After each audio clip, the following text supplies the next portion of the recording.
Hello, good morning. Welcome back to WASD 2019. Sorry for the minor delay in technical start, but we're just about to start our first run of the day at like 9:20 a.m. It's Final Fantasy IX by Zoggoth, so introduce yourselves. Hi, I'm Zoggoth, I'm replaying. And I'm Murtag. I couched this run a year ago, so I'm semi-familiar. Was it 2 years ago? Yeah, it was. I'm semi-familiar, but I've not run it myself. How time flies. Right, ready to go? Yep, already? Give me a countdown. 3, 2, 1, go. So because we're running on the PC version, we immediately skip a 2-minute cutscene. Ooh, 2 minutes time save. Because in the PlayStation version, it was, most runners take breaks during the cutscenes. So in this, instead, we're allowed to use an auto-clicker because otherwise there wouldn't be any breaks whatsoever. I do want to point out we did have a donation goal met for this, which is to name some of the characters. So when you have the opportunity, I can read them out to you. So Well, we'll be first doing one the will one be at a right time. now. Okay, what's this character? Zidane. Zidane. His name is. His bid was won £15. His name should be Shaggy. Shaggy. So we throughout the run, we'll slowly name them. A couple of them are near the start, but a few are later. So just auto-click through this section. Otherwise, I think the longest break is about 40 seconds, which isn't ideal since it's 8 hours long and you need to eat and things.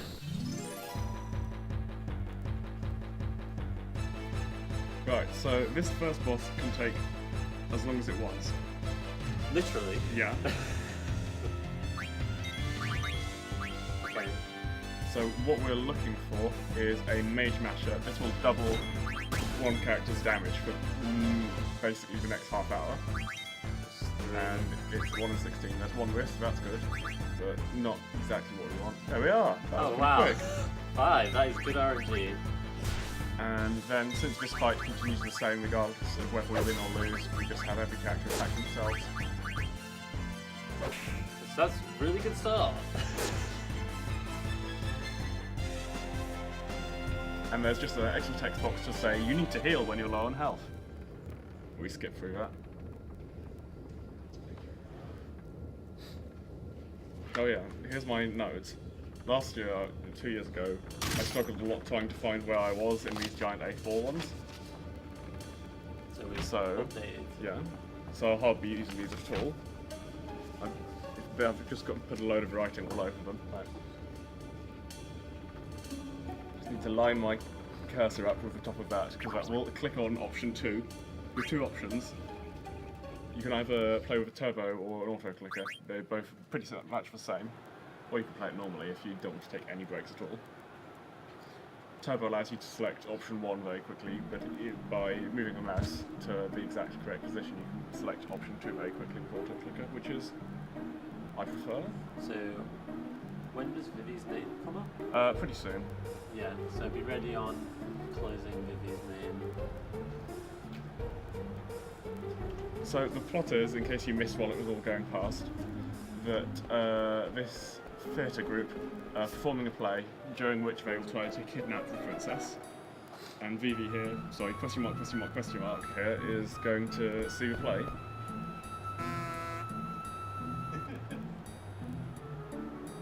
Honks at you. Do we have any donations to read out?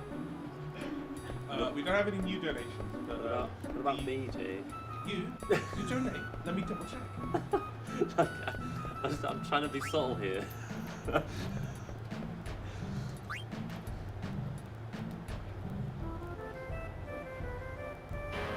Just, I want to make sure that So unfortunately my ticket was a fake, so I will not be able to get in to the play. Which means I'm just stuck here in the middle of... Reset till we get real ticket. Right, we do have a couple of new donations. We have £13 from Matthew Piper, and he's put in a big one. So you're gonna have to wait for me to find a pen.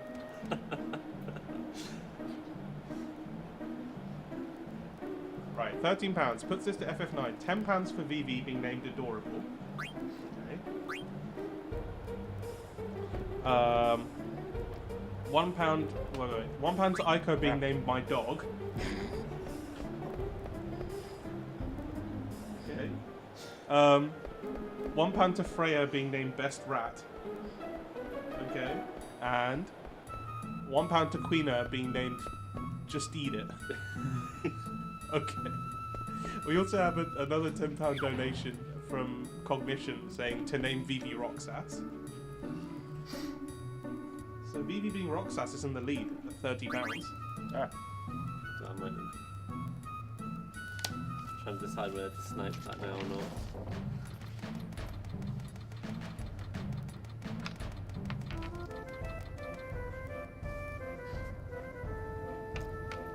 I knocked my cursor off the screen while I was.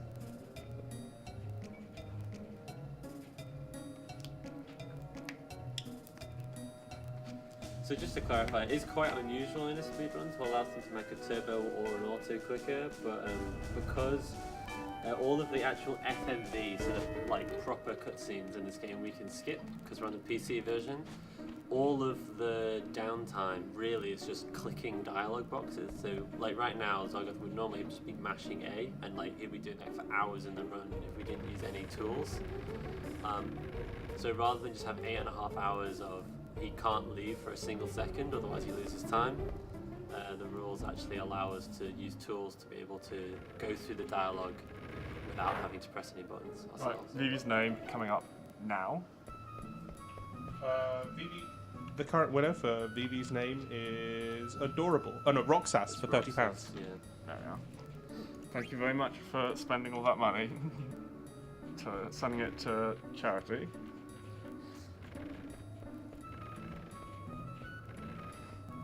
It's even easier just to have the auto-clicker navigate for me. So, Puck here, sorry, Rat Boy, what is he called, Puck? I can't remember which ones he's called right now. Has promised to help us sneak into the castle if we agree to become his slave. And now we get to watch a play. It is a parody of various Shakespeare things. Written by Lord Avon within the storyline.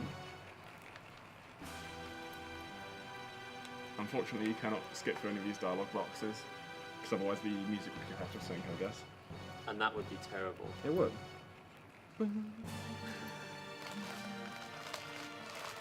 have a quick read.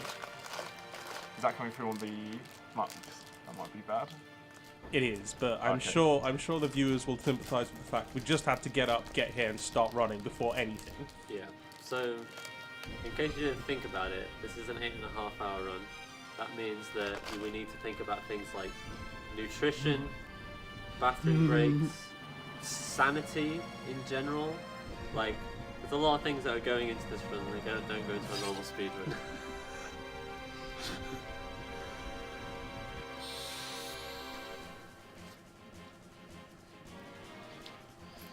Right, so since this is a play, the enemies all have super flashy special effects attacks that don't do anything, and we don't want any of those. So although we only have to kill King Leo to end the fight, we'll be killing all three of them to stop them using their special attacks.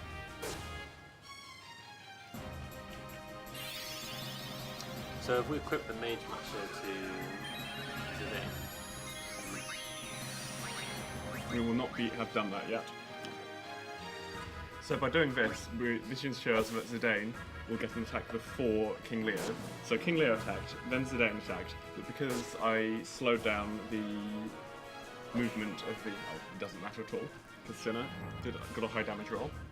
Because I slowed down the movement of the... everyone's ability bars by opening the menu. That ensured that King Leo's ability bar was completely empty. Zidane's ability bar was completely empty, but which means even a single point of extra speed will cause Zidane to attack before King Leo, which means Zidane can attack twice as often. And you can do this with if you have all three characters, if you have 3 out of 4 characters able to go faster, you can get 7 attacks instead of 4. Right, slightly serious time because I don't want to mess this up. The maximum gil you can get here. After this, you'll be showered with gil, which is the currency of this game, and is very important for the speedrun. And if you get 100%, then that is 10,000 gil. And if you get 99%, that is about 1,000 gil. So it's quite a big difference.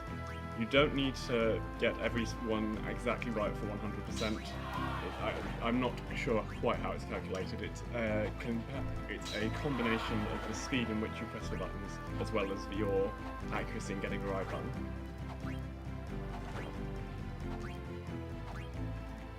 There's another award for getting 100%, but we will not picking that up because it's a little bit out of the way. There we are. No, was that 100%? 10,000 gil. Excellent. Probably one of the most mechanically intensive parts of the run. So good job, Zoggoth. Right, good time to close the donations on Steiner's name, because that will be coming up very soon. Well, there are no new donations. Let me double check. There's nothing new so far for Steiner. So at the moment, Steiner had 2 bids. He had Rusty for £15 and then ChargeBot for a total of £16. ChargeBot with a capital B-O-T and a capital C. And no E in charge. Oh yeah, it's ChargeBot. Because 8 character limit. because 8 character limit. It's charged by not hearts.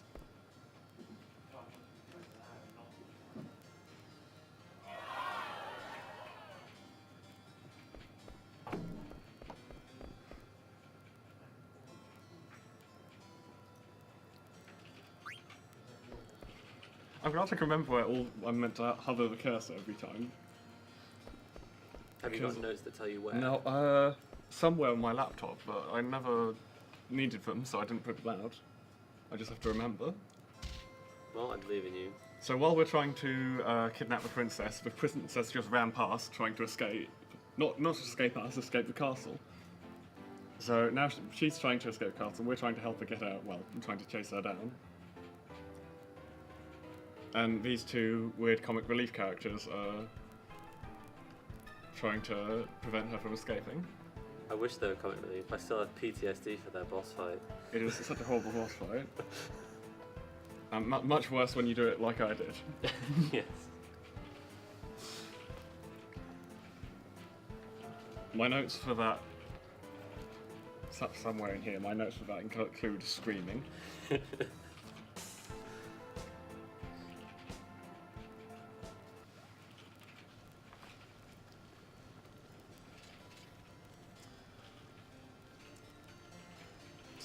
Here are the 2 highest ranking generals in the Alexandrian military. Steiner, the not competent one, and Beatrice, the competent one. Yeah. Guess which one is going to join a party? Do you think both of them? I guess so. Right, is it still ChargeBot? ChargeBot? Let me double check. Yes, it still appears to be ChargeBot. And that's bot in all caps. Yeah. Excellent. Thank you very much. That name will become hilarious in about 6 hours' time.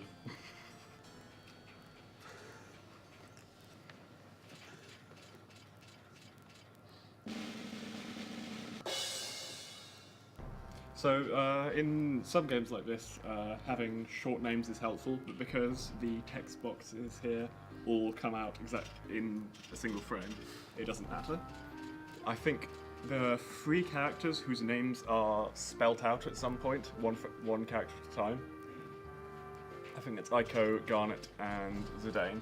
So technically, having a shorter name is faster there, but because you've got to type, select the name and type it out, it is not really doesn't save any time, practically.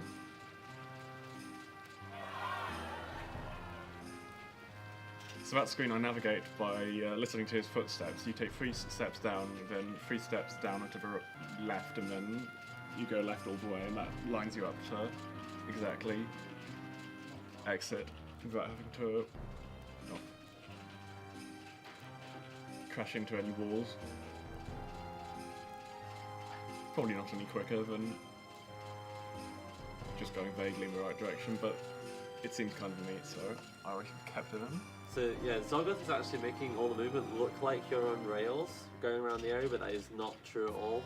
The movement in this game is actually fairly challenging to go fast. It's because you complete free movement, so you want to move exactly in the direction you want to go, but it's also very counterintuitive very frequently. So you might press up and then move diagonally, for example, and it's just screen dependent. So Zoggoth has basically memorized every screen and every room in the whole game to know what directions to press.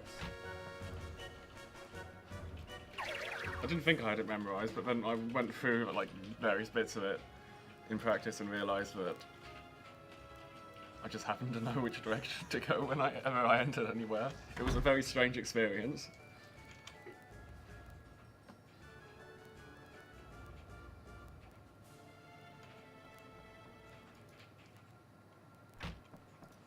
Right.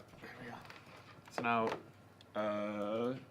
Princess Garnet explains that she's trying to escape from the castle and so asks Zidane to kidnap her.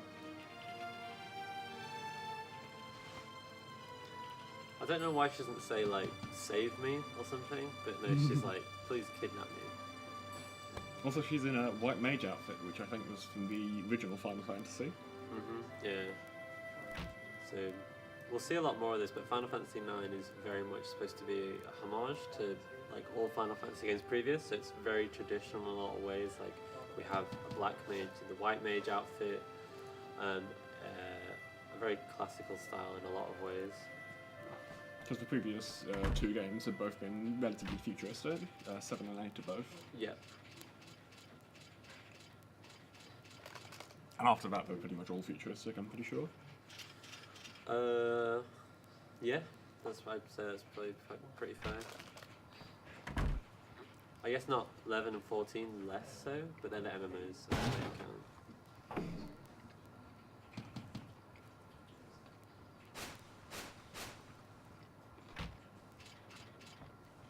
Where did they go?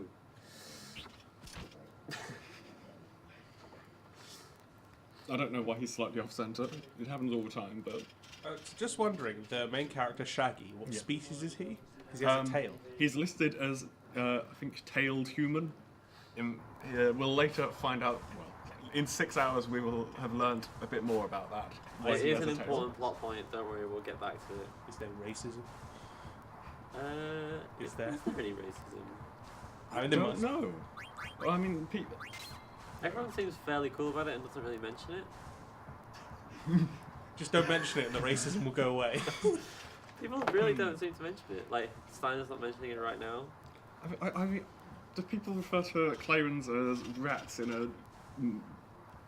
Oh, I think there's definitely racism to the rat people. But I think that might be a translation thing, because in the Japanese, their race is listed as rat. Right. So... Pretty sick music. So, possible I'll be able to get a second attack with the enemy, but I wasn't counting damage, I should have. A leather hat. We'll be selling that later. Oh, excellent. So there, you notice that Zidane got 2 attacks in between Steiners.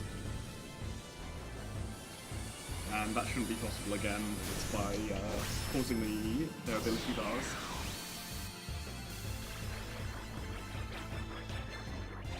Luke, just double checking, who's left to name? Because I have names for Steiner, Vivi, Zidane, Garnet, Amaranth, Aiko, Freya, and Queen. There are 8 characters, so there's 5 more, which are all the others. The next one is... who's the one I'm missing from this list? I'll take a look, I'll have a look. So I've got huge run. So in that fight also, Zidane was doing twice the damage he should have done because of the item we stole in the first fight.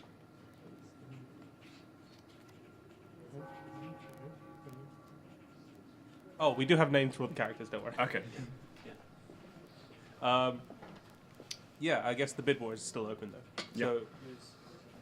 So the next one to name will be Dagger, I think.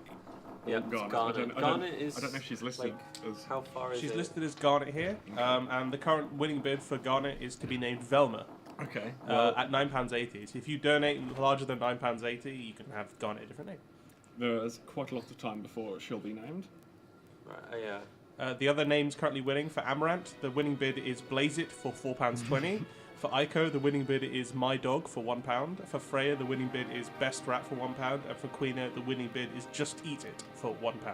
If you donate any more and towards these names, you can have the names for anything you can pick. Within Right. reason, of course. And 8 characters, because old game.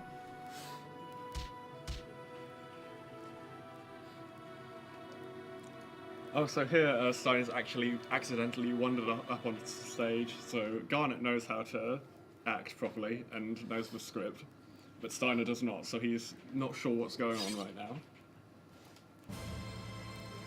Oh no! Garnet has died. Some good acting from Steiner right there.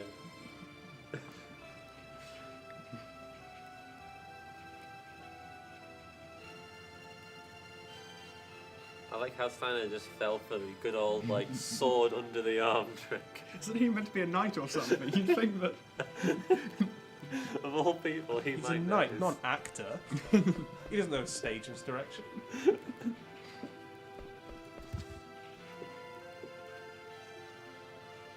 This is Roxas again.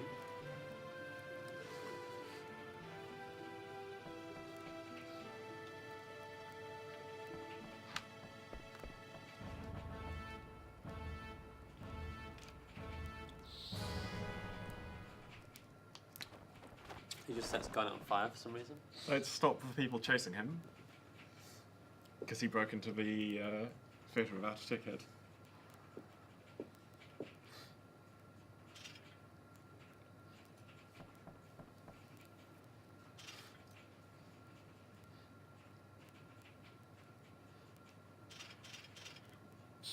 Alright, here's another instance of a fight where the story continues regardless of if you win or lose.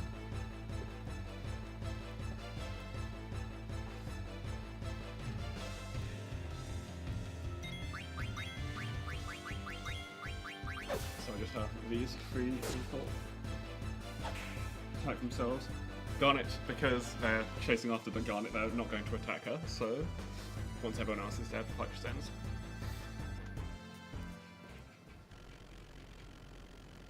So now Garnet's on the ship, so it's time to take off. Midway through the play, well, it's the end of the play, so it's all fine. We've done what we were paid to do. And during that cutscene, they fire a cannon at us to try to stop us from leaving with the princess. And that is what came out of the cannon. It's a bomb, it's a traditional Final Fantasy enemy. It's waiting, it grows 3 times and then it explodes. Usually it only grows when you attack it, but here it grows on its own. And again, we can skip Steiner's attacks by having Garnet be the only party member. It just means the bomb will grow 3 times quicker. We can't kill Steiner in this fight. No matter how much we attack, the fight goes at the same speed.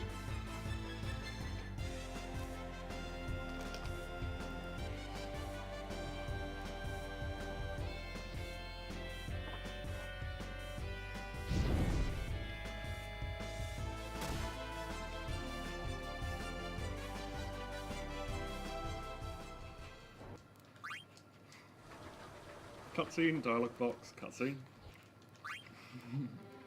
Actually mashing through dialogue boxes, what is this?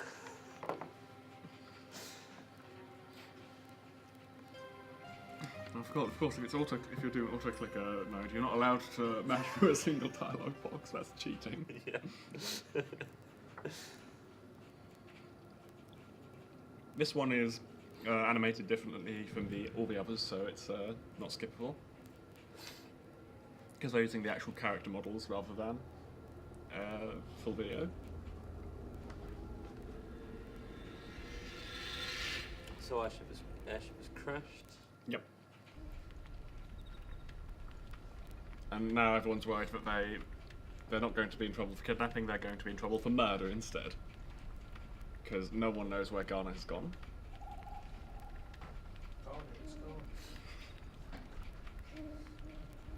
Killing a princess is pretty bad. Hey, a Moogle. Hooray! They're from Kingdom Hearts, right? I mean, they're in Kingdom Hearts.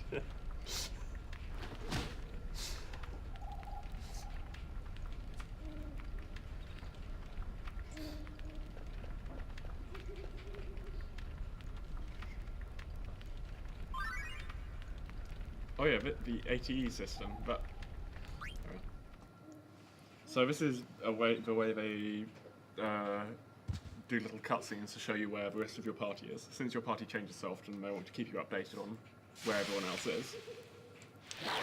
I always found it quite strange because I think most games don't have a problem with cutting to other characters, but for some reason Final Fantasy IX feels that it has to have a mechanic with a name in order to feel okay with cutting to other characters.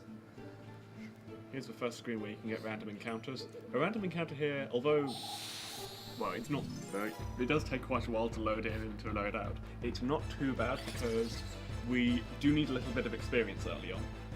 So, killing this goblin and leveling Zidane up does speed things up a little bit. So do we have the Mage Masher equipped now? Yes, we do. We have Which is why he one-shot that. Yeah.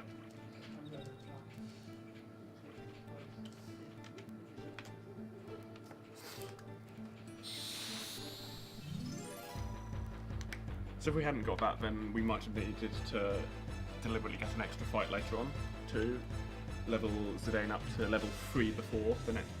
I was going to say the next boss, but there's many bosses in between here and there. A couple of bosses early on.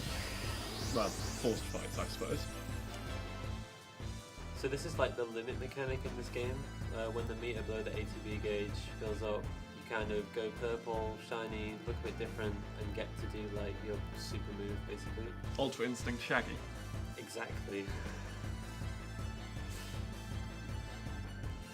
So in previous games, compared to previous games, it fills up a lot slower, but you get multiple uses of it, which I guess makes it feel more special. So Zidane, everyone gets bonus attack damage, and Zidane also unlocks some new abilities.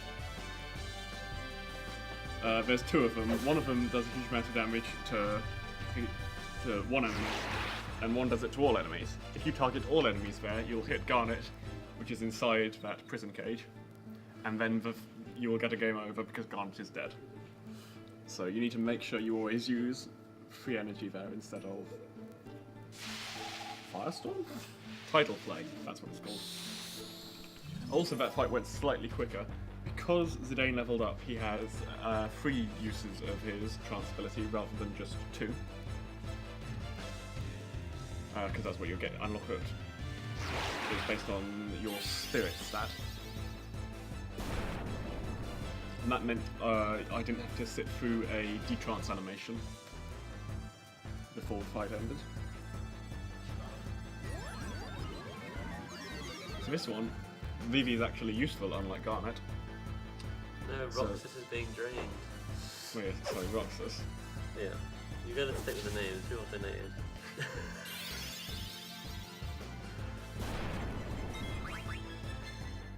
So I'll just seal. Hopefully I get the broadsword.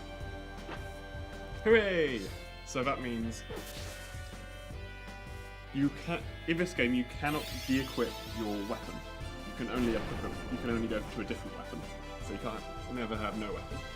So later on, we'll briefly gain control of a character who has a good sword for Steiner. But usually we wouldn't be able to get this sword because we'd have nothing else to give him. But now, because we sold that broadsword, we can take that great sword for Steiner, which means we will not have to buy it elsewhere. And perhaps more importantly, we'll not have to menu to equip it. We'll be able to do it in the same menu. Do we have time for a quick donation? Yep. We have £6.90 from Tankski, and he says, put this towards naming Amaranth Blue Shell. So this this just beats Blaze It at 420. Yeah.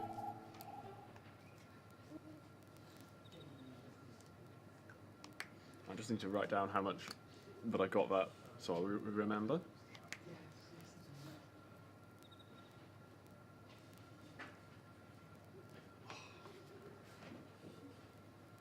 Luckily I need to move the mouse away from my notes, otherwise it's going to keep on getting knocked off the edge. I move my mouse away to write notes.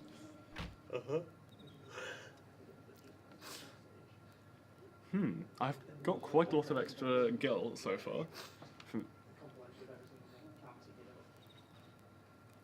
but I think I will still pick up the item I was planning to here, because it's very quick and gives you 1,000 gil.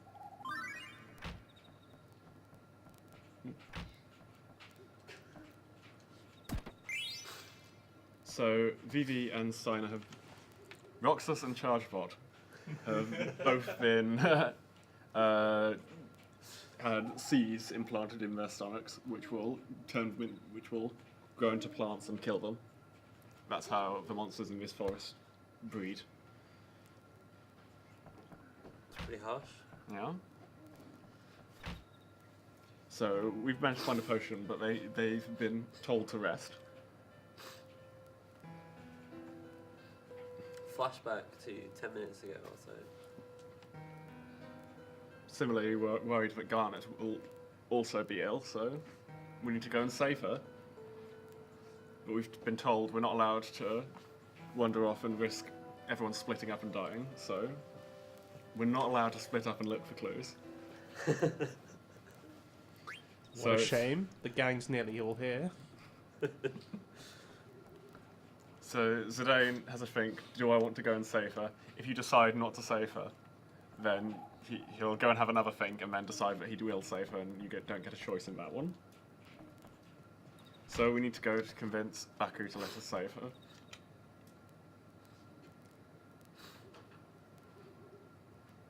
So earlier on I picked up an ether. That is just for selling because ethers are worth 1,000 gil each. And the money route around in this game is pretty tight.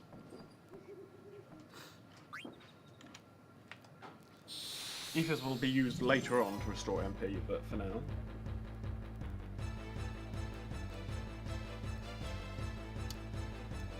So I guess he's decided to fight us to try and stop us. Yes. Them's the rules, apparently. Oh. I think I cannot lose this. So, I'm really surprised that he took so long to attack. I guess we both must have been... Wow, that's more damage than I was expecting. I have never seen him critical, but it's not a problem. I've got plenty of health, and he decided not to attack me that round. He just tripped over Is that instead. just random? That's just random, yeah. And the Mage Master is carrying, so... Yeah.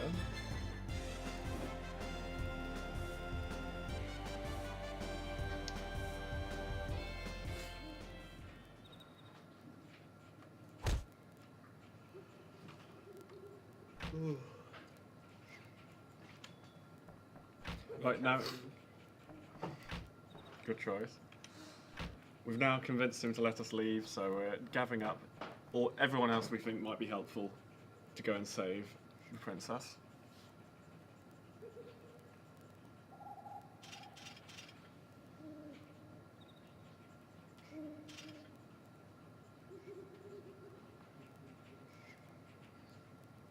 I'm still on my first page of notes.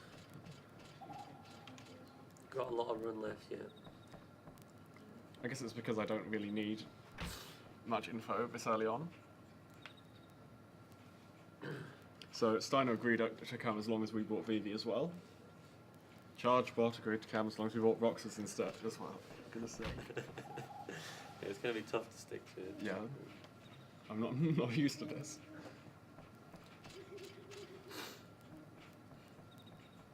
So they've come up with some secret super attack plan, which we will be using in the next boss. It's very useful.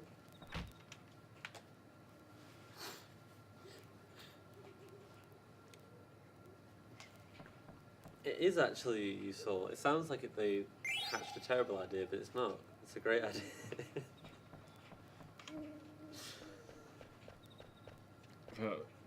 Well, I guess it doesn't really matter if it's not really spoilers. Yeah.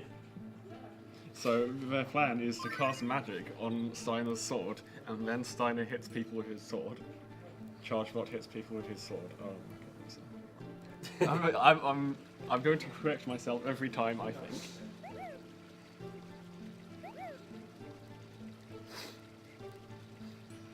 And as silly as that sounds, it will work. Right. I'll just remember the next boss.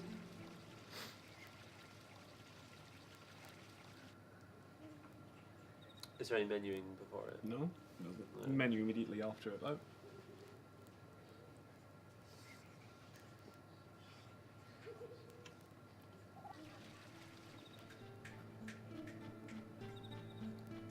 Again, another.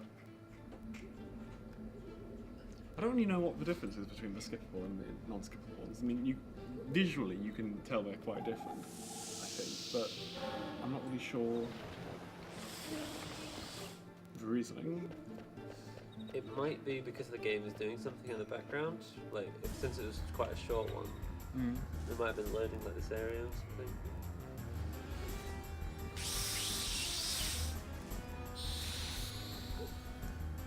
Right, here's yet another fight where the best strategy is attacking yourself. So this fight comes in 2 stages. The first stage ends either when you deal enough damage, or when Shaggy dies.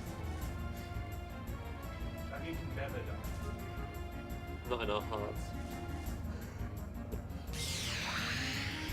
You know that Shaggy's canonically the most powerful Scooby-Doo character. He is. He can swoop right in. Swoos. Right. Right, so we've all been inflicted with darkness, but fortunately, because we're only using magic from this point on, Vivi's fire magic and Chargbot's fire sword, we don't have to worry about having, I think it's a 30% miss chance. It's not too bad. Yeah. But it will be important in the next fight, so we'll be healing that before then.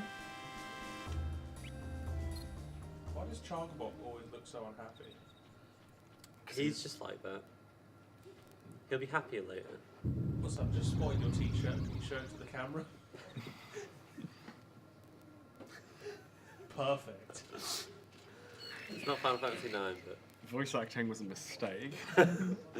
No, Final Fantasy 10 is best Final Fantasy.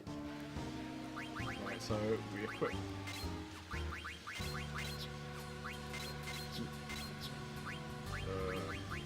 Iron sword.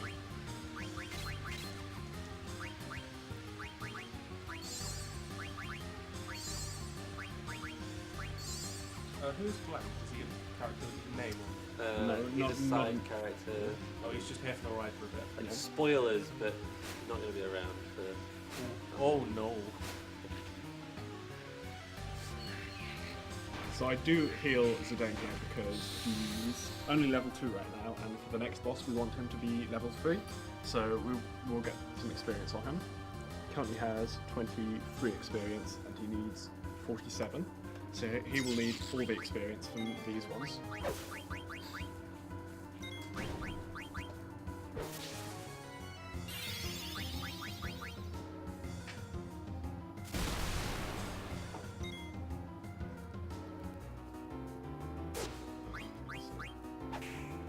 That's fine, it just takes an extra attack. Yeah, no biggie. Like, when you have darkness, you have a significant mischance, so it would be really good luck to not have any mischance. There we go. And that'll get Zidane up to level 3. And if you are still, I just saved a screenshot, that wasn't intended. If you are still short on experience there's another fight just behind you that's relatively quick.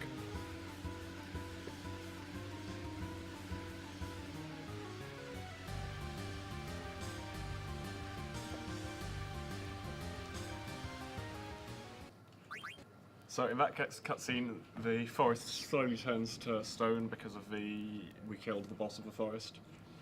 I don't know why. That's how it works for some reason. And Blank sacrificed himself to save us, and got turned to stone. Very sad. But he did give us the map, so we know how to get around. Just a map of the island for now. I don't think it's been... I don't think I've talked much about the geography of the place, but the first part of this game all takes place on a single island. Or a continent, I suppose, would be a better word for it, even that it is called the Mist Continent. Yep, and mist is bad. It is, that's how monsters appear. I think they are right now explaining that there's lots of mist about. Yeah, it's kind of... Imagine living in the mist continent. Your continent is basically called the continent that's covered in monsters.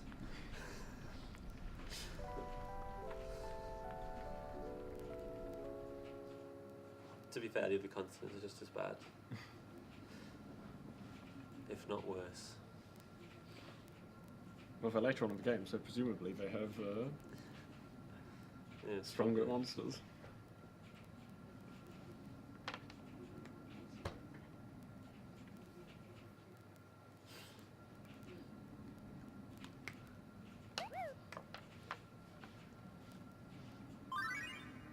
Oh, here's the tutorial. Lots of information about status effects and things. But we don't need anything. Thanks, Mogster. Sure knows a lot. A classic Final Fantasy way of doing tutorials where like half an hour in they're like, hey, here's an encyclopedia of how the game works. Feel free to read it if you want.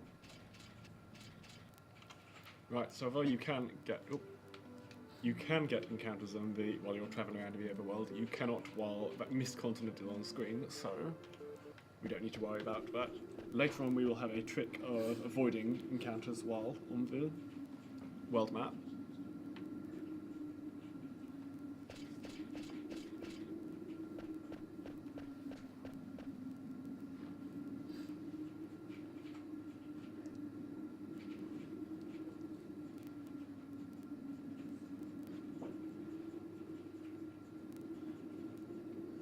So just explaining this will take us up to above the mist, so we can try to get back to...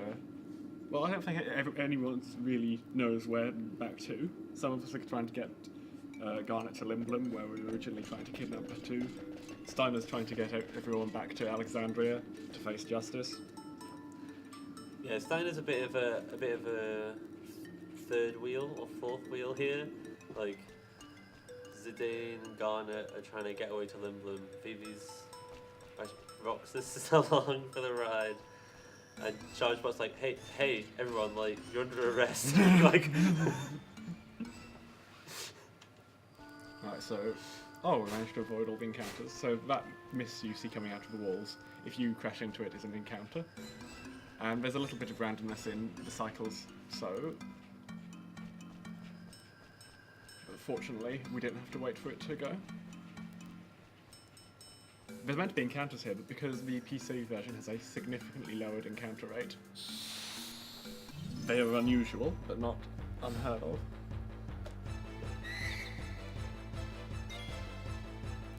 Right, so... If Vivi comes up early here, then we can kill these, but it is quick to flee. does sleep persist between battles? No, it does not. So it's not a problem this time with sleep. Dropped 23 gil, that's not a problem. I'm not enormously short on gil. So, gil right now.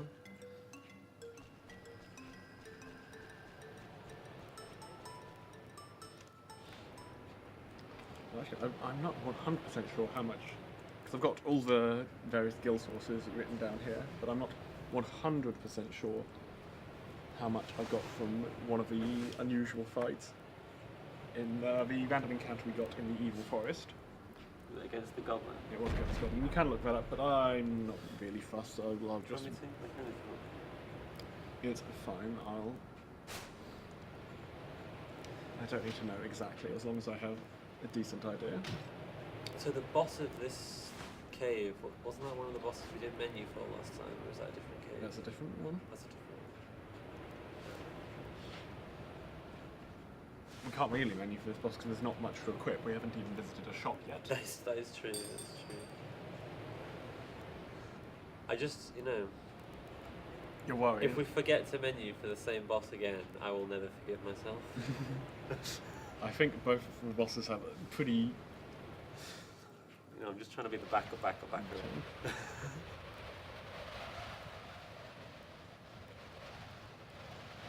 No, this is the first boss that people actually die on. because he's relatively. You only have one party member, and there are in fact, spoilers for 5 seconds time, there are in fact 2 bosses. He's gonna summon a sea lion to attack us. So what are these guys called again? This is Black Waltz 1. I can't remember if he's called Black Waltz or Black Waltz 1, but there's a clue there that there might be more. Yeah. So the Black Waltzes are coming after us. At this point, we don't know why.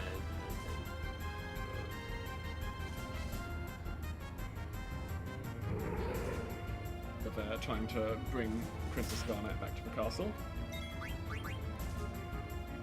Good. So the maximum amount of damage these two can do in one turn is 62.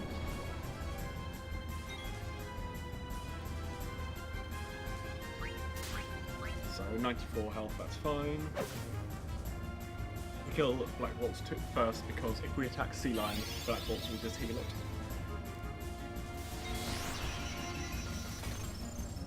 Bosses that heal is just a thing. No matter how much damage Sea Lion does, will be fine. Yeah. So, as you can see, we're getting pretty low on health. We will have to heal. But it'd be a lot harder if we were only level 2. Yeah, so as Zoggoth said, like, this is actually casually a very losable fight. As you can see, we've got the Mage Master, which like basically no one will have casually, and this still is not that. It's a fairly close fight. If you fully explored this area, you will have the Mage Master as well here. Oh really? Yeah. Yeah, so if you fully explored, done some more random encounters, maybe leveled up some more, you should be okay, but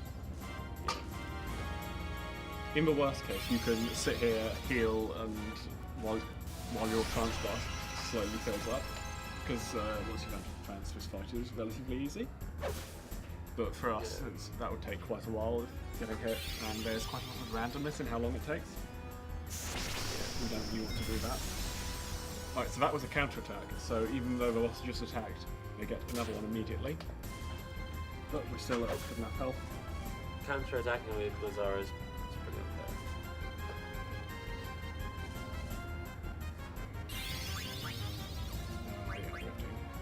Because the next attack will also be launch a counter-attack.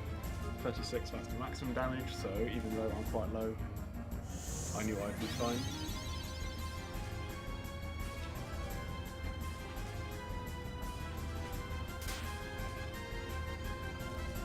Good job, only last-minute donations for Garnet's name, since that will be coming up pretty soon. Yeah, so you've probably got like a minute or so to donate for Garnet if you want to. There's no new donations for Garnet at the moment. At the moment, she's the winning bid is Velma for 9 pansy.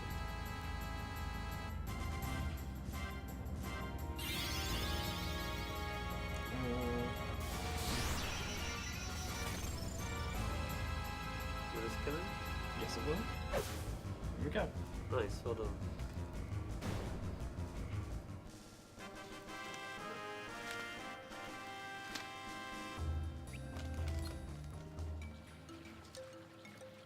So bosses in this game don't give any experience, so we stay at pretty low level throughout the entire thing, since we're skipping most random encounters. There are a few forced encounters with normal enemies, so those will give experience. Yeah, one of the really challenging things about this game is, because the bosses just don't give XP, we really will be so low level towards the end of the game. We need to pull out all the stops just to get through it.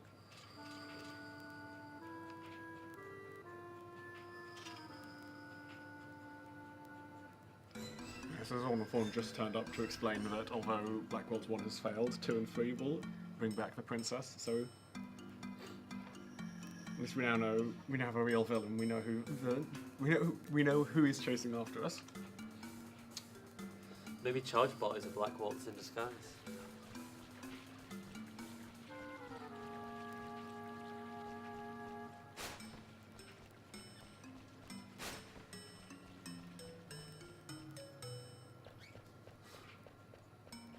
Right. So Garnet's name will be coming up some point in this cutscene. Yeah, so tell us the name, Jay. Then we don't refresh the donation page. Yep. The closing out Garnet is now going to be Velma. Mm-hmm. VELMA, right? Yeah. Yeah. VELMA. Preferably capital V. So we've decided that since everyone knows that the princess has been kidnapped, we need to have her assume a secret identity. So she looks at Zidane's dagger, or Mage Masher, and decides to call herself. In original, she decided to call herself Dagger, which isn't really a name. Everyone's like, that's a stupid name. Yeah. How about Velma? Yeah.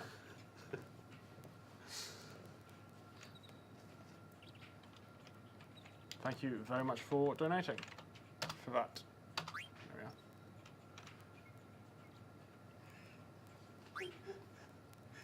are. Seeing the names Velma and Shaggy in the text box just cracked me up.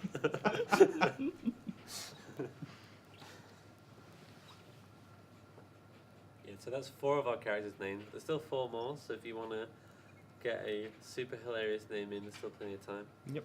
Oh, I should have donated to make Steiner Fred. And then Freya Daphne. And then I don't know who'd be Scooby. I guess Psycho, obviously. No, Queen is Scooby. Queena is Scrappy Doo. That is true. Right, so the encounter rate increases the longer steps you take. So I'll explain to the next cutscene. Basically, this greatly reduces encounter chance. Right, so every couple of steps, you will get a random roll to get an encounter, and then if you do not get an encounter, that chance will increase on the next one. So it slowly goes up and up and up until eventually you get one. However, if you are just tapping the buttons, then the increase never happens. You still have a very low chance, it will be 1 in 256 or something, but it will stay that low instead of slowly ramping up. And by doing that in all of the world map sections, you can greatly reduce the chance of getting an encounter. Yeah. So even though we move probably like 1/2, 1/3 speed with the tapping technique, it easily saves time by reducing the number of encounters.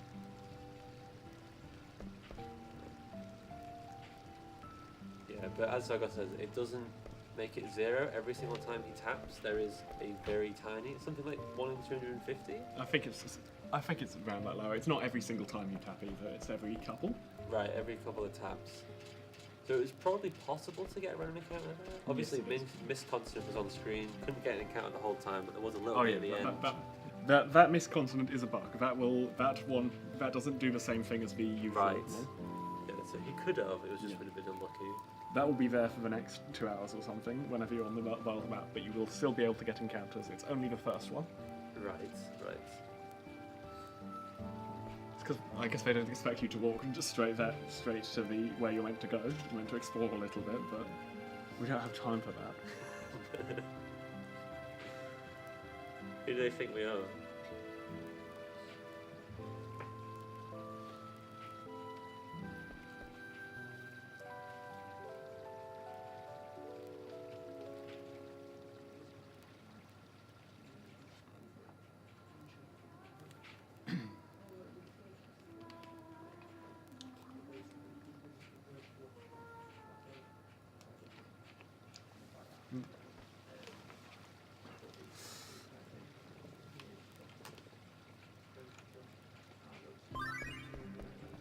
Right, now we've got to explore the village, hitting various triggers to advance the plot. So you're meant to visit 3 places, but for some reason the item shop here counts as 2.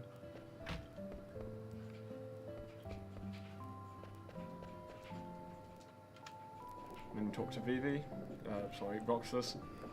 I have given up using the names. They'll appear on screen, but I'm not going to be able to Yeah, it's just okay. correct myself every single time. We tried. We did try.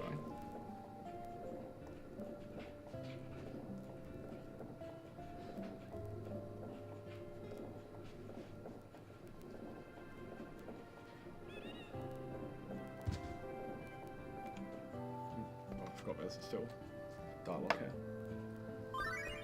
Ah, kids getting in the way. RNG kids.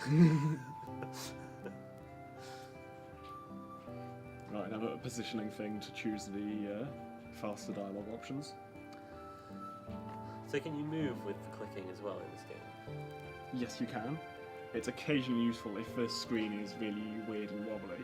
It's occasionally quicker just to click at the end of the screen and it will take you directly there.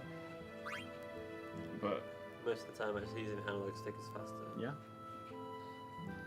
So this is the weapon shop. It will be slightly quicker because we don't need to buy an iron sword because we managed to steal blanks while we were in the evil forest.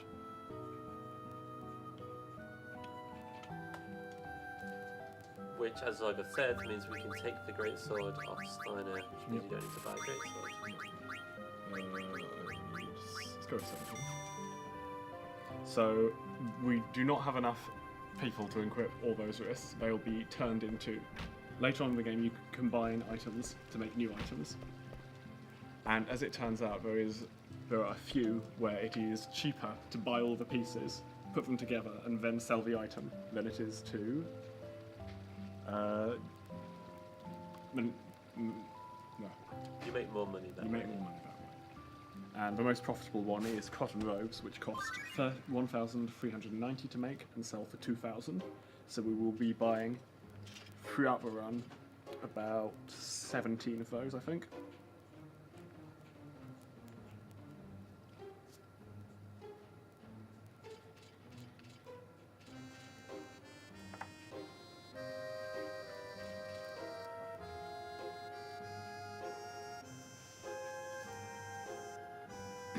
So Steiner's wandering around trying to find out how to get to Alexandria from here. But strangely, there's hardly any adults about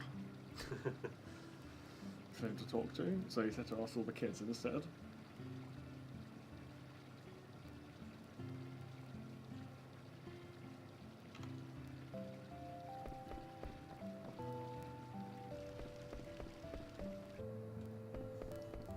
Now, Vivi has gone missing. We were asked him to head back to the inn with us, but he never turned up.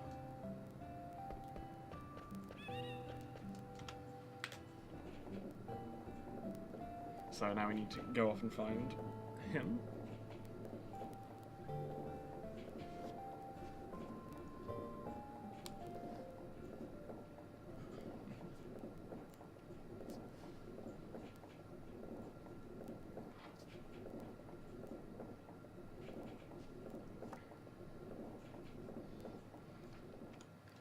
So during that, we heard Vivi crying underground.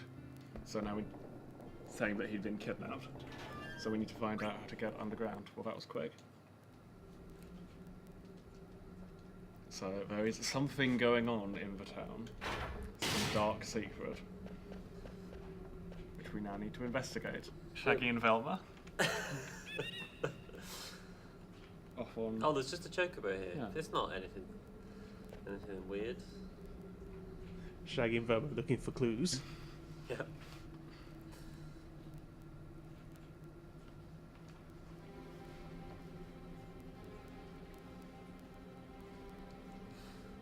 Excellent, I get to skip Steiner's menu because I did it during the evil forest.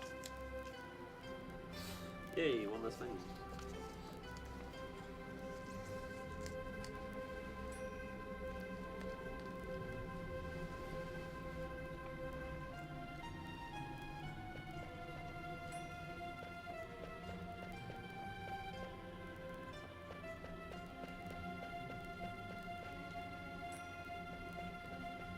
I'm just going to trust my fingers to remember how to get around all the screens.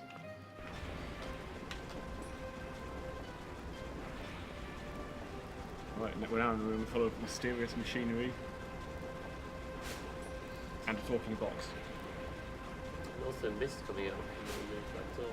Yeah. And since mist causes monsters, opening that door will get you into a fight. But there's nothing useful behind that door. I think there's some random consumables that you can also buy in the shop. It's certainly not worth an extra fight.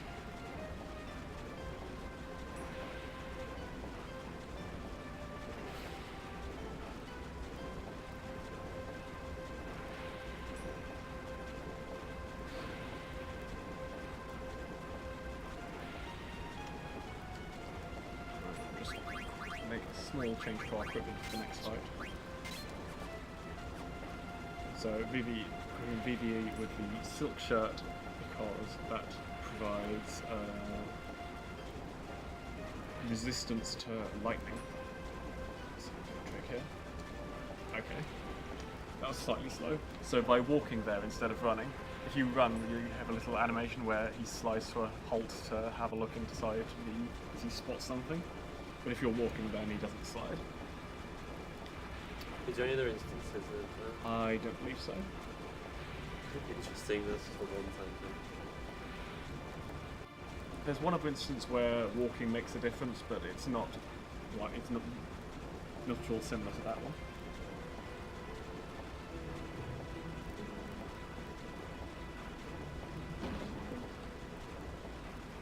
So we've discovered they're making dolls that look like Vivi, which is obviously a little bit distressing. Maybe Vivi is just really popular and people, you know, want Vivi merchandise.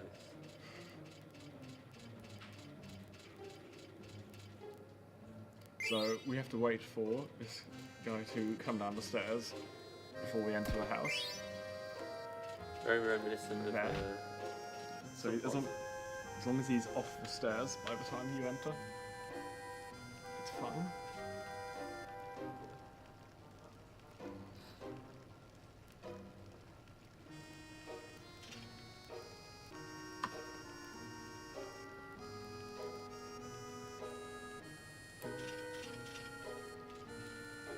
So Steiner successfully found out how to get to Alexandria.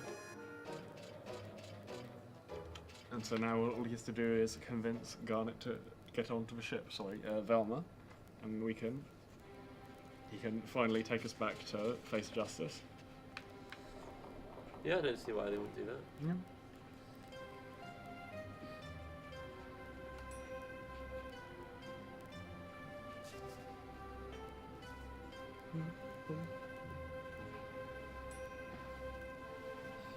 Is it okay if I steal a chocolate? That is absolutely fine.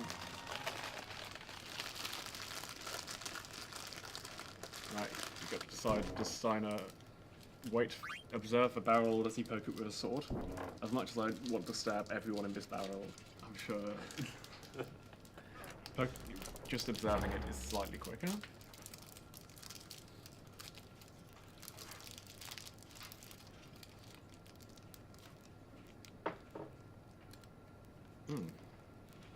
I'm about to fight the first boss in the game. No, another boss with health barriers. I forgot Sea Lion has health barriers.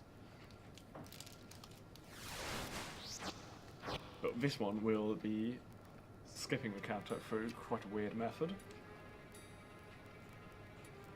So, this boss, when you deal, I think it's 500 damage to him, will counter with a firer on your entire party.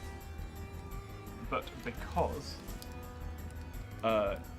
he's programmed not to damage Garnet, it's in fact a firer that just targets one of your 3 party members and hits the others. Which means that, so by default it will target whoever he hit last. But if the person he hit last is dead, then there's no one for him to target, so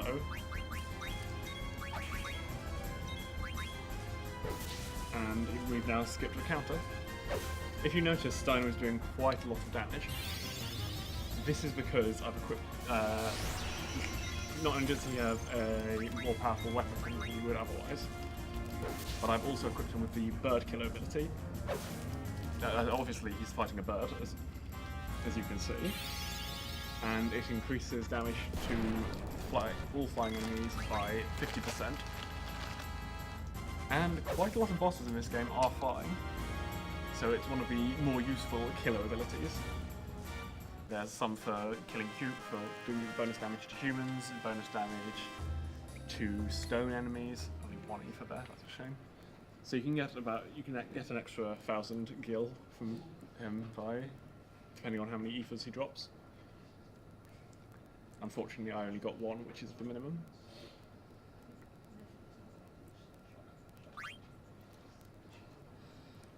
it's the first instance of the killer abilities, but we'll be using them a lot Yep. later on. It's our main way to get much better damage than you normally would.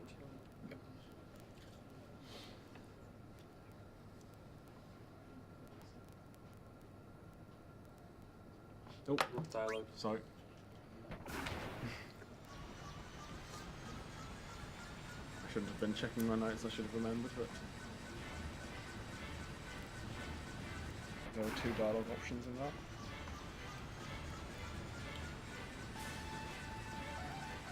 So Steiner has convinced us that this ship is actually going to Lindblom. Obviously we don't believe him, but Zidane has a plan, so it'll all be fine. Well, Steiner did trick them. Impressive.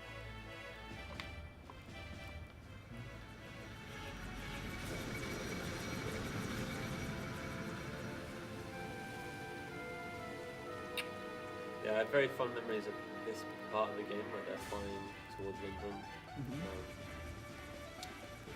If you haven't played this game casually, you really should. You get it on Steam, fairly cheap. It's really excellent. Yeah, this part is really memorable for me. Good music as well. In fact, the whole game has good music. It's lovely. Yeah, the soundtrack is great.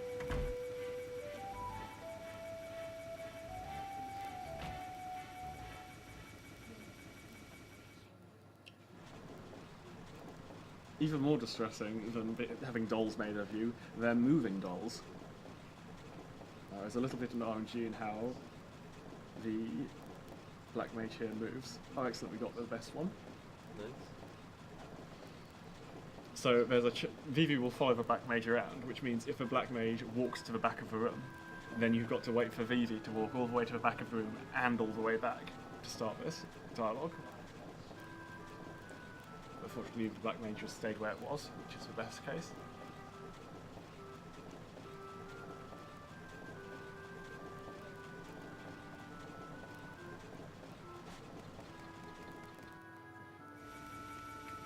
Right, so now we've got to, since this ship is going to Alexandria, we've got to try to get it to turn around to go to Lindblom. So we head up on deck. By approaching Steiner from the left, from below here, means we're slightly closer to the door. Otherwise, he pushes us out of the way as he walks past. Okay.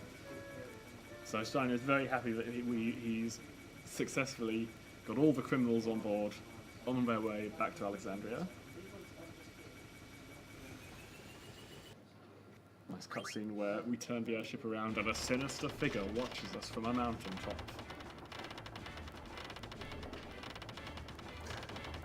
It's very careless for that.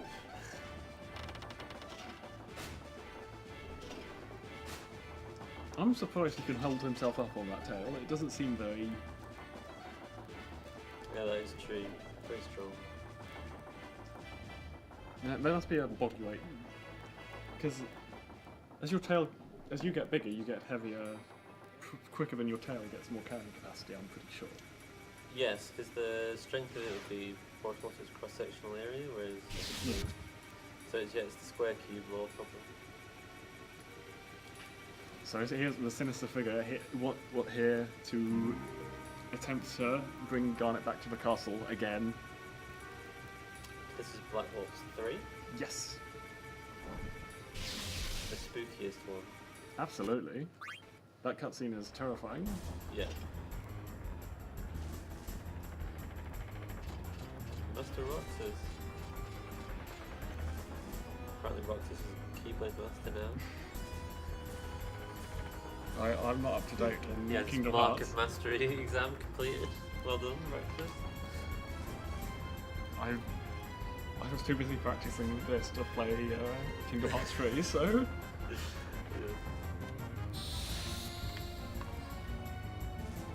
I, on the other hand, just didn't practice my speedruns, just played Kingdom Hearts 3. Right, so this fight will pretty much always go exactly the same way, because, as you can see, everyone starts on 0 ability bar, as does the boss, which means the fight is pretty much fixed. So that having Shaggy attack very quickly skips the boss's attack because the boss uses his attack to fly up in the air instead. The reason it does that is because it is now immune to physical attacks, so we'll have to kill him with only magic. Fortunately, we have 2 magic users. Yeah, Steiner's sword counts as magic. Yes, whereas Steiner's sword magic does count as magic. Yeah. And because because Roxas is in France, or in white here, they've gained the ability to cast 2 spells per turn. And this boss also counts as a bird. Yes, but killer abilities aren't applied to sword magic, so Right. we're just doing. But we can't hit it with hitting Yeah. one attack, so hopefully this next fire will be enough. If not, the 4th fire will be. So if you notice they use a multi-target attack, that would be very threatening. Unfortunately, we all just survive it, which means that it's the least threatening attack, because Nobody dies. killing one party member is much worse than almost killing all of your party. So we had to sit through that extra animation because we didn't kill him in 3 fires. But that's not a huge problem. Yeah. Is it about 50-50? Or I guess you've I not don't figured really it know. out. Yeah. It depends a little bit on what level people are, because Yeah. there's a few. Yeah.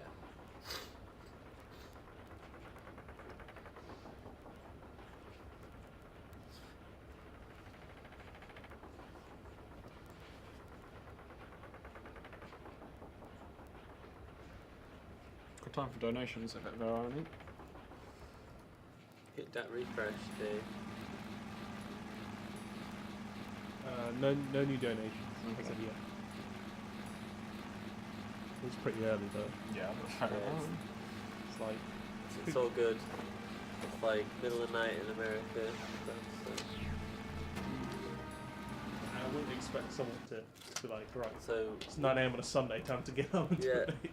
we so we just beat Black Waltz 3, but instead of like, you know, being a good boss and just dying, he's hijacked the Jester's little air bike thing. How do we ever get to see it? I suppose there's a cutscene. There's a cutscene coming up, but we'll be skipping when you get to see it. So Yeah. cool little vehicle. Kind of weird that the Jesters were following us as well. Well, I think they're kind of in control of the Black Waltzes to a certain extent. So Right. during that, the gate we're flying away from, we barely managed to escape through that, but the Black Waltz crashed into it. Hence why it's smoky. Yeah. I'm just going to do some quick maths. Quick maths. To work out how far I am ahead of my gold count. 291, okay. This doesn't count as tools listed, obviously.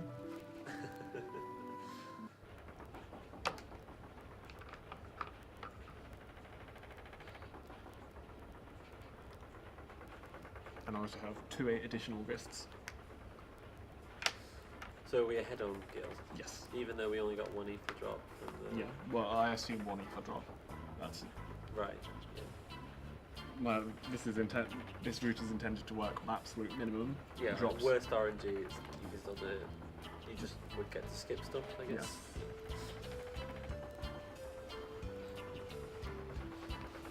I mean, technically you can't beat the game on worst RNG because I think you can't avoid having a missed chance every now and again. So, Yeah,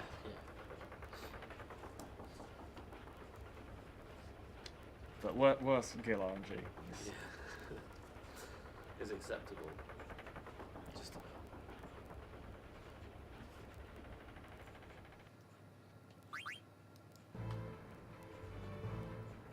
So we've now arrived at Lemblin. We've finally completed the little arc started right at the start of the game of trying to kidnap the princess.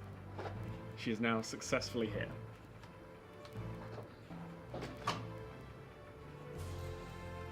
And Steiner is on unhappy. As you'd imagine. He's always unhappy. Look at him. Yeah.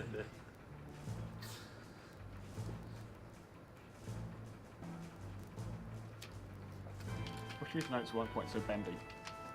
Yeah, they're bent quite bad, aren't they? What have you done there? I think I just ripped them off a little bit too. Right, so it's slightly quicker to go around the guy we're chasing on this screen, but I like to run through him because then we get to this great.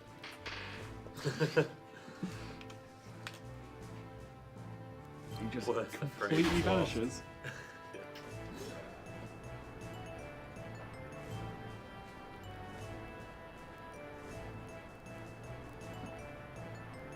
His face isn't quite as detailed as our main characters. Yeah, it's like in old animations where you can tell like what's gonna move and is just like old Scooby-Doo episodes.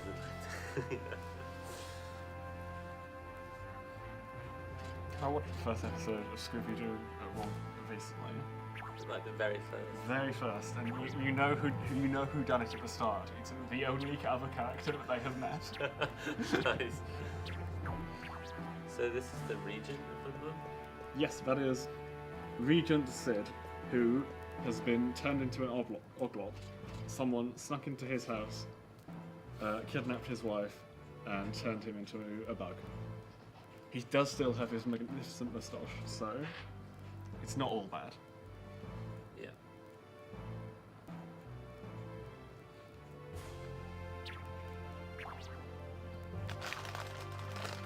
Oh, Freya's name is coming up pretty soon, so...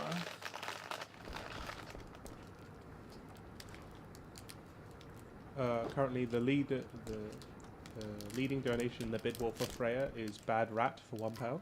Best rat. Best rat. Oh, sorry, Best Rat. Sorry, I heard so. Best It's not Rat, Bad not Bad Rat. Rat. That's a Right, bad it's Steam Best game. Rat. Yeah. That's next year, right? Yes, we'll speedrun next year. Yeah, it's Best Rat for £1. If anyone donates over £1 for Freya's name, then you can have 1 this. minute. Spot the new main character in the scene. Main prizes. It's like Spock the anime protagonist. He's the only one with the like in a card game anime, and they have the crazy hair. Yeah.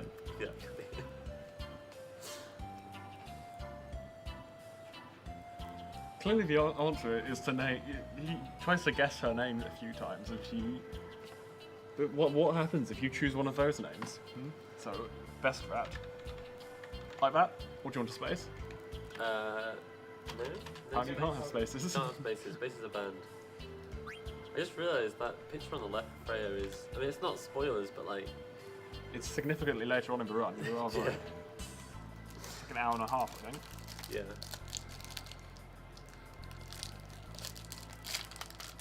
Probably only an hour. Goodness. This chocolate bar is very crushed.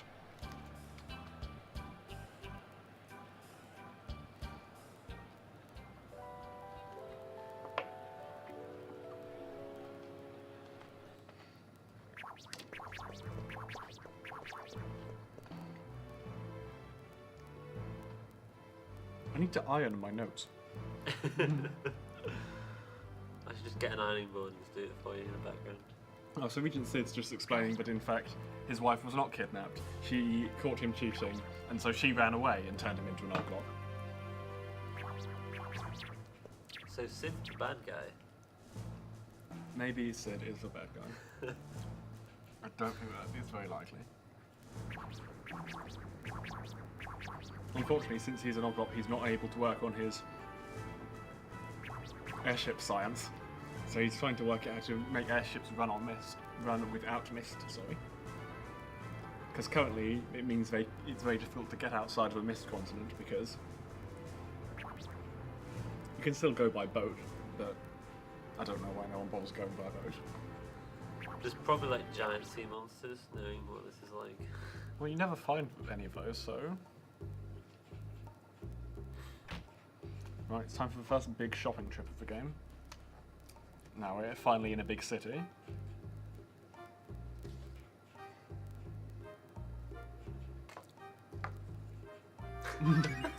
I'll just weigh it down with food. What do we have? We have food. We will use the food. use Mogster. Explaining how synthesis shops work, which are places you go to combine 2 items into one. Usually a significant. They're pretty rare. I guess they're usually more interesting items than the ones you can get in normal shops. I don't know how you measure the interestingness of an item.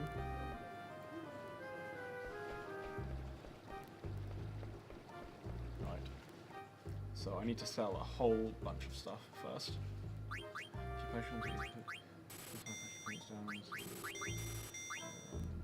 Tents. I need feather hats.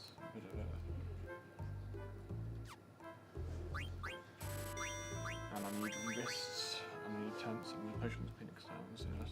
Okay, that's good. And so I buy this and that.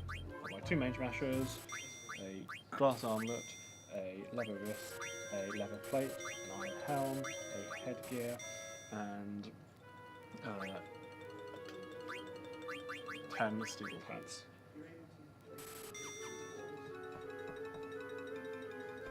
Presumably to wear all at once, right? Yes, all on top of each other.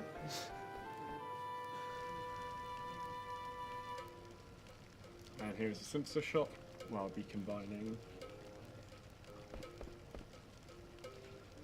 1 ogre, 2 yellow scarf, and 8 cotton robes. Yay, I've got the right number. I didn't check how much money I had at the end there, but it seemed to be the right amount.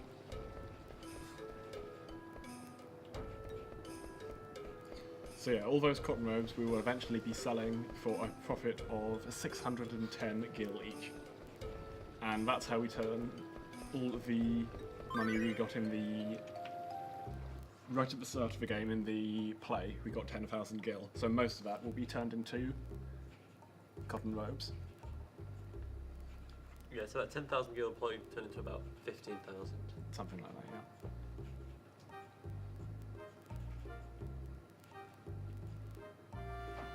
It will carry us through most of the early game. We've done almost all of the money pickups we need for the next couple of hours.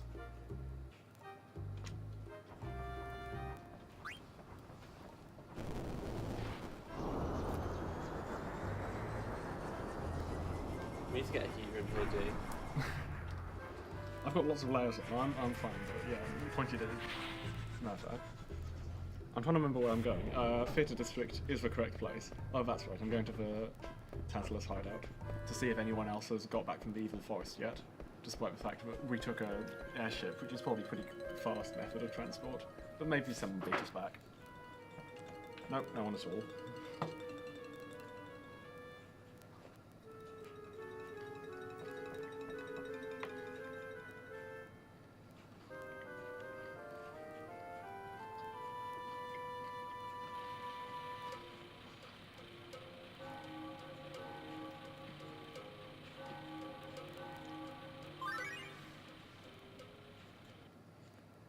So, Garnet, despite she escaped because she was feeling constrained and thought her mother was being evil, and now she's being constrained again, so she's not really advanced at all.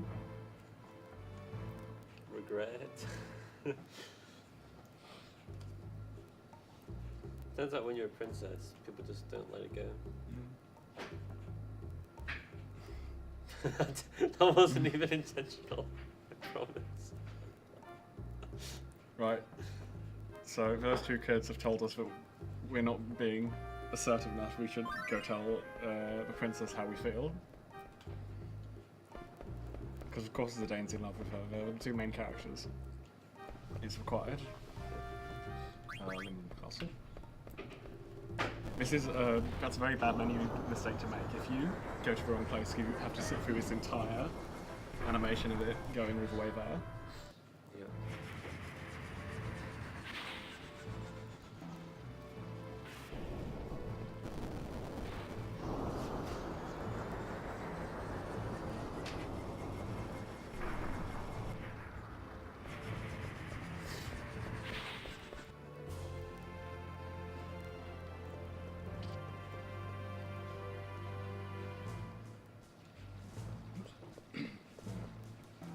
So there's an example of a screen that's a little bit of a weird angle. the T-junction is up and down the T-junction is pressing up and down, and to go up the stairs is pressing right. So you just need to memorise all of that for every screen. It's fine. No big deal. So, Princess has gone missing. Ah, she's upstairs. Unfortunately, we can't go upstairs because only authorised personnel.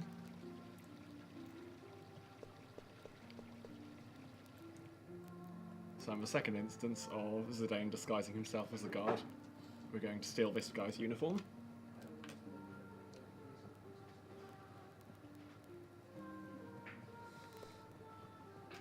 Once a bandit, always a bandit.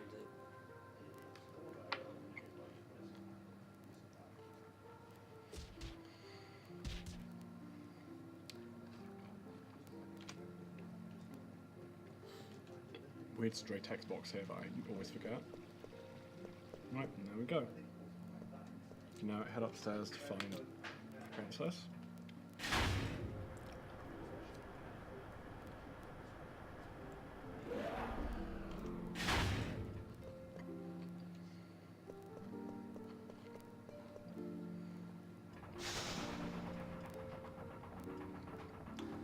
So the music in the background is Garnet singing, or at least it was before. She's actually singing the theme song. Yum. It's plot important. Yeah, the theme song is canon in this game. Although not the words. Not the words. Maybe the Japanese words are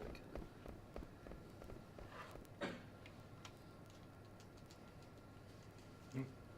Right. If you mash too hard here, then you'll end up bouncing back to the previous thing you looked at. So you need to wait a while. Just go around clockwise here, visit all of the landmarks.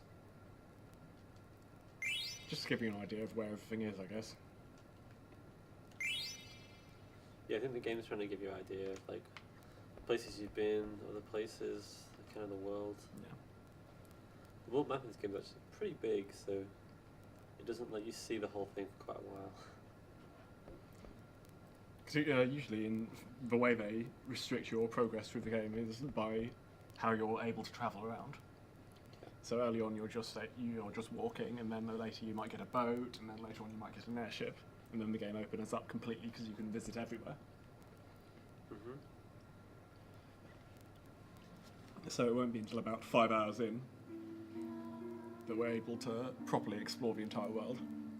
At which point we will still be just going straight to all the mandatory areas and completing those. There isn't really any major skips or ways to skip bosses in this. Yeah, we're basically just going straight through the game, gung ho, no skips, just plowing through. There's some weird rumour that, like, on version 1.0 you can skip by getting to one of the later dungeons early, and although you can get there, the door doesn't actually open. I don't know whether there's actually a 1.0 version where it does open.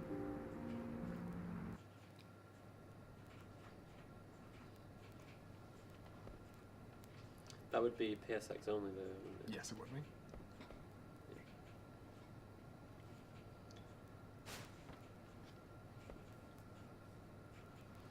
Zane's made a fool of himself by mentioning another a date that he had actually organised with a different girl. What an idiot!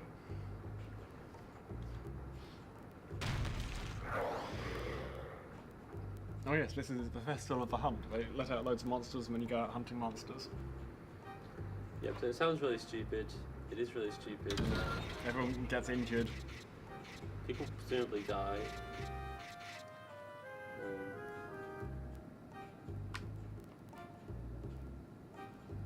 It's the equivalent of having like bulls run through the street. Who would do such a thing? But if everyone had to kill all of the bulls with their bare hands. Oh, and there's a giant mega bull as well.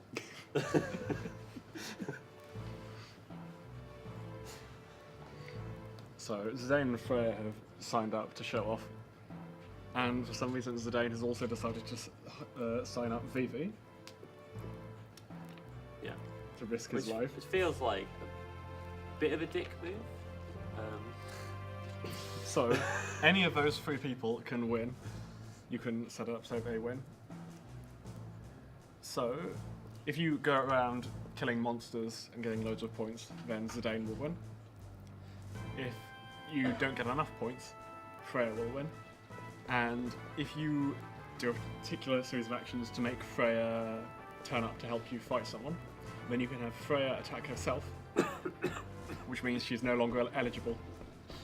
So you have Freya and Zidane both attack themselves, and then Vivi will win. Fortunately, the fastest way to end the festival is also gets you the best reward from the festival. So Vivi's reward is just a card that will for the trading card game that's in this. Which is casually is probably quite a good reward. It's Yeah. quite rare. But not for this video. Absolutely not. We only play. Ideally, we'll only be playing 3 card games throughout the entire thing. Unfortunately.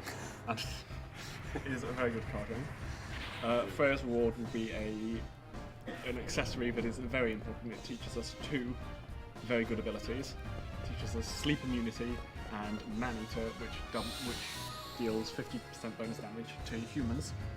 And since quite a lot of the story bosses you're fighting will be people, that's quite useful.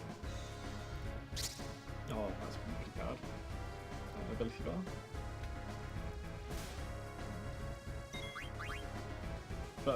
And that's the quickest way to get that. And if we get Zidane to win, which takes basically the full 12 minutes, then we will get 5,000 gil. But the reward we get from Freya's is worth significantly more than 5,000 gil. It's kind of interesting, like, how good would Zidane's reward have to be for it to be worth it to actually win as Zidane? Because the 12-minute time loss, Yeah. like, what would be worth 12 minutes? That's my question. I don't really know. Maybe like Excalibur 2 or something. I'd rather have Zidane's ultra weapons, but that might be worth it if. Well, the thing is, your damage is also tied to level a little bit as well, so it probably wouldn't. It wouldn't be that overpowered. No, it will be pretty overpowered now I think about it. So yeah.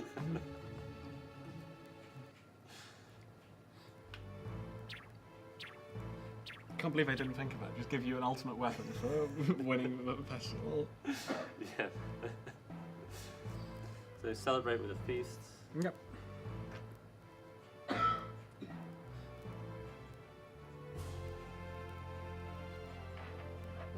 I would need to, in the next menu, I need to pay attention to how much money I have.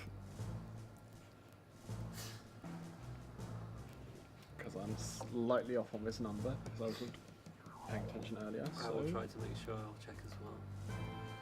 I know how much I'm meant to have, and I know how much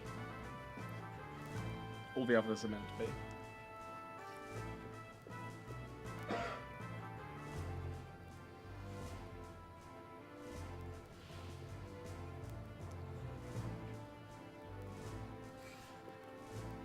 So everyone's taking a nap after the feast as well.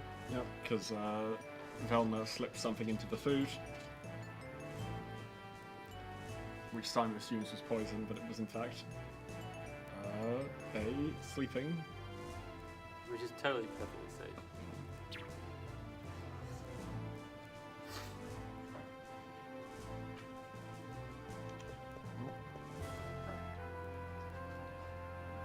And so now we need to chase after them, since they're heading back to Alexandria to try to...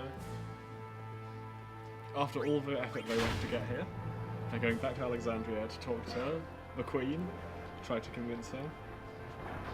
I can't remember what she's done that's bad so far. Probably a bunch of stuff. She's pretty bad. Well, she's mass producing those black magics, that's... Right. We need to find out why she's doing that, right? So, 706, okay. We'll keep 1 Cotton Road, 21. And 2 two softs. You have 7,906. Yeah. The 706 at the start was what I needed. But Yeah. so I can just subtract 706 from whatever I thought I had, and to work out how far off I am. So, although Missed Continent is on the screen, I can still get encounters here, so it's still worth walking like this too. I was going to say, the game just really wants to let you know you are in the Mist Continent. Just don't forget. That's really annoying, because I haven't equipped all my new equipment yet, so... It's fine.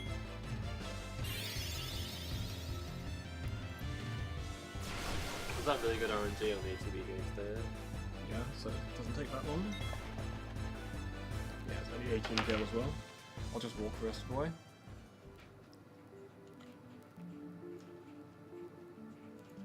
Because since I've got to encounter, the encounter rate is set back down to 0 for a little while.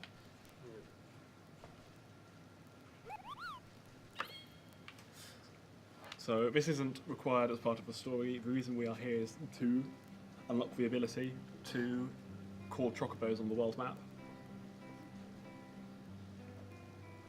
Which is quite fast. Yes, because it's faster than stepping like that. And less intensive on my hands, so... But first we've got to do a big menu. Oh.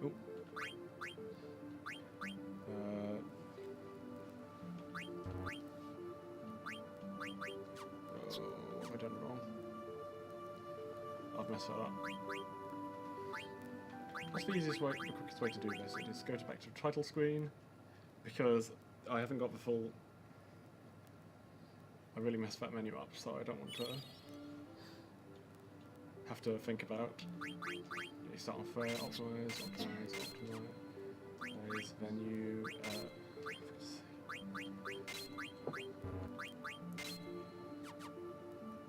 This is the worst menu I've ever done here.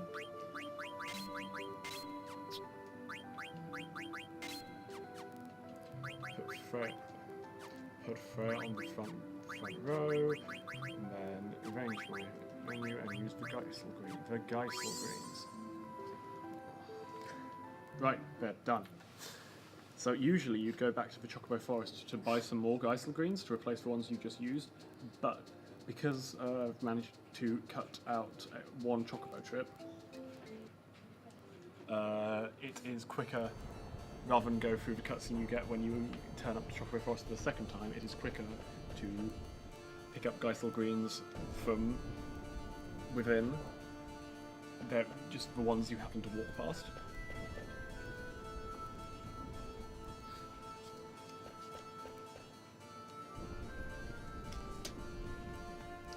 Yeah, so there was the Chocobo footsteps on the ground on the world map. You can only summon a Chocobo from there. Yeah. So there are still some instances where we'll have to walk around the world map and risk encounters, but not the longest three, in fact, we will be skipping. Yeah, you can't get encounters while on a Chocobo in this game, right? Yes. Yeah. So it's not only fast, also no encounters.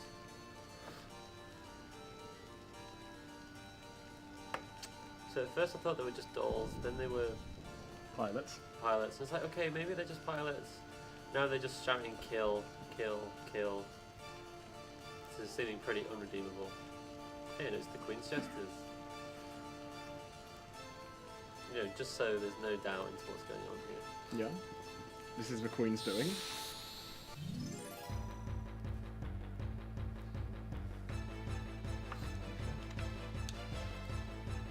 If you think she's doing bad stuff, you haven't seen nothing yet.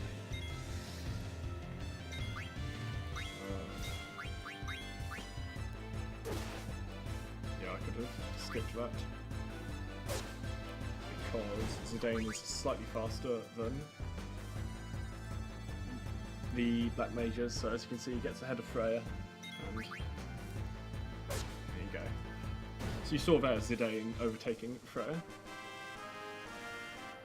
So that's a good way to see that trick in action. So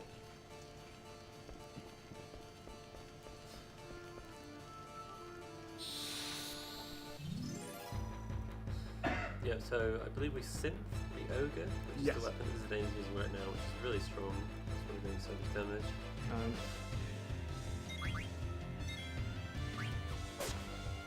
And in this case we don't need to use the weight trick because that is fine. Because that means that Freya will get a tiny bit of extra experience that will bring her to an important level later on. She was just a tiny bit short in the routing, so I just assumed that she'll get a tiny bit extra somewhere. And there it was. Will that be enough? That Just will be enough, yeah.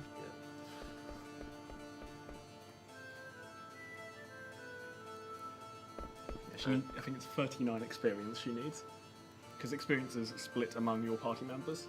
That are alive at the end of that. I guess we don't need much XP on Vivi right now. No. We do want him to reach level 4 before a particular boss, but that won't be for a while, and just 2 Black Mage fights are enough for that.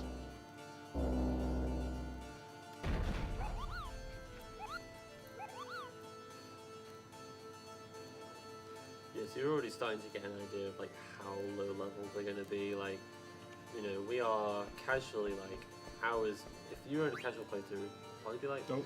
That's. Oh, I forgot to pick up the. Or I'm going to get an encounter here, aren't I? So what I should do is I should run. Okay, I was going to exit the level to reset the encounter chance and then re-enter. But hopefully.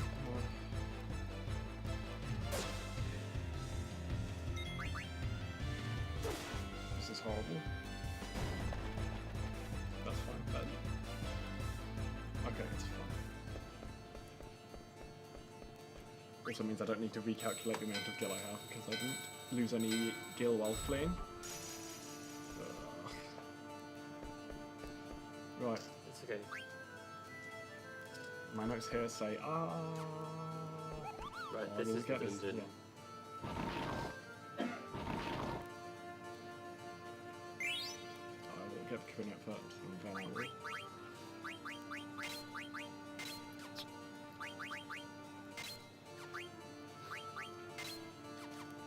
Then we will Phoenix down BB and we need to potion everyone up to full because I set up their equipment so that the maximum damage the next boss can do is about 1 to 3 health below their current health. So in the worst case he can not quite kill us. You need to remember that he can very, very nearly kill us, which means you need to have everyone at full health all the time. Because there's a huge difference in getting 1 shot and getting 2 shot. Yeah. Because 1 doesn't require you to revive, and you can still attack while it's going on. So you forgot to pick up the bell there, I think? Yes, I We did. got an extra encounter, but that time also is nothing compared with forgetting the menu. Because this menu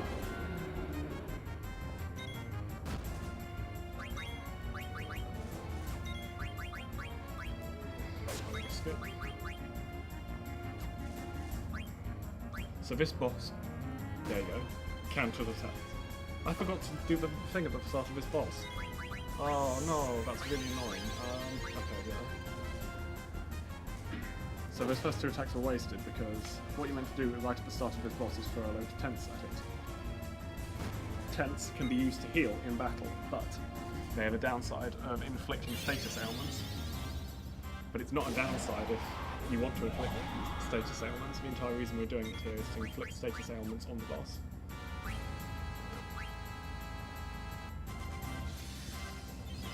Hopefully, this is going to heal him back to full, so the first 2 attacks are... Oh, there we go, that was very lucky. I'll have her heal, she'll heal.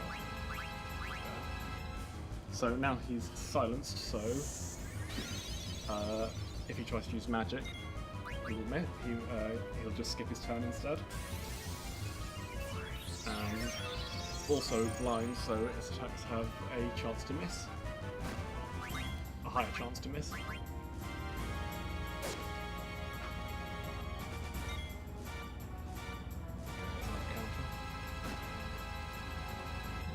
And that's why we bought so many 10s. That's 1.5 attacks. I'll assume that, yeah, so can't cast, that means save time from equipping. Can't cast means it tried to use magic and failed.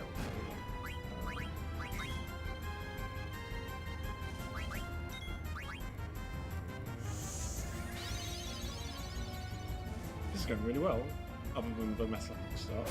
That's 4 out of 6. Yeah, and we are getting good damage rolls. 4.5 out of 6.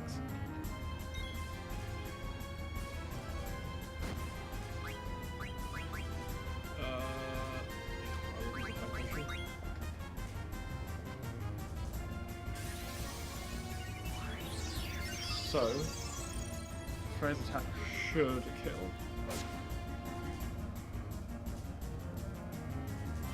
Oh, another counter. If this is, yeah. Good fight. Yeah, pretty good. And everyone survived, which means I don't need to worry about ability points.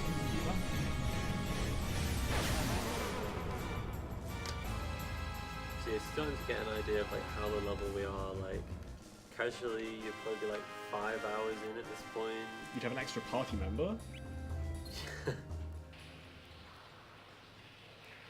Right, so I now have 4 10s instead of the expected 1. So that's an extra 1,200.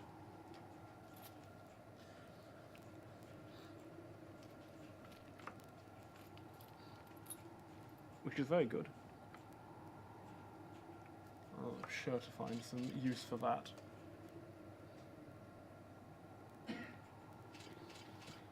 So Steiner has quit his job and decided to become a merchant instead. He's travelling to Alexandria with a sack full of horrible, horrible pickles. Yeah. The guards decide they don't want to search for his sack of horrible pickles and let him through without inspecting anything. Because who would hide anything in such a... I mean, would you open a bag of pickles? I would not open a bag of pickles.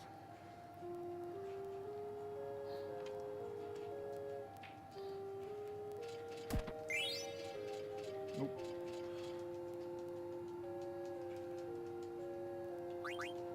Decide not to kill that person because it's quicker than deciding to kill them. You don't actually kill them.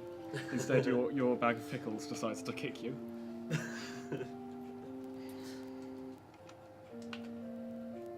So that chest up there we can't reach at the moment. But it's not at all useful. I think it has a card in it.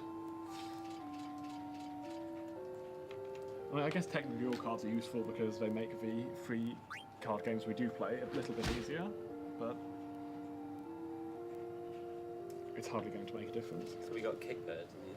Yes, I did get kicked there. Oh no. Oh no, they thought about it. That's suspicious.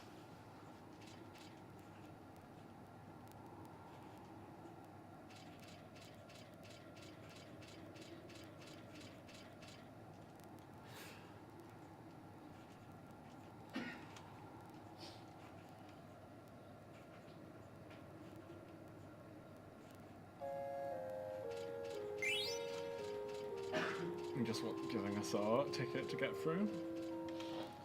You know, as you would. You just leave it on the floor and walk away. He doesn't want to go near the pickles. Right.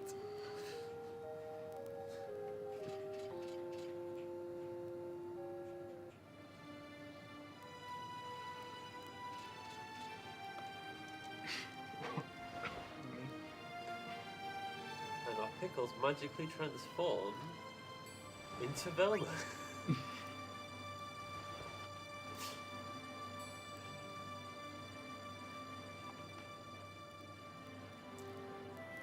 then we get a quick opportunity to buy some more consumables if we used up all of the ones on getting through Gizmo. Because otherwise, when we switch back to that party, we have to walk all the way back to Lindblom to be able to buy anything. So this is casually very helpful, but in the speedrun we know what we need to buy, so... Oh, it's that seat. So, am I right in thinking this on the PSX version this is like the end of disc 1? No. No. No, you... I was going to say, this is really early. We're going to switch back to our other party in a And it's minute. when we come back. Yeah, it's when we come back to it. Right, yeah. It is this, like, This place. area, yeah. So it's a cable car there. One car goes up and one car goes down. It's at the top of the mountain. Presumably that's relatively energy efficient to do, I would believe. Yeah, because it'll take... You've got the weight of one pulling down. Yeah, so it's just friction, is the thing you have to oppose, is the gravity effects. So. Right, so the Black Mages have come through here, presumably heading towards Freya's hometown.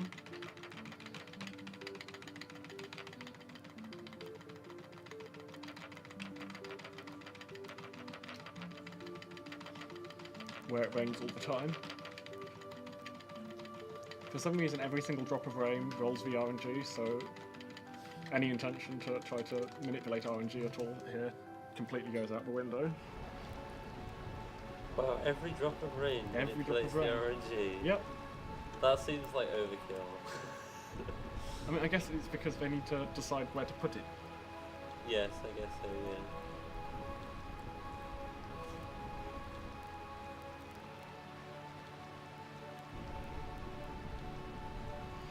The realm of eternal rain. This is the place where Freya's from, right? Yes, and it's got lots of soldiers dying on the streets, or dead on the streets, and people, other people as well. Because it's been attacked by the Black Mages. And again, just to, make it super clear what's going on here, no funny business, just to say hi.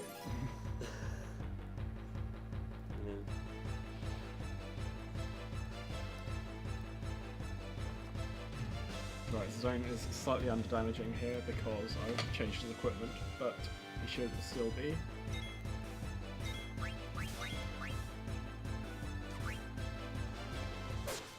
That's fine. Oh, actually, I probably should have attacked with box this way.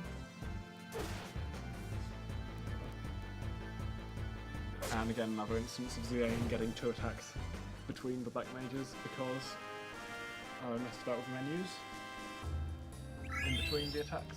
And now VV is level 4, which means he gets +1 magic for a later boss. VV's not very strong at the moment, he only knows level 1 magic.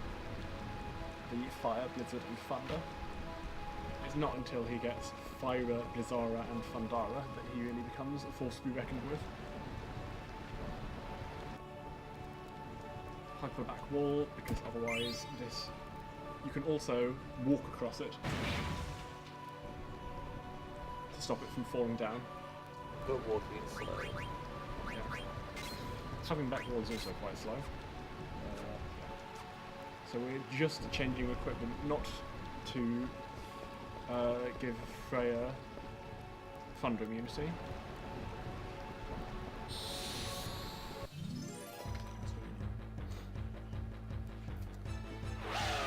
Oh, that's really bad. So a back attack is like, you get bad RNG when an encounter starts, it's like they ambushed you. Yeah. And they get to attack straight away, but also your front and back row is reversed. So we see Vivi's at the front and Zidane and Freya at the back. Which, actually we haven't talked about front and back row at all. So if you're in the back row, you take half damage, but deal half damage with physical attacks. You magic attacks ignore rows. Yeah.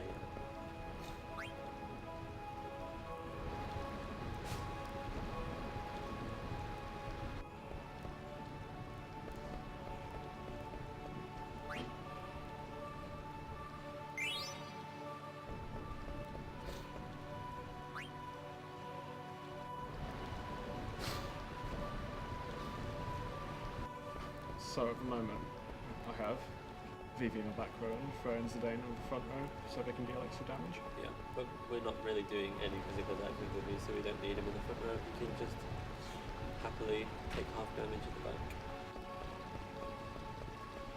Freya is intended a little bit as a back row character because she has the jump ability, where she jumps up in the air and then lands on enemies a little while later and does extra damage. It's quite useful more for avoiding attacks than it is for actually, because she does. As we will see especially the best use of it at the very, very, very end. Because it takes a while for her to come down, and you don't really want to wait for that in a speedrun. Yeah, but there are uses for it.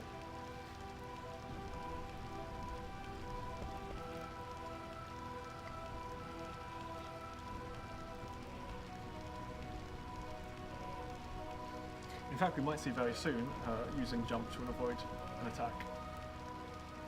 On the next boss, there is a strategy where you do that. It's not always possible though, it just depends on how the enemy decides to attack your party.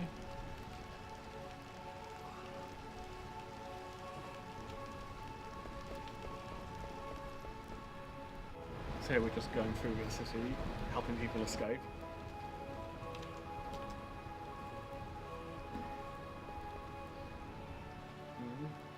Trying to find out where the army is. We're assuming that Drana's still here, even though why would she be here? She could just send the army in. If the invasion's done, why wouldn't she be leaving? But whatever, it's fine. So that falling down knocks that statue over, which means we can get across to here.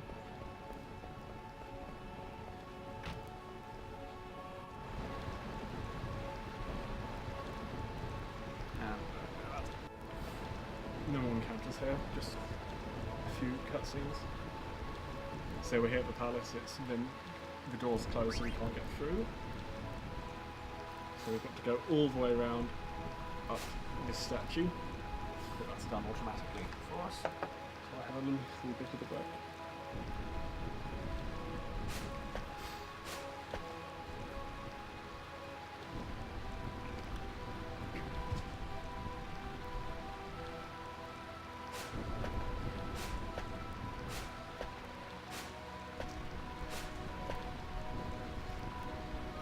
Realised since we last did this, they've moved the bathrooms very slightly further away. How is this going to affect the speed? Well, I might need a card to get it. Yeah, you will need a card to probably to get back in here, not actually. I forgot I could go to the law school. Yeah, you better route them out. So this is Freya talking to her long-lost love, he went off to become the greatest warrior of all time, and he never returned. It's the Queen and Bitches. And the mysterious man, wearing a spectacular outfit. Yeah.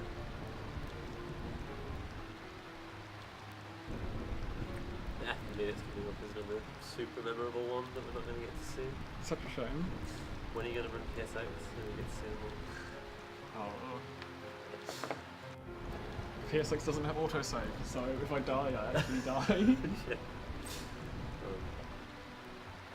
Oh yeah, this game on PSX is a lot more hardcore and longer.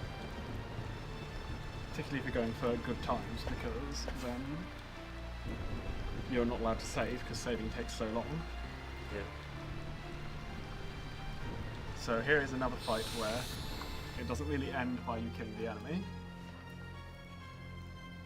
She has, I think, 3,000 something health. So rather than do that, we'll just wait for her to attack us 10 times. Is that the end condition? Yeah. So it's 1.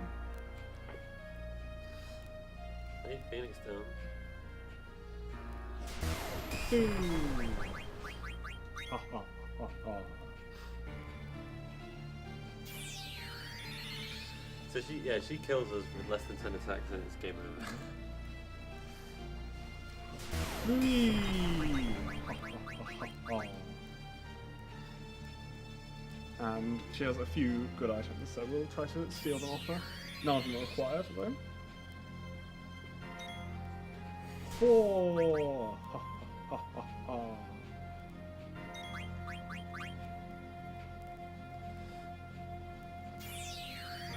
Right, I won't steal the next time because no one will be available to. 5!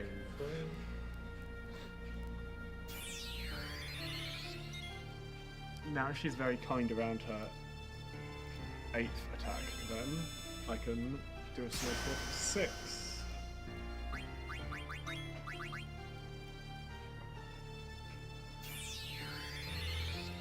So is it intended for you to kill her like casually? No, I don't think so. No, it isn't. Yeah. I remember now. 7. Yeah, she wrecks you. Yeah, I was trying to remember like, are we gonna annihilate because really low level is because it's supposed to be that way, but no, it is Right, supposed to be that way. she is Thunder Slash. No, that's okay. You can't do this bit.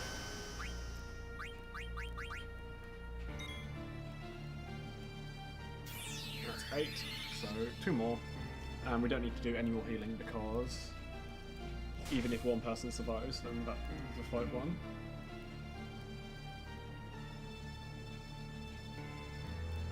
Stealing.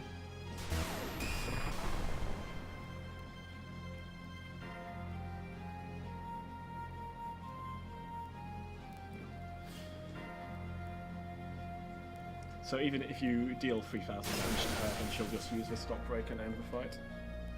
Knocks all your party down to 1 health.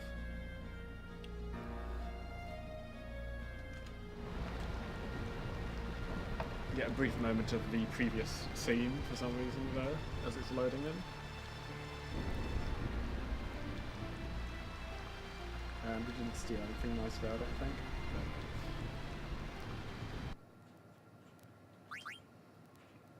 Right, and that, if you're playing on PSX, is the end of Disc 1. We're now a quarter of the way through the game, presumably. What was the time? What time were we at? Jay? Sorry? What time are we at? What time? What's the current run time? Yeah. We're currently at 2 hours, 2 minutes. That's pretty good. Like 2 hours is the 2 hours would be very good there. We're a quarter of the way. No, we still got more. We got loads. So there's there's a small time loss with not picking up the bell. But we also got unlucky and got an extra encounter, didn't we? Yeah, we got quite a few encounters to be honest. So I'm not enormously happy with it, but so now we're back with this party instead.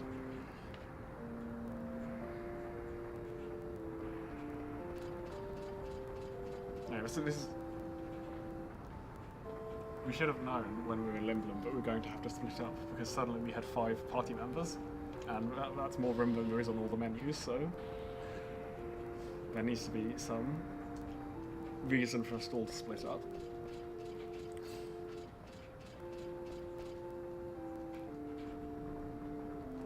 So it's just various triggers we need to hit to get the train to appear. Talk to that guy, and then these 2 members of these 2 thieves from right at the start of the game turn back up. So they've all escaped from the evil forest now. There should be.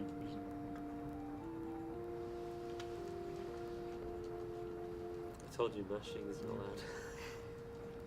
It's against the rules. Page down and page up there is quicker than it is than just scrolling down. Page up strats. Yeah, I wanted to mention it before actually. If you're familiar with other RPG speedruns, it's FF9 is just the same in the fact that the menus really are the super difficult parts. Because like everything else, like all the battles and the dialogue, there's, assuming other than like RNG and stuff, there's not, you know, it's going to go a lot on at the speed that it wants to go. Movement is tricky and you're going to save all those small amounts of times here and there, but the menus are just as fast as your fingers and your brain can go. So that is really where a huge amount of time can be saved if you are a god.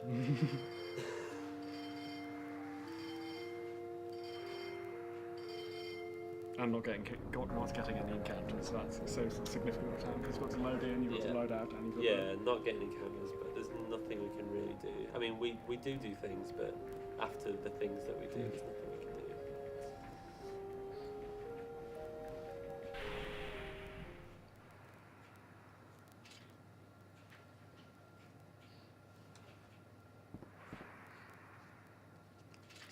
I need to remember at some point I need to de-equip Velma's gloves. Actually, I don't actually need them at any point in time. Because there's a button to just equip all the best equipment for your entire party, well, for that party member. And so I try to set it up to use that button as often as possible because it's quicker than going through the menu and actually equipping things. Yeah.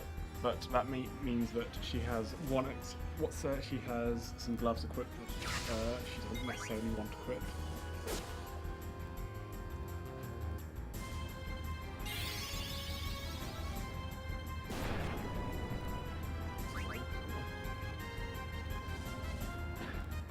So this is the broken black waltz that was crashed into the airship gate about an hour ago.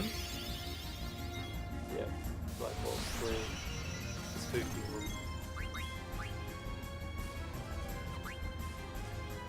one. So now Velma and Black Waltz's ATBs are both at 0, and because Velma has 1 speed point above the Black Waltz, she gets there slightly before him and can attack again. I like that Velma is doing like basically as much damage as Steiner.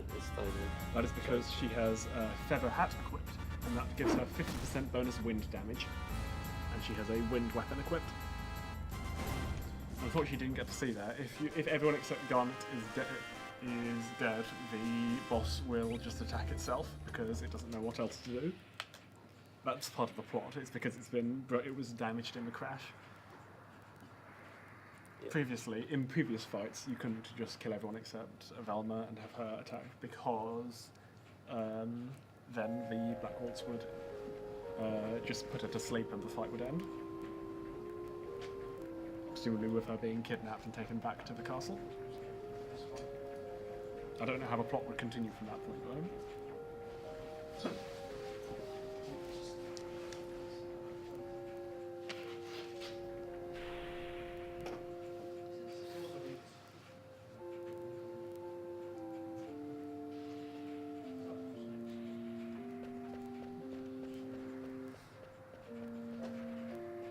More people have arrived, which means more people that can turn computers on and heat up the room. It's so cold in here. Oh, what I should do is just heal.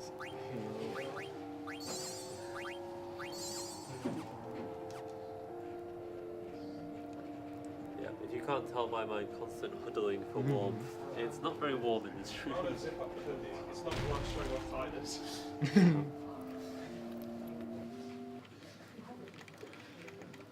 Actually, I'll go for the potential encounter here. So, at some point in the near future, we will want Steiner to have leveled up.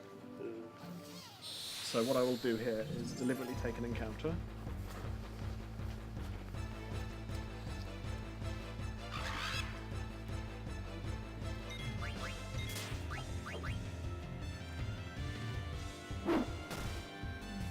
And this should be enough. Can I just take a moment to thank our sponsors, Noble Chairs and Overclockers, who provided chairs that you see in the background of the runners and the operating staff, as well as prizes for the raffle.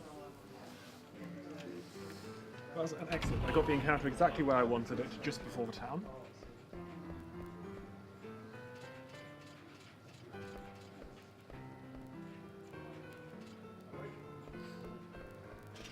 And Steiner got enough experience. Now I need to remember this next. This is the only optional cutscene we view, because during this cutscene we get pickpocketed for 500 gil. But then if we go and confront the pickpocket, he'll give us what he bought with that 500 gil to say sorry. I want to know where he's getting his deals because this item isn't available at this point in the game, and it's one of the best items in the game, and it's worth like 5,000 gil instead of 500. It's amazing because it teaches MP attack. Best mugging ever.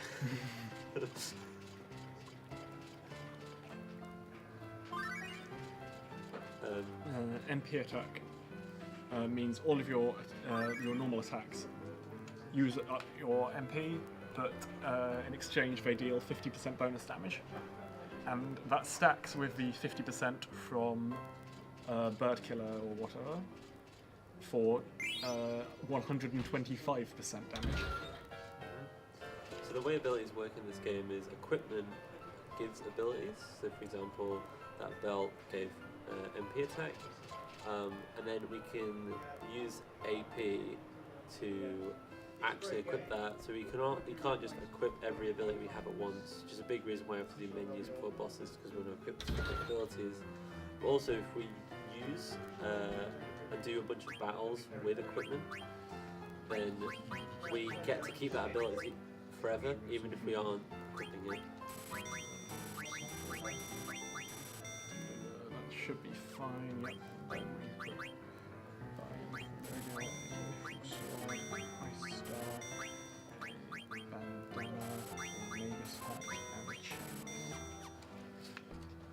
Yeah, just to clarify, because I don't think I explained it very well, but we wouldn't, so eventually we won't need to equip the power belt to be able to use MP attack, we just have it available to us at any time. We still do have to equip it in the menu, which is this menu still. And the little blue octagons, those are also required to equip abilities. Each ability has a different cost, and yeah, you can have as many as. And as you level up, that number increases. So the number of things you can have equipped increases. And there's all sorts of useful abilities. There's stuff that deals bonus damage against certain enemies. There is status immunities. Those are very useful as well. Yeah, I'd say the biggest by far are the killer abilities, which give you 50% bonus damage to certain enemies, and the immunities, like sleep immunity, that kind of thing. Yeah. Because it turns out if you know a boss is going to use sleep and then you equip sleep immunity before the boss, that's quite a good idea. Yeah. Because in a normal run, even if you know everything that's in a normal game, even if you know everything that's in the dungeon, you need to be immune to every status in the dungeon. But since we're basically only fighting the bosses later on, we don't need to worry about. We'll know exactly what status immunities we need all the time. And we do need to abuse that knowledge as much as possible, because as we said, we are going to be so underleveled. Which means we have fewer slots to equip abilities. And we just die because we have so little HP. And do little damage back without the abuse of abilities.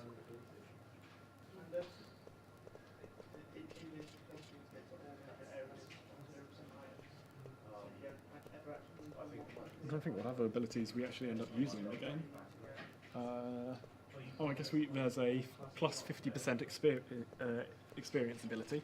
That's useful. Oh, and the double ability points ability. That's very useful since, again, we're not doing many fights, so ability points are at a premium.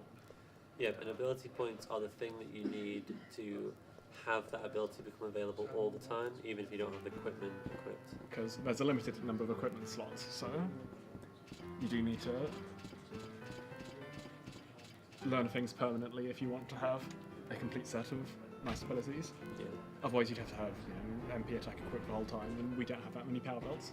Exactly, yeah, we only have one power belt, so if we want multiple people to use MP attack, we need to get some AP on the character that has it by doing battles, and then have them learn it permanently. Fortunately, although bosses do not give any experience, they do give AP, and usually a significant amount. So we'll be routing in what we have equipped. So there's a bit of a balance between, on most bosses, between doing the most damage to that boss and also having stuff equipped that teaches us nice abilities.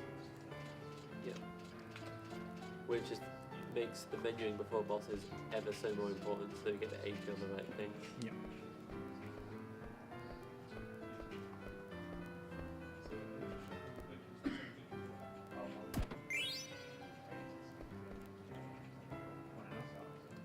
So this guy, the reason we are here, that Marcus is here, is to steal a super soft. So if you remember a while ago, his friend Blank was turned to stone in the forest in a cutscene we skipped. So he's trying to turn him back, and to do that he'll need a super soft, which he broke into this man's house to steal. But he said, "Oh no, just come to my laboratory. You can have it. It's fine." Yeah, luckily just getting turned to stone in the world of Final Fantasy is just a status effect, so if you got the right item, just come back. Although he was turned... I think the reason they need the super soft is they don't want to unstone the entire forest. Oh, so if they just used a regular soft? I'm guessing that's why you can't use a regular soft.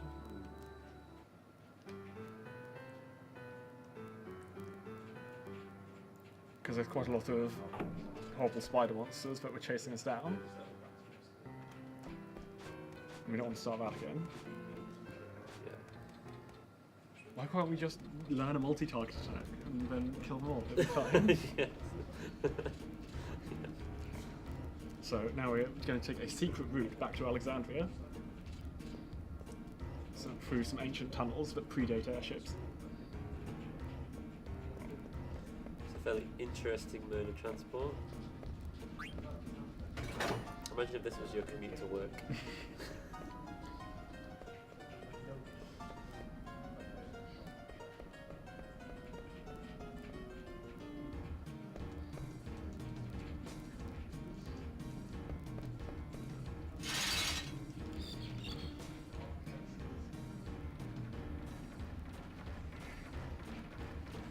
I was going to look ahead on the menu, on the notes, but I don't have to because there's a big cutscene in which to do that in. Yeah. So, this is a good place to grind free XP, and sometimes it is actually worth it in the speedrun. I'm not going to do it because I've got Steiner high enough level already, but there's some big purple worms that give a lot of experience, which is a reference to a Final Fantasy 1, where there is a tiny little pixel quite near the start of the game, which accidentally has late game enemies in it. And one of these is a big purple worm that gives lots of experience. So it's a common method to, if you want to go through that game very fast, is to go straight there and level up a lot. I'm guessing there's some trick to killing the purple worm without, while still being very low levels. Yeah.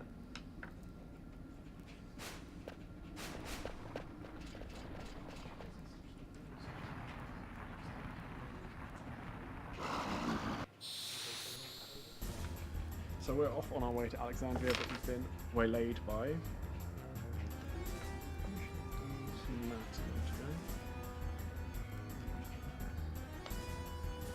Worm with the gas mask. So I'm gonna wait until Steiner's back, because he's the most important. Well, this worm is very slow.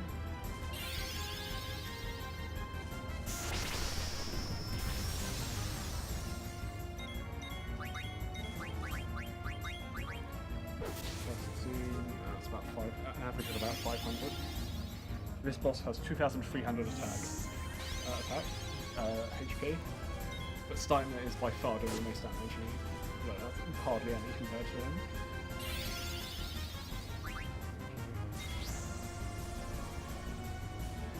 Do I want to revive? No, that'd be fine.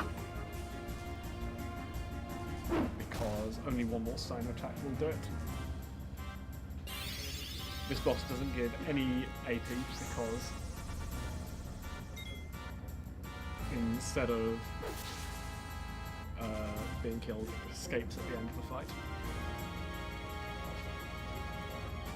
That's one of the bosses where damage counting matters quite a bit, because if for example Steiner's attack killed the boss doesn't, because the boss will not actually escape until the boss's turn is back up. So if I had Steiner attack and kill the boss, and then Marcus attack and then Dagger attack, those attacks would be totally worthless, but they would delay the boss using its escape. Yeah, just a total waste of animation time.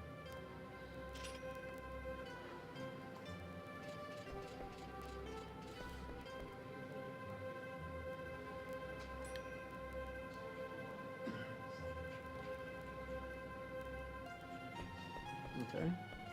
I've got quite a bit of leeway in terms of money. Oh no, they locked us out. What could... How could this get any worse? Oh, it is.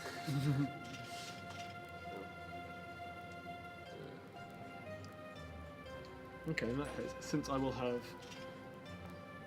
Usually I delay the next shopping trip until after a boss, but because it is slightly quicker to do it before the boss, the only reason I do that is I need the boss's skill. But because I got so many extra tents from... Not having to use... Yes, not having to use them on Gizmo. Yeah, you only need 1 tent, so...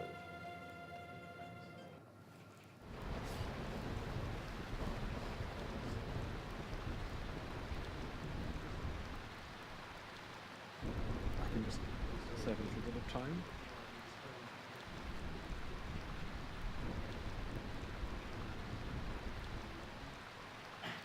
Right, so this party has finally recovered from our terrible fight with Beatrix. Yeah, luckily they didn't kill us. So there's the point where you spell out Velma's name. So having Velma just called V would have been a few frames faster. Yeah, barely. And it's not worth doing on PC because you have to, it takes quite a bit of time to actually change the menu. Maybe if you were doing some weird tool assisted thing where you can type out a name in under a second, then it would be worth it, but I don't think anyone has tried tool assisted PC runs for this.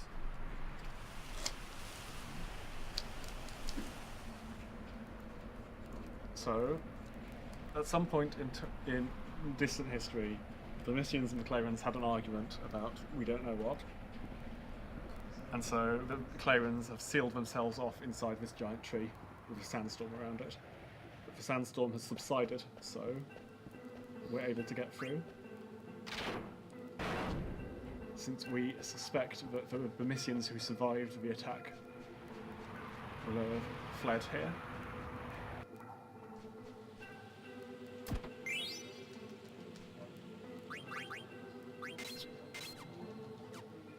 So that was a very... I quote several things in that menu from the last shopping trip and from that chest. But because you can do it in just 2 clicks, so...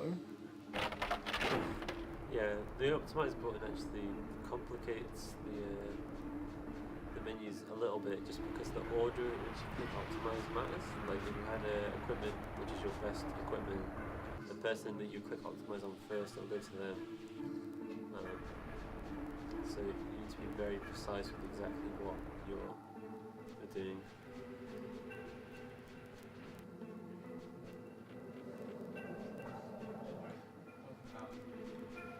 It's a shame.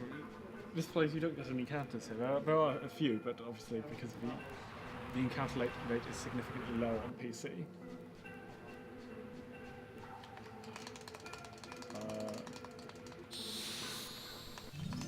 That's strange. I shouldn't manage to get that. I was mashing pretty fast. Yeah, that was weird. Can I kill these quickly? I guess I'll... Oh no! Oh dear. Well, okay, I guess I will die. We're learning new things here. We are learning new things. I don't know why I fell out. I'm sure I was mashing. Right, what I will do is I'll switch to keyboard for... Oh, okay, that's fine. I don't need to... You need to res. No. That is very strange. Fortunately, I don't know any of that. Right, so because I skipped the Chocobo Forest, I need to pick up my Chocobo calling items here instead of there. Yeah, which the guy still green ones.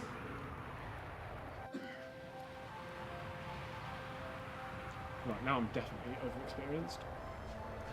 Oh, of course, I don't need to heal Zidane because Freya leaves your party here.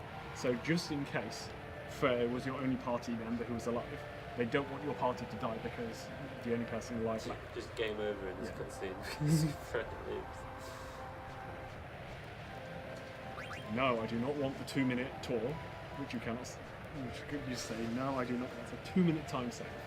Yep, another super important menu to not miss out. Right, so I'll do the shopping trip early. I thought it's probably not as much that big of a time save if I'm. Underclouds, 2 Mithril Helms, a Mage Hat, and I'm not actually sure. What do I sell? Nice.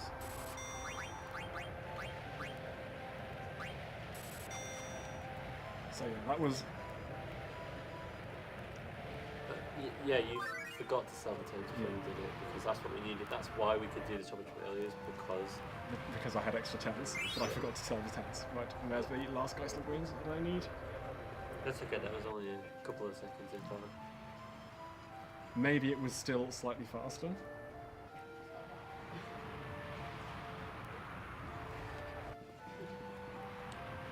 But usually I'd do that menu after this boss.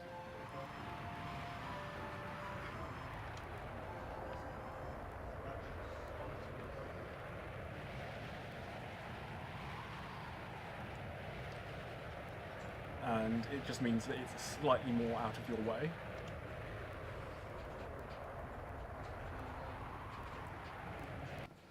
But you can use the boss skill to.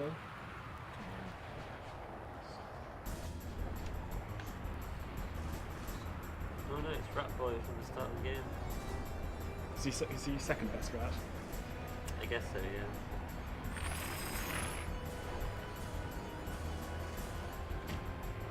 Oh, he's saved. Yay. Leave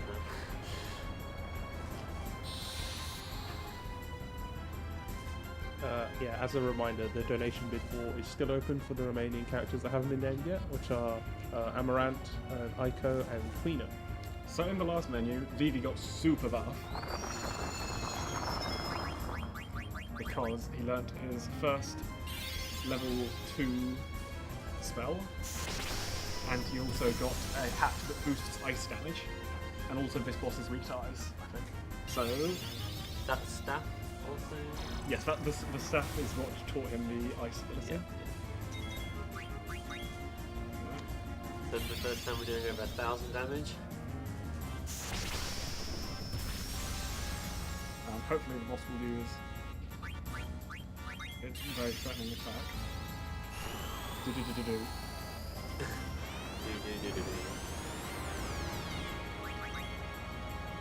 So although that looks very threatening, it is not, because it just sets your entire party to 1 HP, or 1 to 9 HP, which means it can actually heal them. That was pretty good, I'm happy with that. Some good damage. Yeah, we didn't attack with the Dane just because it wasn't like the animation time. And also that boss will counter normal attacks, and that's basically the only way Zidane has to deal damage right now. Right.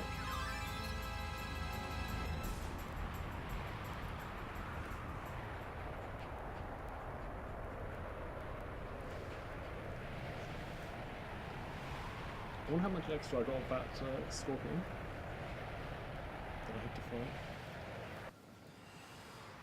Do you want me to Google it? Oh, you might as well. I mean, it might be quicker to. No, it's quicker to look it up than it is to. That'll be very helpful. Thank you. I'll try and find out what it's called for a start. I think it's a sand Scorpion.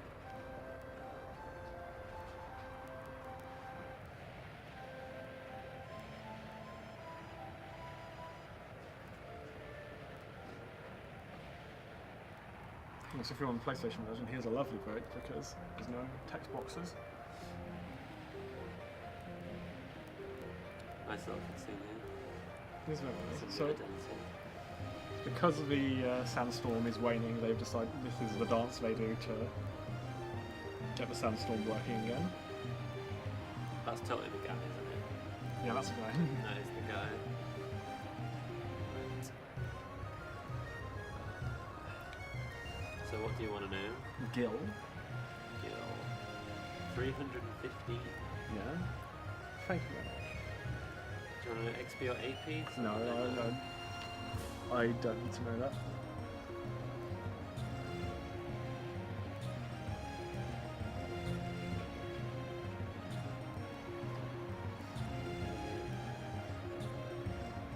Always drops a potion.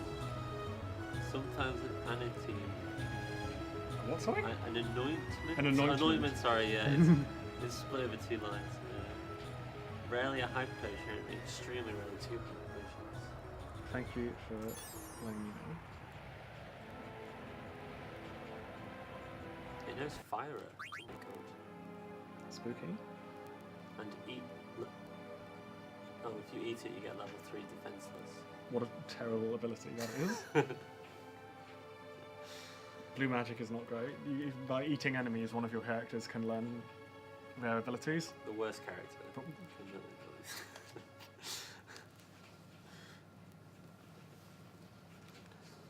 For a minute, I thought I was going to have to do that mini game, but that's not until much later.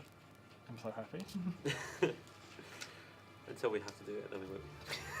Maybe I'll get it. Maybe I'll get the good cycle. You need to love it, that mini game. It's hours.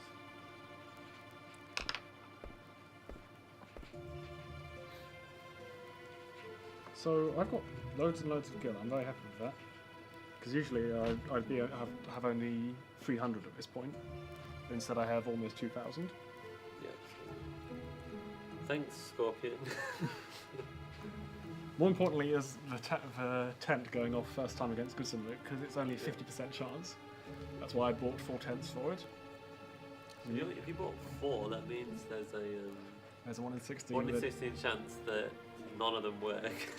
Is there a backup plan? So Zidane does have the ability to inflict blind, but then the boss can still use magic. So it's not as good, but it means that... Because the alternative is quitting out and loading an autosave. Oh. That candle.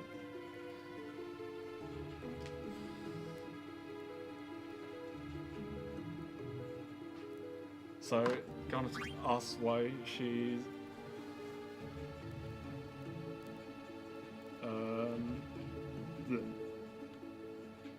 Garnet asks why she invaded Bermisia, and she makes up some lie about the fact that they were going to attack first. I'm sure it was faster to believe her. All I remember is you put your cursor on the candle, and then that gets both of the dialogue options correct. Whatever, it's fine. I'm sure I'd only lost half a second if it was. So now we discover why she was so desperate to get her back to the castle. It's so that she could steal her eidolons.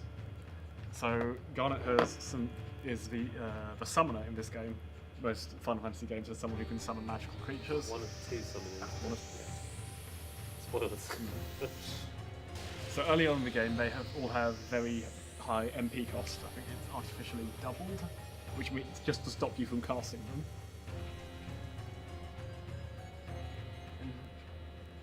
And now they've all been stolen, so she's unlearned all of them. And if we want to use any of them, we'll have to relearn them from abilities, same as from items, same as any other ability. Unfortunately, because summons, the first time you use a summon, you get a longer version that does bonus damage. It does bonus damage the first Yep. time. I think, yeah, the longer animations do bonus damage.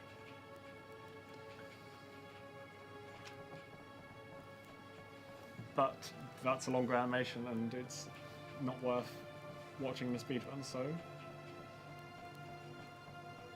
There used to be one for a very particular case where it helped it do a weird strategy in a fight, but that's no longer part of the game. Not to be uneven. Yeah, unfortunately, you won't really get to see any summons just because you basically summon a god.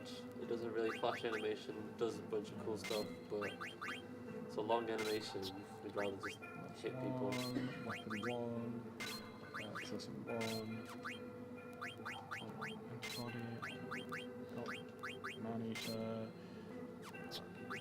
man-eater, insomniac alert.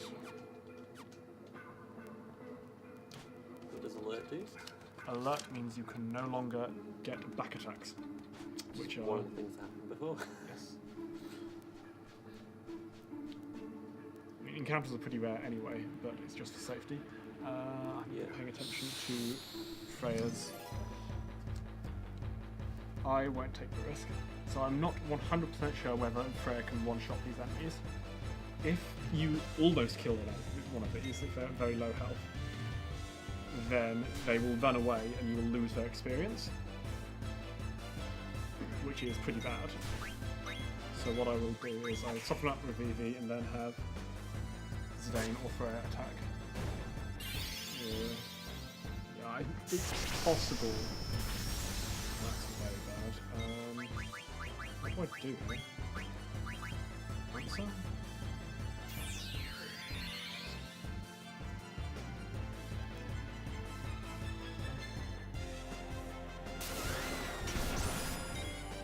Oh no, oh dear, oh no. Okay. I'll be underleveled. So we're down on XP now. 133. Yeah. So we missed 133 XP. We did get bonus XP from the Scorpion. Remember? Yes, so Zidane will be underleveled. Zidane's on a level. Freya is boosted though because that Yeah. Scorpion is 200 each. 200 each. I remember that. I'm under guild, but I already did anti-guild stuff.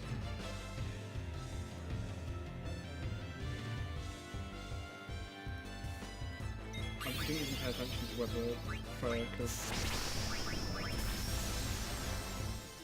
Wow, they really hate Roxas. Thanks Freya for defending him. Thanks, Freya. MVP Freya.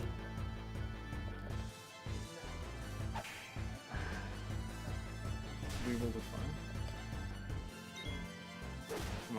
Roxas might get a very good trance.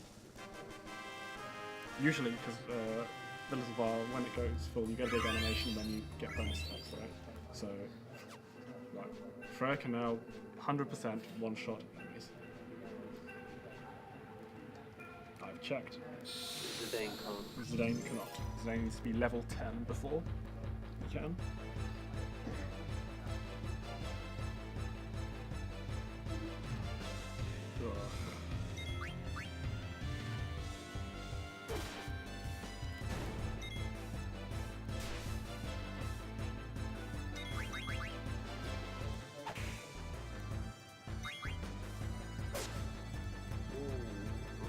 That's no big deal. Just attack Freya. And you can't do Zidane attack and then VV attack because then they will escape in between. Yeah. But even if they don't get an action, they just escape. Is that opportunity to heal everyone? It's pretty annoying that the worm has to wait till its attack, which is annoying because we want it to escape. But then when we don't want it to escape, they just do it. Yeah. Oh. Ah! Isn't it strange? Because this doesn't seem like enough of an attack force to take over the city. But the reason for that is because this is just a distraction. We all run down here while they invade from the air with airships. And something else.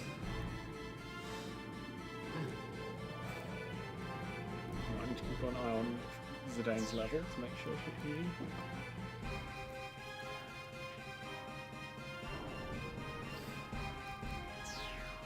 That's one of the disadvantages of having few encounters.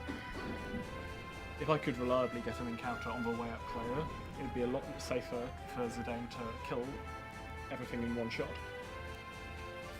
Because everything in Clara gives decent experience, and Vivi, as I was saying, is hugely buff right now from doing double damage ice. Sorry, 50% damage ice.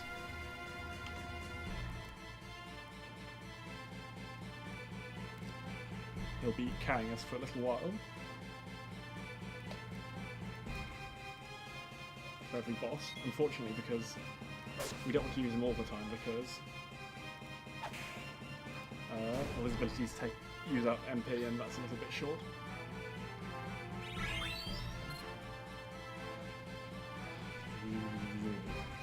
Zidane is still not one-shotting guards,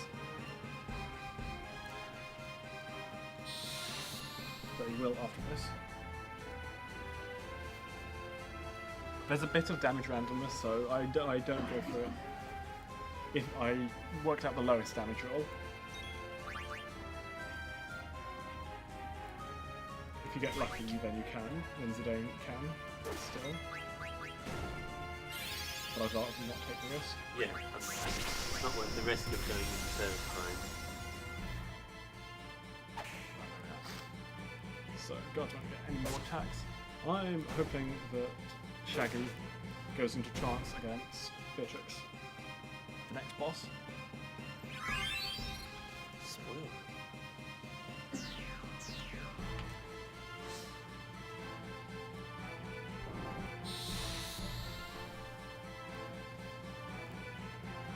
Oh yeah, I was slightly worried about AP as well, but actually it doesn't matter because you only need 6 AP from these fights. The experience is more important.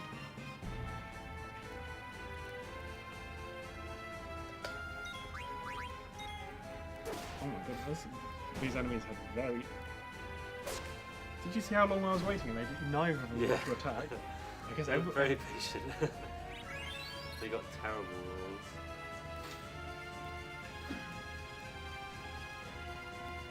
It's happened a few times now where everyone has terrible ATV gauge rolls. Alright, so they ask you which way to go, and the answer is always not. The correct answer is always not the way you came. Right. That's just how. So it's not difficult. It's not a guessing game. You can either descend up those stairs or up that way. So it's easy to guess on the first playthrough which way is the correct.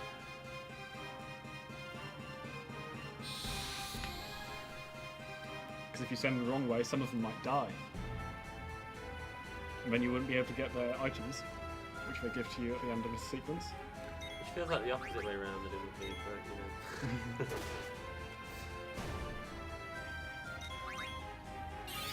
Oh no, I should attack the other one.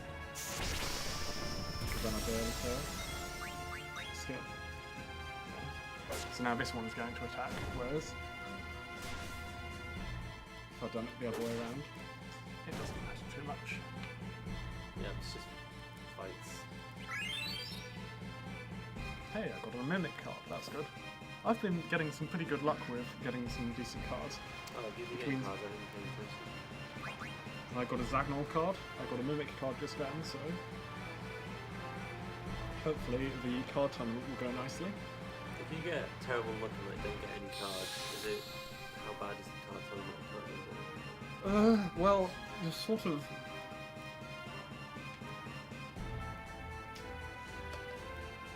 You already do a strategy that works well with having weak cards.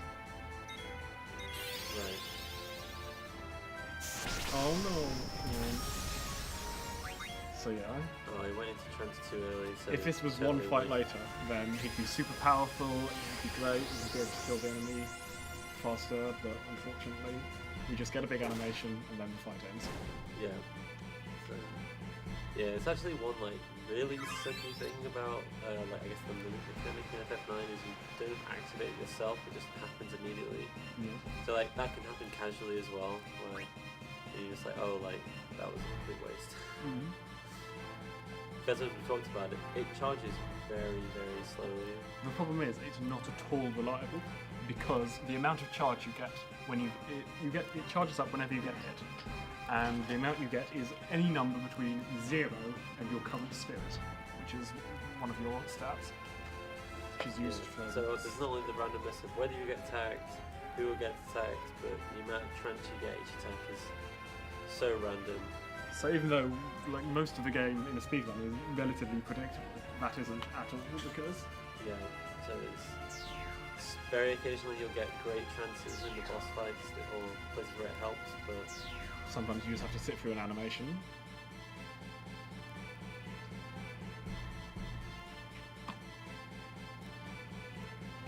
So we've rescued all these people, and unfortunately he needs to turn up to rescue them again. Freya's long lost love for Sir Fratley. oh, he's picked a good time to return.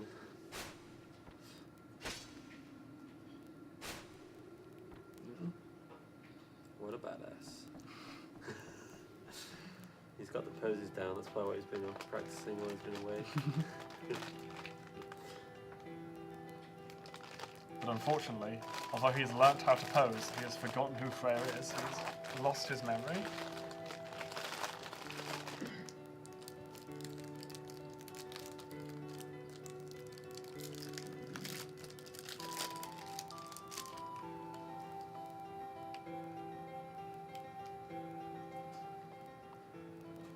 I think Zidane just said something like, "How could you forget Best Rat?"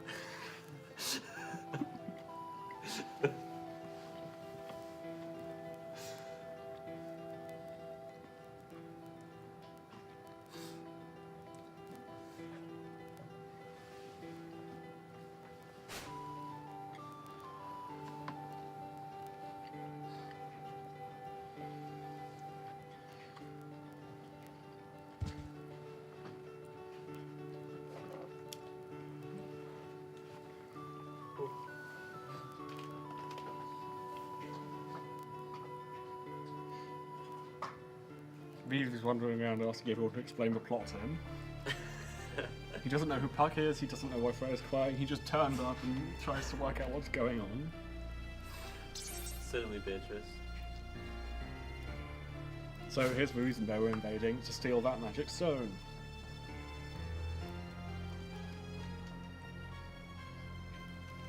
Right, so Freya no longer needs the bonus strength, so more important to give her thunder absorption. I don't need these. Actually, these are useful, why not? Out of interest, when will the other characters be coming? I think there's only 3 left. It will be quite a while, actually. Okay. Yeah, the other characters are a while. What is the upcoming character? What are the Next one is Queena, okay. And We've got- then Freya, and then and then Aiko, and then We've already done Amaranth. Freya. It's Aiko and Okay, Amaranth are sorry. pretty close together. okay. So Queen, and then Ico, then Amber. So if you want to name those, get your donations in. yeah. So this fight, again, it can end after 10 attacks, but this time we're actually dealing decent amount of damage, so it's worth. Yeah, we've had a bit of a montage. Oh, and- oof. oh, that's an unlucky crit.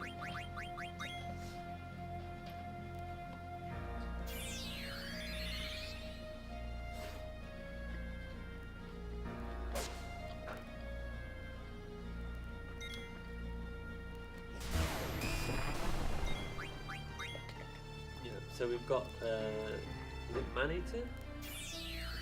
Yes, Man-Eater. Yeah, Man-Eater, which gives us 50% bonus damage against humans. Beatrice is a human, so we're doing really good damage. Oh my goodness, I guess I 5 boxes. This fight is not going well. Hopefully she'll use Thunder Slash here.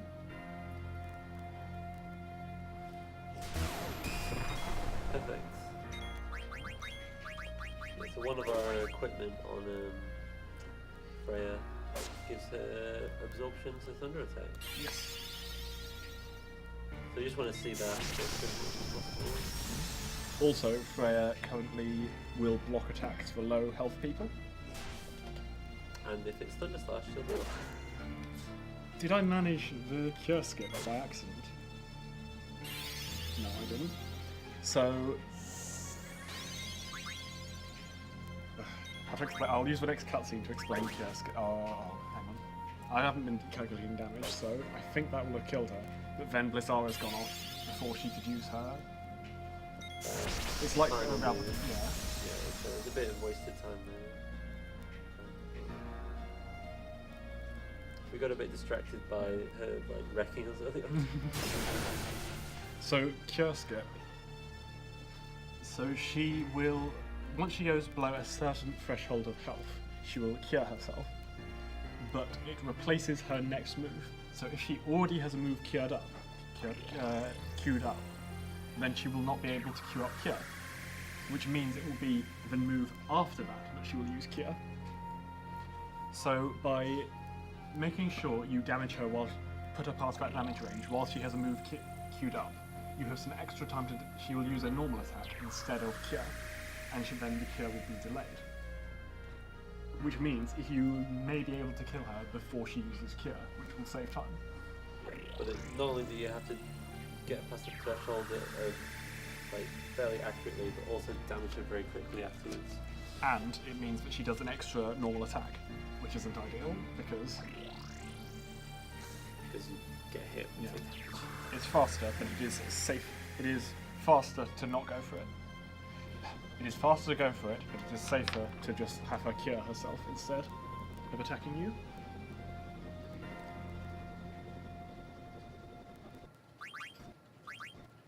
Very strange.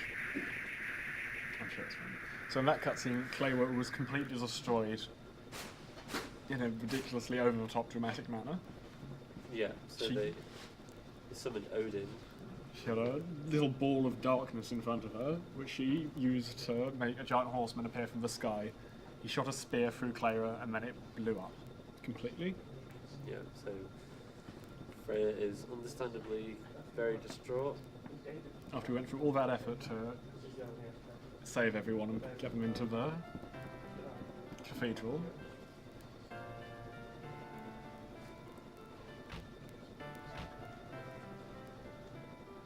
Shouts to Roses of May, the music that's playing right now, Beatrice's theme.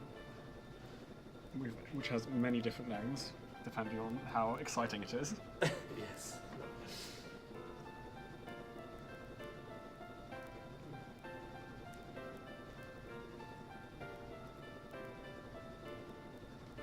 Got time for to read donations if there are any. There aren't any new ones at the moment. Can you double check? Oh wow, okay, we do have a donation. We have £40 from Wow. Cusco. And here's £20 each for the Rabbi incentives. Good luck, guys. Thank you very much, Cusco. Thank you very much for £40, wow. And we're now at a total of £914. It's really close to 1,000. Yeah. Be cool if we got there. Also, another update. We do have some new donation incentives for the Shadow of the Tomb Raider run happening later today. It's not on the schedule yet, but it will be updated. The incentive is if we reach the goal threshold. What's the threshold? There is a threshold, but the incentive will be to play with a PlayStation 2 Lara skin. Okay, just basically a bid war for skins, but we'll get that updated soon. Yeah, the old Angel of Darkness and Tomb Raider 1 skins are particularly fantastic.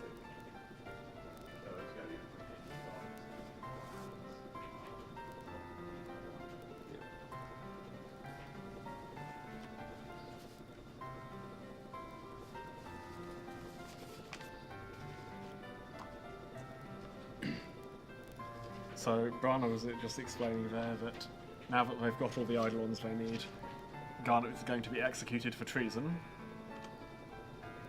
So we need to get back to Alexandria and stop that. And our quickest way back to Alexandria, we reckon, because we need to beat her back. Are you clipping into... Yes. The collision there is a bit weird.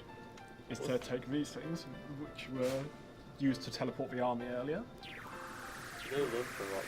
There isn't much collision in this game because, like, most things are just 2D paintings or drawings, and then they just superimpose the 3D on them. Right, see if I can get the cycle here. It's actually quite a clever way of Here getting we go. a lot out of the game. Yeah, a lot of all that RPGs are like this, which is painted background. That looks like it's wrong, but it's correct.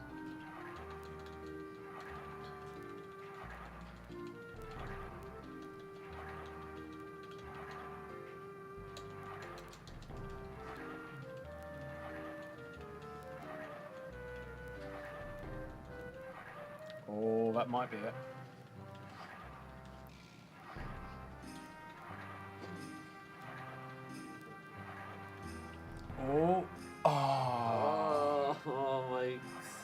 so close, and it doesn't lose any time to go for that. So that used to be TAS only, but there's a human setup, possible setup now. Straight into another difficult trick, avoiding these two fights. Oh goodness, what are they doing? I think I've hit both of them now. They set off. There's a bit of randomness in how they move, so they set off quite late. So. Yeah, so in this area we're going to be running around with Steiner and things to avoid enemies. And it's basically not intended for you to be able to avoid them. Not really. Because it's extremely hard. Like even if you have done it many times and know what you're doing, you see like we've just been gotten by them. So every single one we do manage to avoid is like a big success. I think yeah. So because of the way I messed up, I forgot both of them. Oh. Yeah. I should have just ran straight into the first one and then tried to do better on the second.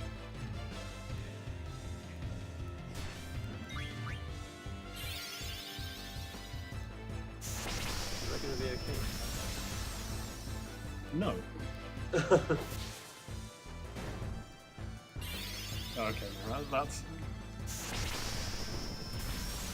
At least I get another chance to show off the skip. They're pretty dangerous as well, because Steiner is at low level, which means low health.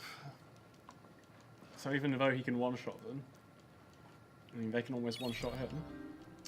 Thank God for autosave. Yeah.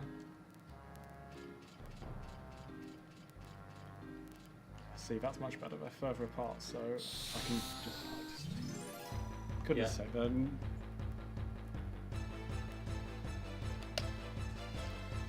Just make sure you're ready to run left as soon as this fight ends to not get caught.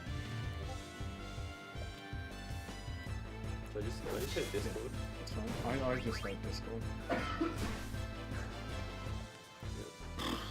Okay, that's fine. What this does mean is that Steiner will be over leveled for the next fight. I don't know if that is good or not, because the exact value of Steiner's HP will be important in the next fight. And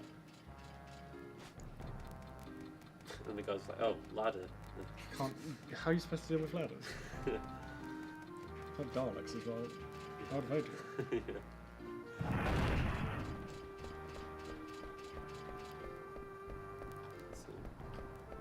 Yeah. As far as I'm concerned, I think they're so hard to avoid. I think it's good to avoid one of them there.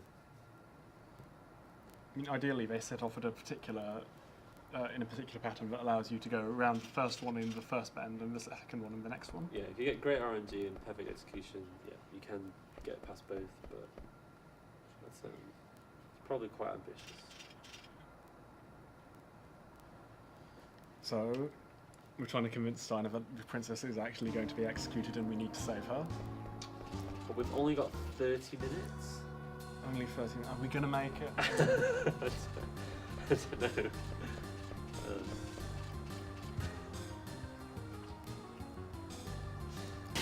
Right, so we're about to fight a secret late game boss that is available during this section, which means it requires quite a bit of setup to be able to be.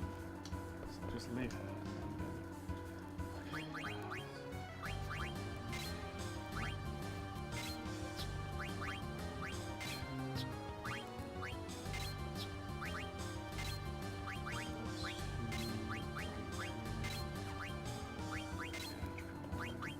Minus insomnia.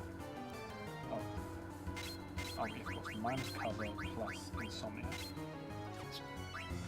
Minus MP attack, minus bug killer, insomnia, bandit, and put everyone on back row. Oh, and I also want to heal Steiner.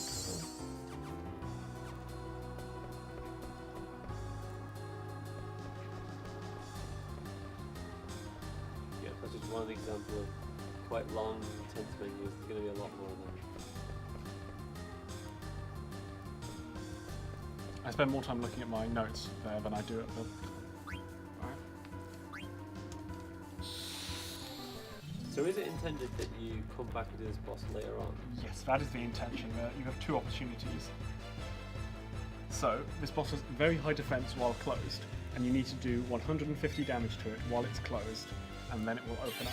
Because it's a book, so it opens up to different pages depending on how much damage you do to it. Shaggy High Potion Steiner. So what I do is I put Steiner to full HP, and then I have a Backroad Freya. Oh no! So it needs to be 150 damage. As you can see, that's 148. Nothing on this page. I'll just wait for it to attack and have my plan based on that. That's going to... As you can see, not a nice enemy. Fortunately, we can't. So I got very unlucky there. It did its worst attack twice, and also I got a very bad damage roll on Freya. It's okay, we can just try it again. Yeah. Like I say, this is a optional secret boss we're supposed to do later in the game. And remember, we are super underleveled for this current part of the game. Never mind for when we're meant to be fighting this. Yeah.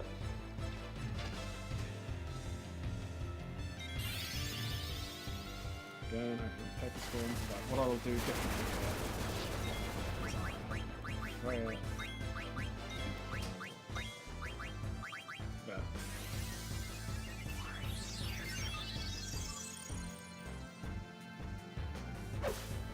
There we go, 160, that's much better.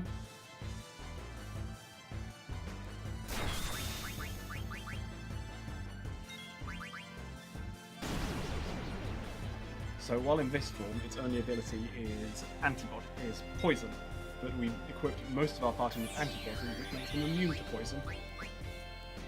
So we can just... we don't have to worry about that.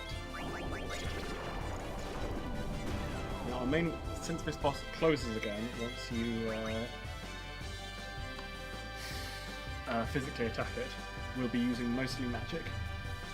But because Vivi does not have enough MP to cast enough magic, what we need to do is buff up his magic a couple of times.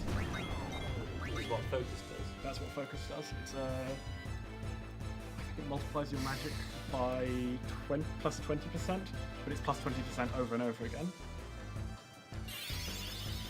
I can't remember the exact value, but it's... yeah.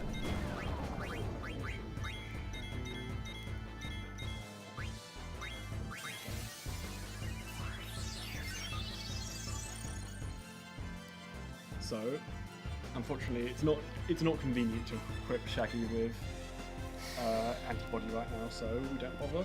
We just heal him if we need Before it. we stole an elixir, is that a rare skill? No, that's a pretty common steal. I'm getting out of elixirs.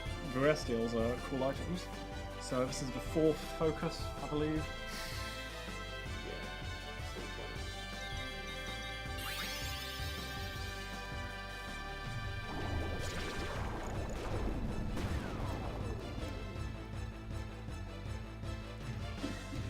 This boss does drop some focus, that's my mistake.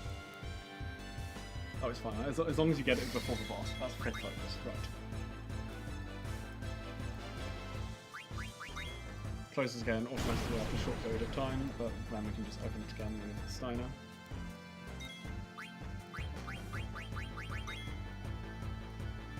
This time, instead of Lazara, we'll be using Fire, because we have... this boss is weak to fire,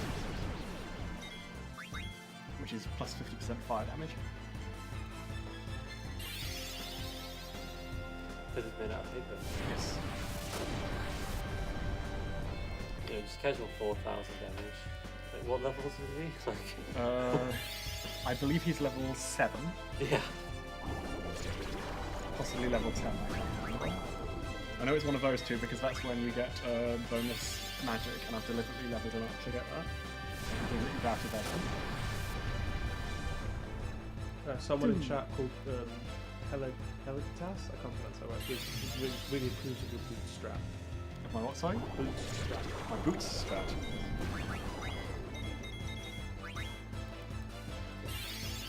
I mean, it's pretty basically strat anyway. Like, these are the strats and abilities that I really love. It's just like, you absolutely have no right to be able to beat this boss, but with just a very, very clever manipulation, we can do it. Not only do we have to damage our own character a certain amount so that minus strike is exactly how much we want, put it in the right form, we then also have abilities so that it can't do anything, and just spam magic, which it has no defense against. Right, hopefully I get a good fire roll here because I've been doing about average damage with it, and if I get a bad one, it might not quite fair. Oh, there we go. Yeah, right. we did open the book twice, but I guess that's already... That's always that always yeah. happens. Right, headphone warning for leveling up a lot.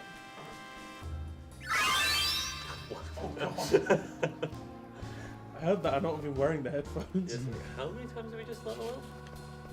Oh, I have no idea. It's A lot. A lot. We're now over leveled. To put it that way. Yeah. Yeah. Casual player that you hire. So that giant noise is part of the reason we did that boss. Because we're hugely over leveled now, we'll be able to deal with much more stuff. But also, we learnt a whole load of abilities. Those are very useful, since we're in the PC version, so we're getting very few encounters. So it's useful to have a reliable source of abilities. I think so we need to wait for this to spin around like that, so that we can pick up these two chests.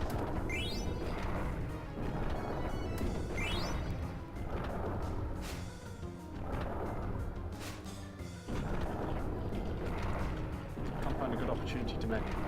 I'll do it after this, because we need to equip back for normal fights, because we did change our equipment setup quite a lot for that. Gloves. Gloves off. Okay, gloves off. Gloves off. Armor off. Oh, it's not armor off.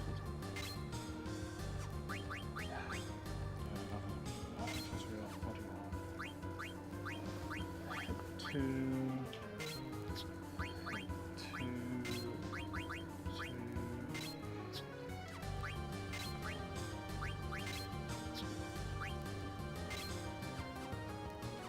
I'm gonna check if that was.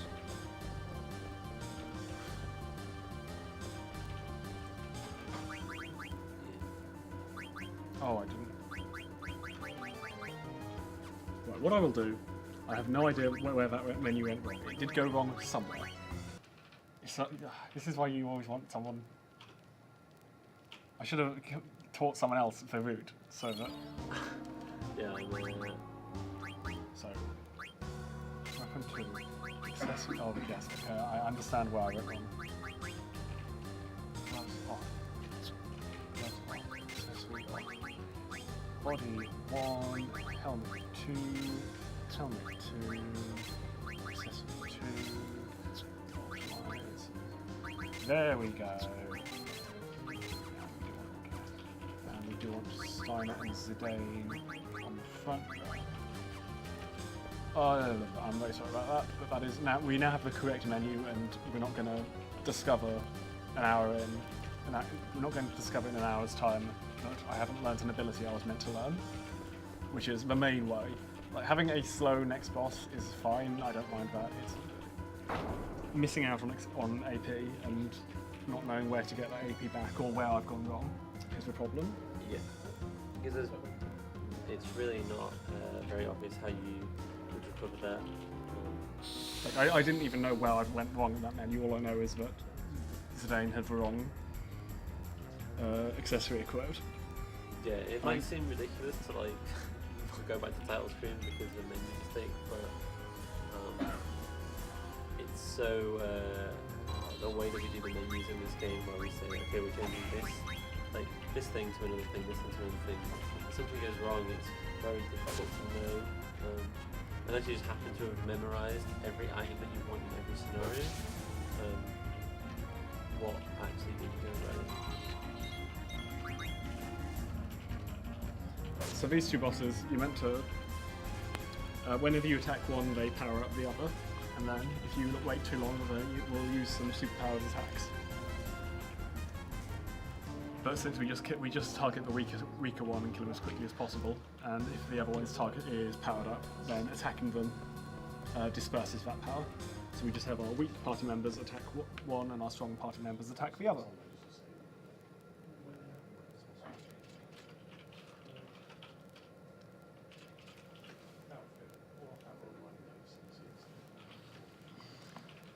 Stein slightly upset.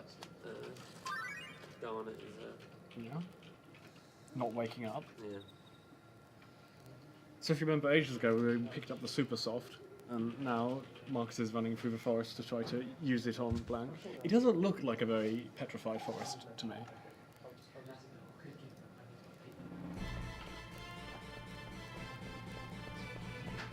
That Moogle just stares at you as you go past. Is that glare on the screen okay? That's fine.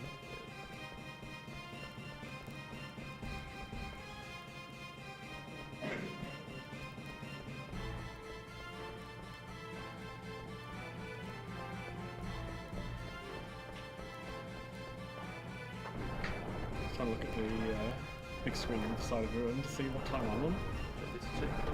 That'd be lovely. You can't make that cycle, unfortunately. I'm a little bit behind where I want to be, but that's fine. I'm not expecting to be on a even pace for this.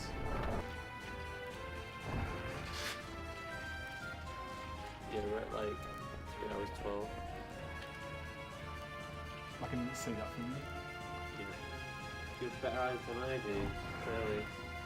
I guess I'm at a slightly better angle. But... So Steiner has finally decided that the Queen might be evil, something we realised like an hour into the run. If that.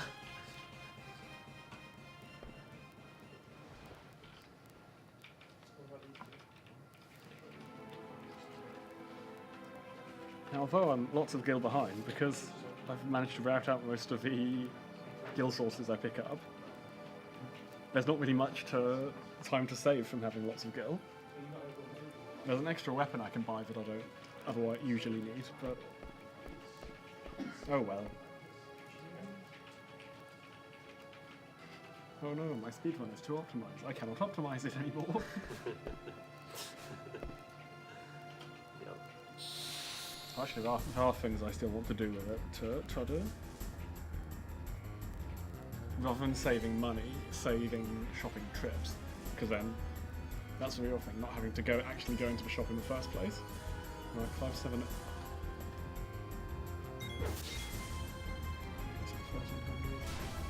Okay. 300.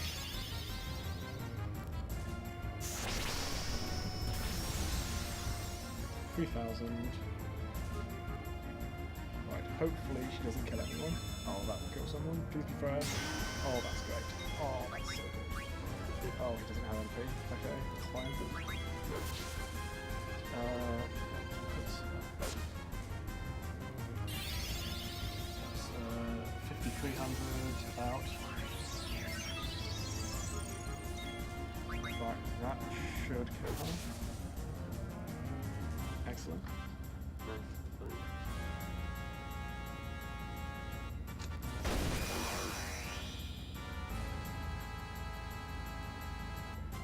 Alright.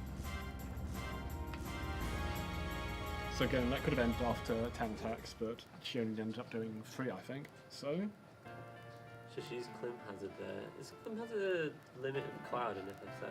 I believe it is. Yeah, it's actually his up B in Smash Bros. Ultimate. So Ah, yeah. okay. Yeah, I think so. Yeah, a bit of tie-in to Fantasy 9. Yeah. I was like, I'm pretty sure it is. Yeah. Annoyingly, because Clim Hazard there set us all to 1 HP. But it makes sense usually, because that's what Stock Break does. It puts your opponents to 1 HP. So when she uses that to kill us, that makes sense. But using Clim Hazard to do that does not. Why did they decide to change it in the last fight? Oh, spoilers, that's the last time you fight Beatrix. I think they just wanted to highlight that she had an even more super powerful attack, more powerful than Stock Break. To be honest, Stock Break isn't that scary because it doesn't kill anyone. Yeah, of course. I'd much rather have my entire party set to 1 HP than have one character killed. Yeah. Lore-wise, Stock Break is pretty good. Yeah.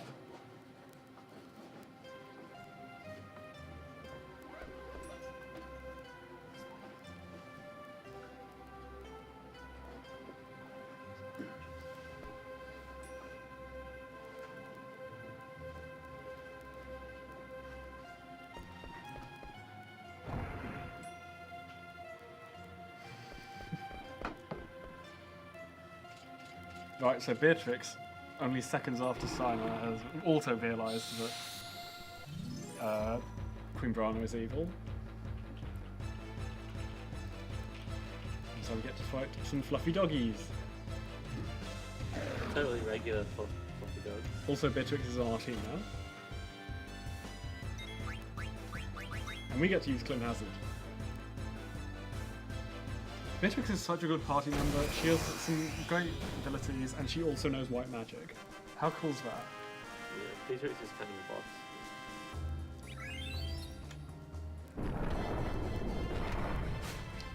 People have made mods, haven't they, where you can play as Beatrix like the whole game. Yeah, I don't think because she's already a character in there, so it's not that difficult, I think. Yeah. So I managed to skip that one. It's not at all difficult.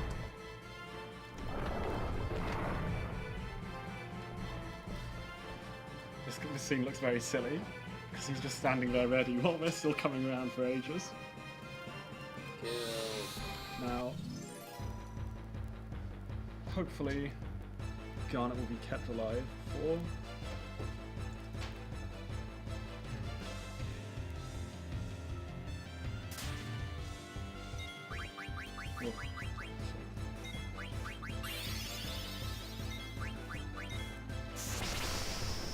So we're pretty overpowered right now. We can one-shot all of these pretty easily, thanks to the Tantarian experience.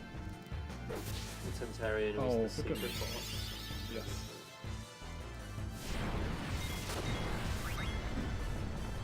I won't bother using Blizzara because it has such a long animation. There we are. Yeah.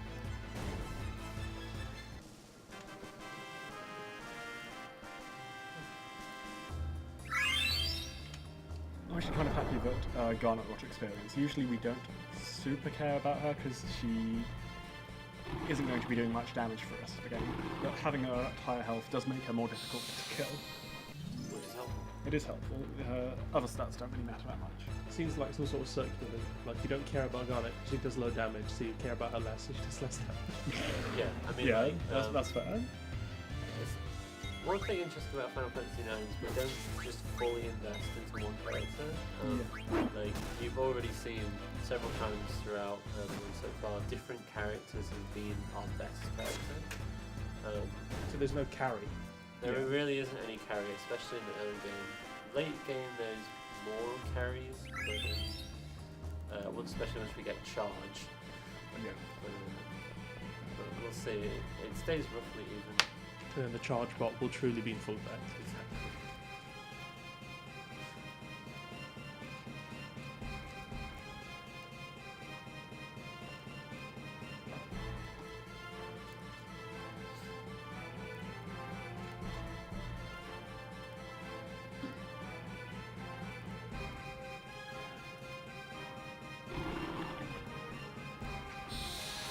Okay, so while we have some small downtime, there's been an update to the donation centres for Shadow of Tomb Raider.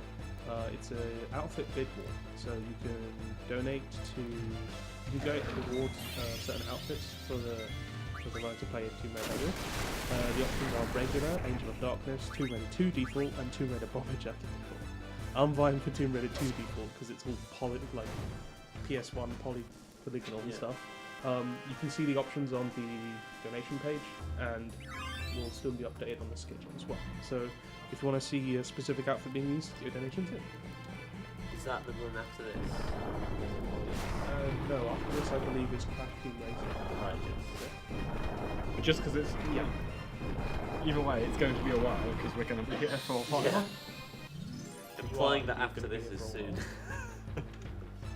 Right, this is a very, very scary fight because both of these hand snatchers know tongue, which puts them to sleep. Like that.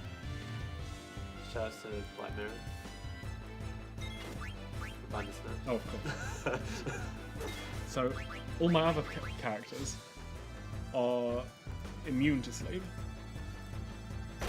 But Beatrix is not, because you cannot equip her with any abilities. Did she just one-shot destroy them? Yep. Clem has a pretty good move. So Beatrix is supposed to be overpowered here.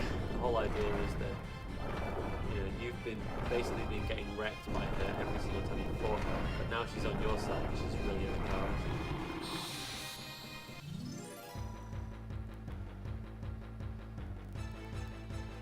Unfortunately, she will not be in your party forever.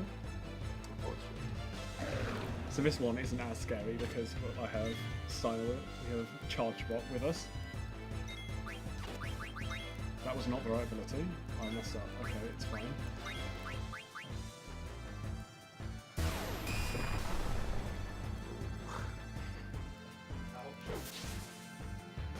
It is fine. We'll survive. I can't remember if Beatrix can kill this. Yes, she can.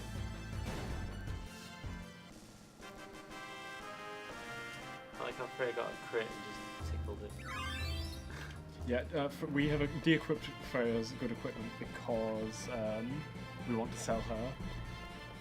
We want to sell her best item, best weapon right now. Yeah. She's also in back there. Yes. Talk about like fool me once, shame on me. That's shame on you, fool me twice, shame on me.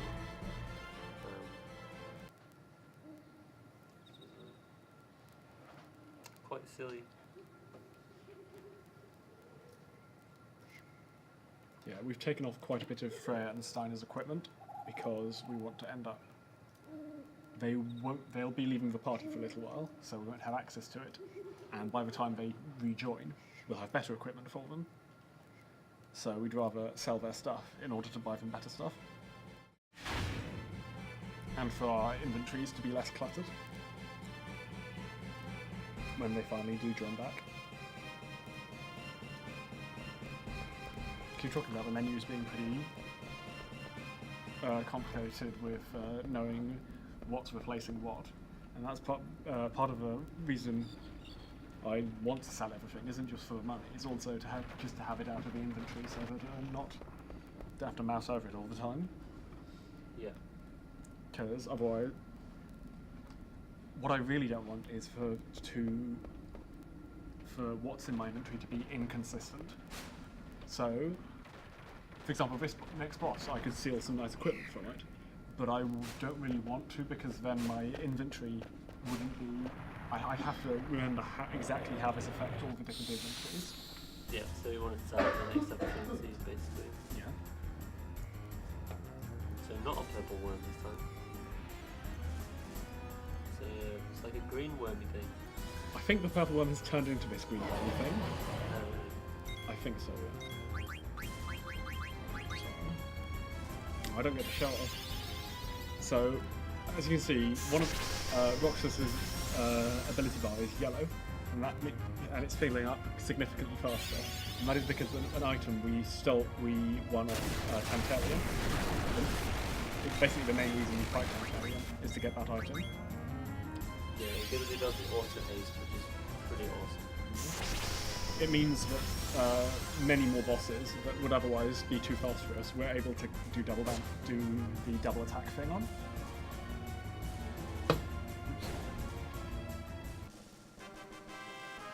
And we'll be using that at various points throughout the game turn. So, and we also dropped an ether, but at this point we have stopped selling ethers because later on in the game we will need to actually use them for their intended purpose of restoring MP. Yeah, they're just such expensive items early game. It's pretty crazy to use them. And the important thing is that early game, because I'm turning them into coffin. I'm using them to buy coffin robes and then sell the coffin robes. They're even more valuable. Yeah. Because coffin robes are, like doing that, I think they're about 50% more valuable if you're turning them to coffin robes and selling them. Yeah. Just talked about before.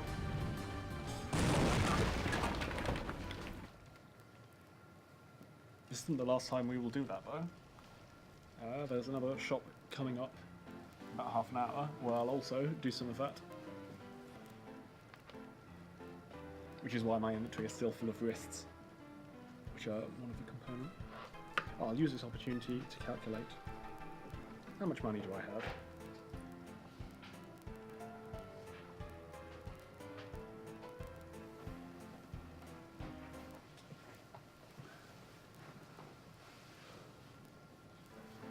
Oh.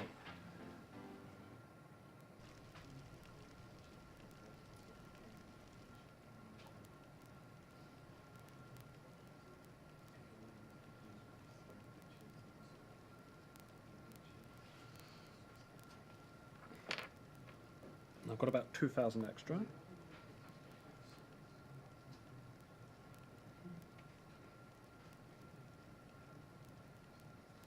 Cool. So this is an introduction of another main character, but we don't name him for quite a while. He's currently, I think he's currently called Scarlet Hair. On the left. Spoil. Oh, no, it doesn't matter. We'll eventually be naming him. That's the guy. He's Amaran. Put your donations in to name that guy. I would suggest Scarlet Hair, but that's too long. Squirrel's Hair, you could call him. Squirrel.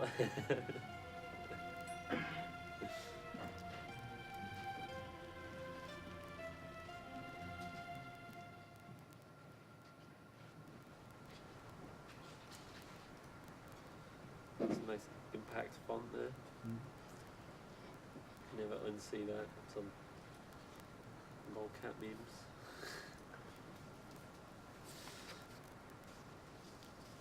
Well, I think I'm significantly over gills, so I should be able to do some. To skip a couple of items later on. To save 3 seconds or something like that. Probably not worth all this calculation. So now Garnet has lost all of her ability to summon. It's now time to start regaining it back. So here is a summon who will grant us his power if we tell him a nice story. Unfortunately, we do not have time to sell him a nice story. And as I mentioned earlier, summons are pretty bad because they have really long animations. So we will not be recruiting him. We don't even learn him immediately for telling him the story. We've got to equip him. He gives us the gem that teaches the ability to summon him. Which we're not going to use. No. We'll use it for something else. We will be synthesizing it into another item. That's pretty rare encounter.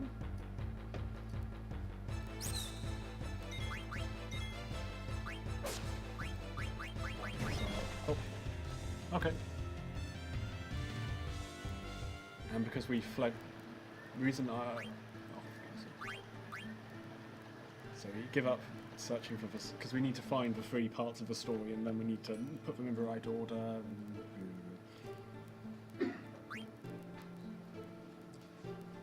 Not worth the effort at all.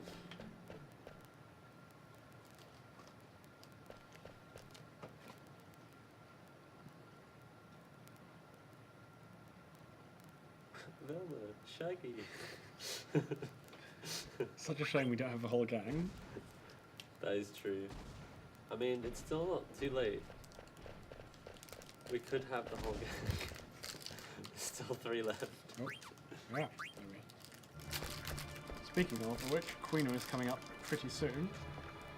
Got quite a lot of storyline stuff of exploring Limblum. So in that cutscene, Limblum was attacked by Queen Vrana with all her black mages, and also another summon.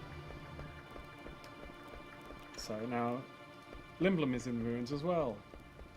Oh, dear.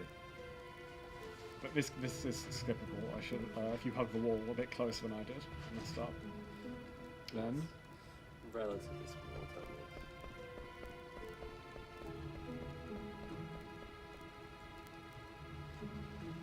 I've been testing how close you can get away from the wall. I thought I had it. But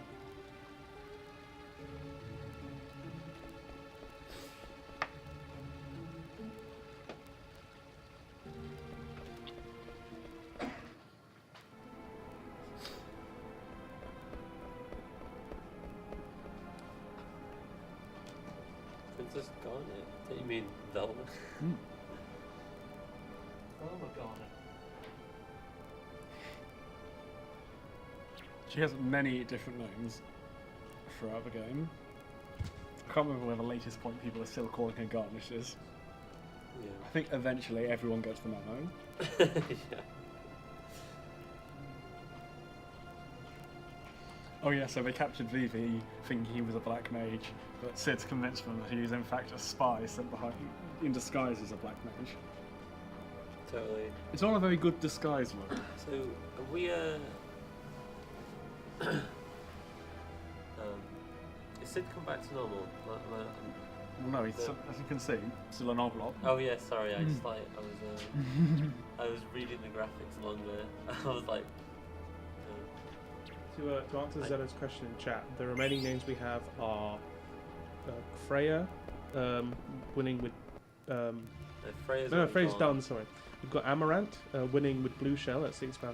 We've got Aiko winning with My Dog at £1. And we've got Queena winning with Just Eat It for £1.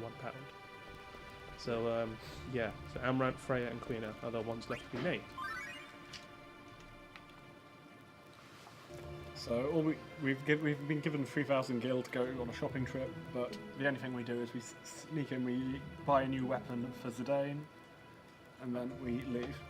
That weapon will in fact only be used in one fight, I think, but it speeds up that fight significantly, so it's still worth it to pop into the shop for that. I'm pretty sure.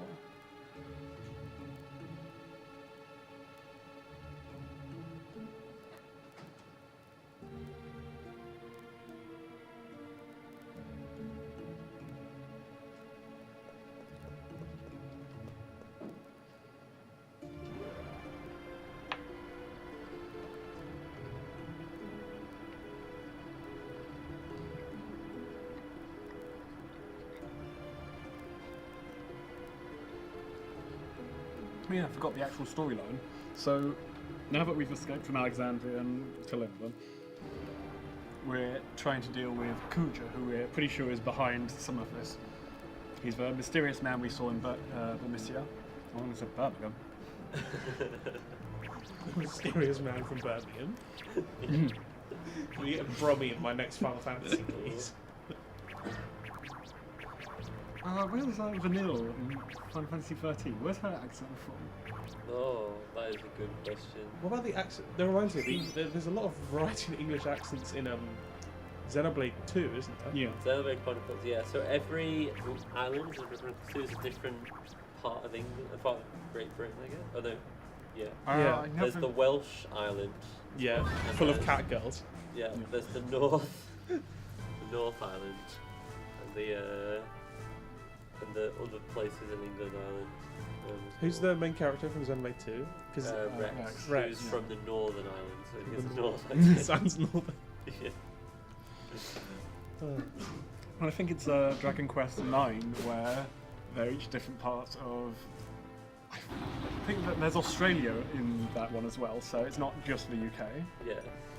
I'm still very amused by the fact they have Welsh cat girls. Wait, is Australia? Yeah, Welsh cat girls is the thing. If you sound intrigued, play Xenoblade Chronicles 2. Okay. Yes, it is. Although not as good as the original. Is it not? Is there anything you find lacking? The characters and plotline is just too. It's just Right. a bit ridiculous. Almost I time. suppose. Almost time to name Queena. Yeah. Ooh. So How's it pronounced that? Kuzmarsh? I think it's cute. I pronounce it, yeah, just as a Q. yeah. So double check there's no more donations for Quina. Alright, It's gonna be checking really that now. good. Well, we've had, okay, not for Queena, but we've had a £10.90 donation from Zedo. And the message is, here's to Aiko being named Scooby. Right, so what's Queen's name? Cool.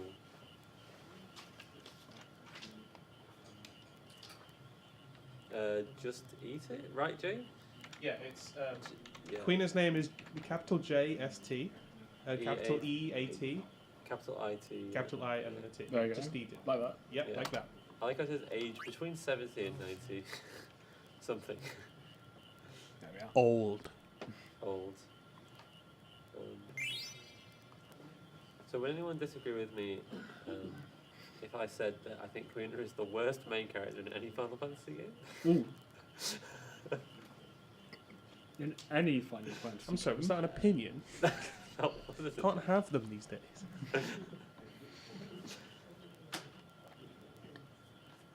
No, I'm quite unfamiliar with Final Fantasy, so could you explain why she's the worst?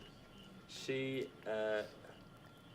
contributes to the plot in absolutely no way whatsoever, and mainly just exists to break your immersion in serious cutscenes. What, by looking like Lickitung? Looking like that and then saying things like, I just want to eat everything. That's her motivation in life. She has some backstory, I think. Is it consequential in any way, or is it even interesting? Interesting might be pushing it. If you got to think about it, it's probably not.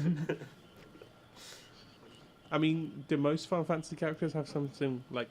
Are they more interesting? What a dark past. Not as immersion breaking as Yeah, I mean, like, as just eat it, every other character in Final Fantasy IX is great. You know, but not just eat it. But not just eat it.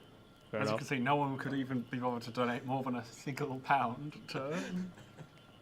I mean, Freya got £1. And Freya's pretty good. Freya, I guess. it's because everyone knew that Bestrat was the optimal name. Ah, I see.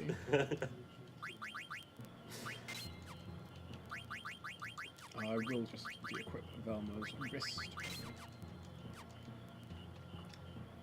Yeah.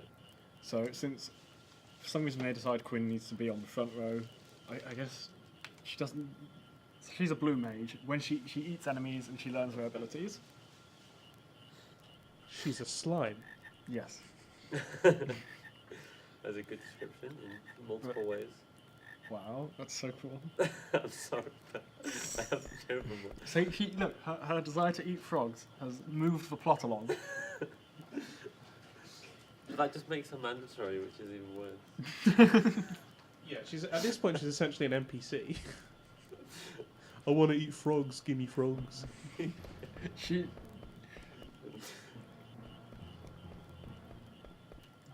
Maybe she'll even do something useful in the next battle, well, which I mean, she might throw a high potion. Apparently, Cognition and Chat would like to nominate Donald Duck to be the worst Final Fantasy character in Gang Kingdom Hearts. Donald Duck is What? great. You just can't understand him. Yeah, I play without subtitles, so every time Donald Duck talks, I'm just like, what's the big idea? That's just what Donald. Just assume he always says that. It's fine. Wow. So here, the quickest way to get through these screens and past the axes is to have them on the top, then the bottom. The last one is kind of weird. So, in order to there we are. So you want to be quite close to it, so that it starts spinning earlier on. But you want to be far along so that you can get to the jump across the hole quicker. And it turns out the best way to do that is just holding down and right. You won't crash into any of the axes because of the way it's timed, and it means that the enemy will start spinning basically as early as possible. If you hit an axe, is that an encounter? But no, it just pushes you back a little bit. Right, this is one of the bounty hunters that Queen Brana has sent to take Dagger's necklace, which is now the new plot MacGuffin. Yeah. Now that we've got all the summons, the necklace is more important. Is the important thing. Yeah. Where did you get the necklace from? It's Could they not have just taken it earlier? they could have just taken it earlier. But they just forgot or just didn't realise.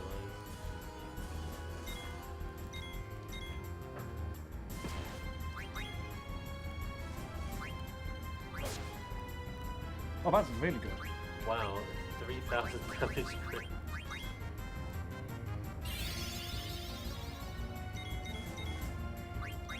I wasn't expecting that.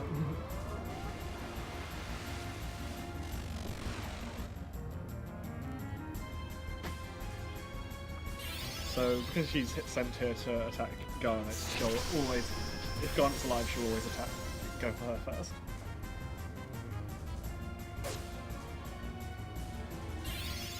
Look at Quinn's stupid animation with I don't know why, but I just have I'm forgetting only to. hatred.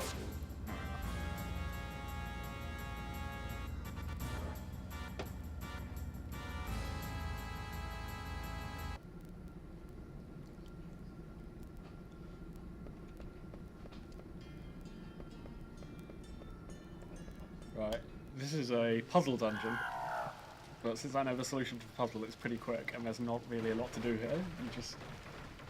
It's just sitting through a lot of cutscenes where you move between various bits. Well, you make sure you don't click the wrong thing, otherwise that would be costly. That would indeed be a costly error. I don't even have notes for this place. Well, Well, you're living on the edge.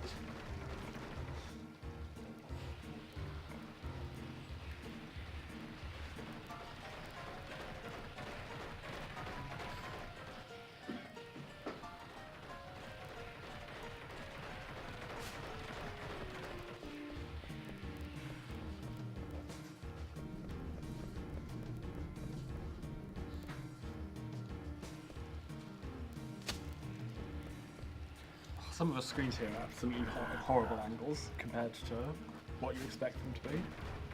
Because this isn't rendered, it doesn't exist in 3D.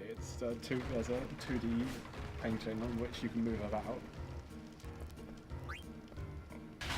which means it's occasionally at weird angles. Yeah. Just because it looks left doesn't mean that you press left to go that way. Sometimes it's down, or down and left. And if Zoggoth doesn't press the exact right direction, he'll be running slightly to a wall, so he'll be going slower. Which of course means I'm more likely to get encounters. This screen I remember because that thing with the treasure chest, that's pointing up. And that's how I orient myself on that screen.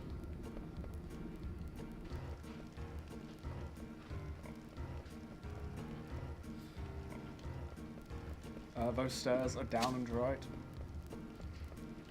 Even though they look, down and left, even though they look exactly left.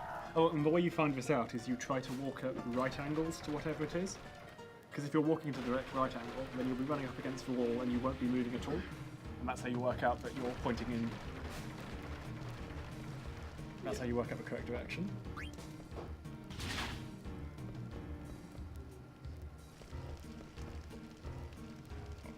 So there's some interesting items lying around this dungeon, but none of them are even vaguely worth sitting through 2 Gargant animations to go and pick them up.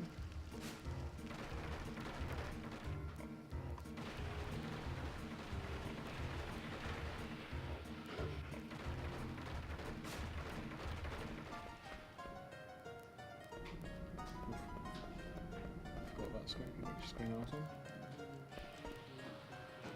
Okay. The giant monsters, they really like flowers.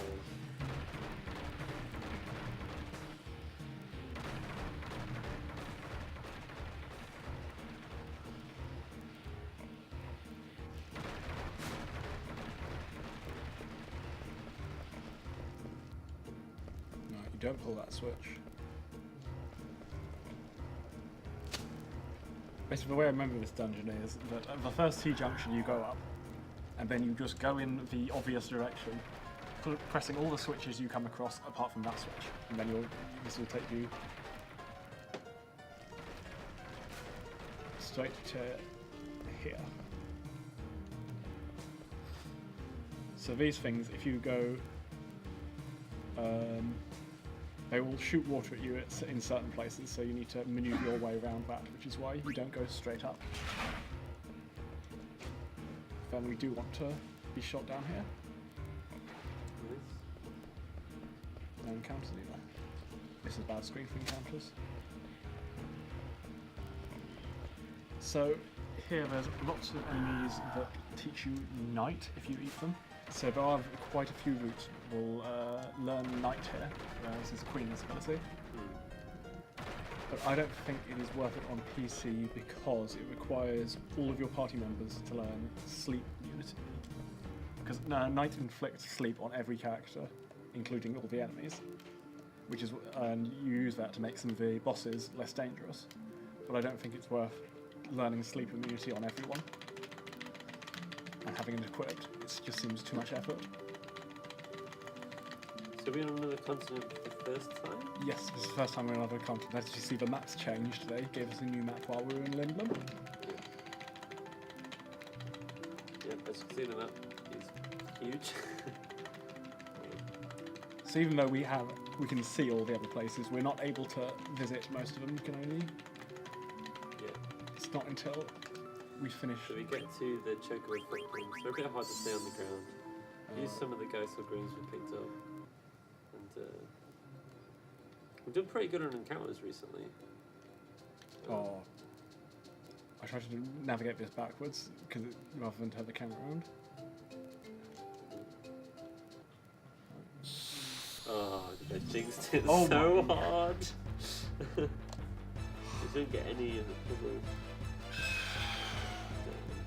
Do I have play right now? I do. That's lucky.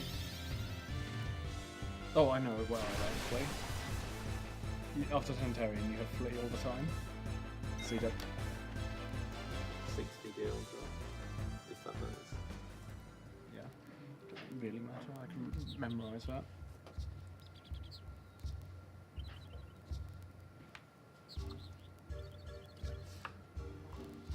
I think we should still be fine for Gil.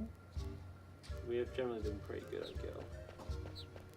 Oh, we picked up that tent, like in the place with Beatrix. Mm. So I guess we're gonna sell that. Or use it? Can't remember. Sell that. That's included in the routes, since I always pick that up. Right. These. Just hitting some more story triggers to find out what's going on. So the reason we're here is to look for Kuja, and so everyone's split up and is asking around. When's a good time to do that? I think I'll do it now. So I need to arrange my inventory. At the moment my inventory is a complete mess. But there's I should have done this before I got on the Chocobo. But now I know where every item is, so I don't need to go searching for things. Oh my goodness, it's a black mage. And this one isn't trying to attack us. Okay, so while we were here we picked up a diamond. It teaches us a few useful abilities we'll need eventually. In fact, I think it's one of the items we take into the final dungeon. Because at some point there will be a shopping trip where we sell everything that we will not be equipping. So, and buying, and using that money to buy loads of high potions and stuff.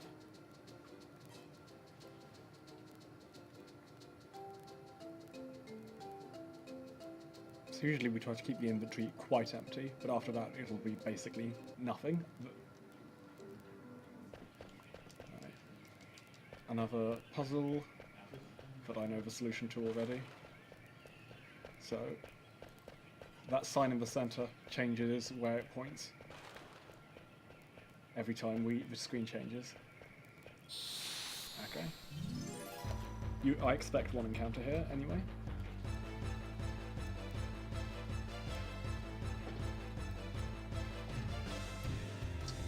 Long load for this one. We got our first crash. Oh. Oh no.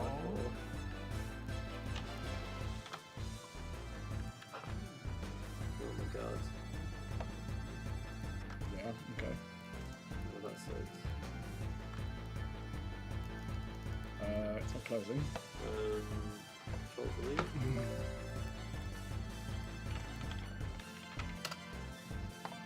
Oh my god. It's a good thing I know your password. Of course you do. I was going to say, I thought we needed to get Jay in here for technical support to crash Right. the game. Fortunately, autosaves. Hooray! Sorry, what just happened there? Game just crashed. Yeah. It like locked up. Was it a soft lock or was it a hard lock? Well, I couldn't do technically anything. Oh, it's no, soft just- lock. Okay. Yeah, the screen went to black when loading and never loaded. It was an infinite load Hmm. onto the. I think we had that. Did that happen before? I remember that happened before last time you ran this as well. Yeah. Well, we never worked out what it was, but right. So now Remember the devs never intended anyone to run this game all at once. There's like some issues. Like no, they won't have it open for more than like 4 hours. hooray! So this time I skipped the encounter, which means I have extra gil, because I assume that I flee that encounter. In that case, I should definitely have enough money to synthesize some extra cotton robes here. Alright, time for a horrible menu. Right, I'll leave you to it.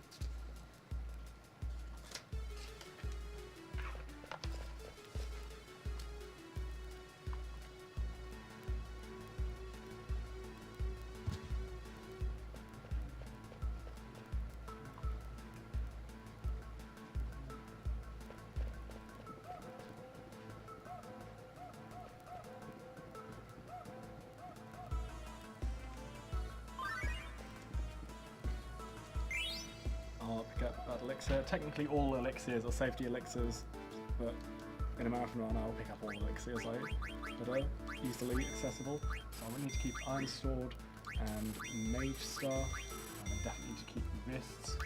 I don't need ores, do need diamonds.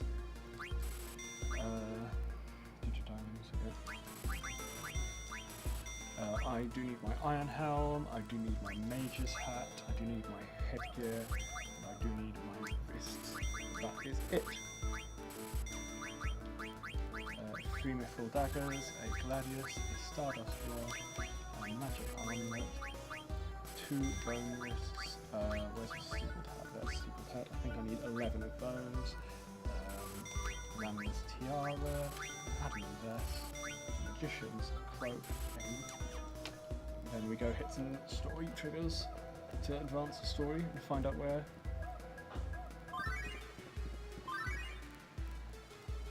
What are we trying to do? Find out where Kuja is, I think? I guess so. That we come across. I mean, the- that is why we came here, so I presume it's for that. Yeah. Often in RPGs like this, you're like, wait, why are we here? Like, I mean, at some point we'll be looking for Kuja.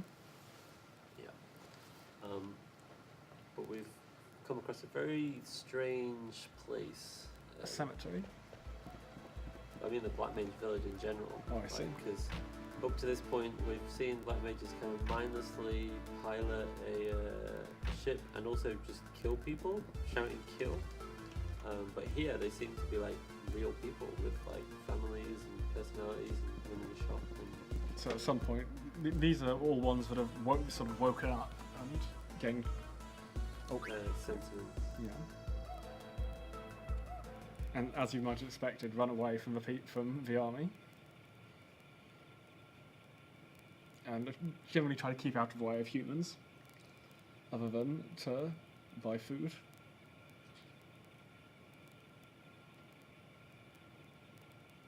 I don't know what the economy of Black Mage Village is like. I feel like they could probably find a way to get some money. They do have powerful magic.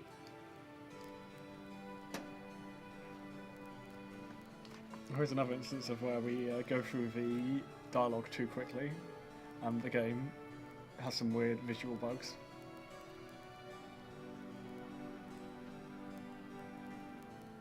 So he vanished a little bit early there, Yeah, he is. but this time it's even earlier.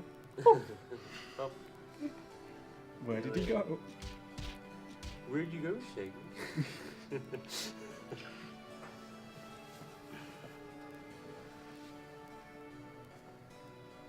So he's explaining his childhood and how he was an orphan, he didn't know his parents, and how Tantalus took him in, but he's still searching for where he's from. And maybe we'll find out. Maybe we will. One move tooth and probably 11 cotton robes.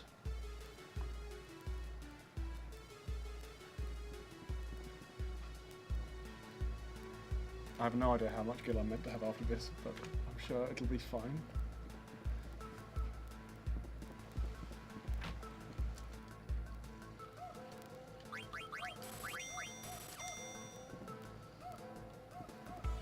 Oh, for goodness sake. I want it to go in there.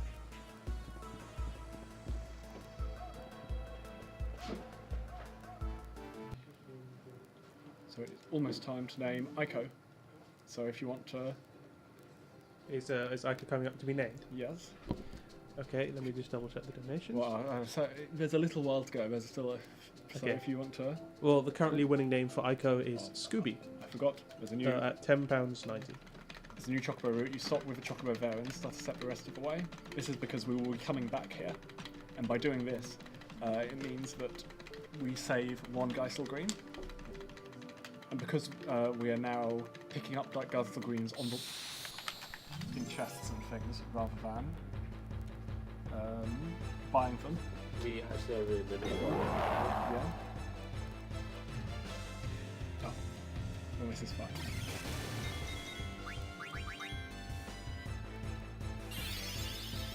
That just means it now absorbs thunder damage. We're just sort of irrelevant when we're going to run away. Probably should have been fleeing normally, but I forgot.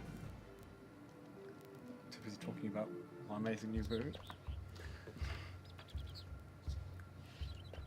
I don't know how much gil I'm meant to have or if I'm behind or ahead. I think I will make it to the end of the run, and there are points where I will. Goodness sake. So now we need to get through to the other side of this village, and the only way we can do that is we need to get married, because it's the honeymoon destination. So do they only allow married couples in? Yes. So do you fake get married, or do you actually just get married? You go for a ceremony, so it's We get maybe get married. it wouldn't be recognised elsewhere, but it's yeah. recognised here. If it's good enough for the hotel resort, it's good enough for me.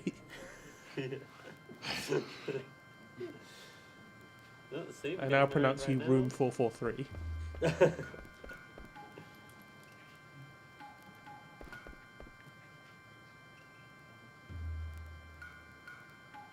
What a great dance.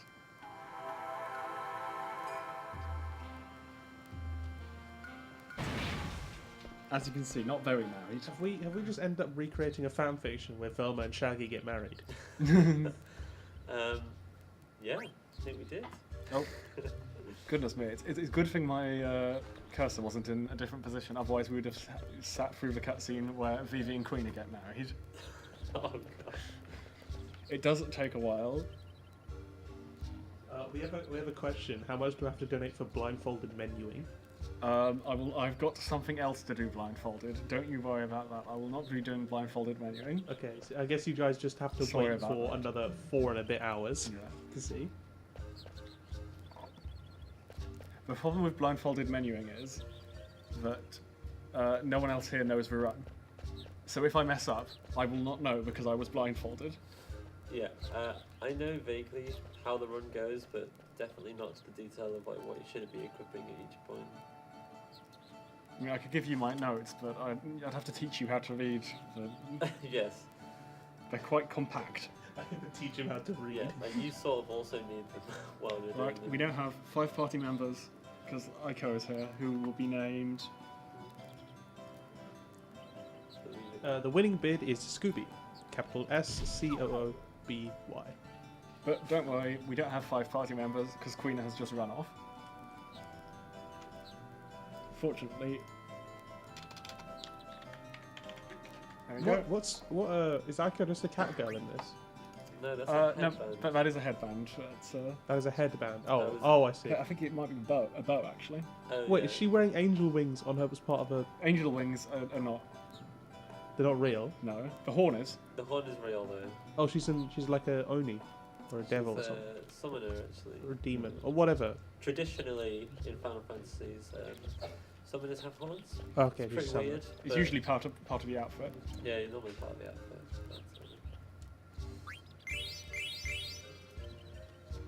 But, Oh. Our menu here.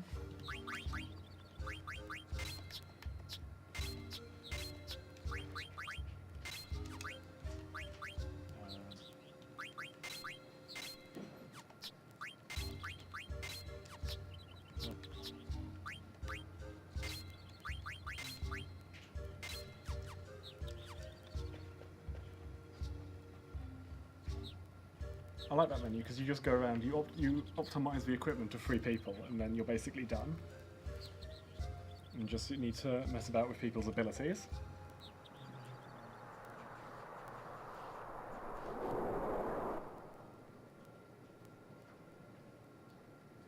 So Garnet still has basically old equipment because at this point Ico kind of replaces Garnet.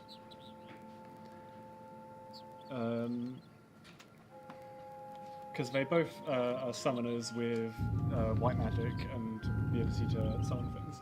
But because Ico is joining the game, your party later, she already has some. Her equipment is generally better, so that you can learn. It's better in terms of abilities, so that she won't be super far behind. But Garnet is already super far behind her on learning all her abilities. What's that one?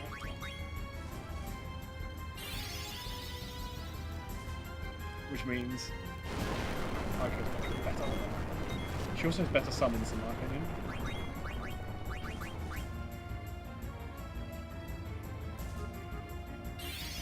I think I messed up the.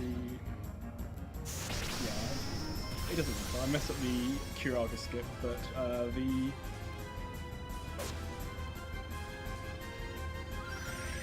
Oh no, I didn't mess it up. Oh no. I need to think about it.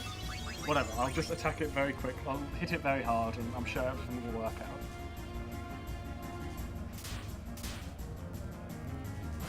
So this is another enemy, like Beatrix earlier on, where you want to get them past a certain damage threshold, and then try to kill them as quickly as possible, so that they don't heal themselves. Unfortunately, I didn't quite make it, so yeah.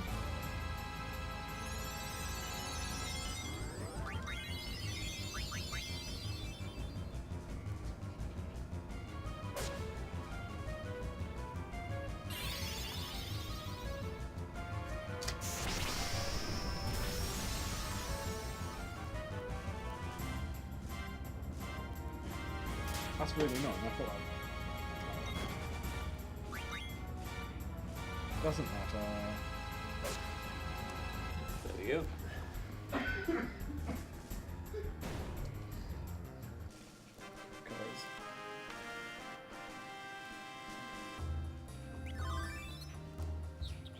Maybe I will have to think about the fact that she's short on AP. And it shouldn't be a huge problem.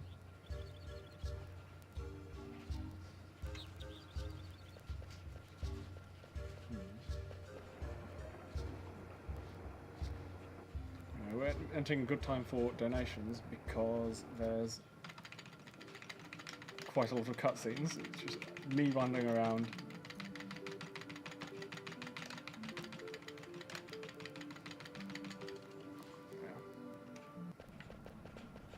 Hitting damage triggers. Hitting Nothing new as of yet. okay.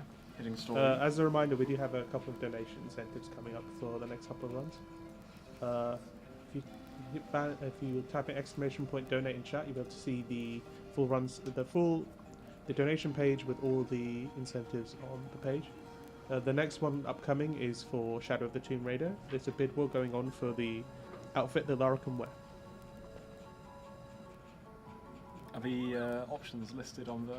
Yeah, all the options are listed there. We have regular Angel of Darkness, Tomb Raider 2 default, and Tomb Raider 2 bomber jacket. you get to see polygonal Lara, a lovely 3D world. Yeah. I've been told that it makes the story better if you play as polygonal Lara, Makes the story better. because the story is so bad anyway. I see. It makes it hilarious.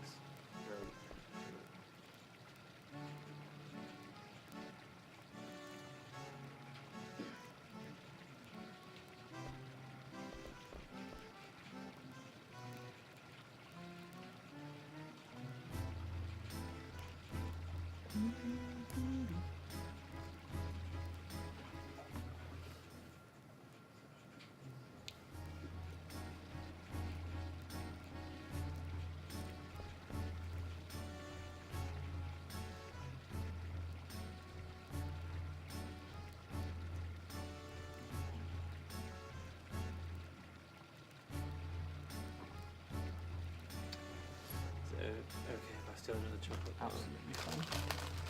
There's not. There's some story going on around here, so. I'll pick it up, don't worry.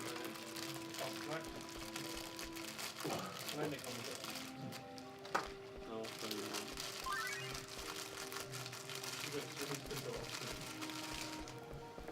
Thank you. We need sustenance. We were like, what? 4 hours in? More than 4 hours? Current worked it runtime is out. 4 hours 6 minutes. I couldn't work out why people go right. They do this place in a different order, and I couldn't work it out. And I've just finally, I finally know why. I think it slightly shortens one of the walks in one of the rooms because you automatically run to talk to Vivi when you enter it the first time. Oh, I forgot that you forgot to do things in this. So there's lots of ATEs here based around Aiko cooking us a lovely meal because she wants Zidane to fall in love with her.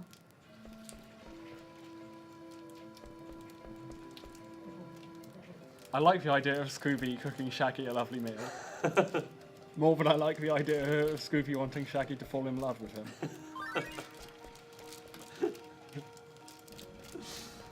Why have you done this?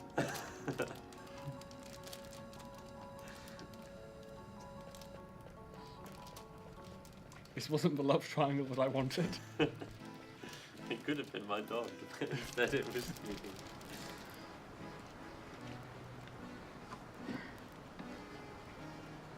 So since the food isn't ready, we're going to go and look at some fun summoner stuff. The Eidolon wall has pictures of all the different Eidolons, some of which I recognise. What's that one behind, about in the centre of the screen? I can't work it out. The one on the left is Bahamut, and Ifrit in the top right, I'm pretty sure. Roman? No? Probably maybe. Alexander?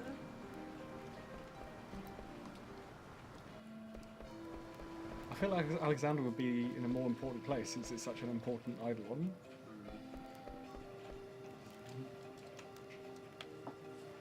Anyway, so what does this place have to do with summoners? How is this related to the fact that Dagger can summon? Sorry, Velma.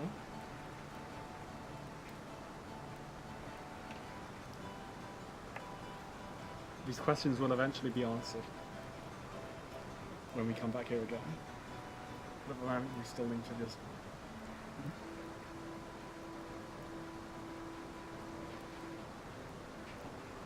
So Scooby is very upset that the food wasn't good enough to make Shaggy fall in love with her.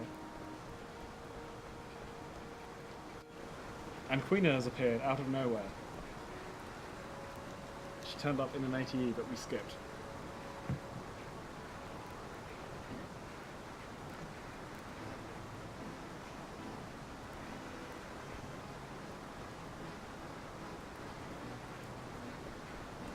Right, so we can get the skip here. Oh. Oh, I messed up the skip. No, I failed it. So you can talk to that Moogle while it's outside. The place where you can talk to it and the place where it will automatically come in overlap each other a little bit and you can just about get out. talk to the Moogle before it enters. Unfortunately, I messed up and just picked up an orb, which loses more time, but it would have made up anyway. That explains why you picked up the orb.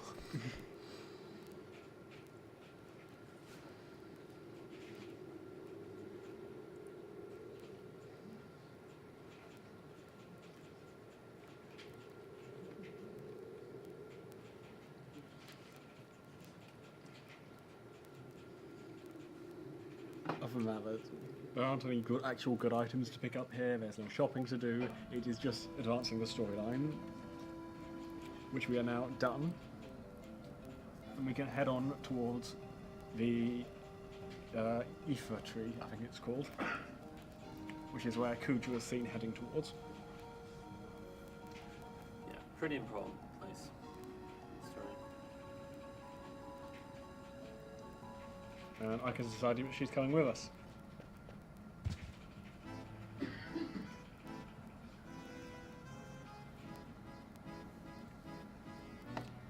I can't decide whether it's more crazy that we've done all this stuff and we're still only halfway, or that we're over halfway and there's still a character that's not been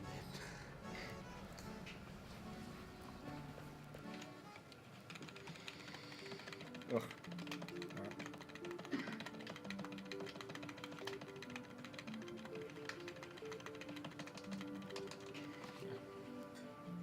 Oh yeah, these routes, that is up apparently. Cool. So I'm holding directly down and going at quite an angle.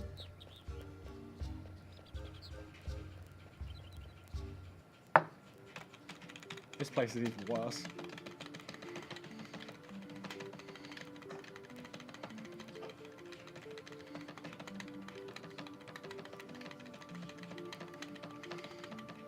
Can you hear Mike tapping? Most definitely. Okay. I'm sorry about that. It's important to avoid encounters, It's okay. even though I'm still hitting counters while doing it. But far fewer than if you just ran. Far more than if I'd done it well.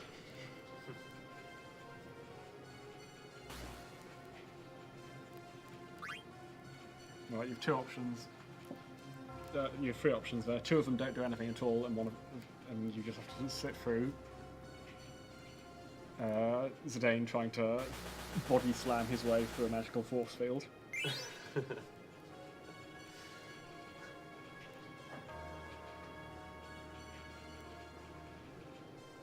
Right.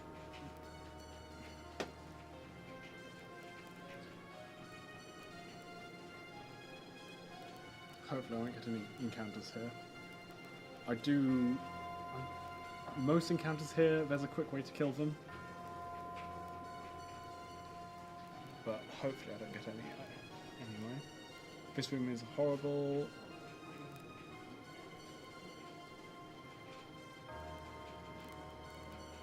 Hooray!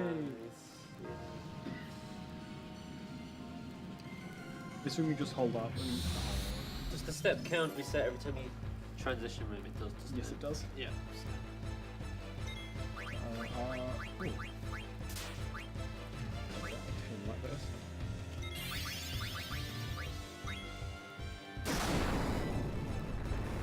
So Zane is a little bit short on experience, so getting some here is nice. So curing zombies and undead damages them. Oh, I didn't quite. Yeah. And because there are quite a lot of enemies here are undead, that's the quickest way to kill them. So there's 1,000 experience for everyone, which is very nice. None of those characters will have experience problems for the rest of the run. I don't need to think about keeping them at high level. By high level, I mean... Like, pitifully low levels. Yeah.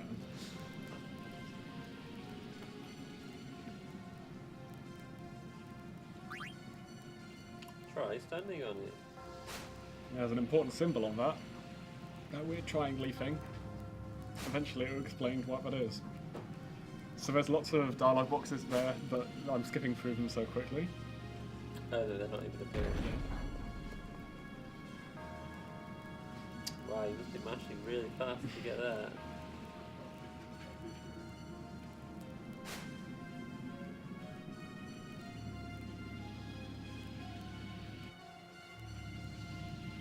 I just use the mouse to navigate because these screens are so horrible.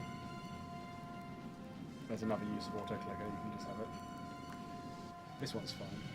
The mouse does look like it moves fairly optimally. Yeah. I think that it's slightly suboptimal. Otherwise, you just use it for every room. Yeah. Well...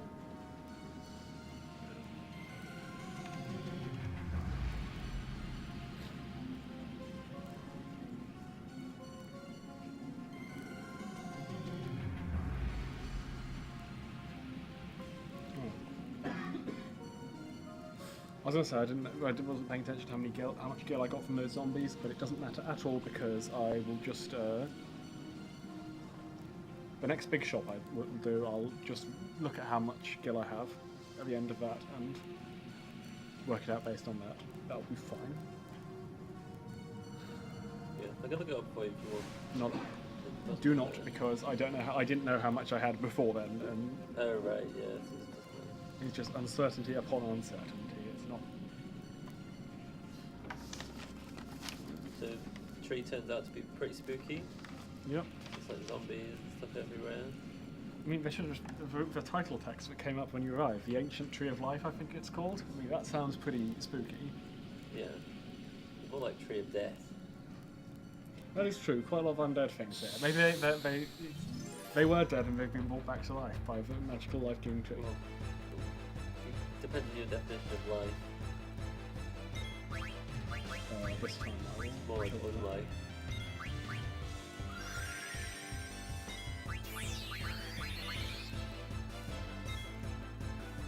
So as you can see, because they're undead, life kills them.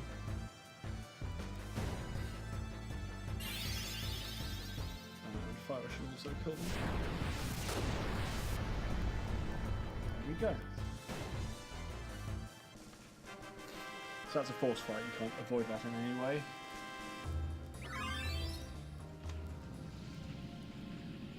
And they dropped a magic tag, that's good. Shaggy Brexes.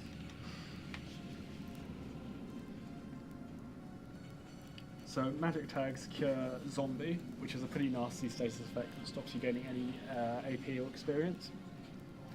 And it also means that healing magic now kills you. Yeah, and as we talked about, we really need that AP and the experience too. But we need that AP. That wasn't right. That was meant to be targeting the Draco zombie, and it would have killed it. But Oh, did you miss? yeah, I forgot. I mismenued. It's fine.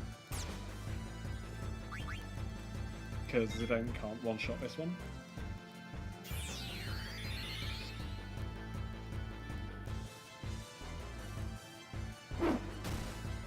But Phoenix Downs on undead enemies put them down to single digits HP. Close enough. And then anyone can kill them.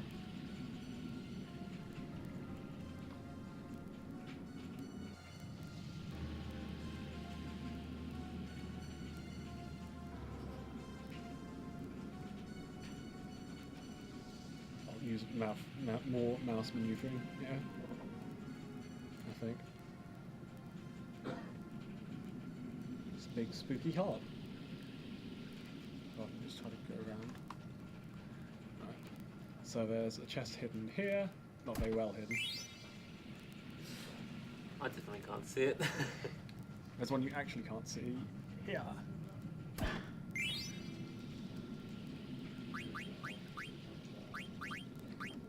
that one.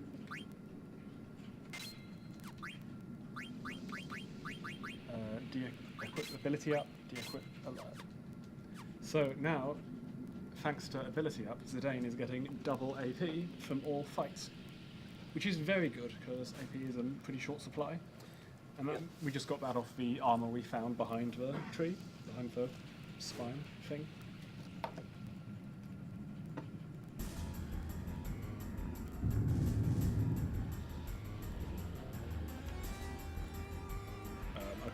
stuck on the thing for some reason. The autoclick betrayed you. It did.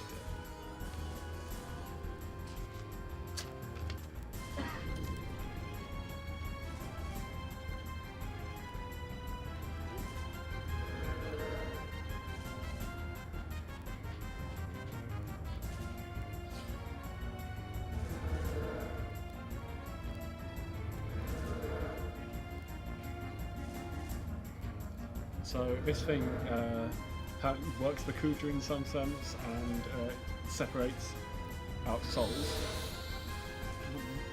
In about 3 hours' time, 2 hours' time, it will be explained exactly why it's separating out the souls. But there's hot important reasons. Yeah. And but it is an undead enemy, so.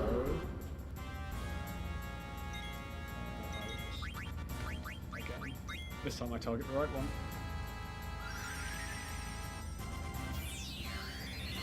Doesn't like a boss fight and you can just one shot.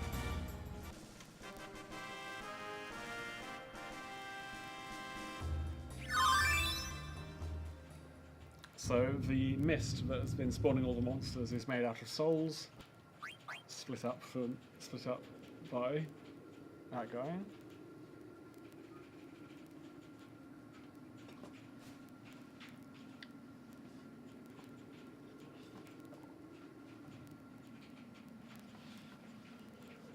So now we just need to wait here for Kuja.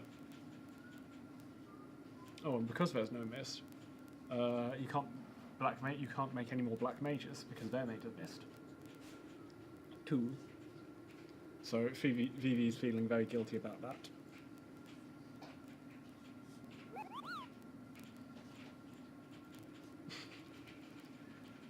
But then a Moogle turns up to tell us that Aiko's village is under attack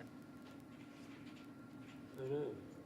by the bounty hunters that have been sent after Garnet have turned up and stolen precious heirloom. Right, slightly strange menu here.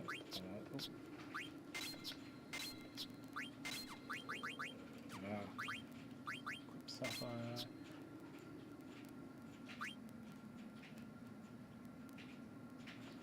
For goodness sake.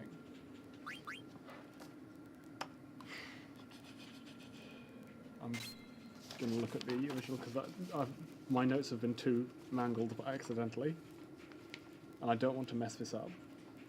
So I will, unfortunately, have to. Okay, that's fine. Sorry about that.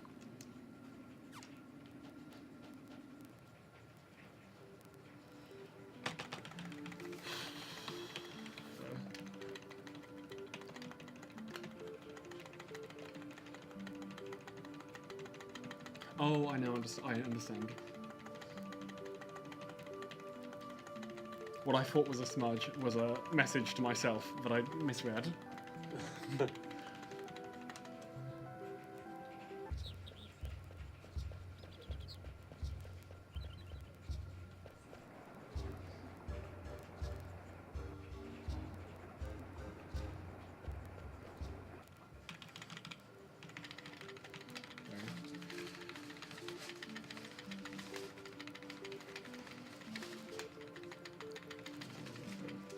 That's fine. Slight misangle, but it's fine.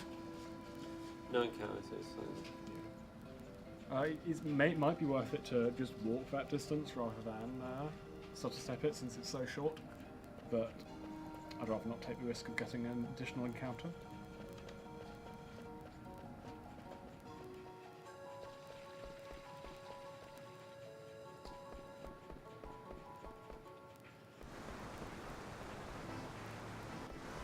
Do encounters work? How do they work differently in dungeons versus? In dungeons, it is exactly the same, except stutter stepping doesn't work. So something just still increments the counter. Yes. I guess thank God for that. So the way you avoid encounters in dungeons is the encounter rate gets reduced to 0 every time you enter a new screen. Yeah, that's what we talked about before. Yeah. So you can sometimes split up screens like that. Otherwise, you'd be doing a lot more tapping. I mean, given that I've hardly got any encounters in dungeons, it's probably not actually worth it, since the encounter rate is relatively low. Yeah, that's true actually.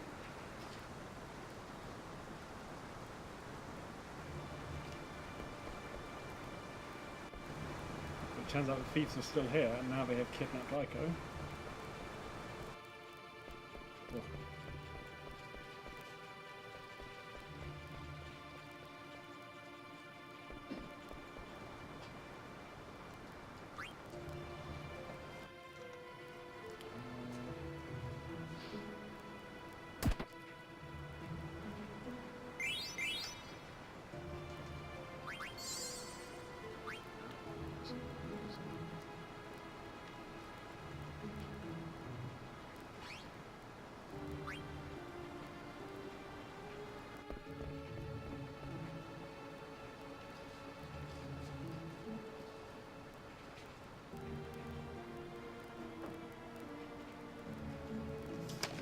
Need that, or that.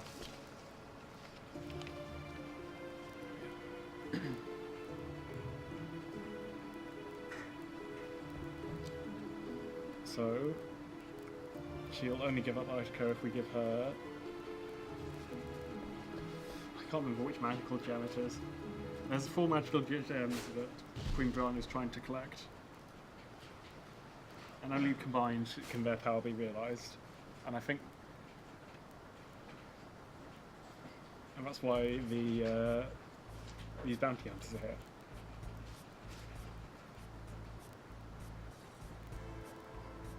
Unfortunately, red-headed man here does not approve of kidnapping children. I think that's one step too far, so... He interrupts. And fights Zidane instead. So we just got given a alright weapon for Zidane. We won't be using it because we've already got a better one. But that's just in case you haven't been keeping Zidane up to date and relying on other party members. One should take 5 hits, although with damage rolls like that it'll take more. No, you can't hit him while he's at the back. He'll just dodge your attacks.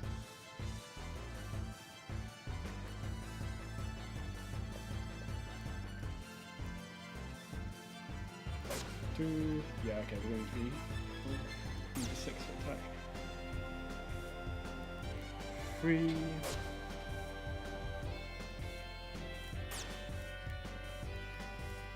4.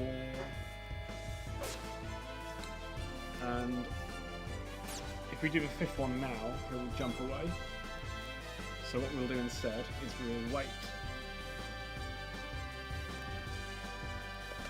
And by attacking him here, when he tries to dodge back, he cannot, and we'll deal bonus damage as well.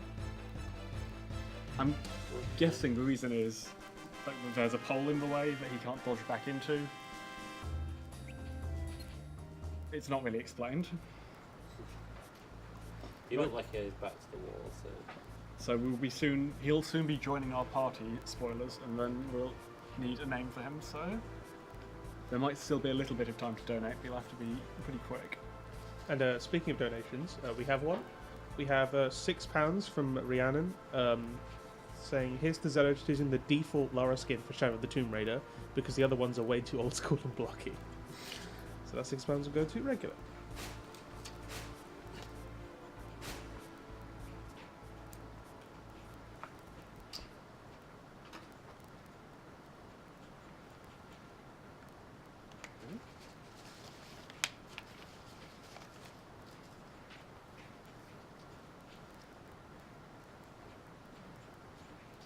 Oh, forgot there's more storyline to do. Story... This run is mostly going to storyline. You think, but it's not the interesting bit. That's not a very good review of this run, is it? It's mostly not the interesting bit. Press A. Thank you. Okay, I understand.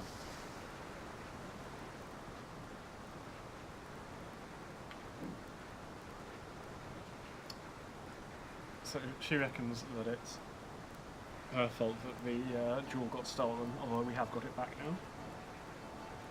Okay, a memory earring.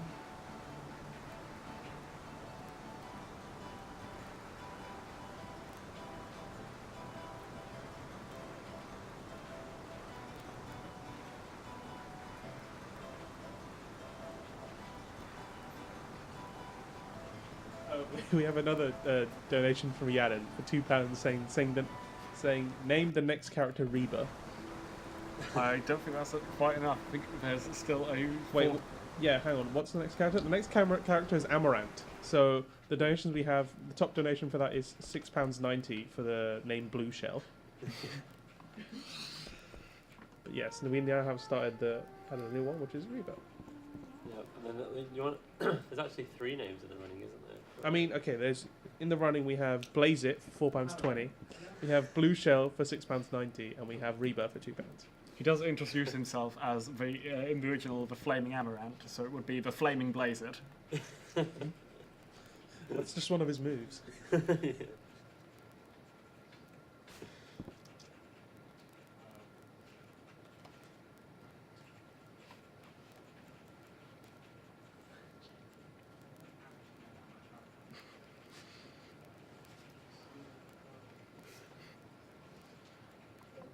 We have another £6 donation from Rhiannon saying, just says the word Reba. So Nice. Reba is in the lead for the name for Amaranth at £8. Where Blue Shell is second at £6.90 and Blaze It is third at £4.20. Unfortunately, we cannot 420 Blaze It tonight. Unless you donate very, very Unless- quickly. Not far off enjoying the party. Unless you donate the exact amount to make it 420 or £42.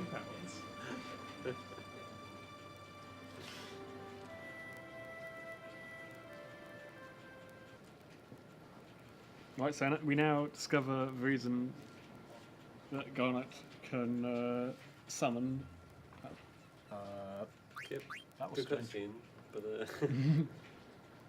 Is because she was actually born here and escaped on a boat when the place was destroyed.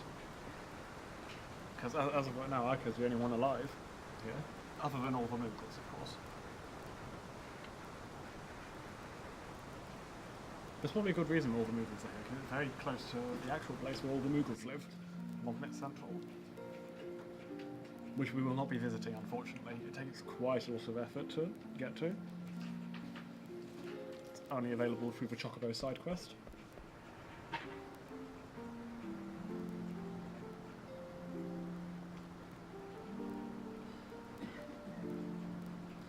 Does Psycho have a dagger drawn onto her skirt? I've never noticed that.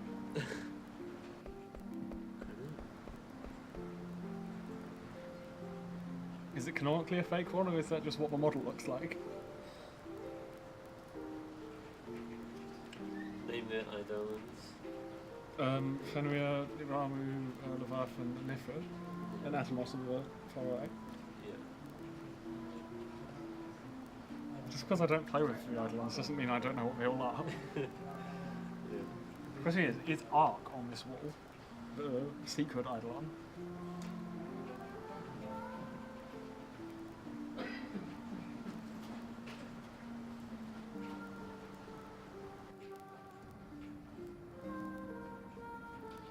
Some more singing of the theme song.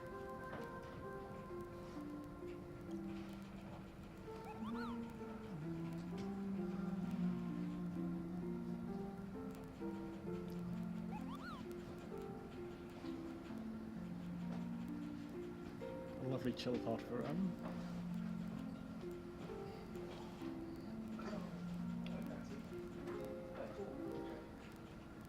Got a mere 4 hours left this run.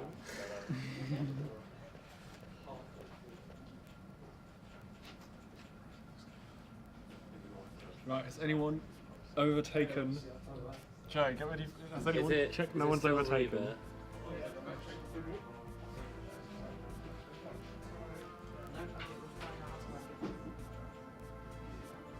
Yeah, the final name is going to be Reba at £8. Excellent. The Scarlet Hair, Mysterious Bounty Hunter, Reba.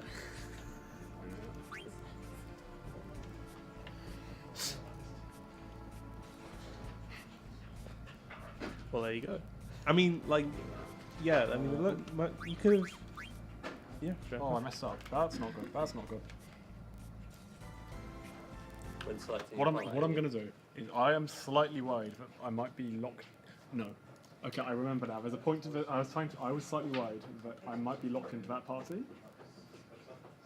And so you just took the safe option. I took the safe option. I now remember the method of actually getting out of that party. That's so annoying. Oh, I'm very sorry. We got all this dialogue again now. Yeah. Usually I'm so annoyed because it asks. Usually I get annoyed. It asks you multiple times if you chose this party. That's why it did it. And that's why it does it, because otherwise I do this. Yeah. Oh no! The one time it would have been useful. Oh, panic. I panicked and... whatever, I lose a minute instead of having to actually think. I avoided the far worse fate of having to think. Right. Sorry about that. Gives me more opportunity to look at Amaranth's shoes, which are very strange. Seem to be made out of belts. He's also got belts on his arms, at least one on his waist. Yeah. Has anyone else got that many belts? He just likes belts. Right, there we go. There, done. Is anyone's dominant hand not right?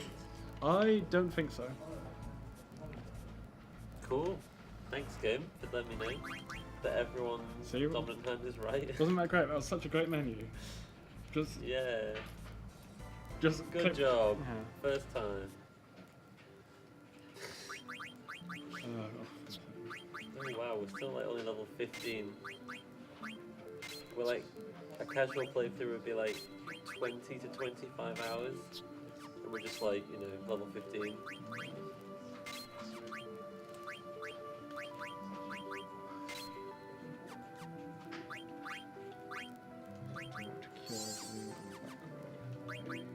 ah, come on. Okay, excellent. Oh, I'll just run it and it'll be fine. I won't get any counters. It'll be fine. It'll be fine. It'll be fine. It'll be fine, Yeah. it'll be fine. Yeah. Not punished. I messed up. I started walking. I usually do that menu later, so I forgot where I was coming out. Right, we're back on track. It's all good. Everything is fine. So, in this game, I'm trying to remember, you can't change a party at will, is that correct? Yes, that is correct. Only at certain, basically story moments do you might maybe get a choice. Later on, you'll when you get a boat and later on an airship, you can change your party At those, in the airship. So yeah, you can change your party here because it's a story moment. So I should have just waited for this and done the menu after this.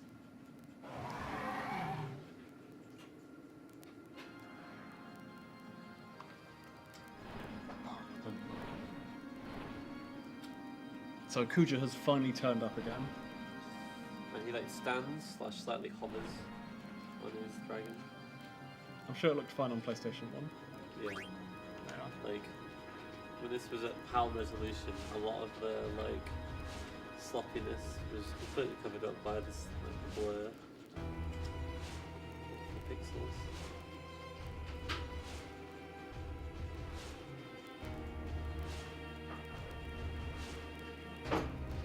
There you go, campus about either. So you get to choose your party members, then you have 4 more screens, and then you get to choose your party members again.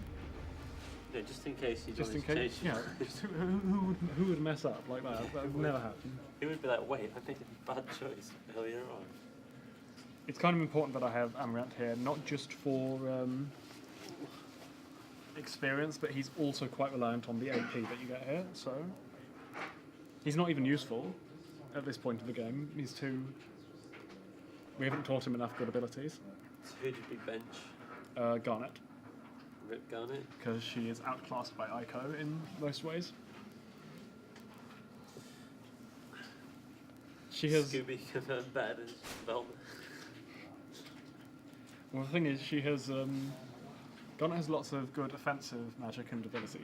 So she has like Berserk, which is quite nice, and all her Eidolons inflict damage.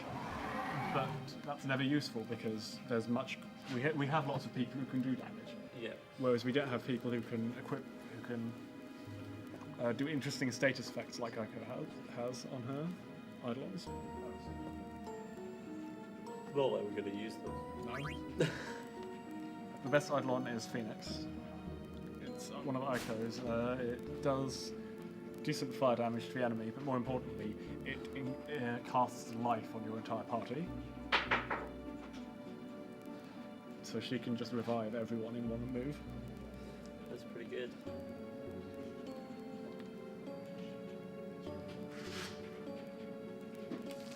It's time to have some of my 99% sugar thing.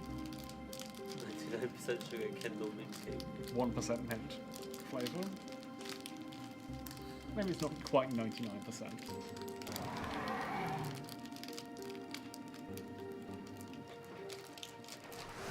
Oh yeah, this one isn't skippable. Panicked a little bit. You get to see the nice cutscenes. Yay. We still have to skip the best cutscenes. Yeah.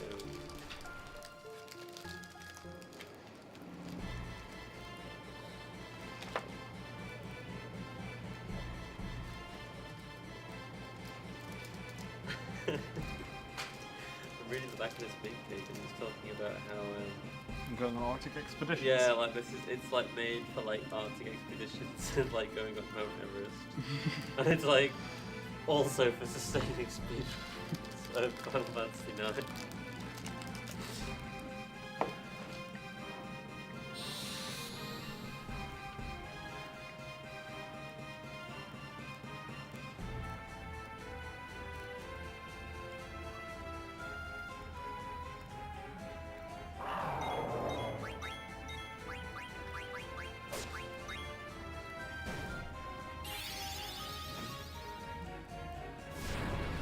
I was hoping that Scooby would get a move out before the Mistodon, but it doesn't matter.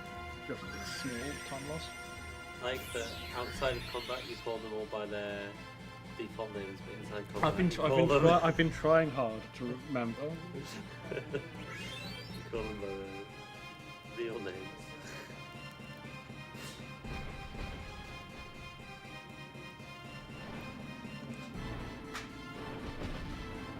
Right, Vivi is now level 17, and he doesn't get another point of magic until level 20. So you get magic at levels 10, 14, and 17, and then plus 10 for everything.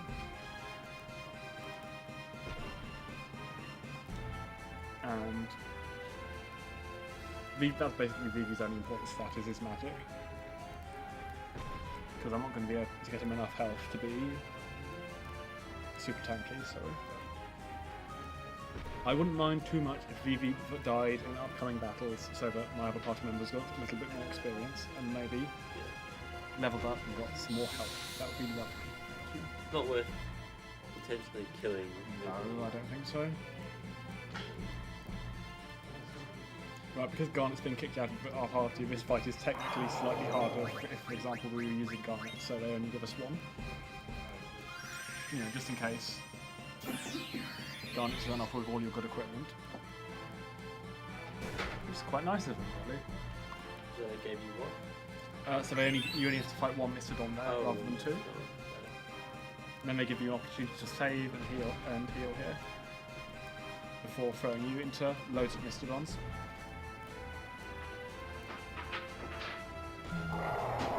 These fights are unavoidable unless you do some weird RNG manipulation. RNG stands for none. I can't believe it took me 4 hours to say RNG and then explain what RNG means. As is tradition in all speedruns.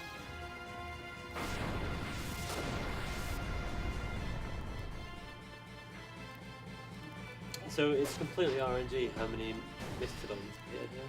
Yes, it is. I think it's 50-50. At each junction. No, the first one is always 2, the second one's always 1, and then these ones, then you're running down this vine. Oh, sorry, I mean that. So when they appear on the screen and basically jump scare you, that's scripted. Isn't it? No, that's completely random. Oh, It's right. pretty rare to get 2. I don't think that's happened in quite a while. Well, like bad orange, right? I guess. I mean, I get more experience. Yeah, it's bad. It's bad.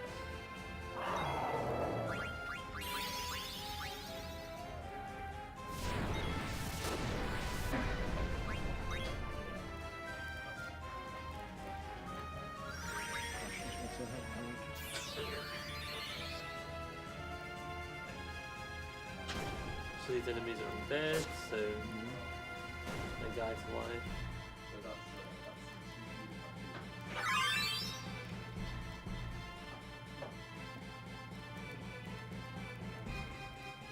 Right, there we go. That is all the actual fights of disc 2 done. I still even though there's no discs changing in this now, I vaguely think of it in terms of disc 1 and disc 2. Yeah, same.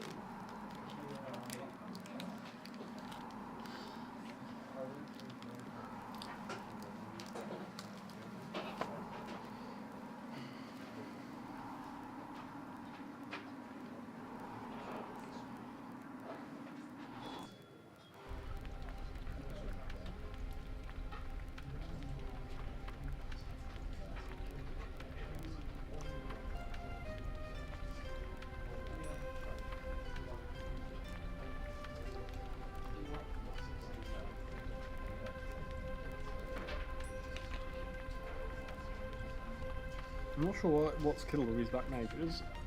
Kuj hasn't really been doing much yet. And Grana's still summoning all of Garnet's old Eidolons to do her dirty work. Meanwhile, Garnet was desperately searching for an Eidolon she could summon to help Queen Grana. Unfortunately, she found Leviathan, which makes a tidal wave, which is not at all helpful. Yeah. Not good at all.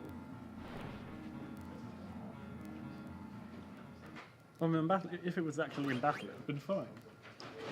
We got to see high-res Kuja very briefly.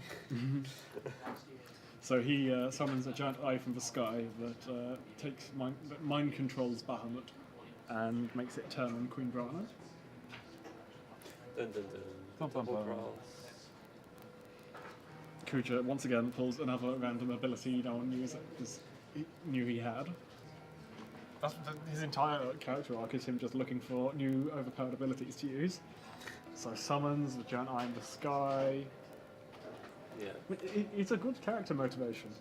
It's like, yeah, I'm just going to become really OP. Yeah.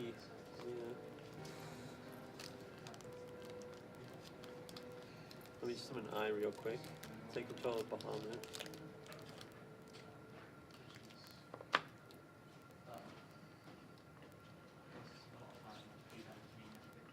So now Velma is the queen. Oh no, she's still called Princess. I guess she hasn't been coronated yet. Yeah. Has Bahamut killed the queen? Yes. And also most of the fleet.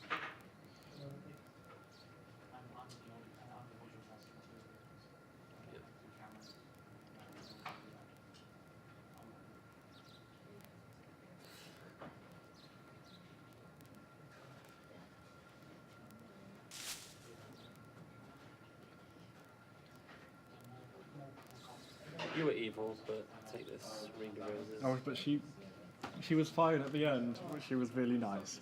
She was finally free of that horrible greed. Apparently. That makes it fine. That is fine, yeah.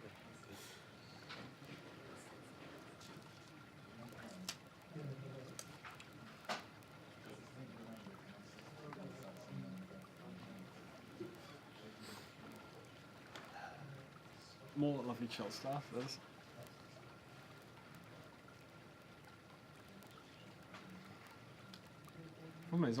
there's a lot of big exciting stuff. So from a storyline point of view, you want it to calm down a little bit. But we weren't actually involved in all the fighting, so in terms of the speedrun, it's not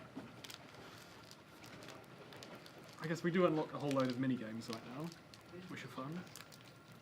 All the side questing in Final Fantasy IX is great as well. Got a great card game. Yeah. There's a foot race you can do right now to earn more cards. You can go do some skipping rope to get more cards, I think. If you get 1,000, you get some great equipment. No one has ever even considered putting that great equipment into a run. 'Cause it would be pretty funny, but I don't think it... 1,000 skip ropes. That would be pretty amazing. Wait, hang on, no, I think it might have been in a test where someone picked it up right at the start. It was some weird test of going for 100% island with weird requirements for 100%. Like you've got. Test of 100%. That sounds a bit ridiculous. Yeah. Well, the important thing to 100% is you need to 100% while getting to the final dungeon in under 12 hours. Yeah. There we are. Oh. I selected the wrong dialogue option. I was holding down the button. There. It's fine. There we go. Phew.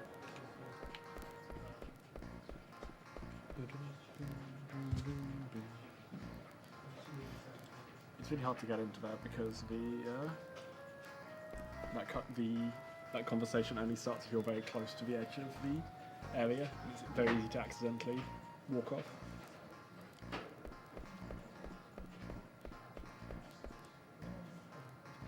No, they decided since one of the Moogles sends a letter with the skipping high score, that you need the skipping high score to be 1,000 by the time that letter is sent, in order for it to be true 100%. Nice.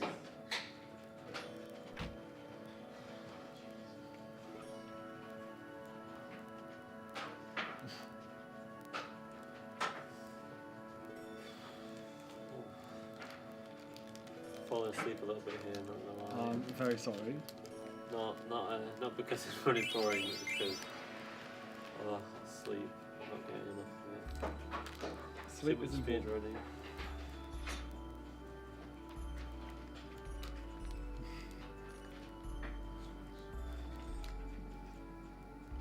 We could argue about what best Final Fantasy is. Final Fantasy X is best fantasy. Obviously, it's Final Fantasy IX. 9 is very, very excellent. Kingdom Hearts is best Final Fantasy. Kingdom Hearts is best Final Fantasy, to be fair. I do very much like Kingdom Hearts. And replaying through it in preparation for 3 has just made me like it more. It is not as good as Final Fantasy IX.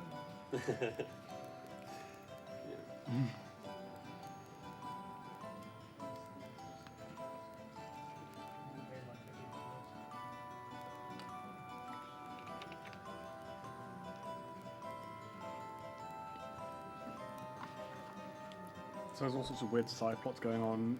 Scooby is trying to write a love letter to Shaggy. This is your fault. Yeah. But we actual plot stuff's happening. We're remembering that he's remembering that Velma arrived on a boat after a storm. Princess Garnet had just died, and so they cut off the girl's horn so that she looked exactly like Princess Garnet, and then we pretend that she is Princess Garnet.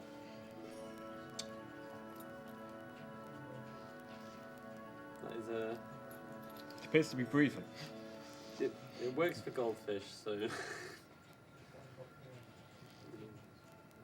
Oh, I thought you were talking about her giant dress. No. So you do the switcheroo. It's like, oh, they look the same. There we are. And now back to cutscenes. Yay. That's sound effects.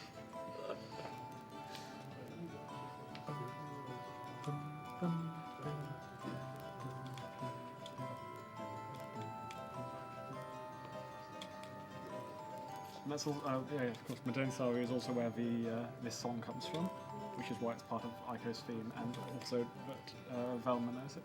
Sorry, Scooby's theme. Scooby's Or is it theme. still Ico's theme? Because that's what it's listed on the soundtrack. I'd say it's Scooby's theme.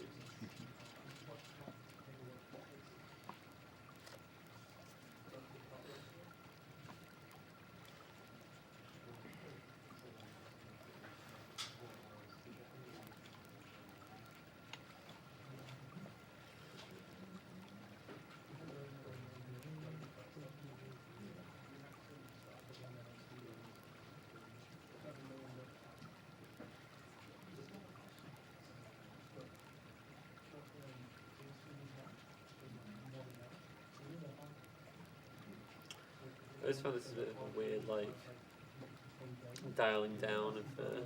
Well, it does make sense. It's right at the start of disc 3. It's all... Yeah, it does make sense.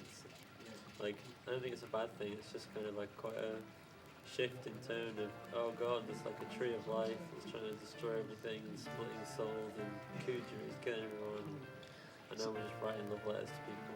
Yeah, so Ico asked Baku to deliver the love letter to Scooby, and we'll remember eventually, but he's accidentally dropped it, and now Beatrix has found it and thinks it's from ChargeBot. How hilarious! Oh. I mean, ChargeBot does definitely have feelings for Beatrice, so it kind of is fine.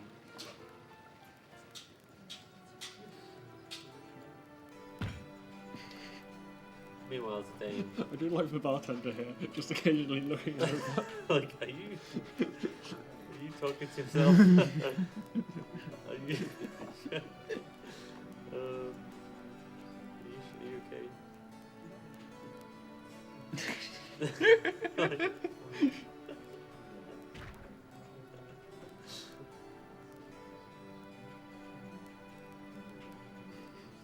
Kind of looks like she's shaking her head. She's like, no, no, no, no, no,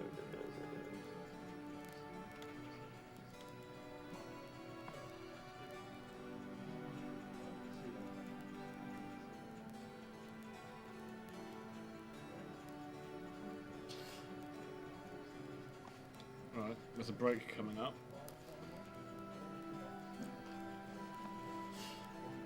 And while non-story is happening, we're discussing the love letter some more. I will run off. You don't make it back in time, is there anything we can do? No, that would make the run invalid. Oh really? It's co-op banned? Well, actually, I think by default co-op is banned.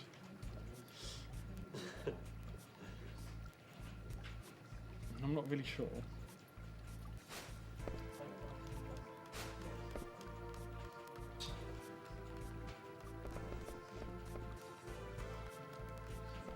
I'm the Flaming Reaver.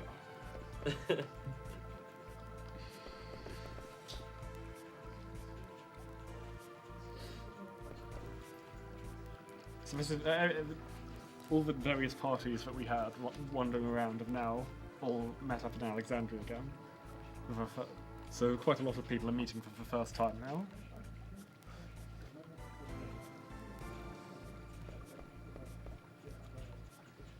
Yeah, Best Rap. Where's Best Rap been for ages? Sure. If you remember, they Hersteiner and Beatrix stopped the enemies from chasing us while we were escaping from Alexandria Castle. Right, Yeah, while we're they've waiting for got- the boat to arrive, we'll pick up They've been gone a while.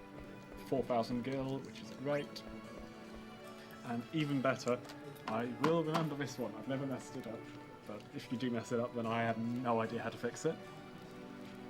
What is the thing that you need to not mess up? One of the best accessories in the game is just lying around behind this fountain. As you do. It teaches loads of great abilities. I'd love to explain it to you, but I'm going to go wander off. Let me in. Jump on the cable? Let me in. Oh, do you need a card?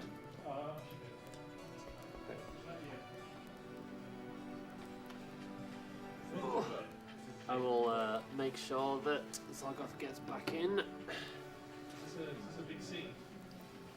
Yeah, so he's gone to the bathroom.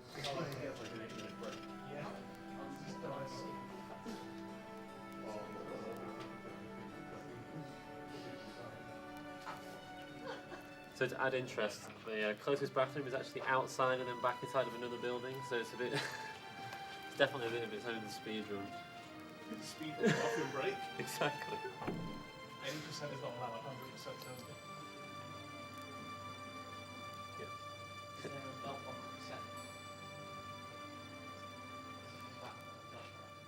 You know what Mario Odyssey has nipples? Which is the quickest way to see Mario's nipples. No, Shaggy. No, Shaggy. No. Shaggy. Shaggy. Shaggy, no. This is when he becomes ascended Shaggy. Ultra instinct. Ultra instinct. Have you not seen it?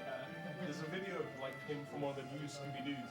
He just becomes Ultra Instinct and beats everyone up. I will obviously need to watch that. The newest Scooby-Doos are like also pretty weird. There's one with John Cena in it. And he comes in to his theme tune and stops really? a boulder. Oh my god. Wow, that's pretty weird. What are we watching now? Shaggy, I couldn't. I would read out the dialogue, but it's too fast. It's too fast. The autoclicker's just going. Too fast, it's going.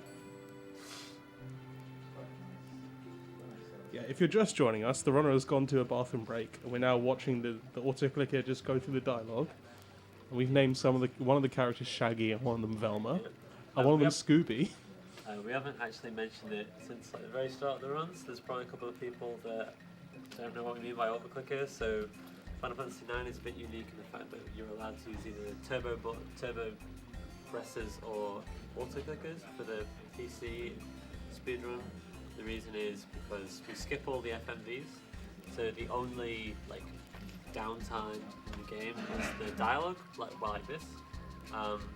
If he were to not use any third-party tools, he would have to be mashing A throughout all of this.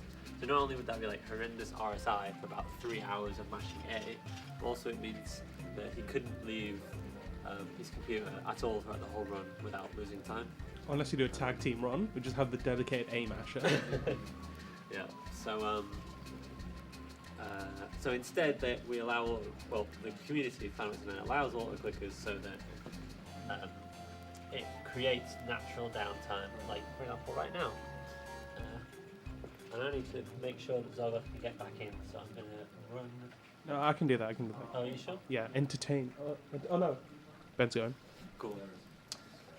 Thanks, Ben. So I've got no idea how long this cutscene lasts, so I don't know if we're running out of time or not. But at last, whilst we did this, he did run out of time going to the bathroom for one of these. No, well, 2 years ago. Yeah, 2 years ago. 2 not years last. ago, this was ran, and his bathroom RTA was just not fast enough. No. And we just awkwardly watched. I just awkwardly sat here and watched nothing happen while he got back. Guess I who's think you're back? okay? It's not finished yet. So. What was your 100% time on going to the toilet? Oh, I don't know, I didn't time it. And you call yourself a speedrunner? SMH my head. Right, so if I wasn't running with an autoclicker, which is allowed, then I would have a maximum of 40 seconds or something throughout the whole thing, and that's not feasible. I'd rather not have to build my entire day around it quite so much. Yeah, it's just an 8-hour shift, no big deal. Yeah. Clearly the correct method is to get a wireless controller and then just match. Yeah. Play from the bathroom. Yes. just like play, have your phone on and play via the stream. Like you're controlling the Mars rover or something. You just got to wait for the input delay.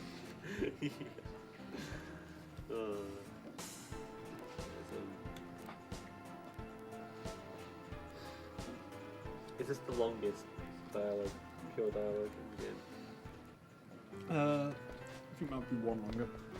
Right, so in that, we finally got control. We finally got all 4 of the super jewels. So Ico has 2, and Scooby and Velma has the other 2. There was some weird love letter stuff where everyone thought someone else had written them a love letter, and we decided to go enter a card tournament in Treno. Right, we have a quick donation which just came in. It's £25 from Kirby. He says, great to see how much this has grown in just a few years. Well done to all the runners and organisers. Here's to Jay running Fury in Japanese. Okay, I will be running Fury in Japanese. Excellent. Thanks so much. Thanks, Kirby. Yeah. Great to hear from you. £25, that's very generous. Thanks very much. Right, so I have some weird strategies to be able to beat this tournament with very weak cards, but it does rely on having at least one very weak card with loads of arrows. So I will just buy 4 cards in the hope that one of them will have loads of arrows. Oh, there we are, perfect. And now we just want strong cards with loads of arrows with a few arrows. Oh, goodness sake, these cards are garbage. How am I supposed to run with this? Right.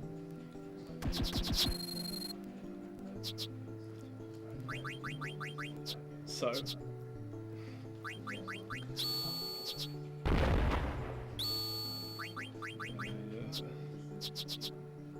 So are you playing an in-game card game against another character? Yes. I don't fully understand that. Well, those arrows look like attack direction. Yes. What's good here? Is this better or worse than Artifact? We have stronger cards. So to avoid you soft-locking the game because you can't win the card tournament, if you get rid of all your cards and give them and talk to Dr. Tot, who is the guy who took us here, then he will give you some pretty powerful cards in order to win the tournament.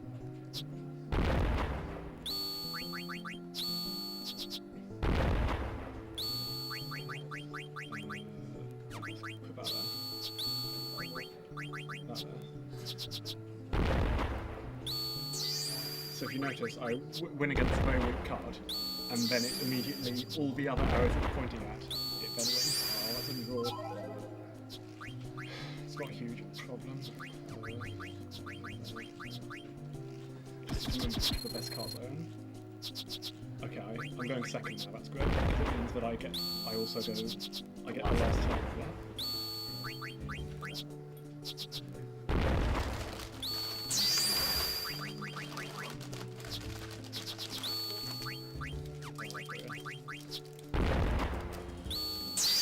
That was a huge swing.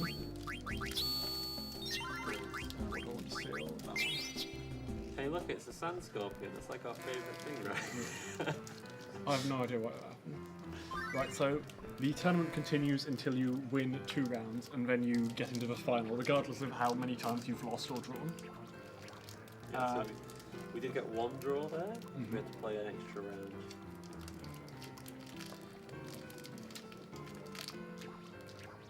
And winning this round gets you a great late game item that we will be needing. If we don't get it here, we'll have to find some other source. So hopefully we win. Let's go Zoggoth. Now this is the easiest round.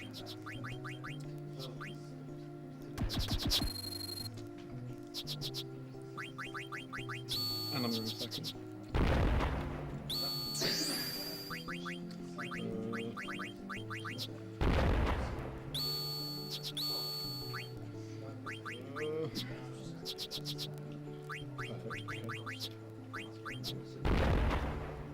Oh no, oh dear. That wins. I lost. I couldn't. I was trying to work out if there was some way for me to win. Okay. So you lose about 50 seconds to go and get that from a different source.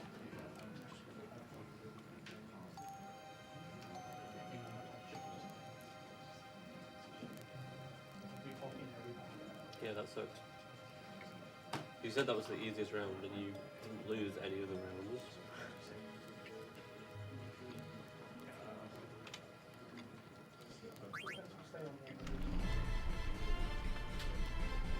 So while we're off playing cards, Alexandria is getting attacked. No need.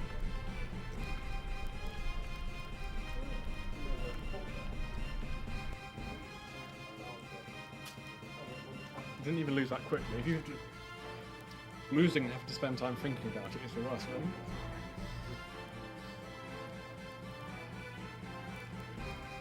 Right, there's another puzzle here. If you remember, right at the start of the game, there's some information about which of these guards is good at what job. So if you remember that from all the way at the start, then you can get this minigame perfect. Just send them, tell them which job to do. Why can't I just delegate this to Steiner? Presumably he knows. Whatever. So the correct option is always first dialogue option, then third, and then 1 1 1 1 1 1 1, and then you're done. And that will give you the angel earrings, which I will eventually be selling for 10,000 gil. Yay.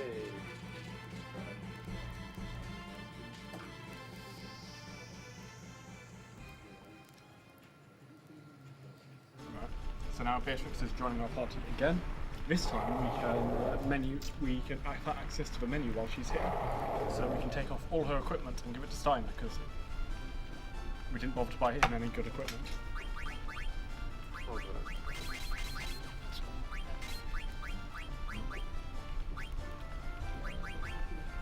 Oh, I see this.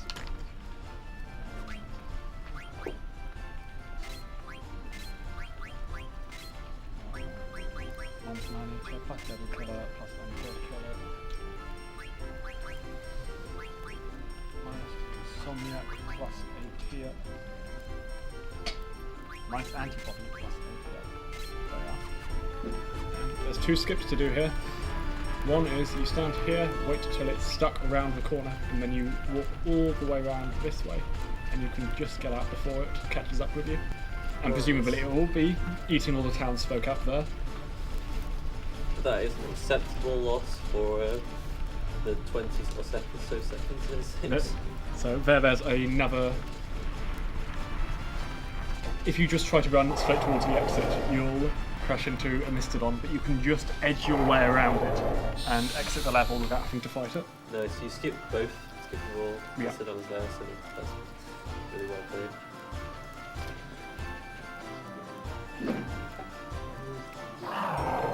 That's annoying.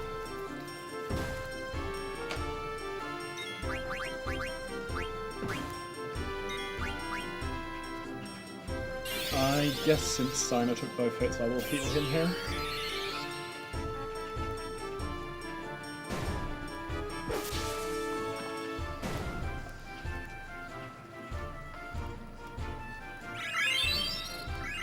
And I got a Peridot. I do need at least one. And while I'm here, I might as well put Beatrix in the back row, which I forgot to earlier. Makes her a little bit safer.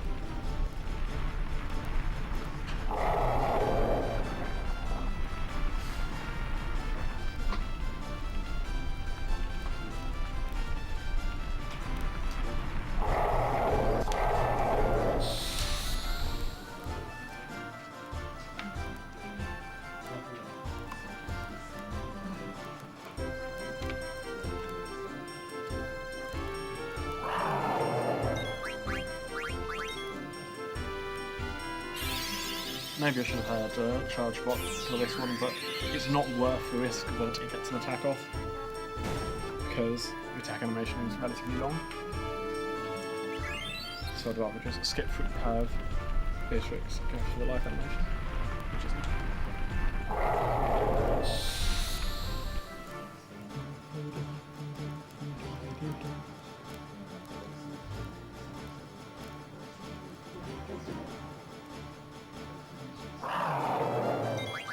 Here it's definitely worth going for life instead of waiting. Since Steiner wouldn't even be starting his attack until now.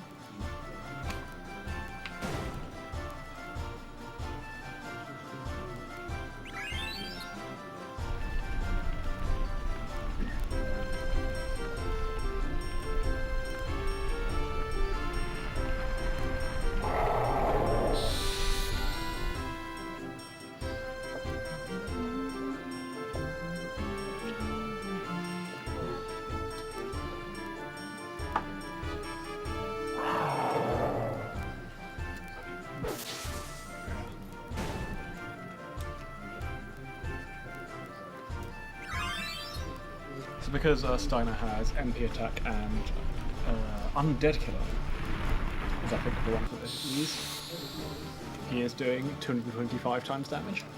2.25 times damage. Yeah. 225, that'd be pretty good. Yeah. But because this is a fight where Steiner goes into trance, everyone's ATB starts at 0 all the time. It's scripted trends. Yes. Which means I know exactly the series of moves to do.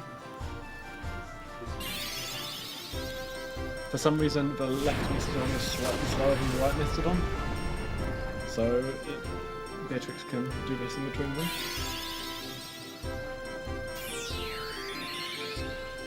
Obviously hitting the slower one so it doesn't get to attack. And Steiner's trance ability, rather than having any visibility changes, his attacks do triple damage. Seems pretty good.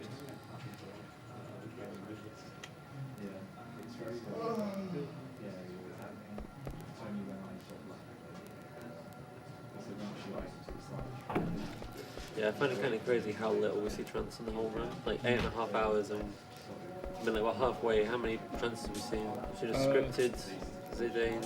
I think we've seen 4. Yeah. 3 scripted and 1 from Zidane. Yeah, we've seen 1 unscripted trance, which was when Zidane did it 1 to battle too early and just transformed and then just gave up.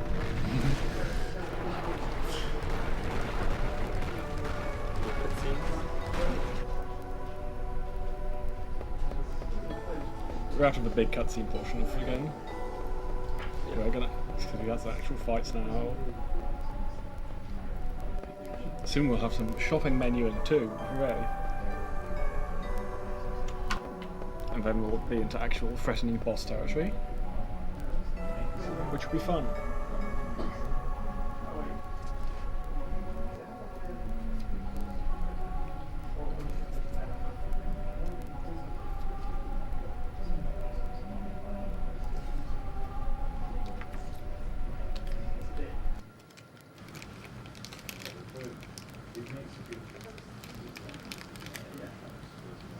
So we're rushing in to save the day. Although Steiner and Beatrix seem to be doing a perfectly good job of that.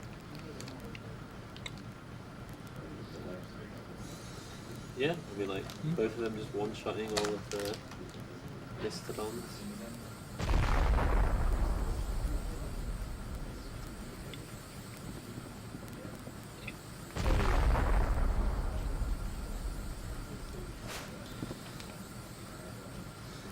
Scooby senses are tingling there.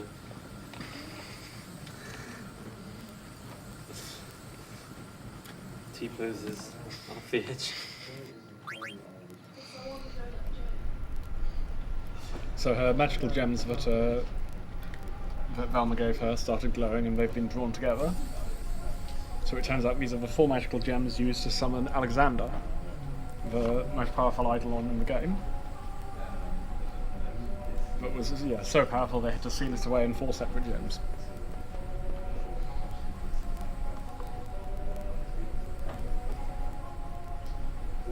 Here it is, the 40-second. You can stop mashing for 40 seconds and it'll all be fine.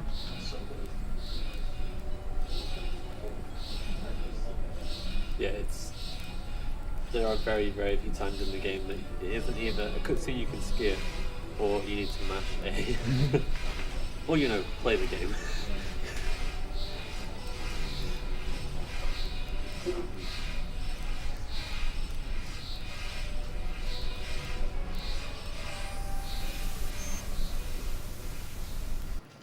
So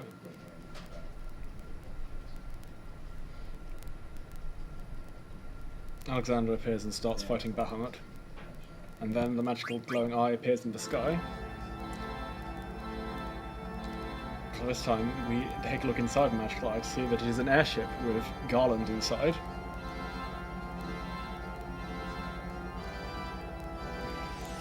Garland named after the Final Fantasy I final boss, I think.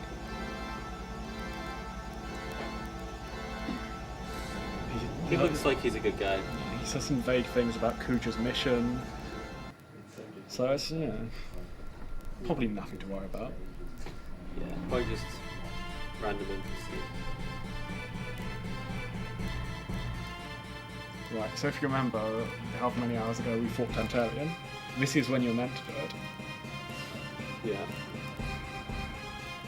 But actually, I'd say it's probably harder to do it now, because you don't have Steiner to use his minus strike ability. Yeah, so doing the exact right amount of damage that you want to do to open the right page is pretty tricky.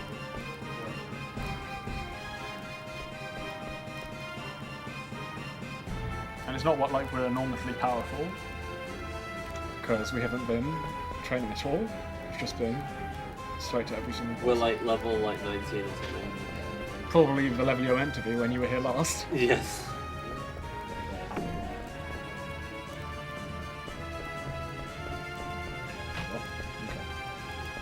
That was strange.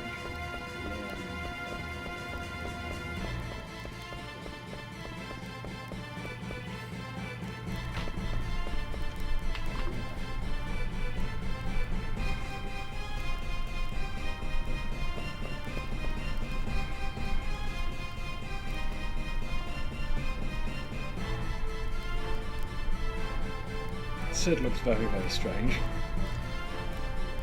It's not often you get to see character models from this angle. Yeah.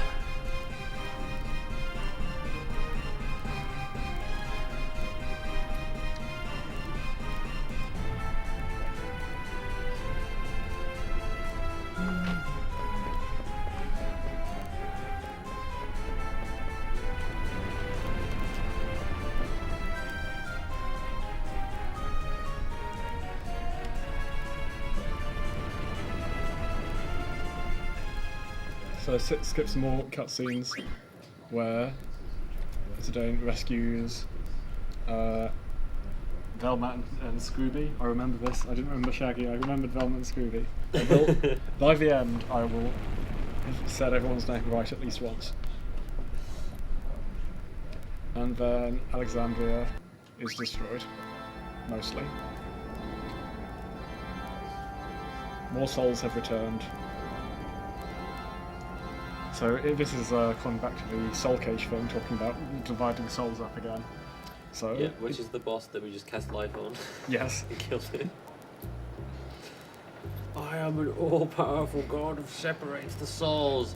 Oh no, you're going to spill on me. Oh, I'm dead. Yeah. So now basically everywhere has been destroyed at least once. Yeah, it's a bit of a running theme. Cities being destroyed. Yeah, like, nowhere is left standing, is it? There's so many different ways to advance the plot from this point, depending on who you go and talk to. You're meant to go look for Velma, and then find out that you're meant to go talk to Sid. So we just need to find someone who will tell us to go talk to Sid. Because just talking to Sid doesn't work. You know? And as it turns out, this guy is the closest. That guy.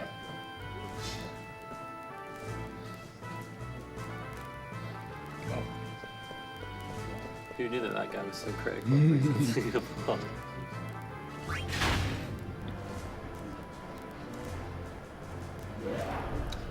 So that item that we didn't get from doing the card game, when do we do the 50 seconds time loss? that is pretty late. Okay, I will remember that. don't forget. Probably quite easy to forget because you normally don't do it.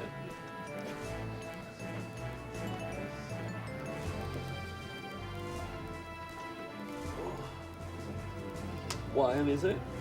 The rebirth ring, it teaches auto life, which means that once for battle, when this character dies, they will be revived with 1 HP. I approve. And there's a few fights where that is quite important.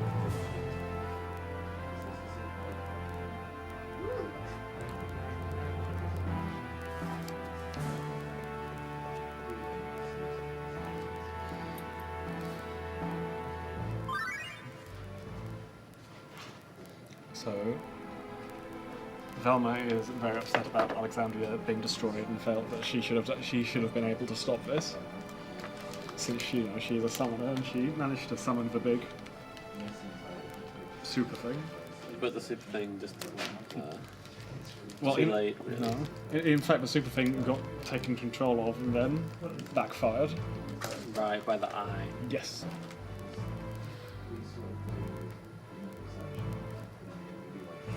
Yeah, I guess Alexander was sealed away for a reason.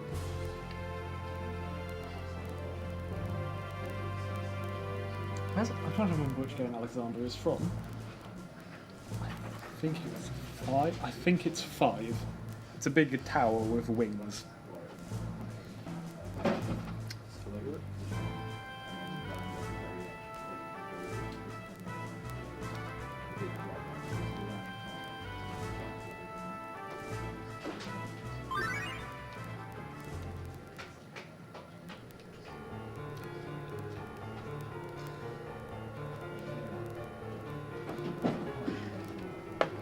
Kuche just laughing about how invincible he is. The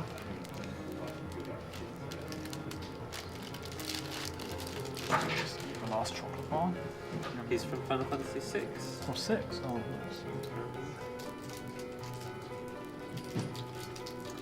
He's also in 7.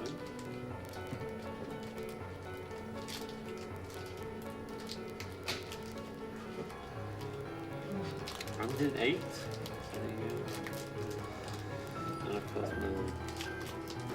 probably an old school reference if it's in the previous one though. So Yeah, it's not really.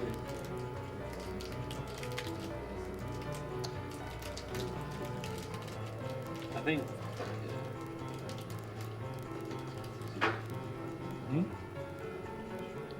Oh, I was just going to say, like, it's not really plot important in others. no, not at all. Alexander's in 12, but it's a. I haven't played 12 in a long time. In 12, the most of the summons are introduced as airships rather than as summons. Yeah. They have a new set of summons based on the star signs. Well, it turns out Alexander has been in like every single Final Fantasy practically since 6, which is kind of interesting because he's quite an obscure one, really. But he's like frequently a fairly hidden.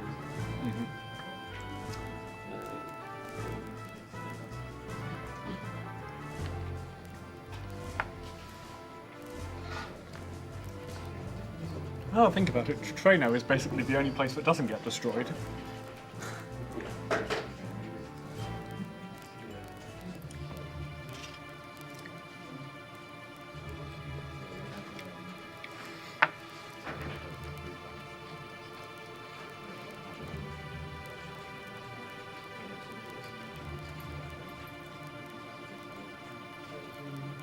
So Velma has through the horrible despair of seeing her hometown destroyed, lost her voice.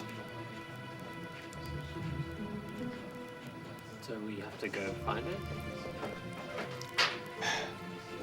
Is that how it works? That's not how it works, no. I'm kind of surprised it isn't how it works.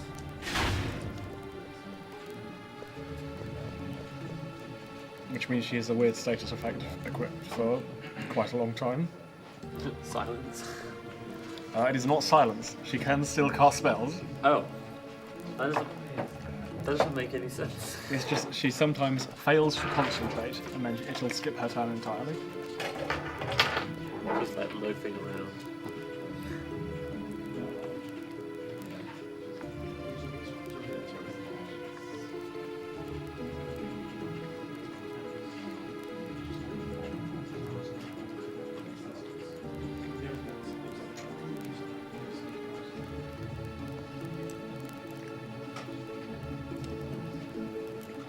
Is there still a bunch of dialogue left? Because I think I might also go to the bathroom. Okay. If there isn't, unless there's There's not much to exciting talk. There's happening. not much to talk about for a while. There's a few time saves and some shopping.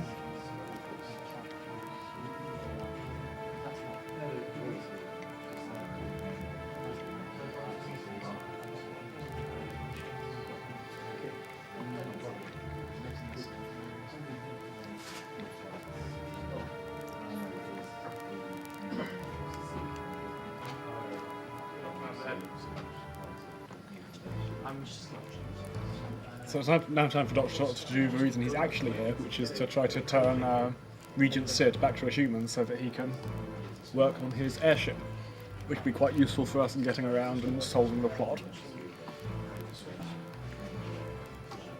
Which right now is still looking for Kuja, as it's been for a good couple of hours.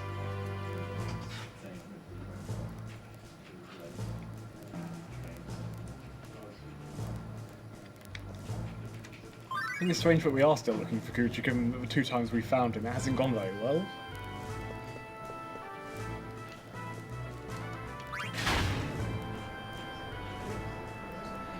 So now we need to go around Limblin looking for secret potions in order to combine to an ultra secret potion.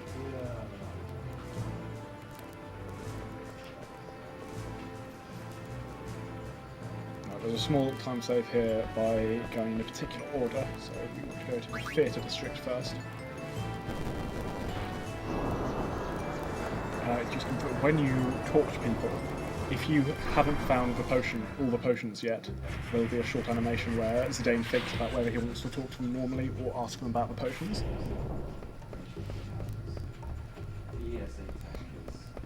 If you ask about the potions, people will either give you the potion if they have it, or give you a clue as to where to find it. A clue is, I believe, fixed for each person. But I know where they all are, so I'll go straight to them. These are the 2 that we saved in Bernicia, about 4 hours ago in fact. We're not able to skip saving them, unfortunately. I'll happily sacrifice them to save frames. But maybe it would have been a good donation incentive. I'm not sure I want to lose a whole minute in order to save some animals.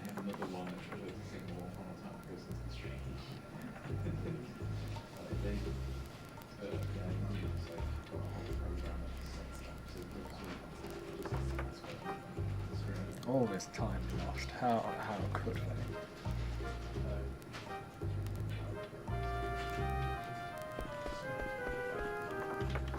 Think of those poor friends. Oops.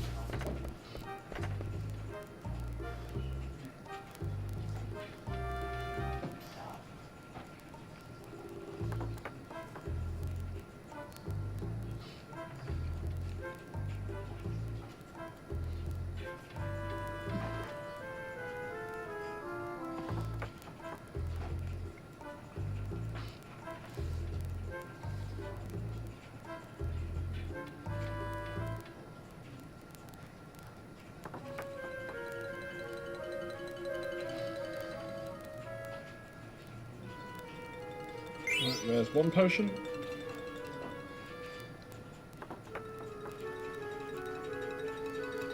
And if you head back into that hideout, there's a whole load of money. But it's really not worth it because you have to sit through multiple loading screens. It takes quite a while. Small mistake there. I should have talked to him a little bit after picking up lapis. And talking to him about potion spawns a strange potion there. He doesn't appear before you've talked to him. Oops.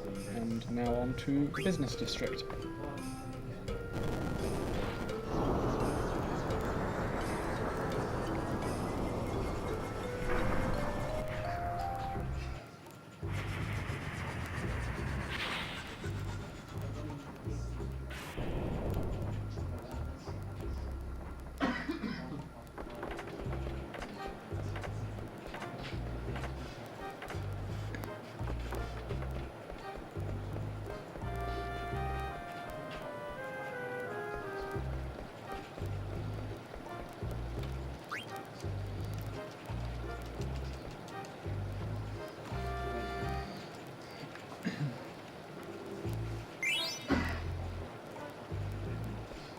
And there is the last potion.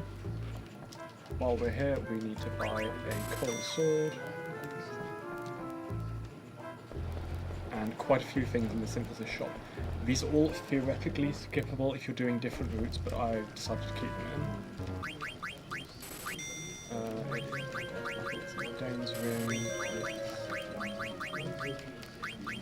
gold choker, its anklet, and its reflectory.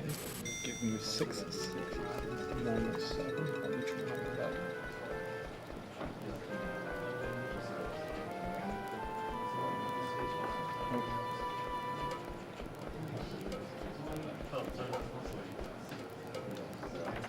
So I'm quite a bit of gold ahead.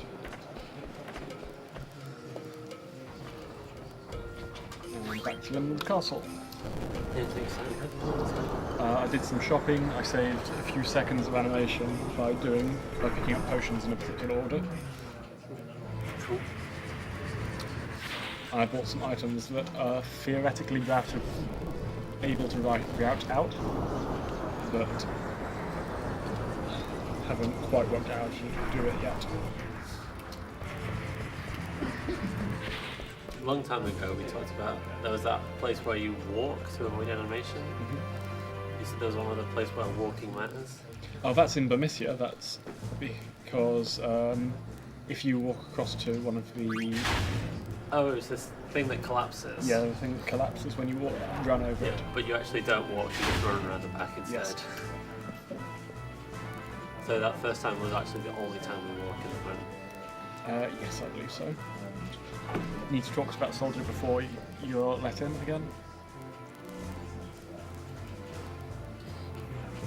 So I think it was 6617 I had.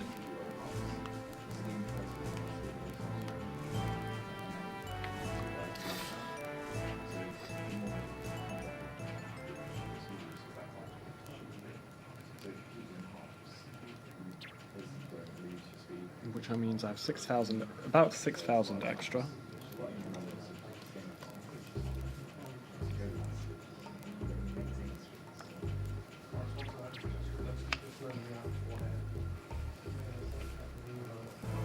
Which means I can probably buy one diamond sword.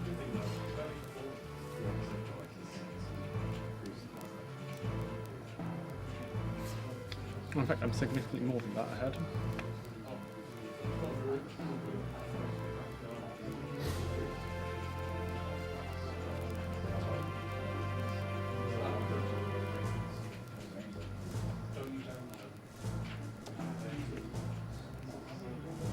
I'm trying to work out exactly what I can skip.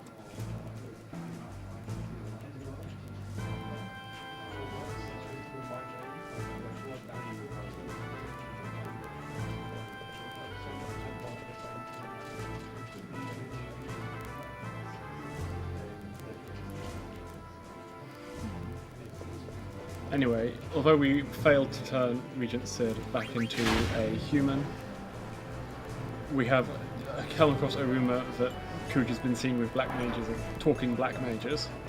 So now we need to go to Black Mage Village to see if they know anything about where Kuja might be. Because we're still trying to track down Kuja and stop him from his madness. We're not sure what he's doing, but it can't be good. It definitely can't be good. Well, he's killing lots of people. Yes. That's also not, we don't know why he's killing lots of people. And Queener is finally back. Hooray! Hooray! So we now have a full party of 8. And we have the boat, which means we have a lot more freedom to travel about where we want to go. Where the flip has Queener been? Alright,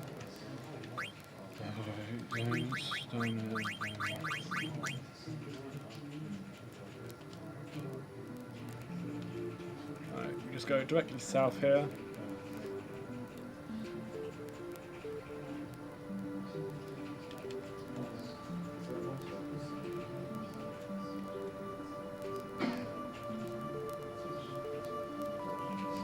Some little bubbles in the water. That's a secret thing for the Chocobo to pick up if you follow all the Chocobo side questing, which I enjoy quite a lot, but it's very, very slow indeed.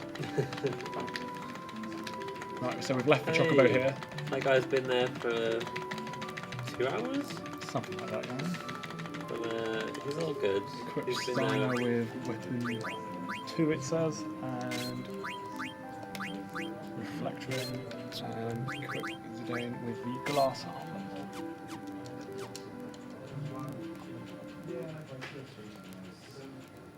And because we pick up this chocobo here rather than summon it to a nearby chocobo tracks, we save a single Geisel Green, which would have taken absolute ages to get hold of.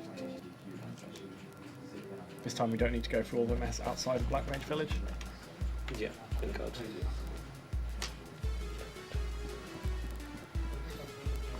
Oh, I thought there'd be more. I forgot it's the first visit where everyone comes around.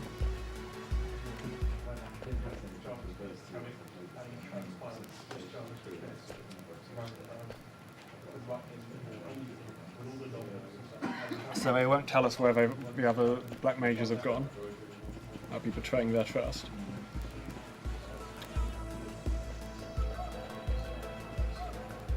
So instead we head to Chocobo Stable to ask them as well.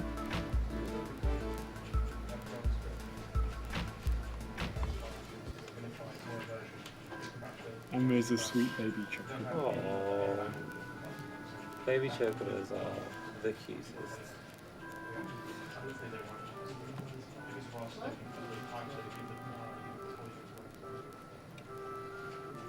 So this show of emotion is enough to convince Vivi that Black Mages aren't.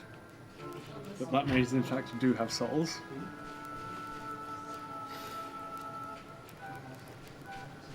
And so, gives an inspirational speech to convince the Black Mages to tell him where Kuja has gone. Good job, Roxas.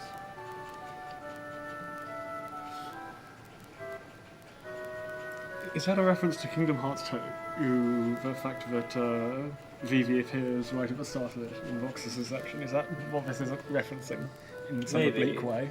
Or maybe it's trying to reference because Vivi is sort of like a nobody, like not in the fact that he doesn't, like it seems like he's not human, doesn't have a heart, but really he does.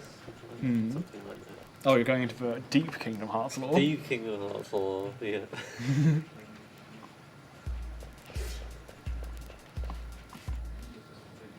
Oh.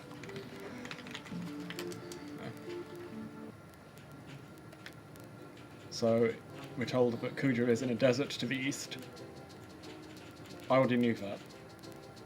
But unfortunately you can't get into his palace until you know it's there. Also noticed that you're heading west. To get back to the boat. Right.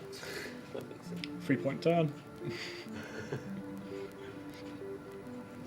More like a 1 point turn, but still good.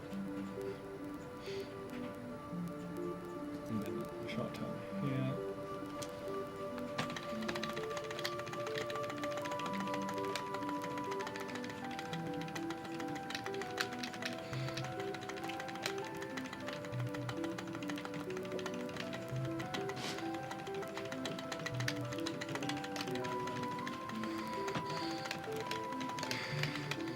Right, before I go in, I'm going to check for sure and for definite how much I have. 6617. Okay. Which is, I think, what you said earlier. Yes, that is precisely. I did remember it correctly, but I just wanted to check.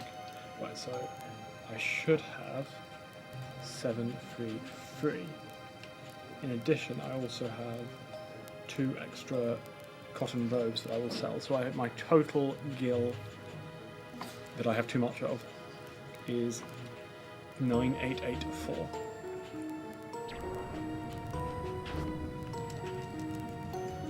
So he's demanded that you go on a quest to him to pick up some magical stone. Yeah, because he captured us. Yes, he knew we were coming.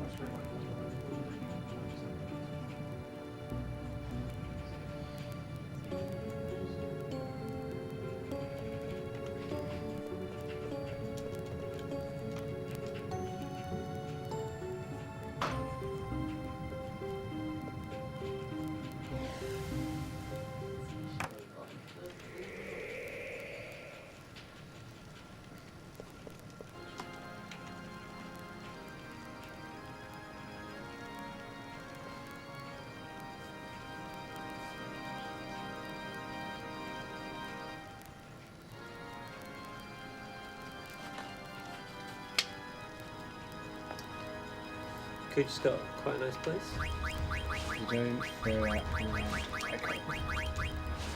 So he's told us that we cannot. The reason he's not going to pick up magical stone is that it's in a place that blocks all magical powers, and since he's rather magic reliant, and that's a clue to take all your physical attackers and leave your magic attackers here, because one party will be going through a dungeon where you can't use any magic, and one party will be going to a dungeon where you're encouraged to use magic. Yeah, so don't really screw yourself over here by picking wrong. You could probably like borderline softlock yourself by picking the worst party ever. Mm-hmm.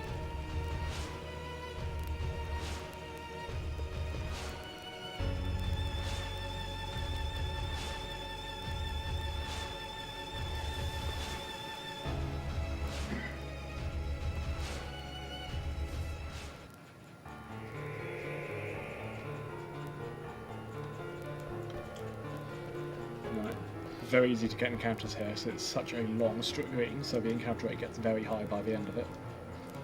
Yeah. So I click round because it's easier than navigating behind that little handrail. Can't really see what's going on.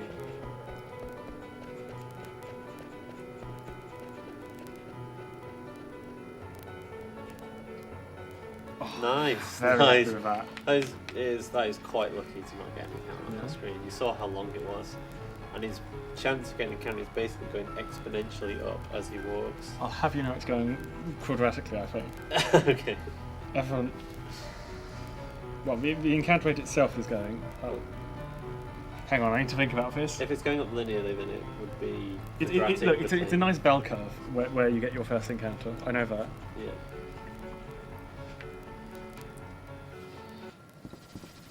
If anyone happens to be a huge expert in Dota 2, it's the same as the critical strike curve for that. That's the only thing I know about Dota 2. That's the only thing you know about Dota 2. Yeah, the nice critical strike curve. What is your Dota 2? You know how critical strikes happen? Yeah, you see. It's more complicated than that, you see. I will not go into the full details, but... They changed it all, might be more reliable, sooner RNG.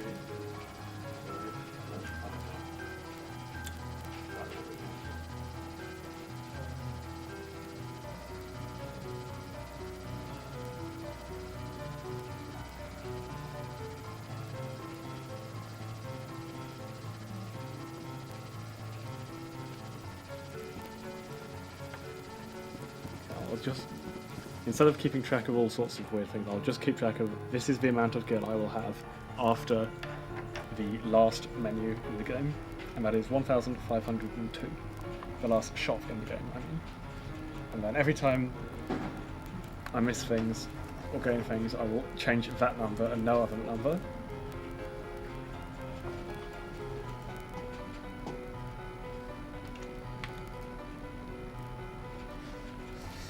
Forgotten continent.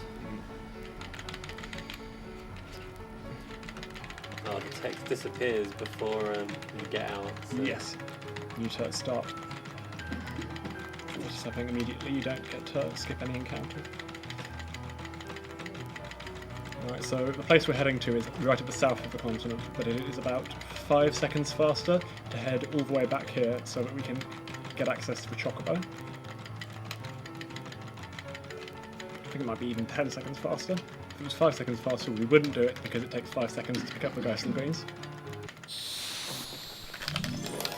It's okay. It happens. I still have... Is the encounter rate higher in a forest, or because of the tapping does it not make any difference? I am not sure. So if you notice I was fleeing there, I probably should have let go of flee just before he hit me, because that, fleeing like that increases damage done by physical attacks. Right. Actually, I'll just walk there.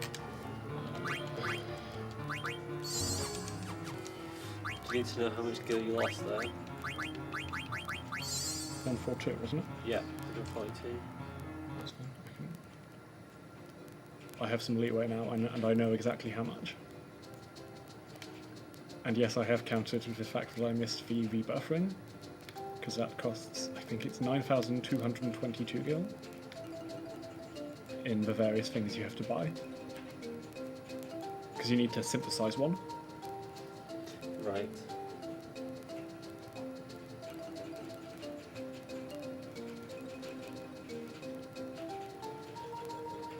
Get to hear more of the chocobo theme.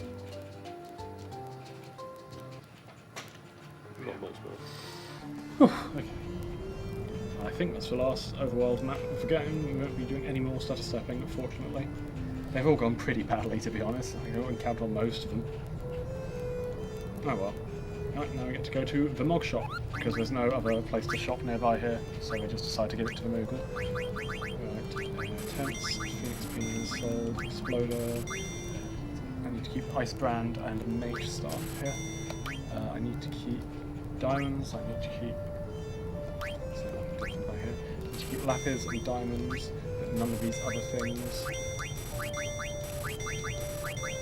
I need to sell Angel Earrings, I need to keep I need to keep running shoes, I need to keep Mithril Helm.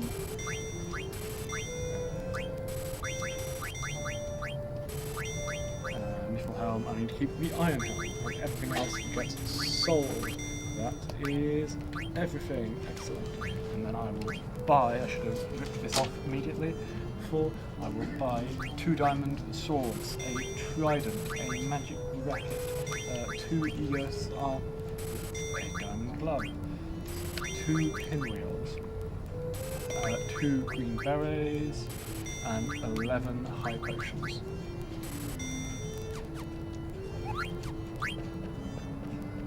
Cool.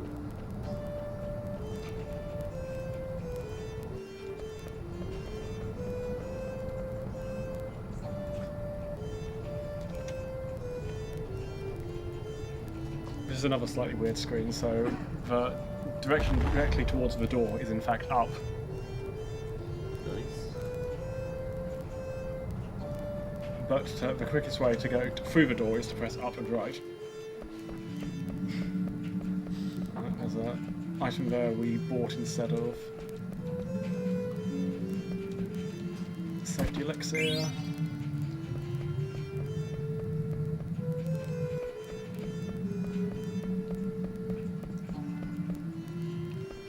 There's an item down there we bought instead of picking up in the chest. But quite a lot of other chests in this place are mandatory because you cannot buy them until a bit later. And we do want to have access to them. So we need to go around activating these machinery. Since I messed up the thing a bit there, I will just quickly reset the encounter rate rather than risk an encounter. Yeah, it takes only a couple of seconds to reset it, so may as well. Normally I wouldn't, but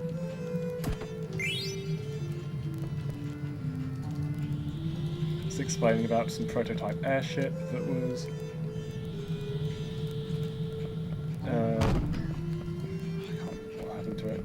I think it was stolen by Kuja. Anyway, it's the one that Garland's wandering around in.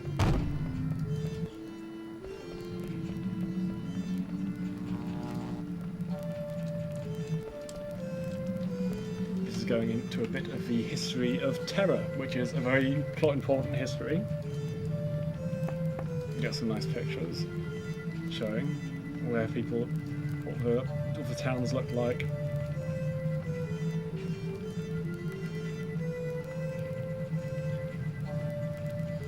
It began to decline in some unspecified way, and you see the towns slowly being wiped off the map here, as everyone there just died for unexplained reasons, some form of disease, or it's not really clear.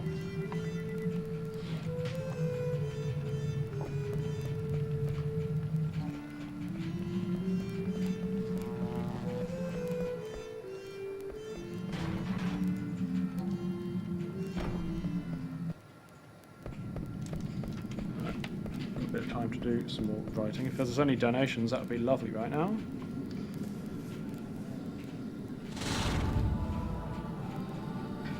It's pretty spooky. There are no donations at this point in time. Excellent. That's However, okay. we do have a outfit bid for an upcoming run for Shadow of the Tomb Raider, where you can donate towards selecting the outfit that will be worn by Lara throughout the run. It's obviously default, because Angel of Darkness outfit.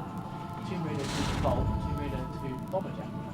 Tomb Raider 2 default is good old Poly Lara. She's like all of 30 polygons. So when you donate, split it towards. Those faces are super creepy. They explain more of the history of Terra and how this place was left as a, well, basically just to record the history. And they're all that's left. I picked up that chest. Didn't pick up that chest because I bought it instead.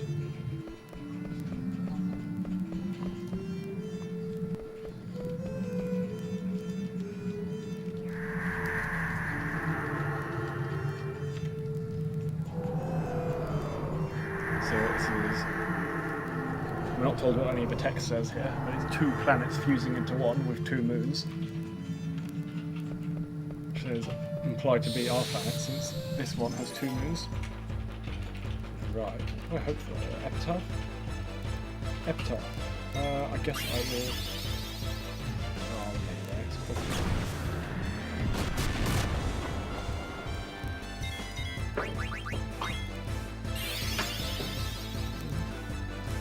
Oh no, petrified. Petrify. Oof. 665. Maybe I should have. Yeah, Petrify does include continue past. Yeah. I have to remember 665. Alright, so we optimize Reba. I'm not going to actually equip Ica with bandana and Gaia gear. Optimize Zidane, equip him with glass amulet and running shoes. Optimize Freya and equip with lapis and bone wrist. Bone wrist, okay, that seems reasonable. Ability up. I want clear-headed. I'm going to check that menu was right. It seems deeply wrong. Things are in the wrong place. But I will check that in a minute. Right. HP plus 10%. MP attack. Minus man-eater plus bird killer. Minus antibody. Yeah, all this stuff. I remember that one. Oh no, hang on, you don't. Leave level up 1. Clear-headed.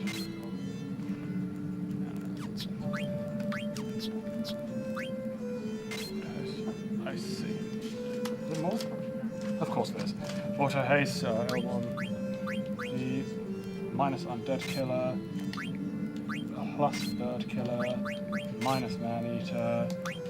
Minus insomniac. Plus clear-headed. And then Freya on the front row. Okay, I think everything is fine.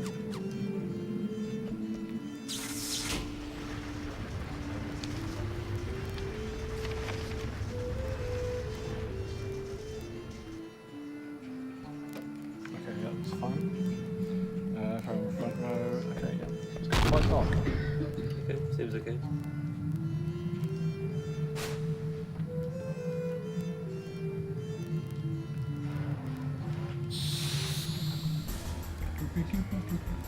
Now this is a very threatening boss.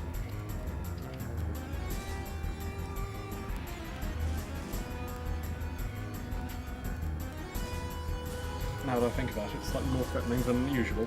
It'll be fine, because ages ago, Scooby died on one of the healer, I guess. Well, that's not a problem.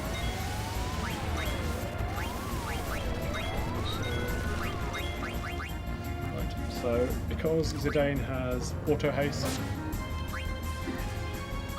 he is able to do that. And Zidane will be able to attack before Ark's next attack.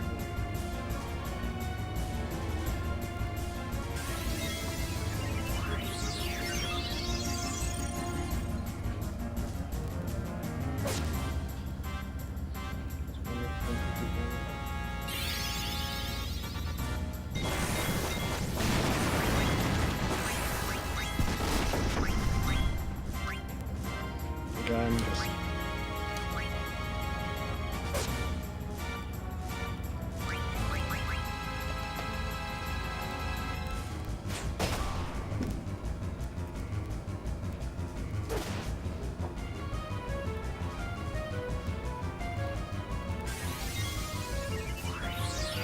the reason I'm not using Cure is because again magic is banned in this dungeon. So we're about 6 hours through this run now. You're almost on the home straight. Just still got a lot to go. I just would have thought that Kingdom Hearts 3 just got off and you got 4 hours. Oh, excellent. Oh, cool. I thought speedrun.com says is not accepting entries until 2 weeks after release, so that will not be valid. Yeah, On that's there. just speedrun.com. Why aren't they verifying stuff? Because they don't want people to run the game early. Right. Why? Because you should. No, that's fine. Yeah. Oh, okay.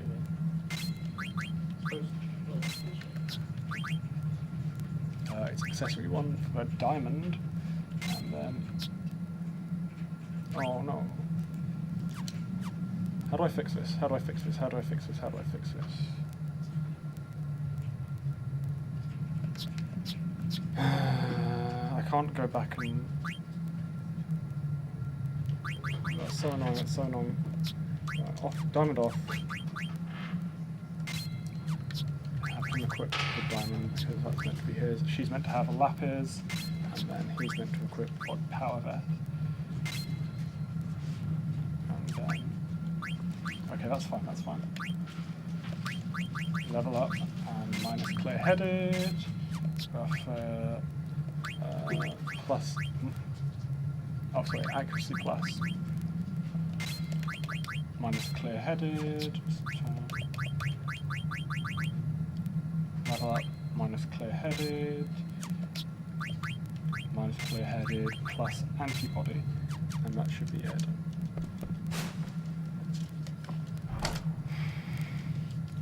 Okay, we're on track. Cool. That was I just wanted to let you get through briefly that. very stressful. I messed up that menu a little bit.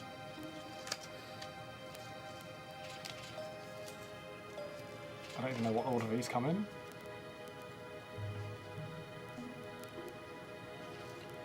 That one. I want to keep using all so I don't. There. My notes are now in correct order. I have all the correct equipment equipped. It's kind of important to do that menu properly because I'm about to go through a dungeon with this other 4, and I want to make sure I have all the equipment that they want.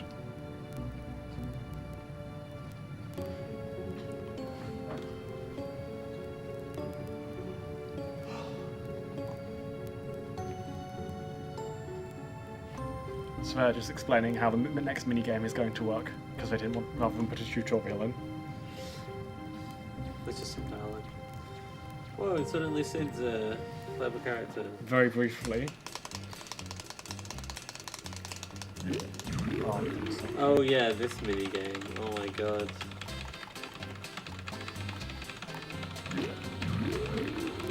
It's not going as fast as I want it to, at all. No, that's 3 fails. Why is it not going as fast?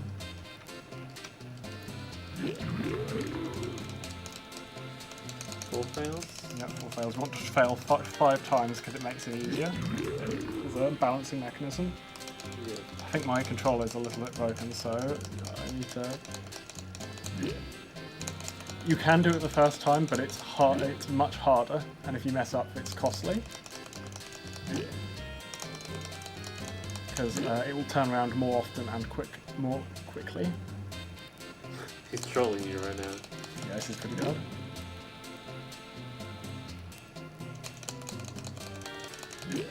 Yeah, my controller is dying a little bit because not the most highest build quality. There we are. Whew. Nice, good job on that. I don't know how to solve the puzzle, but I know the inputs to solve the puzzle. The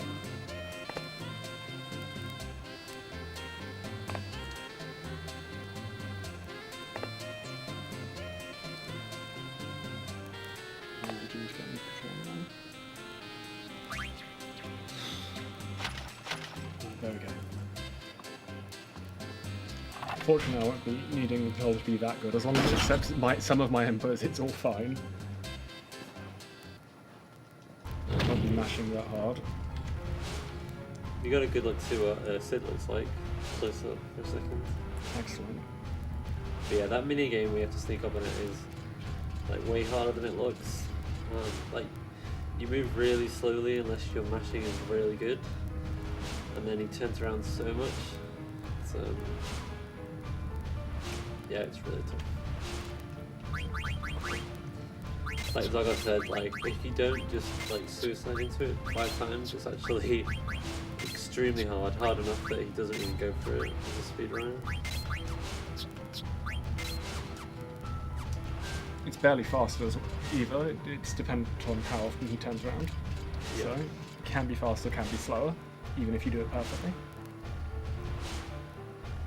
Right, so this is another puzzle dungeon where the final boss the boss of the dungeon will have different abilities depending on how many of these you steal. So that I've now stolen its elemental immunity. I don't need the item. I just want it to take elemental damage. Yeah, so this boss is supposed to go around and still, is it like 4 orbs? I think it's 7. 7, and they all make it weaker. Are we going to take all 7? No, we will not. We'll take more than usual, but not all 7. Yeah, casually you're definitely supposed to take all 7. Otherwise the boss is supposed to be extremely hard if you don't take all 7.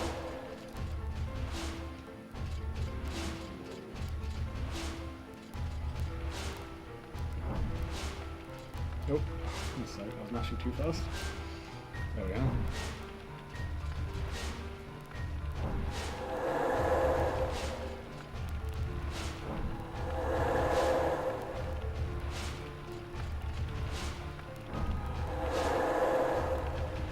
So because I missed the rebirth ring from the card tournament, I will be picking up that last stone because it's needed to synthesize into a new rebirth ring. Cool.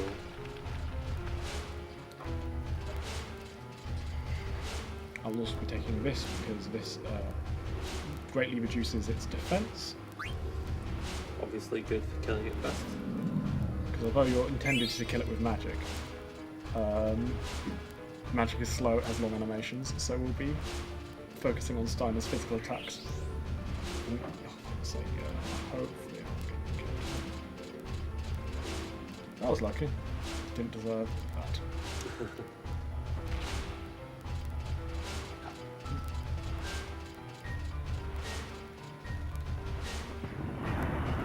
Right, there's another bloodstone through there, but we don't need it. It reduces evasion, but it's not particularly high. As it is.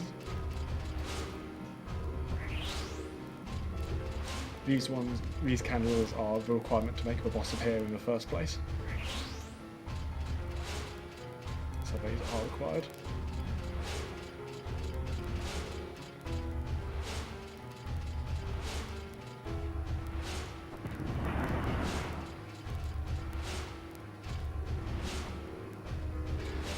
Yeah, You get so few encounters on PC, it's easy to forget that like all these rooms you can get encounters in. So actually, until you have solved the puzzle of a room, certain rooms you cannot get encounters until you have solved the puzzle in that room.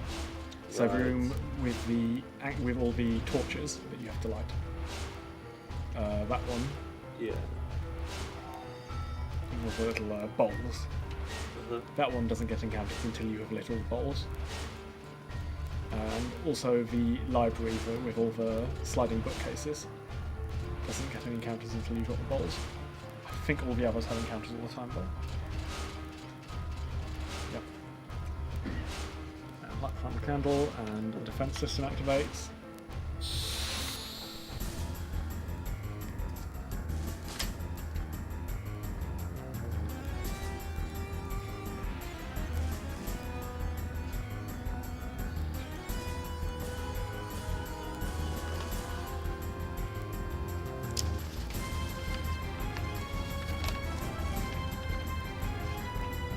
Elemental effects.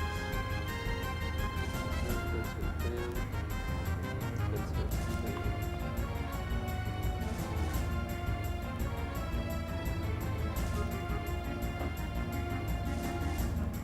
This takes the same amount of time regardless of how many stones you grab.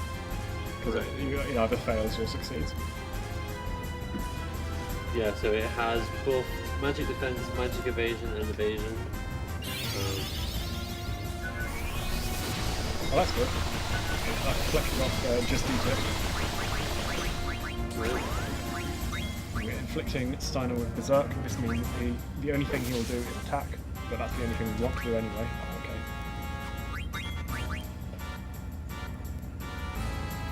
And it increases attack damage by 50%. Oh, come on. Right, so that's 2 out of 6. To be fair, you didn't take the Oh, evasion. Yeah.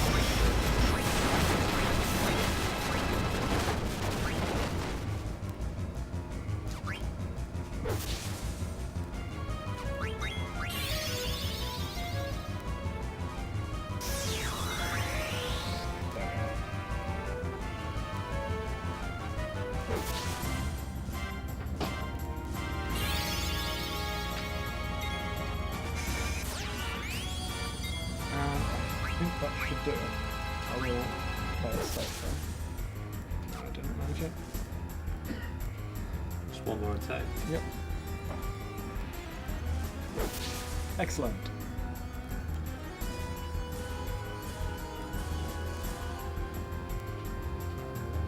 So you saw her because the status effect where occasionally attackers' moves won't go through because she's still lost her voice. And that's not just magic, that's also physical attacks, but she's not the best physical attacker anyway.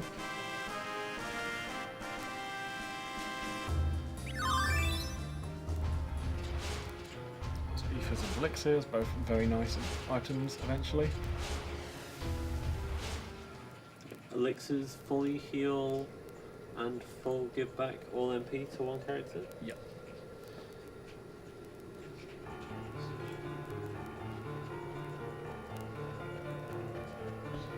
Again, this is like one of the longest rooms in the game, so very likely to get an encounter. I kind of rely on getting an encounter in one of these, so either this one or the next one. Because Zidane, Freya and Amaranth all are 2 AP short, and it's assumed they'll get it in this run. Yeah. So we'd actually need to do a backup if we didn't get it. Even though that would be very lucky to get it.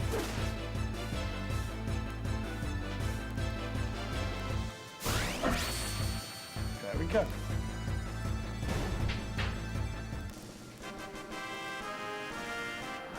I think that should be good for... Oh, no. Should have walked.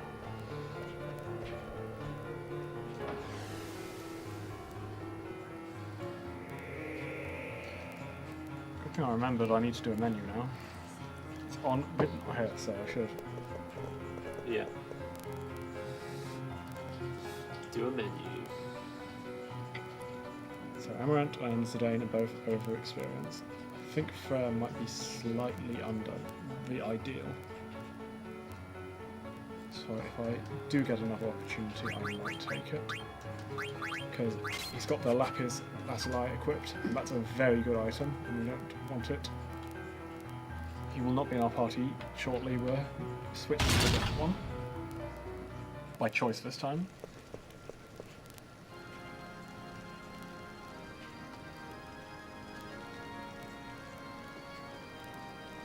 So Lapis Lazuli teaches ability up, which doubles all your ability point AP you get.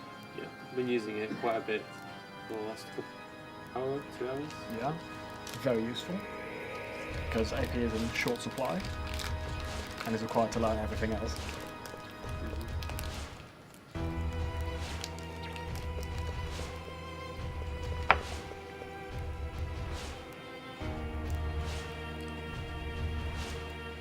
And also Accuracy Plus, which increases your hit rate from essentially 99% to 100%.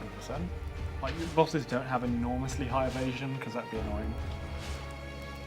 But it's 90-something% to not 100%. And that's really helpful because it means you can reliably hit every single time. It's such a huge jump, because if you do something that means that if it hit, because quite often there'll be attacks where if it hits, you win the battle. But if you lose, then the boss will get one more attack. So if you can reliably not have the boss get one extra attack and kill your entire party, that is very useful. You can take many more risks. Yeah, you can take risks to be like, well, I know that I'll win on this attack, so like Yeah. I don't need to heal anybody or res anybody, because you know that you're going to win.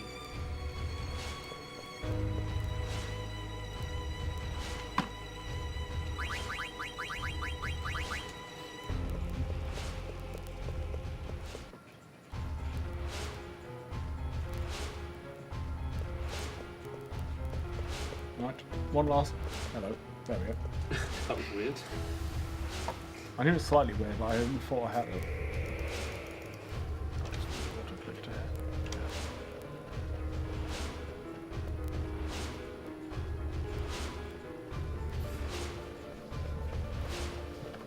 This room again.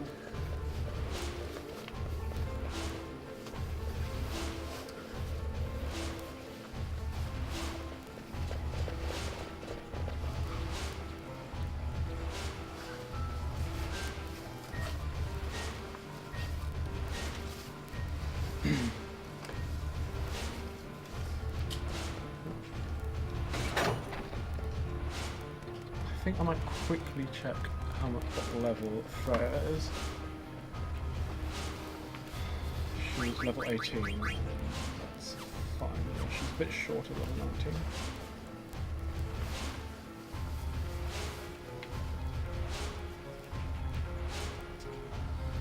I feel like we haven't leveled up for like 3 hours.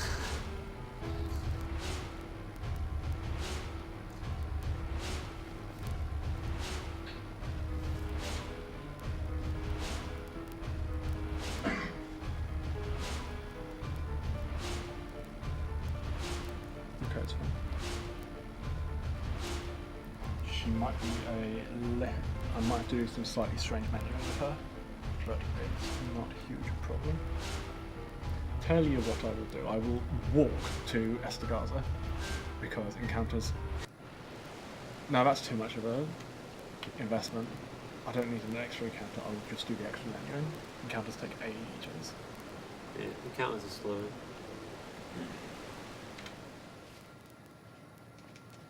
Another chance to choose your party.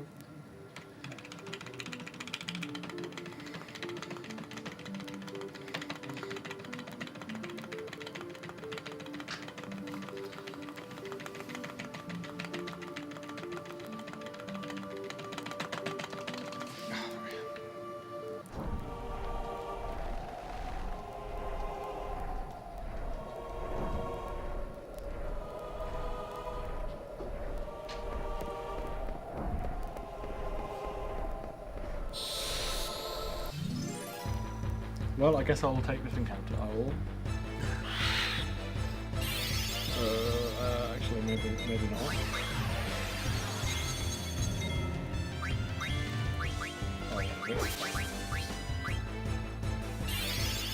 Wow, these guys are quite tanky.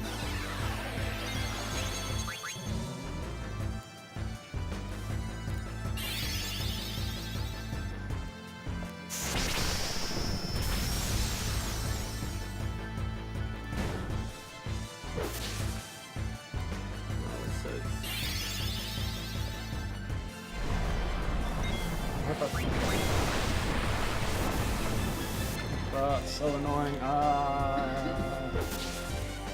Easy why. Fine. Does that kill me? Oh my god. Right. Does this mean Freya is now leveled up? This is such a... I should have just flayed. This is such a silly way of solving this problem. Okay, Freya is now leveled up. I have so much gil, I have so much ore, I've got loads of stuff. That's great. Yeah, everything's going great. Yeah, everything's fine. So stop obviously goes away after a battle, I presume? Yes. Yeah. And although Vivi was killed in that battle, during this cutscene he is quietly revived because, as part of the story, once Vivi learns that there are black mages here, who came running in, he forces himself into your party. And although it is entirely impossible for... I'm guessing the reason is, if Vivi is dead, they don't want to be forcing a dead character into a party and then reducing you to 3 in bad cases, so they give you an entire party revive right here. And that happens quite often when your party is forced to change. Yeah. You mentioned it a few times. Oh, it's these guys. Annoyingly, there's not really any gil I can skip in exchange for that extra I got. So I'm just trying to keep on top of the things you've got to do because you lost the card game. So you picked up a bloodstone. Yep. So you can see Vivi is revived. Oh, I'll let you know.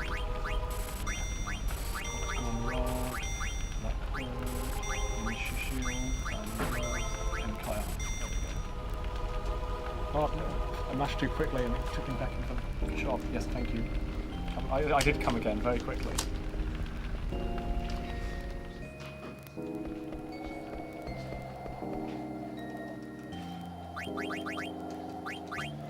That is bronze armor, iron nails, and then she equips plate mail, which is power belt. And Vivi equips his new octagon rod, equips black hood, A2 which is lapis, mine, which is accuracy plus, Sino equips accuracy plus, minus undead killer. Oh yes. Yep. That's where equips distract. Now we have to kill all the dragons. It's level up the XP up one. That is the XP up, yes. Yeah. So I quit.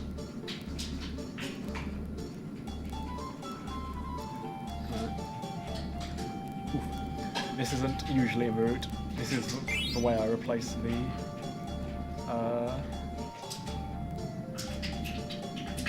that gil funds the rebirth ring that I have to buy, almost exactly. Cool. So it's a good choice later on in the game. It's quite slow because you have to sit through an extra screen run. Yeah, but not that slow actually. Probably like 4 seconds. This is intended to be a puzzle dungeon where you find out how many times you meant to pull down, but if you just pull down until it falls down, then that's the correct number.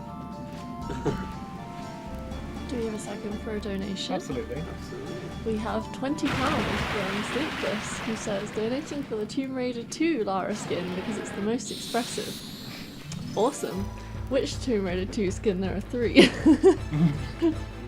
I assume the default one. I've just been informed it's default. Do you want to read out all the options? Yeah, of course. So, for the Shadow of the Tomb Raider run later, we have an outfit bid for, and so the default outfit, which is like the Shadow of the Tomb Raider outfit, is currently at £6. Angel of Darkness, which is a Tomb Raider 2 skin, with like the Angel of Darkness skin. I'm sorry. I can't really describe it. It's very blocky, and she's wearing glasses. It's Tomb Raider 6. It's next gen, so it's slightly more polygons. Yeah, yeah, slightly more polygons. That's at 0. The Tomb Raider 2 default, which is now at £20 and the clear winner. And then the Tomb Raider 2 bomber jacket, which is similar to Tomb Raider 2 default, but she's wearing a bomber jacket. So yeah, if you I'm not going to risk want that. something else to win, then I messed up. Okay. I messed up hard. But it's all good. It's all good. Everything's fine. also only £16 away from £1,000. So Oh. Okay, I will gladly accept that screen went badly, because that screen going badly last time, the next screen went badly, and it went badly over and over again Yes. until I had to go away and have a little bit of a cry.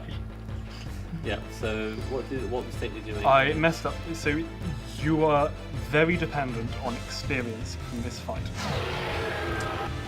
do we have a second for another? Is it making fun of my foreplay? No, we have 2019 bits from the Newell. Thank you very much. Great to be watching another WASD. Indeed, it is very good to be watching another WASD. It's going great. Thank you. Thanks very much. Neil. I am very happy with that. I would prefer it in the next fight, but of the places that Freya could try, this is not the worst. Yeah, it's actually useful.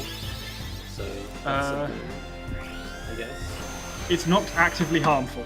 Yeah. I have had Freya is one who can have actively harmful trances because her trance ability makes her jump last longer, and there are times where I'm quite reliant on her jump running out at a particular time.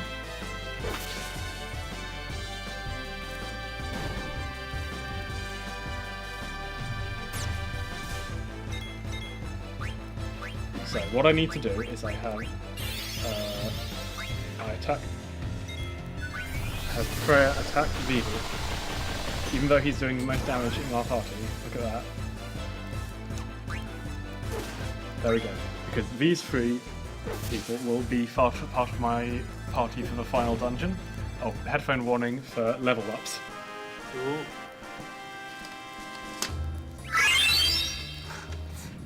Just about okay then. So this is the menu I skipped last time, and it was horrible. Don't go and watch it. It was awful. Yeah. 2. Heavy lance, yes. Which is lapis. Plus man-eater, plus devil killer. Plus antibody. I remember this. You need to take off level up and equip antibody. I need to change it. Because that was a small change I wasn't expecting to have to make, but it's fine. Devil killer, 2 antibody, I want that. Menu successfully carried out Nice. because the game just auto-saved, and there are no menu opportunities between that auto-save and the boss. Which means if you miss that menu or mess it up, then you have to fight the boss without it. This boss has Venom, which, as well as inflicting you with poison, also means you cannot take any action. So I've made all my party immune to that just now.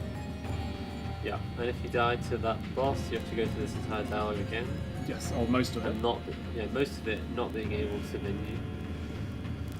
It's the worst place to put an autosave. Why would they do such a thing? Trust me, we're talking from experience.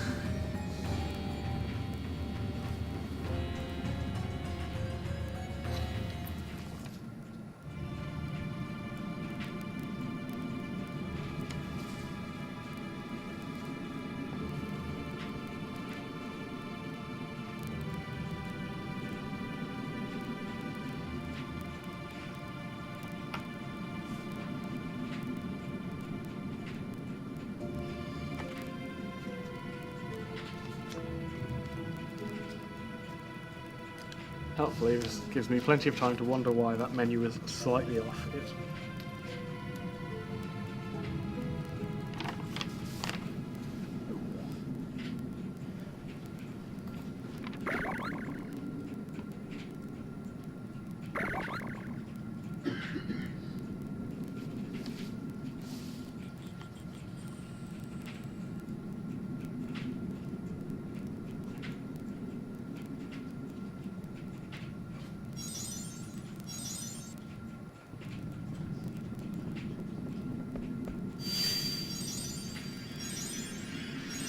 now understand. What happened? I'll let you fight the boss. This is not him. I was panicking for a minute. I thought this was a boss. This is not a boss I have to fight. This is an important storyline where we discover that Mog, Scooby's Moogle, is actually an Eidolon who's been hanging out with her and should look after her.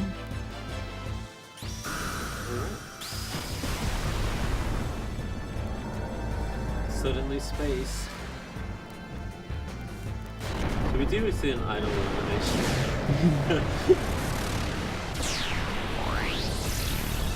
Exactly one.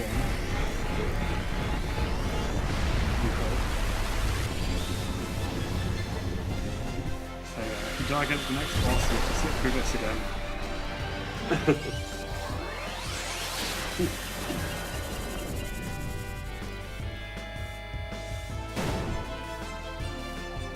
Oh, well, Jester are dead. Hooray! Hey, Jester's dead. Comic relief is gone. He's gone.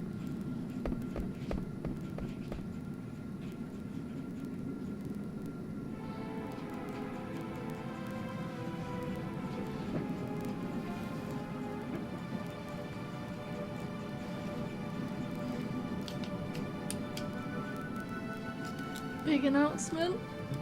We just got a £16 donation from Cognition. This is for objectively the best Lara skin, Angel of Darkness. Also a reminder to subscribe to PewDiePie. Wow. But the actual big announcement, we've reached £1,000! Hooray! Woo! Thank you very much for putting us onto £1,000. That's honestly incredible. Like, oh, it's amazing. Thank you for raising all this money for special effect. And I will also put your donation towards the Angel of Darkness skin. But you're not winning though. £20 is still the winning skin with the Tomb Raider 2 default.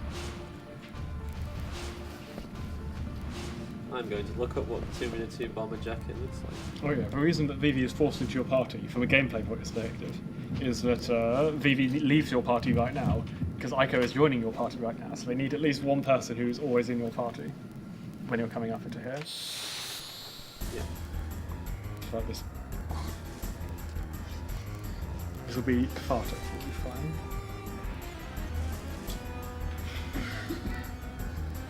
So, We don't assume that anyone survives this fight. We So- see, well, oh, go on. obviously we assume someone does, but we don't care who. They don't need AP, we just try to kill the boss as quickly as possible. So obviously the comic relief characters are, still comic relieving. Absolutely terrifying boss. Oh, that's great. Oh my god, what a crit. I was almost 9999.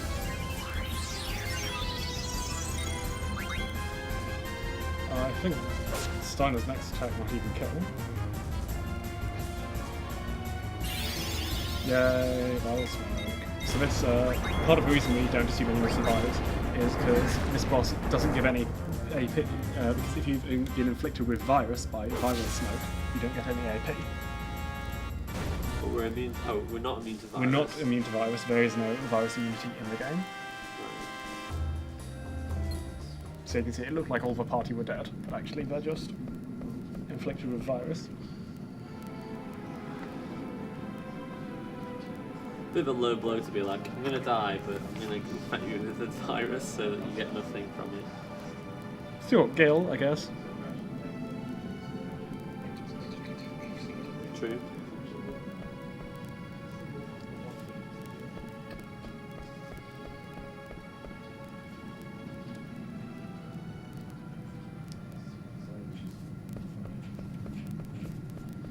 Right. So here is Sid's wife, who we discovered many moons ago, turned Sid into an Ogloff and then ran away. Here she is.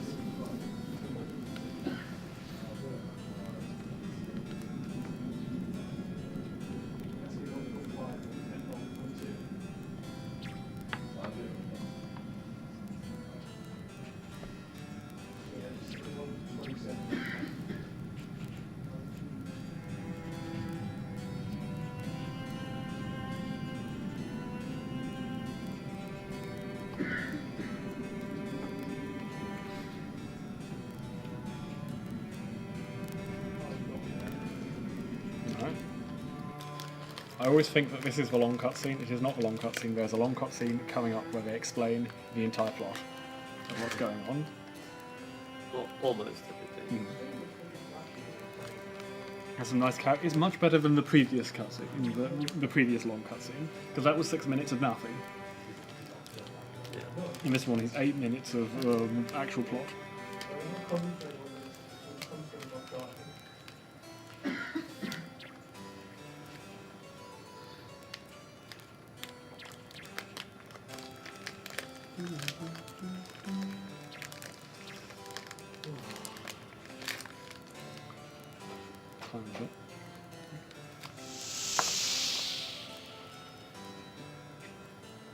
So 4 p.m.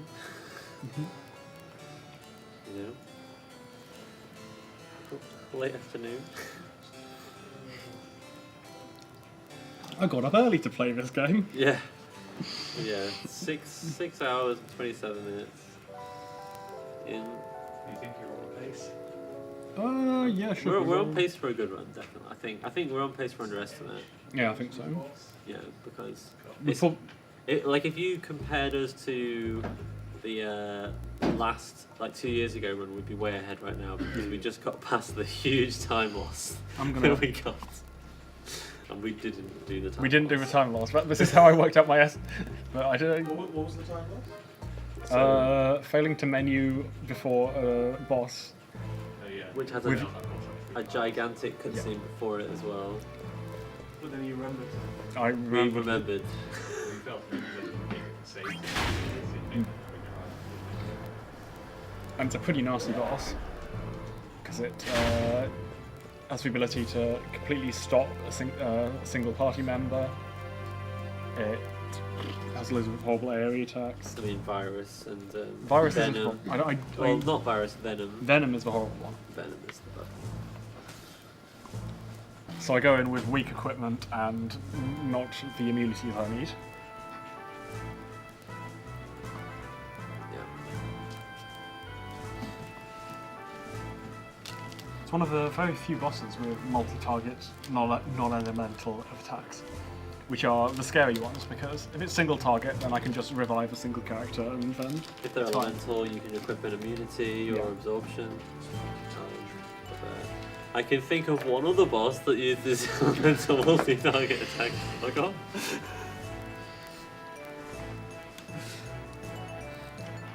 Right, 6 hours, 39 minutes in. Mhm. You're on track. That feels about on track, yeah. What's your PB?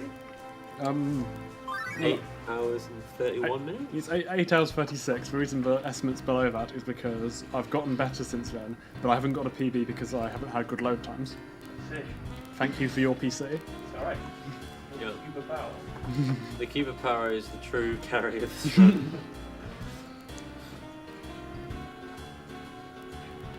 Might end up getting a new face though, if we're not going to use power. Oh, what a shame. Be an even smaller optimum power.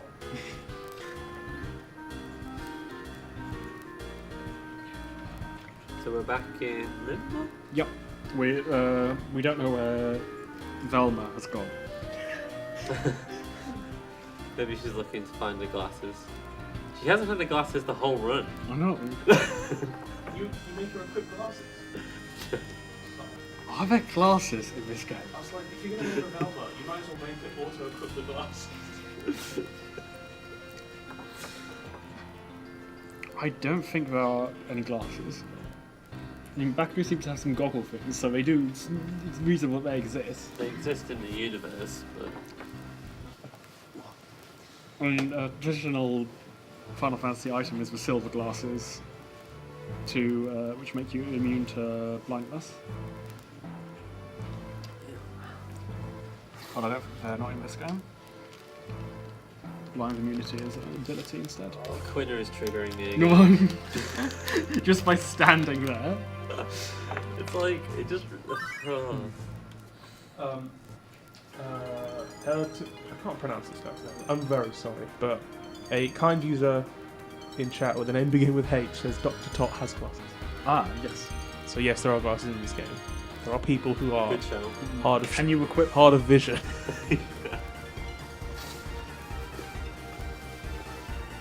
I'm gonna go with Helictas. Sorry if that's wrong. If that's right, you have to donate though. If it's wrong, Jay, Can't shimmy that in.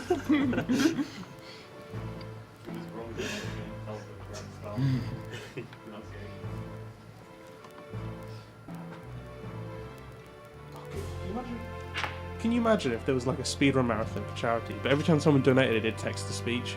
Oh no. Oh no. Like to the whole room. So bad. Oh no. So, Hilda here has been explaining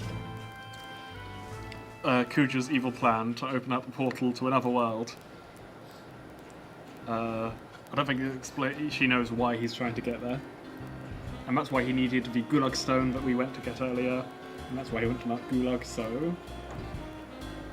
I think you need to take the stone from Olivet to Gulag, and he's now successfully done that. Hey, we were here like 10 minutes into the run. We will. It's a bit of a mess now. Yeah. But surprisingly still together, Yeah. Surprisingly. given how much destruction. I mean, we missed the cutscene. It was quite an explosion. Yeah, there's a lot of Eidolons absolutely annihilating cities in this game.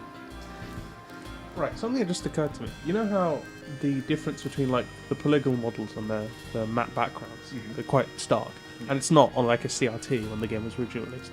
Can you like run the game with a filter to make it look like it's a CRT, and then the game looks like better I mean, You could just make a filter Possibly. like that. for the authentic experience? I think it's quite hard to make a CRT filter, really, actually. The original game still exists. If you want the authentic experience, I know, but like not for much longer. Given consoles die out and you can't buy stuff anymore. I still have There's my copy of n- Final Fantasy 9. You do. It comes in like a double case because it has Yeah. 4 discs? Yes. I remember Crash Bandicoot 1 having a double case as well. Yes, it did for some reason. Yeah, apparently they couldn't fit it all on one island. I mean, it was a pretty interesting game when it came out because it did. Yeah. It used a different video mode to any other game on the PS1 at the time. Yeah, I mean, Crash 1. Crash 1 was the true OG, and the game logic was written in Lisp. We should have had Insane Trilogy at this marathon. That would have been a good trifecta with Ratchet and Sparrow. Yeah, it would.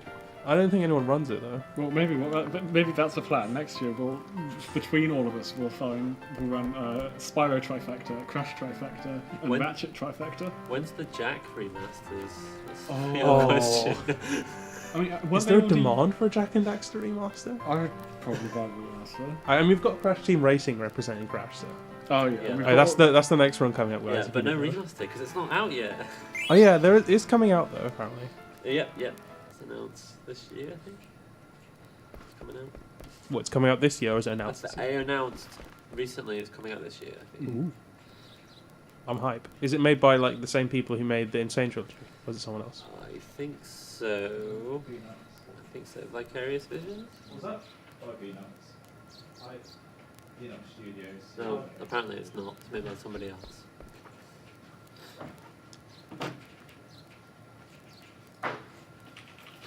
So although there was some stuff going on, now we've just got character development where Velma becomes more determined. Is that the haircutting? Yes, this is the haircutting scene, which we will be skipping. Yeah. So it changes all the in-game model and also her character portrait will change at this point. I think it looks better with longer hair, but whatever. Yeah. Symbolic. It's important. Symbolic. You can't deny the symbolicness of it.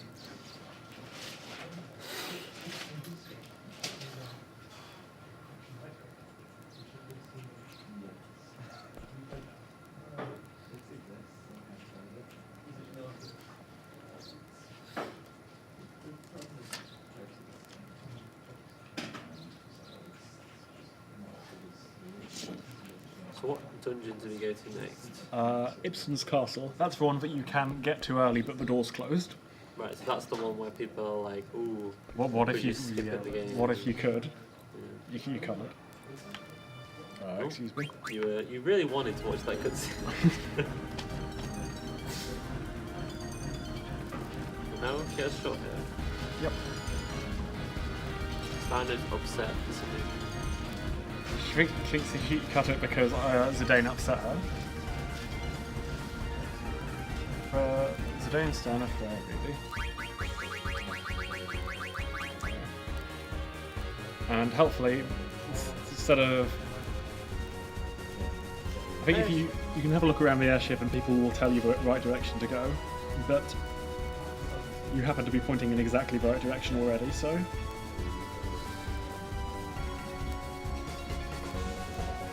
If you ride along the ground, you just like pop above the train. It's like, I don't know if it's any faster to be going along the ground or not. Oh, for goodness sake. I overshot because this can only land on grass. That's the... the restriction. Yeah. Just a castle surrounded by cliffs. No big deal. An upside down castle. True.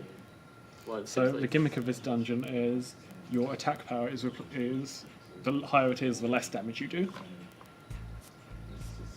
So available throughout the dungeon are all the weakest weapons in the game.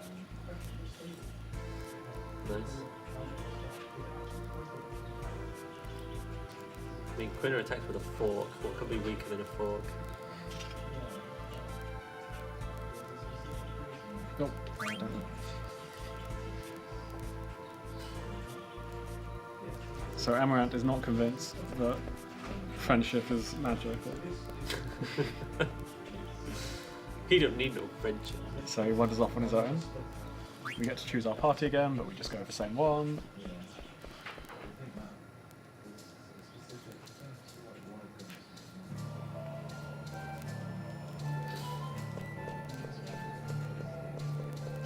So we're into disc 3 now. Yes, pretty. Disc 2 was after Queen Bond. One golden hairpin, one head, and one diamond helmet.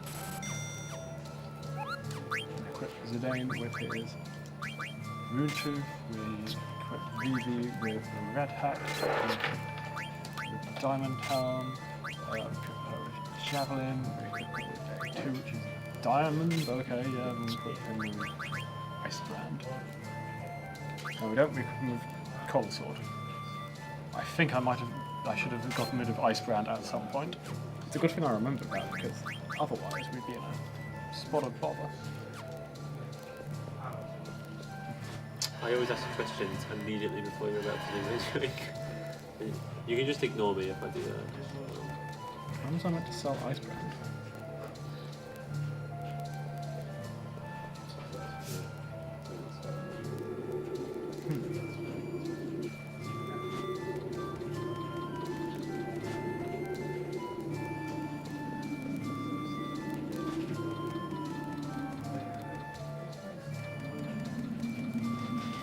I am very glad I remembered that I needed that.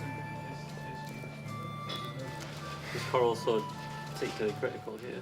I need the AP for it because thought Cold that'd be what Sword, it is. Cold Sword teaches charge, and charge. Hence the name Charge Bot needs charge. Yeah.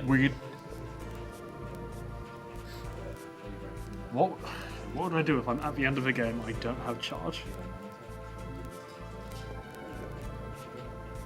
I'd have to have a long, hard think about that. And that's not what I want to be doing within the middle of a speed run.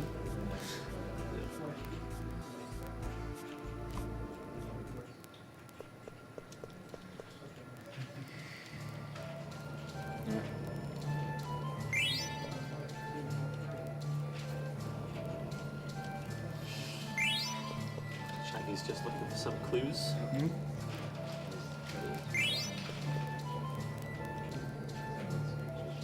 Isn't Shaggy useful in more recent Scooby-Doo things? I haven't watched a lot of them very recently. I mean, I have not watched any recent Scooby-Doo, so I wouldn't know, but it might be.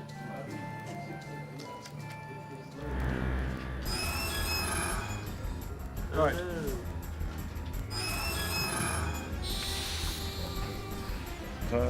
Unusually for a boss, this one is weak to poison.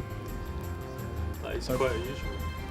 poison does, and also poison does a percentage of their max health. So just wait until it attacks to inflict poison. Okay. So blade.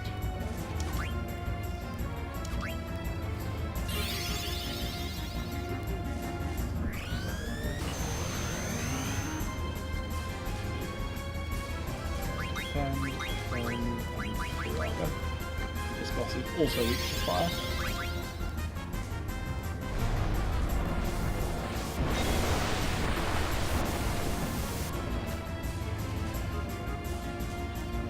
Like you can see, poison is just ticking away, doing a bit of damage every now and again.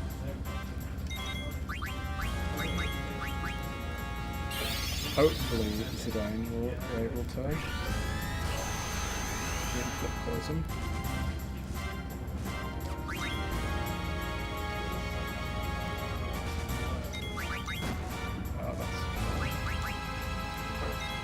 Couldn't steal anything. I stole elixir first time. So would you counter attack if we attack him that way, not physical attack? Yes, while he's curled up like this, I can have another chance to steal. Miffle claws, that's not what I was hoping for.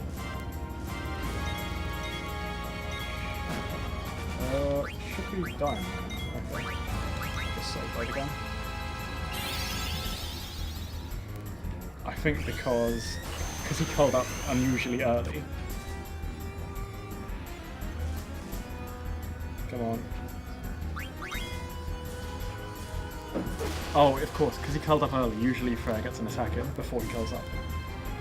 That's why. But it's fine. We didn't need Vivi alive for the end of that fight anyway. Goodness me, I wasn't expecting that much loud. So that's just learning abilities, not even leveling up at all.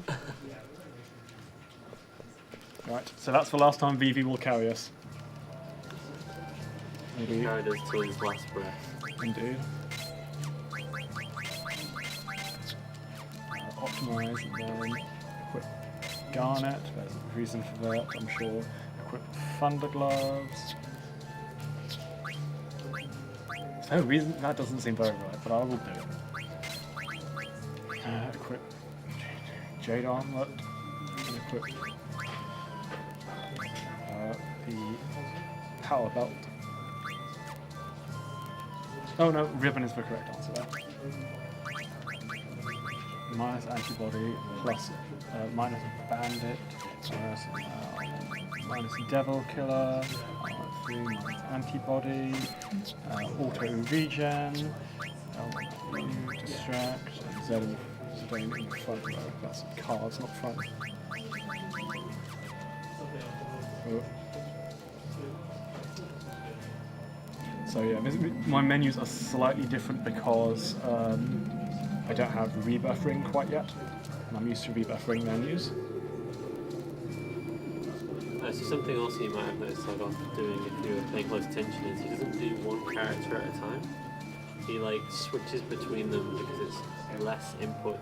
He has to navigate up and down the abilities less. For example, with Zidane there, I needed to de-equip lots of stuff at the bottom so that I was able to equip an ability right at the top. So I scroll all the way to the bottom, and then I'd de-equip them. But then I'd have to go all the way to the top to equip the other one ability. So rather than do that, I just switch to another character because I happen to need to equip stuff on them too. Basically, he because you maintain your cursor position like near the bottom and near the top between characters. He kind of does it like bottom to top or top to bottom more than character by character, which makes it much more complicated to execute on. And yeah, I think it's whenever you switch characters, you go straight back up to the top. Oh right, sorry. You know more than me.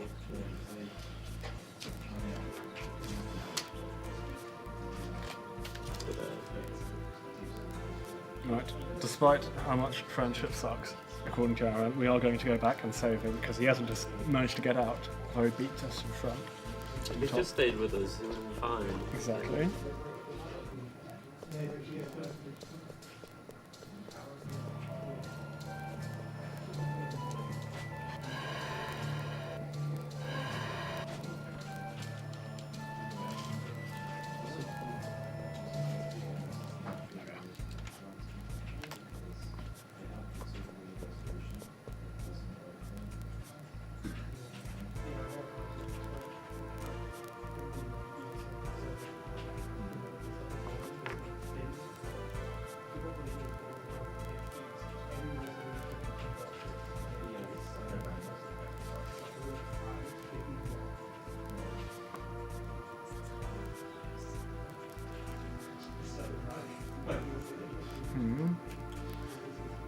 there's still more menuing I need to do. I need to fix some stuff. When are you going to do that menu? That is what I'm trying to work out. Because it's Freya who will not be in my party for a little bit, so... I will do it during Terror. Take a small change to the menu. Because at this point of the game, you're going story. Whenever you quite a lot of story progression allows you to change your characters, and because we're just going through the story progression as quickly as possible, there's quite a few times where we're just asked to change our characters over and over again because we're going through it very quickly. So I'll just use one of those to equip Freya.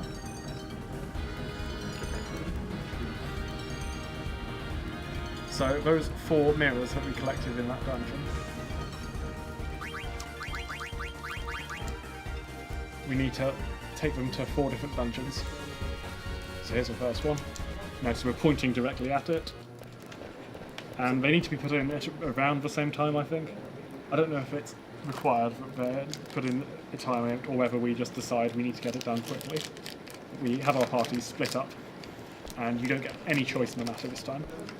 Right, yeah. So you got to change your party. That wasn't when you were going to do that menu that you were talking about. No. Because you saw, I just... You don't get the chance. Yeah.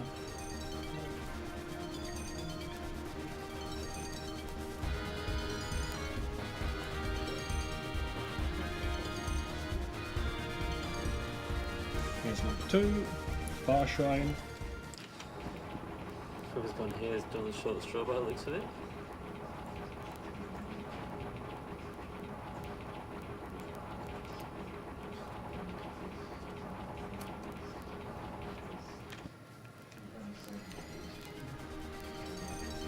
Right,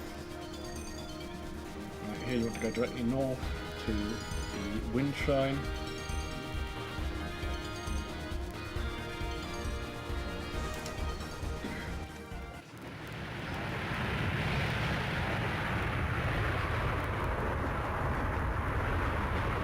Actually, now I think of it, we all know who's actually drawn the short straw. It's Zidane. Because he's teamed up with Quina. Oh, yeah. Right, and on the way there, we'll just fix our... I seem to have landed in the lake. Oh, no, it's fine. So, Depth perception. oh, I like how that logo just completely blocked me being able to see.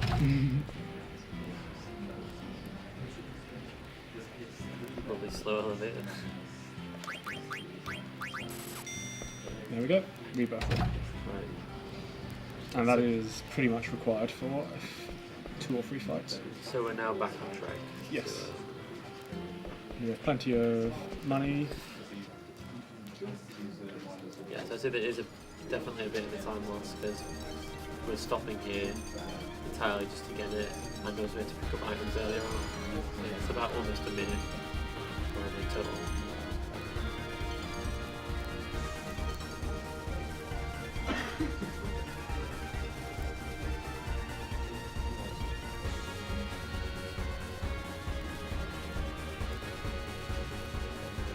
It's a bit difficult to know the exact direction to go when you're going all the way around the world.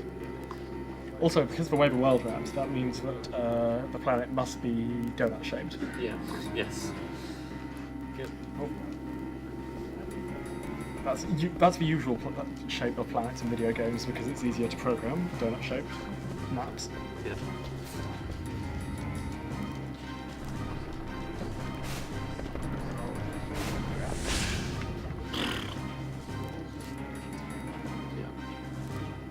Spheres have some pretty weird behaviour if you scrutinise it. If you were driving over a sphere. It's not the spheres have perfectly normal behaviour. It's maps that's a bit of a problem. Yeah. Yeah, that is true.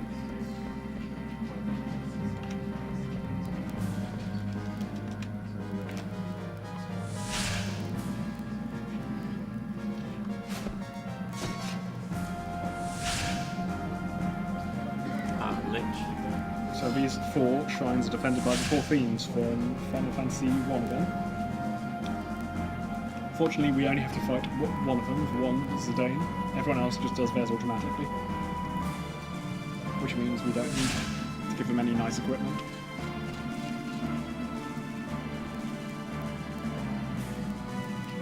Would be interesting because it's the only time we'd have to worry about the equipment of more than 4 people. Yeah.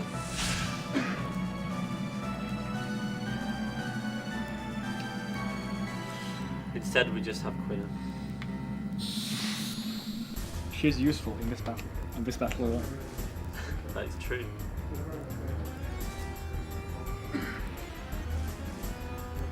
So, it should take 6 attacks from Zidane. Well, 8 attacks from Zidane total. But we managed to hit 6. Oh, that's low damage. Right, we'll make it 7 attacks from Zidane, I think.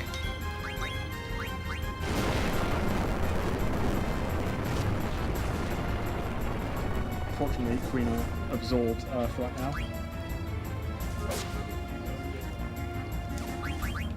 I'll heal. Probably don't fully need it, but yeah, that was a little bit of a waste, but it's not worth it. So that's the 3rd attack. Again, Zidane is attacking twice as often as the boss.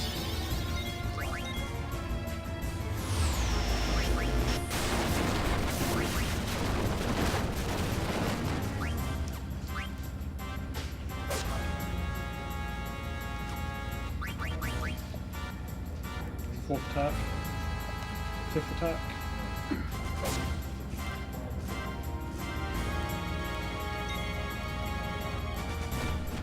Good for me, defended, goodness me. 6th attack, and yeah, we don't have quite enough damage now. Yeah, we should. And that's an attack. This is the only boss in the game that Quina is able to eat. So it's blue magic skills. Just eat it. Just eat it. Job done. I guess good job, Quina. I guess.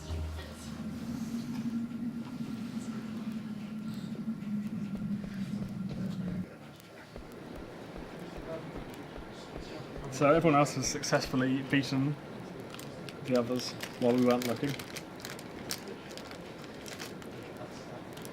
I thought for a second that Queen's dialogue was that was a piece of cake afterwards. It would have been very appropriate.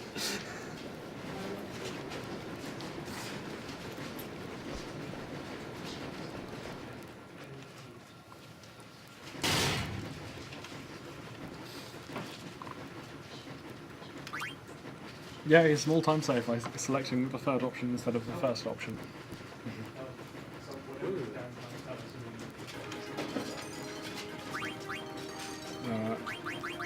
I will put Freya in my party here. In an unorthodox fashion, as we have with these events, could you let us know when there's a reasonably, moderate amount of downtime? We're talking like 30 seconds. Okay. Because we need to move the chairs because they've been picked up. Okay, then in that case you can do that now. I can.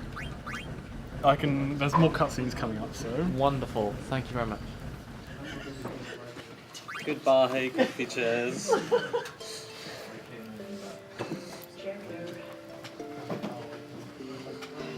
It's better to yeah, get.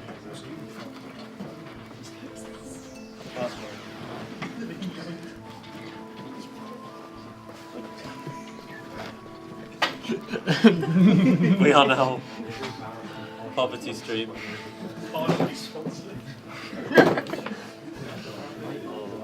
Who made these chairs? Do we have to thank them as well? Yeah. Not noble chairs. Yes. Although that was hilarious, thank you very much for Noble Chairs for giving us the chairs for this event. They are really good chairs, so would recommend getting one if you did want to. I think a few of us have one already. Yeah, although they have to leave now. I'm very sorry about that, guys. Bye, Noble Chairs. Bye, Noble Chairs. Extreme partially sponsored by Warwick. Minus manager plus We level. will miss There we you go. very much. There we go. Okay, that is good. Right, so you did the menus. I've done the menu. Menu is gone. This place is full of elixirs, so I'll usually skip them all because they're just for safety. But Marathon, pick up every elixir available. So I think it was Jay that was like, what was the deal with Zane having a tail? It is now story relevant. Yes, because everyone else here, everyone on this planet has tails. Oh yeah, my question from 10 a.m. Yes. Oh, so I'm still at 4.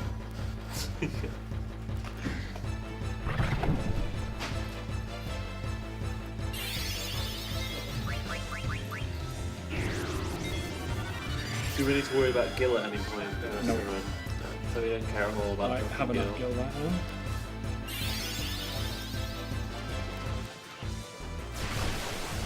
Eventually I'll be spending all my money on high potions, and then if I'll be 2 high potions short or something. It's fine.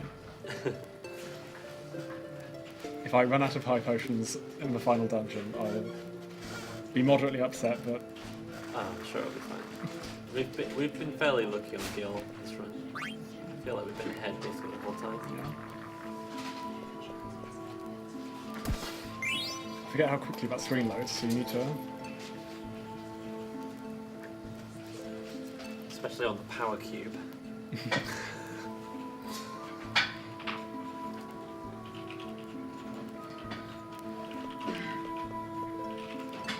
So even though she ran across the bridge, she's back here. She ran back. Okay.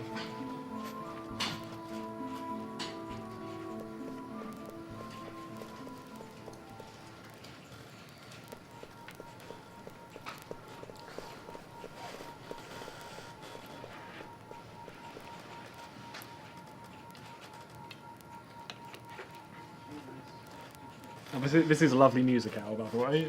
I love all music in Terra. Bangers only. Yeah. There is just generally great music in Final Fantasy IX, but there's some particularly great ones towards the end.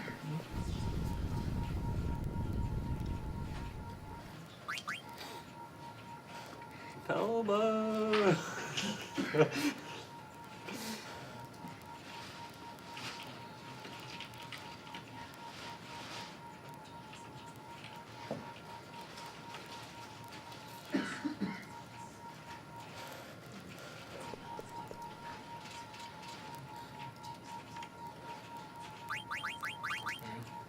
Freya is now. Menu is now sorted out, and now I'm in the correct position.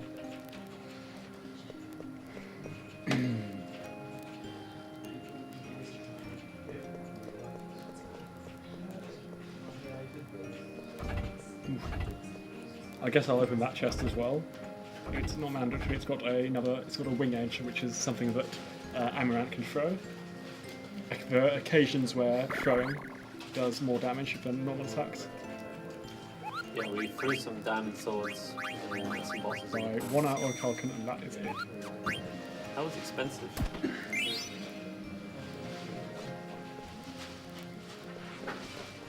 We also pop back in to talk to. So now we are done from.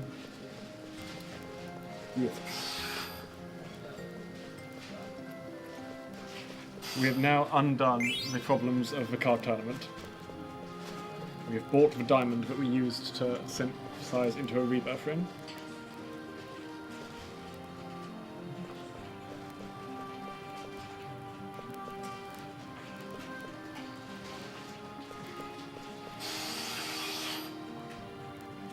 That's a very strange noise. Is that the chairs being dismantled? The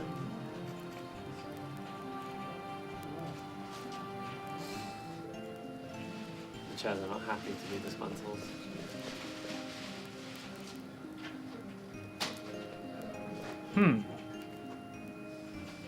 Everything okay? No. Fixable though. I won't worry about that. There's some people looking concerned. I'm sure they're sorting it out. Nice.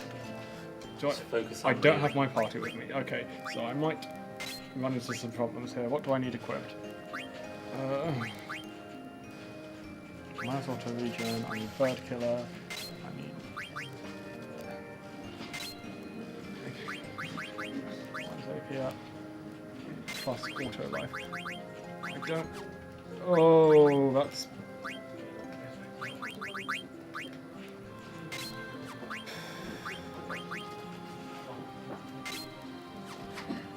Okay. Is there some way for me to fix this?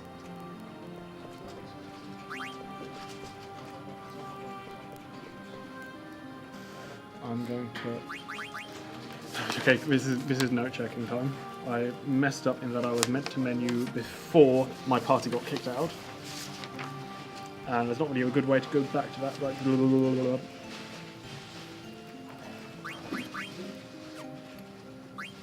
What can I quit? That's not good. That's not good. Okay. I will. I'm reasonably confident that it'll be okay.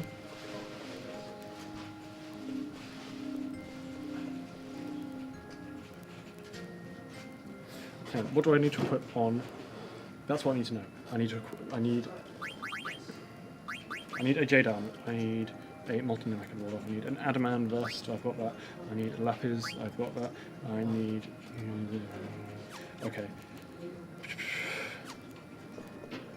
I'm pretty confident that everything is going to be all right, even though I messed up that menu pretty hard.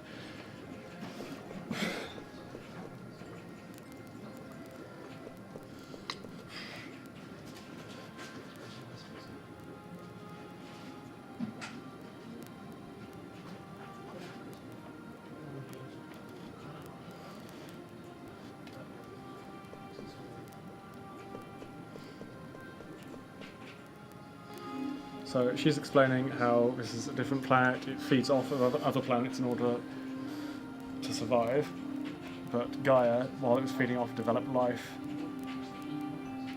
No, that's not true.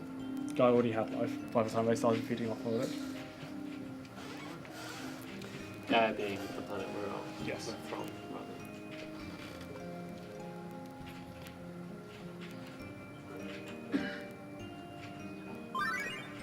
Yeah.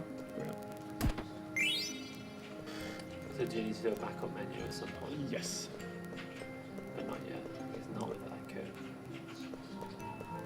ICO. It does involve ICO, but...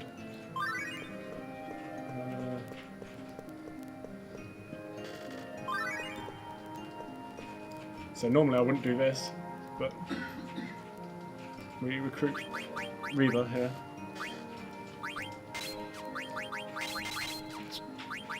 We want to equip Amaranth with, it says here, Adamant vest and lapis. That's a lot. And then we haven't learned accuracy plus and bird killer and devil killer. So I believe we are all good. There's a small problem in that I believe Queena has an item I think I want on Zidane, but that item does not teach any useful abilities. It's a bone wrist, which only teaches add status, which is... it used to be useful in one. Anyway, I'm very confident the run will not die because I'm missing some ability in half an hour.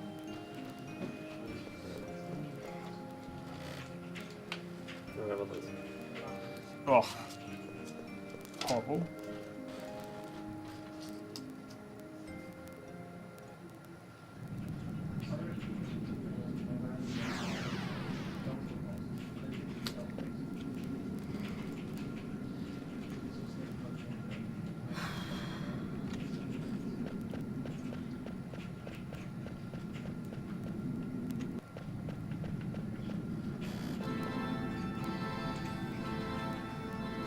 Right, this is the last plot dump before the... Yeah. This is like the plot dump. A garland just reveals. So, here's the evil scheme that has been running since the start of the game. So he explains that Kuja was sent down from this planet, which is sort of inside Gaia in a way. And this planet is combined with Gaia. That was what we saw in Olivet, was the two planets combining.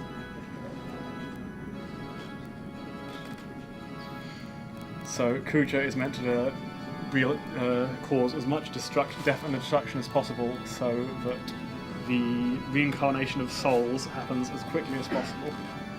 The soul cage is being used to slowly filter out the souls of Gaians and add the souls of Terrans, which is this planet, to revive Terra. At which point the two planets will become one completely. Zidane was also sent down to supervise this mission, but didn't do so. So this is Zidane rejecting his role as an Angel of Death.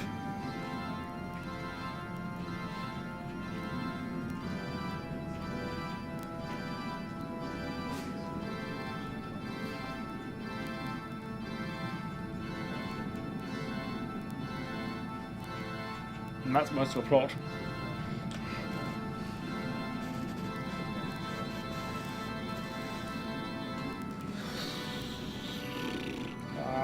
Okay, I'm still on tilt from that bad menu. That's okay. Just make sure you're ready for the things that are about to come on. Another bad menu.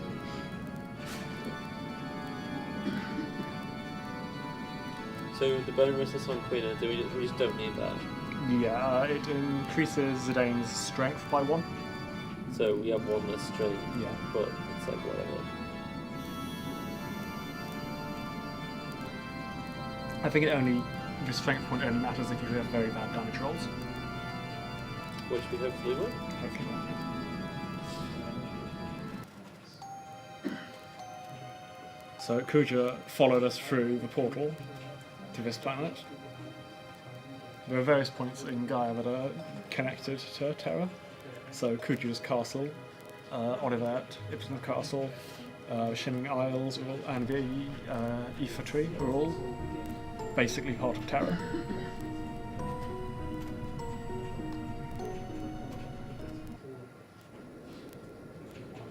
The people of Tells wandering around here aren't the original citizens of Terra, they are all dead. But they're basically trying to run Terra in order to revive it. One of the best songs in the game, this. You Are Not Alone. Shaggy!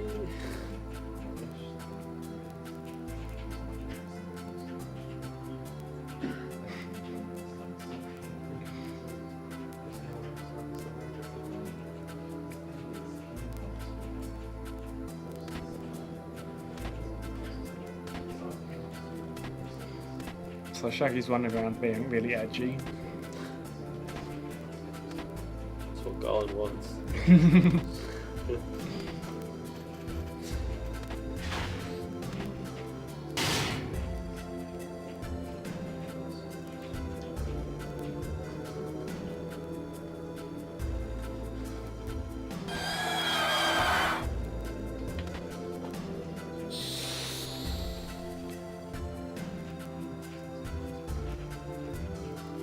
So Zidane has auto life, which is very useful in these fights since he spends quite a decent amount of them on his own, and we don't want him to die.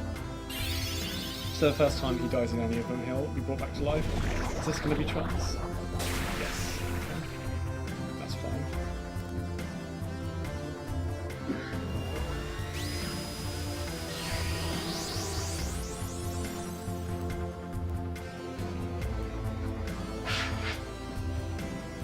Flies up in the air then.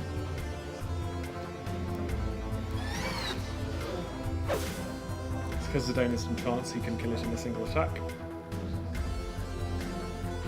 Yeah, so that trans was useful to some extent. Yeah.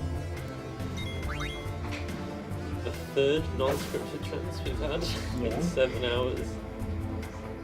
I'm happy with that transfer. It'd be better in 2 fights' time, but I have to give it now. Yeah, but there's... It's probably safe to say the vast majority of times you get transit, literally there's nothing other than lose time in the Yeah. animation. So, getting it when it saves any time is good. Oh, I was slightly worried for a minute, though. yeah.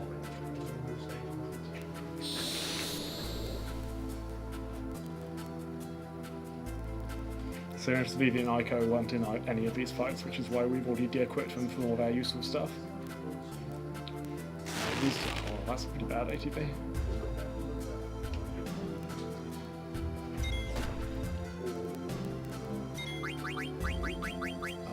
Guess I will revive Steiner. Can I die here? Okay. That might kill me. Also say thank you. Wow. Yeah. So that's just. So it's possible the better choice there is to defend with Queener. One of them works better against single target attacks, one of them works better at multi-target attacks. Which, if I knew which one was more likely, maybe I'd be able to make a more informed decision. But it is unusual at third. Yeah, that's just like, there's very little you could have done there. Yeah, like Zoggoth said, could have defended, but it still would have been in a really bad position Yeah. after defending. Well, if I'd defended, I would have survived. And then Zidane would turn up, so it would be at least... Right. I'd win it slowly rather than losing it quickly. I think... That's better. That's much better, because that does 0 damage to me. So, Queen has auto-reflect equipped. By the damage to him. That damage doesn't actually count when Zidane returns. Right.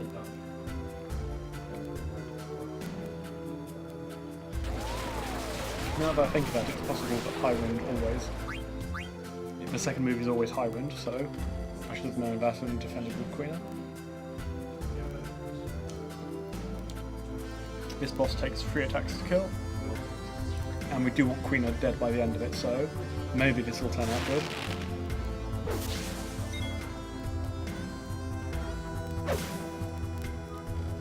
As long as this doesn't kill Steiner, or... Actually, I need to kill Knife with him. Because we need the XP, I guess. Yes, they don't need the XP. These are one of the very...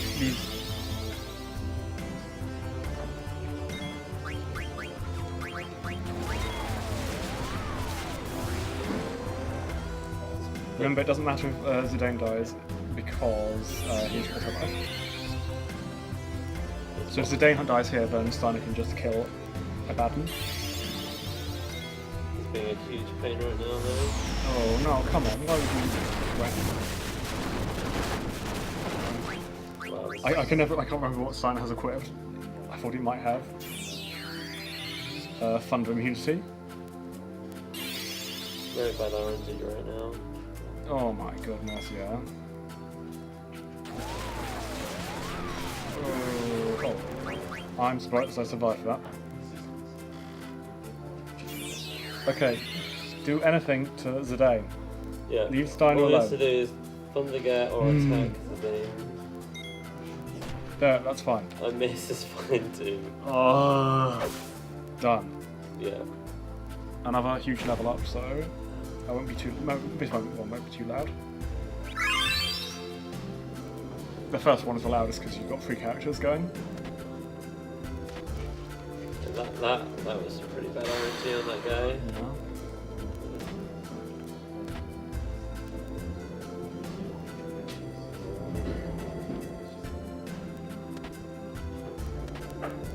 Yeah. Alright, last one of this series.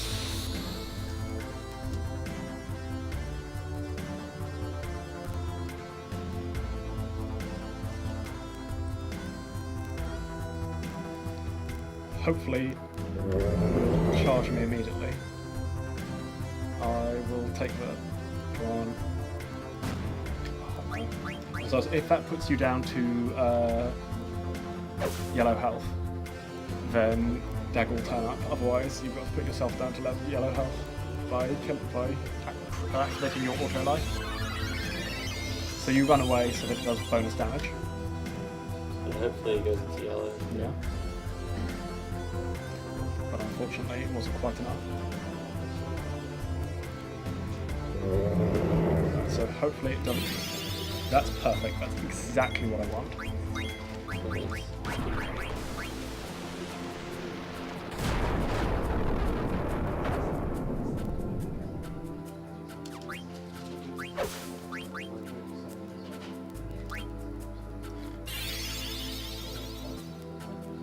also a reminder, Berserk makes it so they can only attack, they just spam it, but they have plus 50% attack. And hopefully... Perfect, excellent. Didn't even have to have Velma attack herself, and then... There we go! Yeah, so that was like almost perfect RNG. The only thing that could have gone better is if the monster hit you into yellow help yourself. Yeah. But That's just slightly safer because it means you've got the auto life still around for the second half. yeah.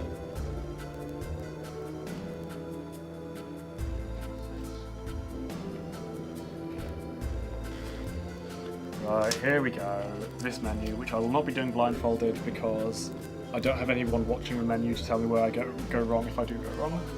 I haven't seen the GDQ on it. Is this the menu you did blindfold? Yes.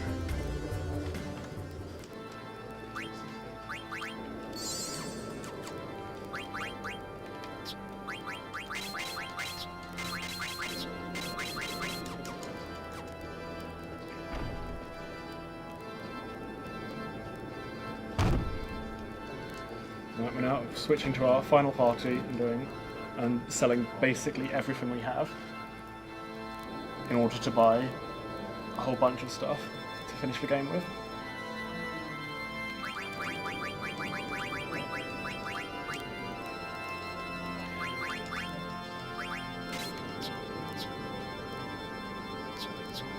What earth is my...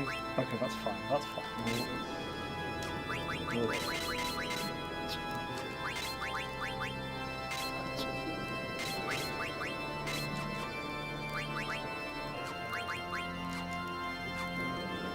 Is Ice Brand on Just tear that off quickly. So I want to sell all these potions because I don't clogging up my inventory. All of this. Keep Venice shield and diamond gloves, and jade armlet and Ankai armlet, and a single glass armlet.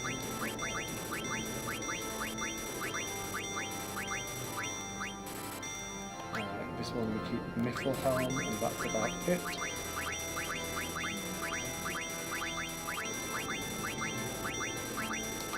This one we just need to remember what we meant to keep, which is diamond, rebirth ring, reflect ring, power belt, money shoes,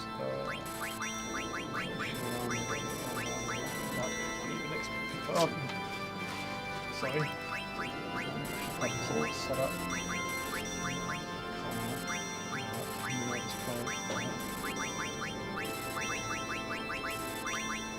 Yeah, that's fine.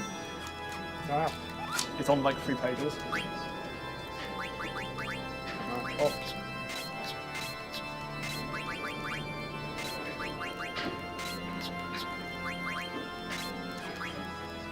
Go to the next page soon. 201. Minus antibody, minus ability up, minus level up.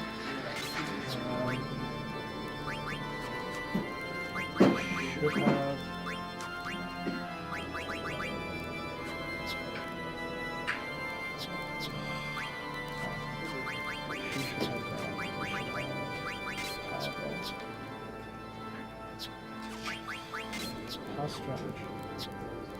He should have that one.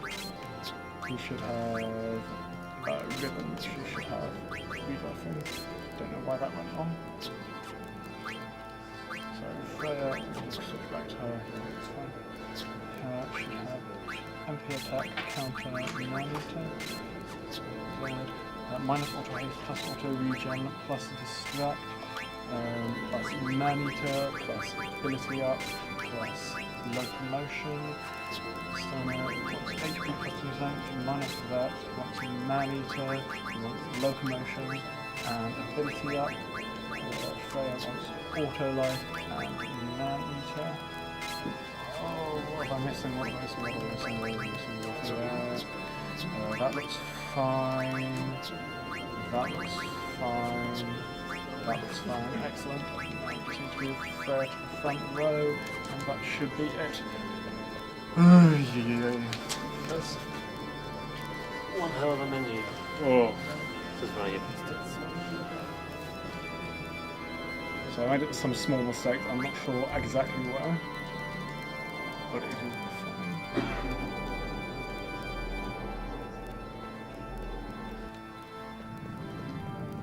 I'll rearrange these to be in the correct order later. Yeah, not urgent. I'm not going to be in the mood for running this again for a short while.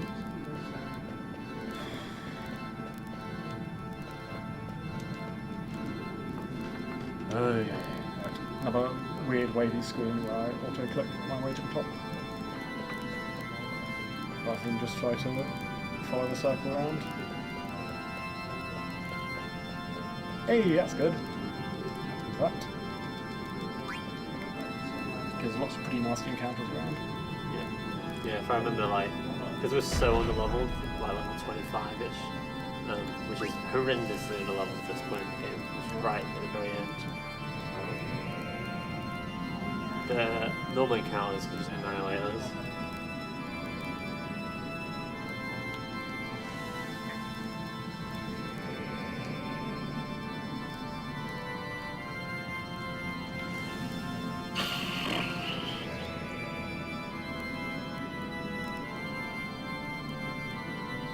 Right, Moodle warns me that there's lots of bosses lying in that direction, and indeed there are.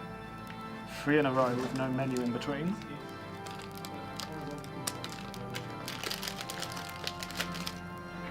And this is the boss rush part of the game.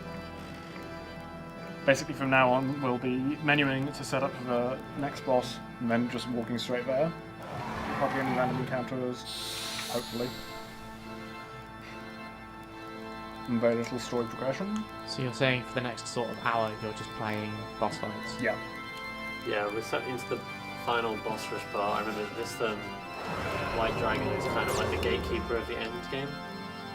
Not just with Dragon, there's 3 enemies to deal with. Well, yeah. Is it okay if I just bring up the donation incentive for an upcoming run? That's fine. Yeah, go for it. So, a run later on, not the one after, which is about Tomb Racing, but Shadow of the Tomb Raider, where you currently have a bid war going on for the outfit that Lara will wear. Currently we have the regular, or default outfit, where it's selectable, I must add as a caveat, because some scenes require specific outfits. But regular currently has on £6, Angel of Darkness is on 16, Tomb Raider 2 default to Polygon Lara is winning at £20, and the Tomb Raider 2 bomber jacket is currently £0. So if you want to get in on this, then obviously just when you donate, put in your message what skin you would like. The one with the highest cumulative donation will end up being chosen.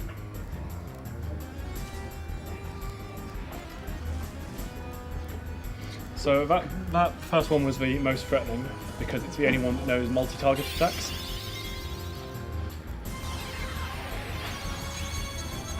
So we've equipped locomotion on most of our party to make us immune to stop. Yeah, because we know all the abilities upcoming bosses are having, so we don't need to worry about them. Jokes on the knowledge.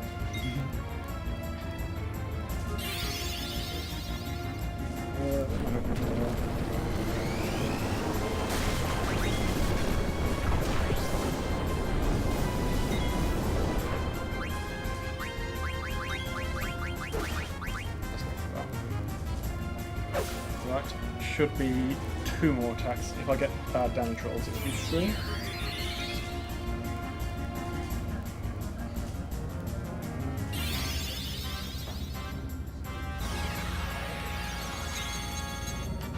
That'll probably be 3, given that she's best damage at the moment. Because she has Mithril Helm, which doubles all... Oh, lucky us. Nice. She has Mithril Helm, which doubles all holy damage. And... what's that? 50% bonus holy damage. My mistake. Nice. Yeah. And that's pretty significant at this point of the game. Yeah, Freya was stopped, but stop goes away in the battle, so she still gets all the XP. Do we care much about XP at this point? Not at all, and in fact that boss doesn't give any XP. Right, yes, sorry. Silver Dragon does, and Nova Dragon gives AP, but these 2 don't. Yeah, I guess we don't care about AP really either, do we? No, well, I think Steiner and Zidane try to learn some stuff off Silver Dragon. But like the last 7 hours were all setting up for this, so Exactly. we are already mostly set up. Yeah.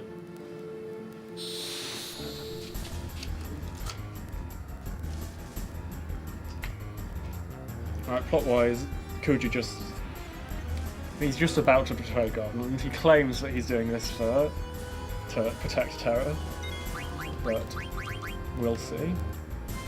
So notice here, Sino is using Charge.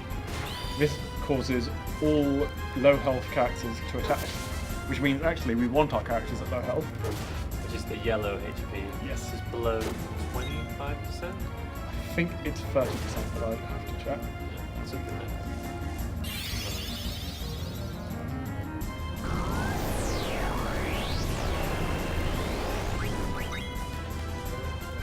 So that's 4 attacks total, I think. 5, 6, 7, 8. One you'll need. That might kill him if I get good damage rolls. If not, I'll need one more. And finally, Steiner's name makes sense. Hooray! Nice, good fight. And the final boss is beat. Game over, guys. Of course. So Kuja goes into trance. So the whole game has been a series of him trying to find more and more super powerful stuff. So it started with the Eidolons, then it was the ultimate Eidolon. Now he's discovered trance and has to do that. So this is now Trans Kuja. You think you got him? I don't know, he's using all of the dogger. I don't know if he can survive that. You got auto like that, right? Yeah, I do want to know. I think I used it in that fight, I can't remember. Those 3 fights blur into one a little bit because they're dealt with in the same way, one after the other. Yeah. While you beat him there, you would have got like a 45-minute time save.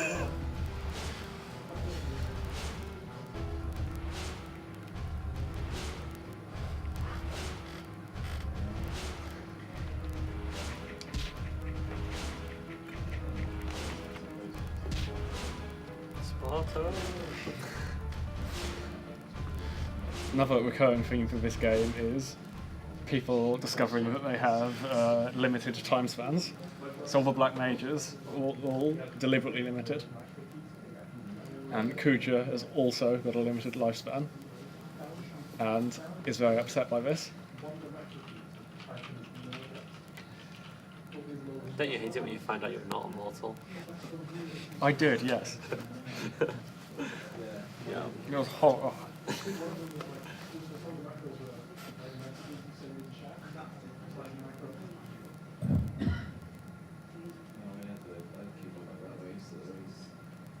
The world cannot exist without me.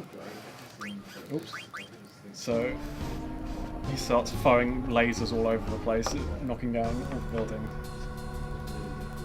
destroying the entire planet. We haven't had enough destruction yet.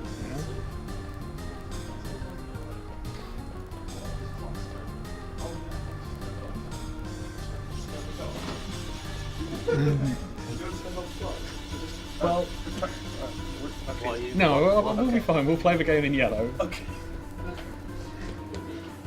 Here at WASD, we make sure to cater for everyone's eyes as well as their runs. I didn't even notice. I thought it was just a filter on the area that you're in.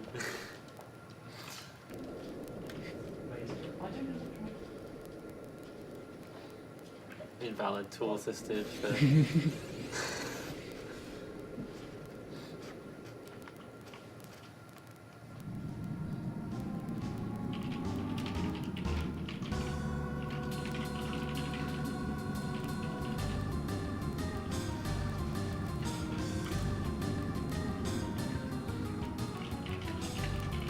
Karina also interrupting the storyline to eat things, or decide not to eat things. This is supposed to be serious. Just eat it.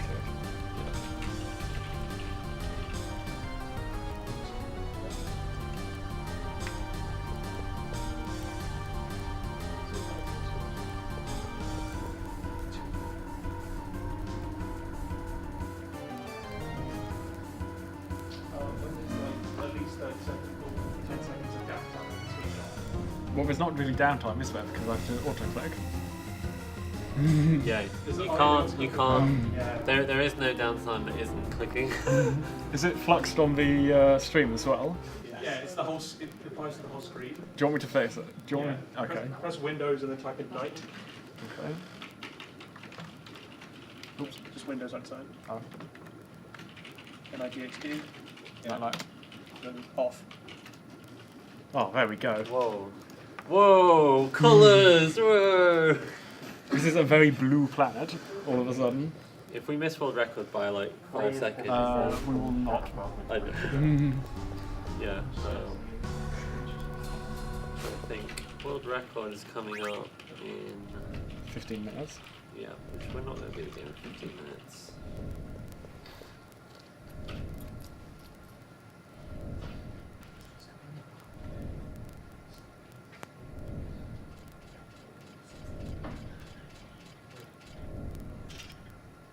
Oh, I just realised, because I didn't transfer my save across to this, we won't be able to have a sing-along at the end.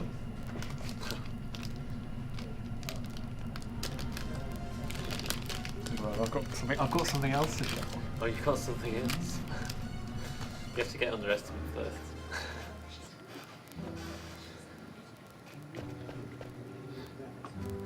That shouldn't be a problem. I'm not worried about estimate right now. That's good.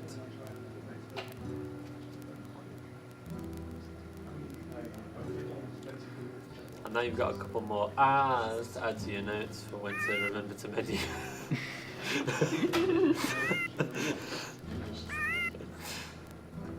Eventually you'll just have written in front of every menu. Someone did that as the Pandemonium menu. There's a big list of items you're not allowed to sell because you need them for your rest of the run. Yeah. And someone's keeping a list of everyone who accidentally sold one. And they've now... someone has sold everything at least once. So, for each item, there exists someone who has sold it at least once. There we go. Right, yeah. Yeah.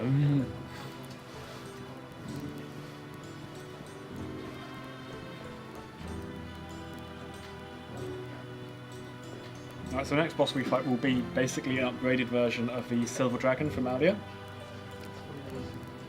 So we don't need to menu before it since it's basically the same setup.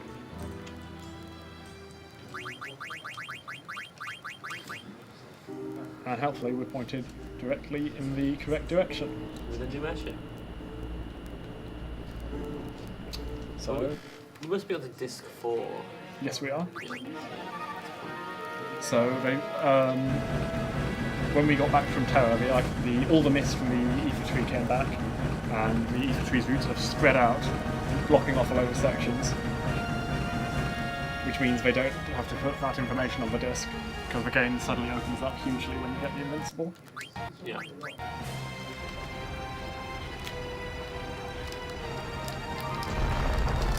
There's loads of mini side quests that are no longer completable. Yeah, the PS1 Final Fantasy games do have this running theme with their discs where the final disc you don't get until you're really close to the end of the story because it includes all of the end game like stuff that you want to do basically after you beat in the game. But in order to make that all fit, they also often cut out like a lot of things. But at least they don't need to put very much story onto the disc.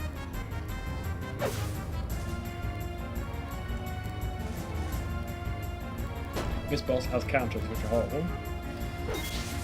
Any boss that counts is horrible. A lot of the time we've been just relying on magic if a boss counters. Yeah. It's not really viable here. We're okay, no one died from someone died from counters, it's fine. It's only Reaver.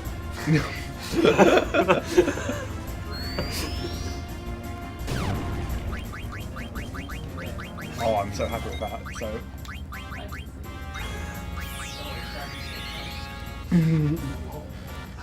Ultra instant shadow. So that's 4 hits out of 10, ideally. 11. I can count. 6, 7, and then there'll be 8 from Freya. So these don't counters, which is part of why charge is so good. I like how I've had Amaran for like a couple of hours and his trans bar is like not even a tenth of the way. Right, 2 more attacks. This should be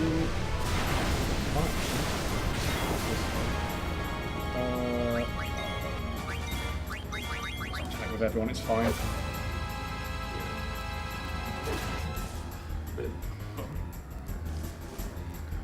And we're in all the right spot. I'd rather have more characters on low HP so that charge is better.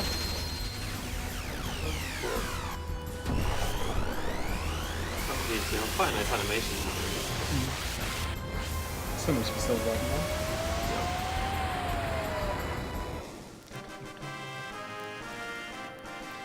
So dead is the same as low HP since we'll just revive them in between fights. Yeah. Now another huge menu. We'll open up fire just reviving people, and I was going to say ethering people, but I don't think anyone needs an ether right now. We're all pretty good on MP. This is the dungeon where we use up all of our ethers we've collected throughout the game. That we didn't sell. Yeah. So our menu is set up for the previous 4 bosses, so there's quite a few changes we need to make for the upcoming dungeon. The first thing we'll do is leave the screen, because I don't want to sit through this cutscene if we get an encounter. I don't have to want to do the menu again if I get an encounter, I'd rather. And we're all pretty healthy, you don't need.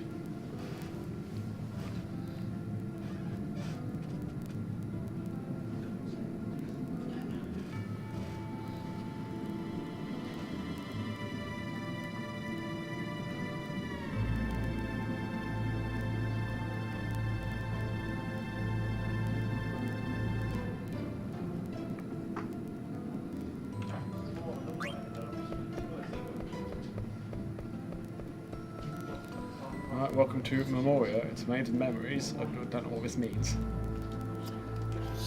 Something, other planet, something.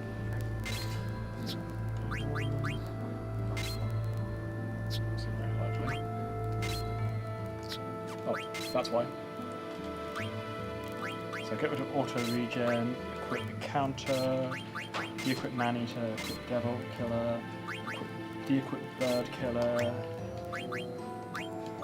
equip antibody, equip AP up, and equip body temp. Minus bird killer, minus plus devil killer, minus man-eater. I lost myself. Locomotion, body temp. Okay. Distract, minus man-eater, dragon killer, minus bird killer. Oh, that's 9. Okay, yeah. Rough one, I am. Minus bird killer, minus man-eater. Cover body temp. There we are. What we do need to still do is Phoenix down here. Does anyone here need ethers? Not really. We should be fine without them. Actually, now that I think about it, I will, for safety, equip Freya with one. You can equip Freya with one?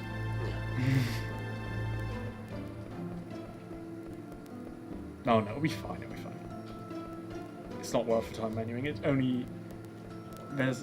running out of MP doesn't, like, cause you to die normally. It just causes the boss to take an extra hit.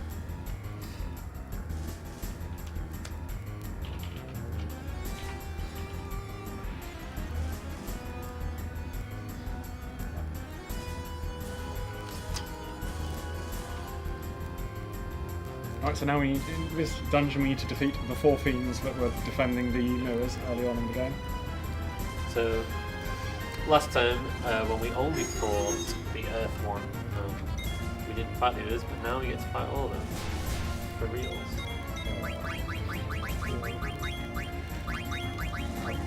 I didn't do that too slowly. One attack.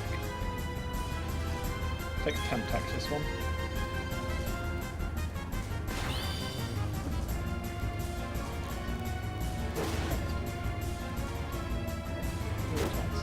hopefully users must have gone because we're immune to that. That's for yeah, okay.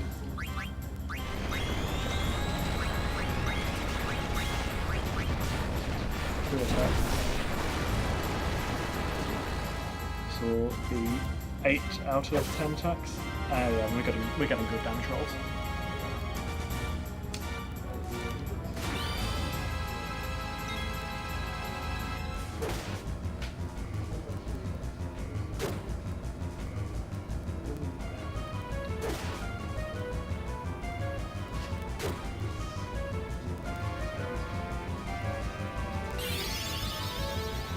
Two more. I'll have them be Steiner and Bess, because they will need ethers anyway, as either party members might not.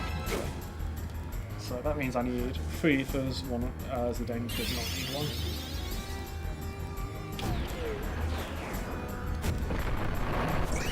This is a pretty nasty attack. Always happens when you kill this boss. But fortunately, Freya has auto life. Auto life, good ability. If you defend Zidane and Steiner, they're both at full health, they can survive. But it's quicker just to have auto life go off. Right. We need to heal anybody, I guess you'll do it.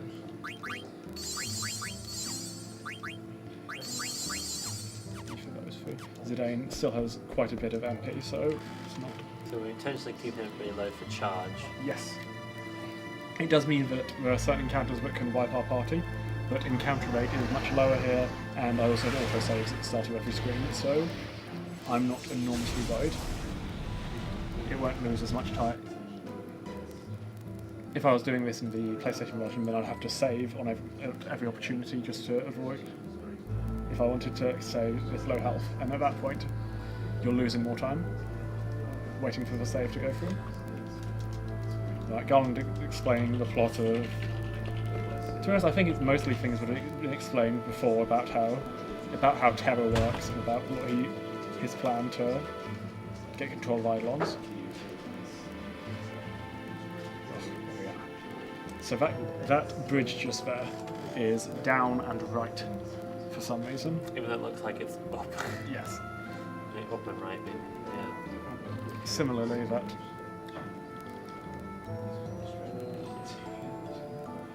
these stairs are just right.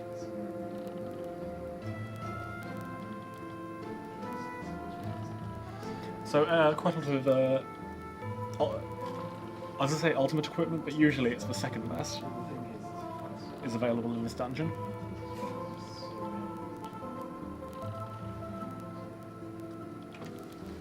And we skip most of them because Freya is we'd rather have her with a holy damage weapon so that she can have 50% bonus damage.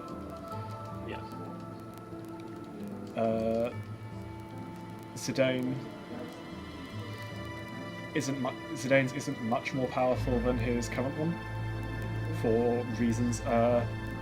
So Zidane has 2 types of weapons which use different stats. One uses strength and one uses the average of his strength and his spirit. And because he's at high strength, we'd rather have one that uses that stat. There we go.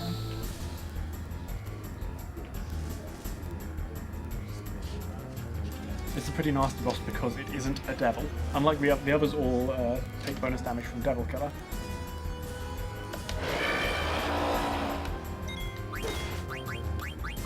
Oh, I forgot I changed my strategy for this boss.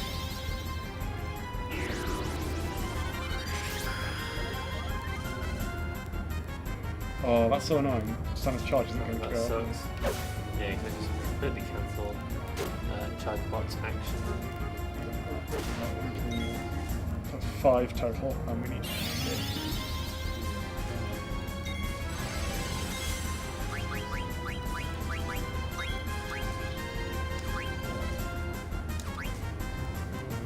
We'll just wait for them. I forgot I do a weird safety strat now, yeah. But that's fine. I think I'm at 5 attacks total.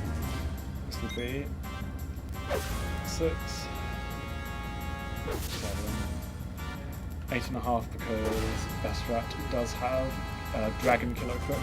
9.5. 10.5. That should be 12.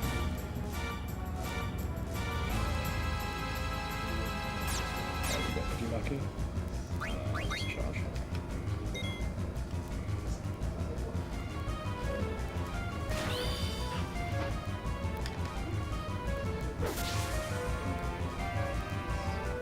I bet Stanley can tell himself to charge. Right, there we go. So that one does have a multi-target attack that it does fire damage, and it's very difficult to find any fire immunity, so we just take a risk, but it happens. Nice. Steiner, gloves 1, running shoes, red hat, rebuffering, minus counter,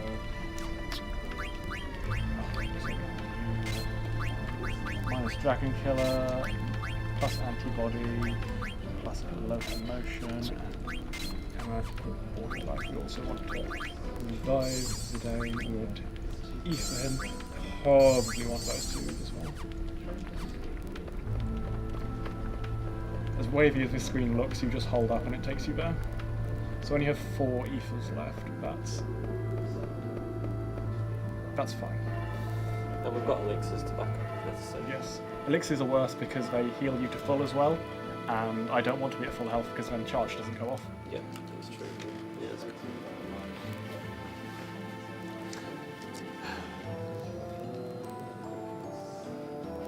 Yeah, so I forgot that I was changing my strategy on Tiamat to heal before it to be slightly safer, but also not have as many people charging. I don't want to think about the movement on that room. Just- You hold up. It gets you through the room. Maybe there's some small time saved by wiggling Meanwhile, about. Quinner is underwater.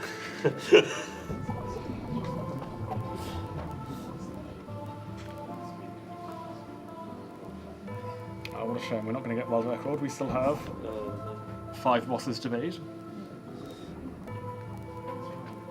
Yeah. We have just passed the 8-hour mark. Yep. You can So see the world light record at the was, end of the tunnel. 3 minutes. We're nearly ago. done.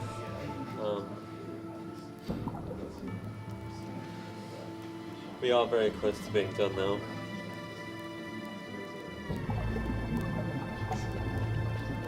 There's a secret boss just behind that rock. I considered working out how to kill it. However, when I went into the fight, the first thing it did was wipe out my entire party with, I think it was 2,500 damage each. So, no thank you. Is it non-elemental? Yes, it was a physical attack. Oh. Yeah, no thank you.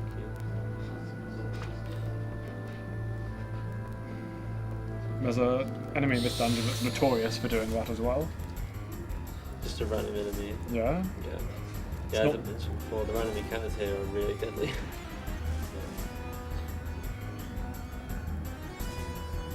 This one we haven't seen. Yeah. Oh, that's annoying. I thought I'd got 2 attacks in before Kraken. Oh well.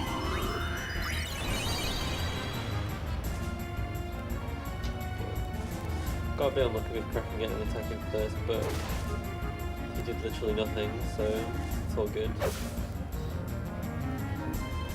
Means if we can get even 1 attack in first, then we can have 1 attack, and then the remaining 3 people, and then Kraken moves, then the remaining 3 people attack and Steiner and charge what charges.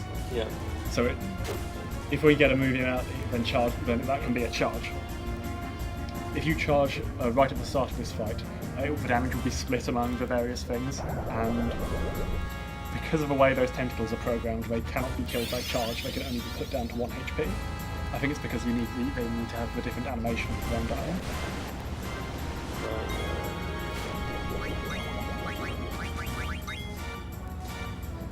So unfortunately, Shaggy is what's his max HP there? Yeah, well, it's better than dying. But yeah, better than dying. Leg. No. So leg is the counter to normal attacks. It doesn't always happen, but it happens often enough that it's better just to kill it only with charge. Because charging with proc counters, but it's kind of like a special move. Yeah.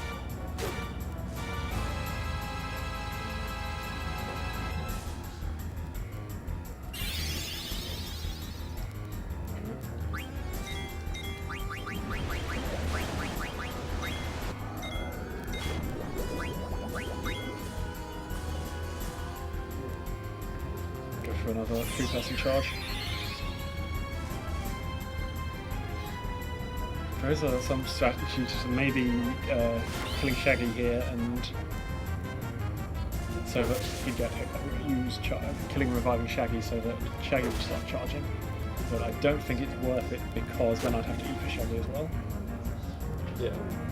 He also might just get water gun again, in which case it would be just a total waste of time.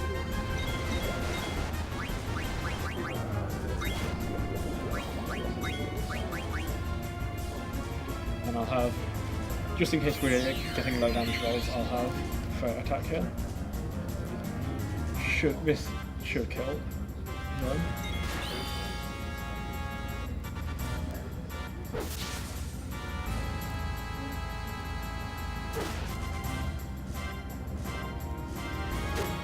Nice.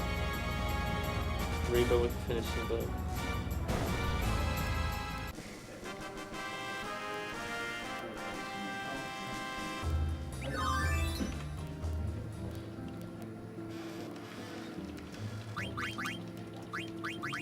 Judgment. Q2.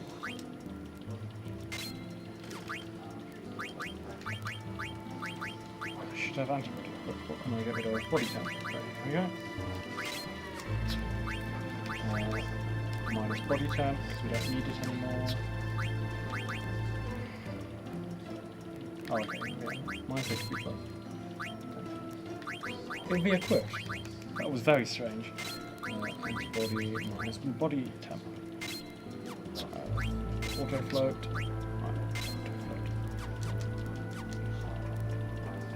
Oh, hang on, I should have put on some ethers. Because as you can see, people are pretty low on MP. I'll leave Best Rat's MP at about half. That should be enough for 5 attacks, and it gives us 2 ethers left for the final stretch. Yeah.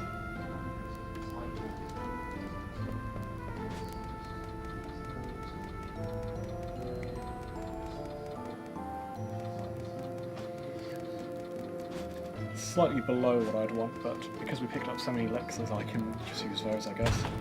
Since we do want to be at full health going into the next fight. Not this one, the next one. Oh my goodness. So don't forget Excalibur 2. I will not forget Excalibur 2. That would be a big R. You can go back and get Excalibur 2. That would be fine. Yeah.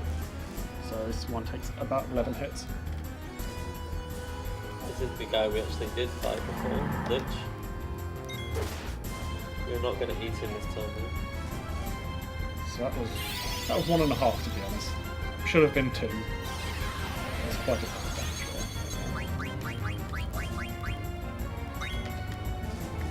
So call that 1.5. I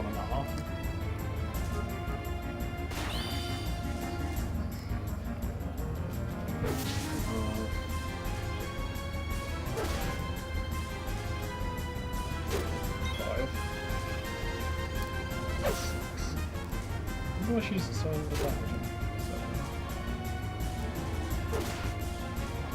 That's better. Still waiting for the first 9999.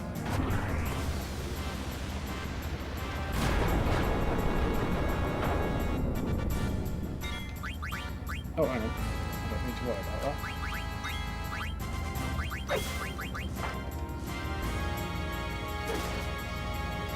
There we are, that was good enough. Nice, yeah. Yeah, so we equipped Freya and Steiner with auto float, so ground attacks just don't do anything. Try to float in the air.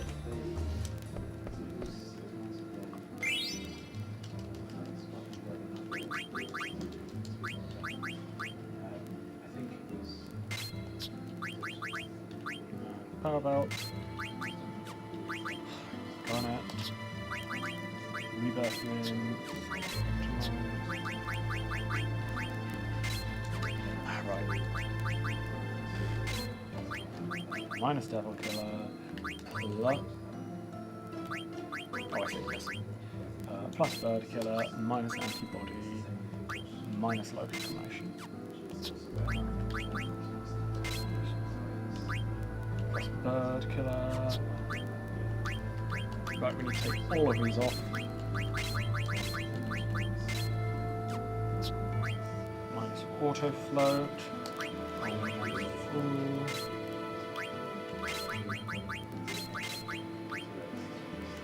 Plus Counter. Plus Devil Killer. Okay. For plus HP plus 20%.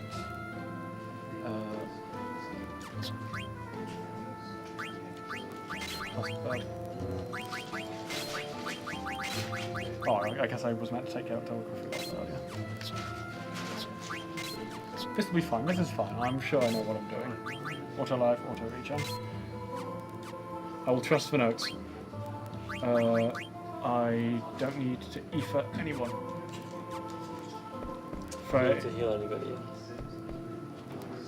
I need to heal everyone. Thank you for reminding me. Am I too late? No, it is fine. Okay, Do that good. menu. I managed to. Every single time I do a menu, I'm like, I've got no idea if I'm right with my suggestions, but because you did mention earlier on, yeah, we need everyone healed, for instance.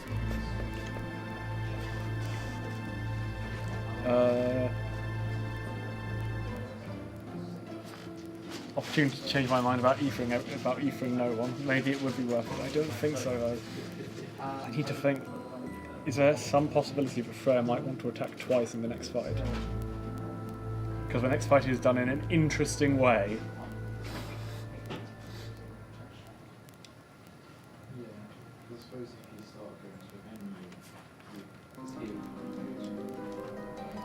We're going into the very final bosses, so final that they don't even give ability points.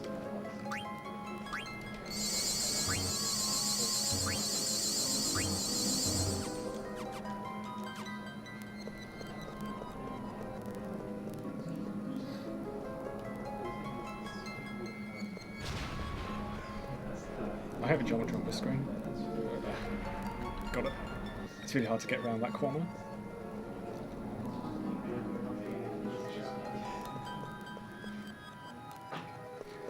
Here we go. So is that the final menu done? No, there's more menus after that. Okay. There's opportunity menu between these bosses, but there's no opportunity to leave. Right. Actually, Right. no, you can leave after Death Guys. Right, so we've got some pretty spectacular bosses coming up right now. Yep. So, Plenty of time. So even if this boss really trolls us pretty hard, we should be fine.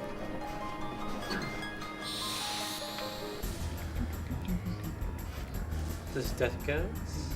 Yep. So, if you get Meteor to death, then I will donate £10. Okay. do I have to lose completely after Meteor, or can I? Yeah, then it has to be like you game over because of Meteor. Okay. Don't try to make it happen. Well, I can. So, I'll let Zoggoth fight. So this boss is pretty infamous because of Meteor. It's kind of non-elemental attack that hits everybody, and it has a huge damage roll. It can do relatively little damage or a huge amount of damage. So we got pretty bad. So I think Reba took about 300 damage there, and everyone else took several thousand. Yeah. And we do have auto life, and it always meteors at the start. Yes.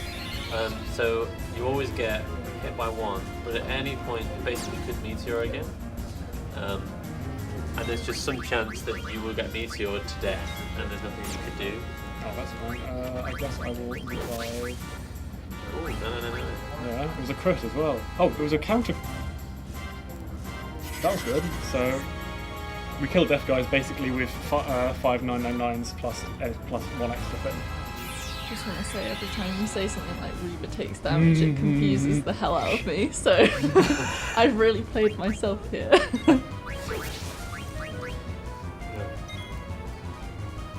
How much damage was that? Was that 9-3? I'll call it fine. That's 2.5 touch. That Twister, that's fine.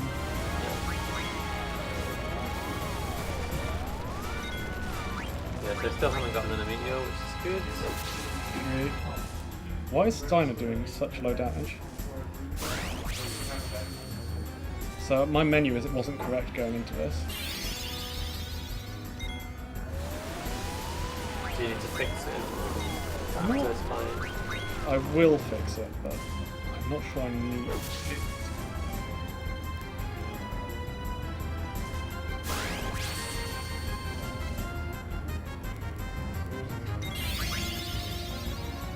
Hopefully that fits.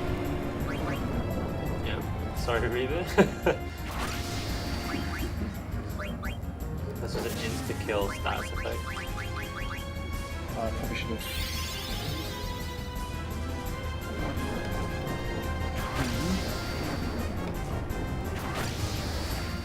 So level 5 death hits everyone whose level is a multiple of 5.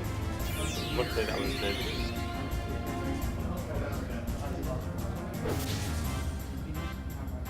Well, that was good. Nice. Good death, guys. Didn't get any other meteors. So. Yeah, I think I'll have to have a look into where I went wrong there. I think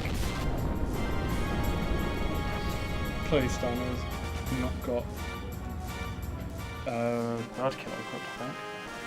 Yeah, bird killer must be, but he's missing.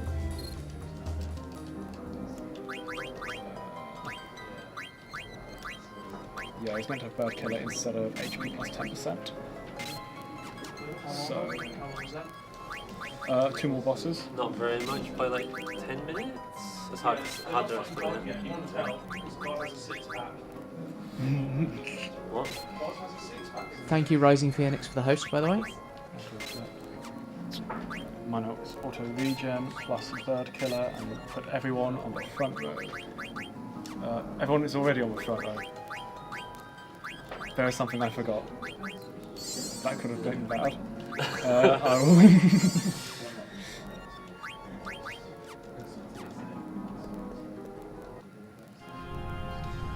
So What a disaster of a menu that was. it's okay. So we've got the lore final boss. Well, kind of. I don't know. I feel like he's in many ways the actual final boss is Trans Kuja, the guy who ultimated us before. He's been the antagonist basically throughout the entire game. Finally, we actually get to F him up. Very nice. No. Does he count as a bird? Yes. Of course he does. Oh, Sick that's crit. very lucky, because if you do too much damage, he'll start countering. So that's actually 5 attacks total. Obviously, best rank.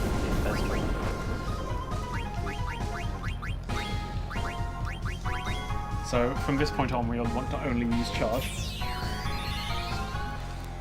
because that doesn't get countered. You've got 2 people low, so we'll get 2 attacks out of every charge. Yeah.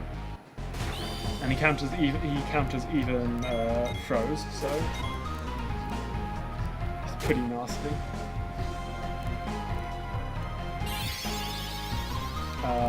Hopefully that hits.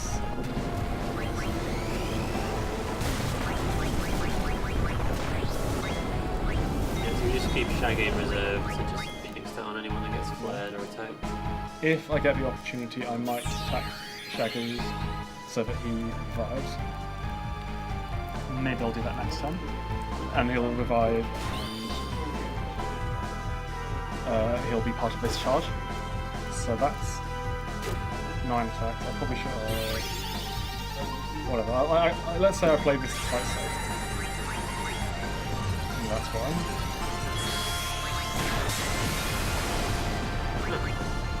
So you got KO'd anyway, so he's part of the charge now. Sure.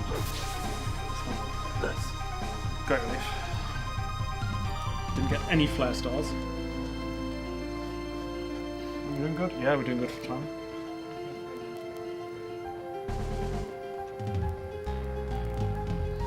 Is this the move where he like plot KOs with it before? There's a question in chat when will the rapid take place? I don't know if anyone asked that yet, but when everything's finished, we'll probably draw it tonight or tomorrow, and then we'll inform you after that.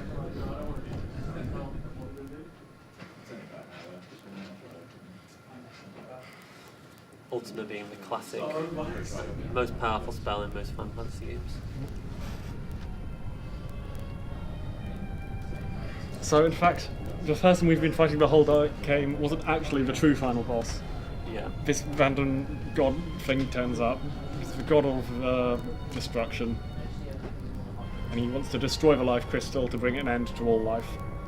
That's the thing that is here. In fact, Kuja was here to destroy the life crystal, and now Necron has taken his place to do that.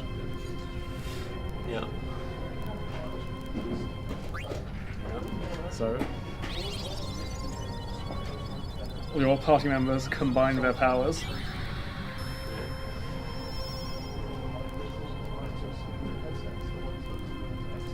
So you basically pick your party and then You get this cutscene of all 4 people. yeah, getting up. And this is the absolute final boss. It's actually so casually extremely hard. There is a monumental difficulty jump in Because Necron. this boss can use every single status effect in the game in one ability. Yeah, and he has just many horrendous attacks. So you want to enter this fight with as many levels as possible, just so you can equip status resistances. Yeah. Like, so for example, casually, I basically had no trouble in this game. I think I died once to the White Dragon. But then I died like 10 times to Necron before I finally beat him. It's unbelievable how hard they made Necron in the end.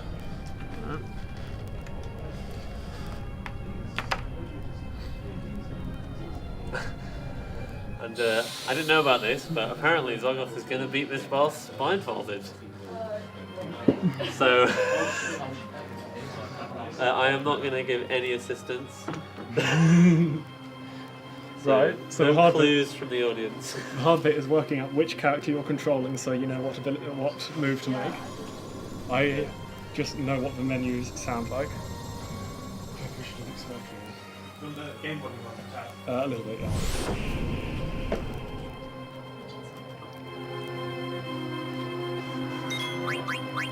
Okay, so that's Steiner.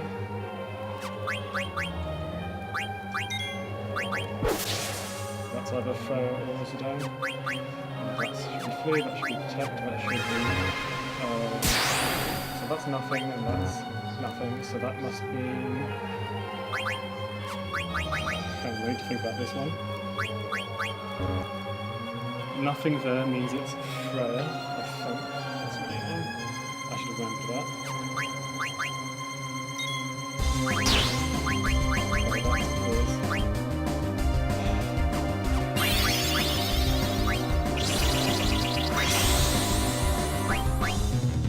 Okay, that's Zidane.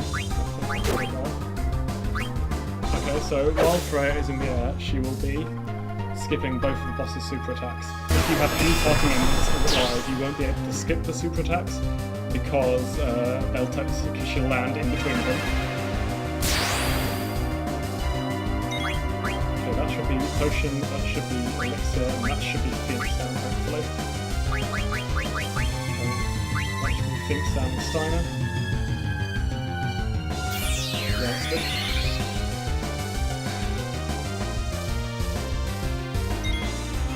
Wait for the sound of the to finish, and then lock myself again. Charge. So that we need to AT bring the weight on Steiner. This is possible because of the auto hits.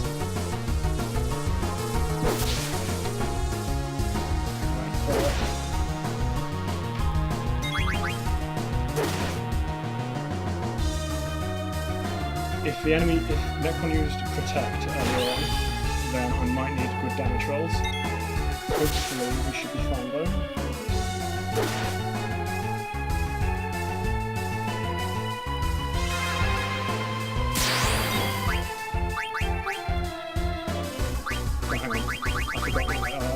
first one, so that's charge.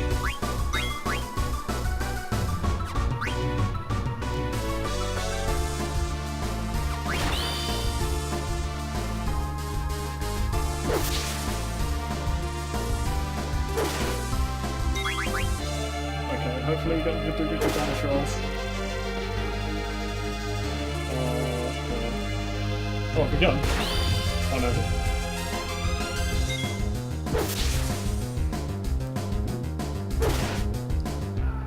Has that done it? I'm trying to work that out. Oh, time was when he died. Oh, time. Oh, yeah. I wasn't sure. Exactly, yeah. Wow, that was excellent.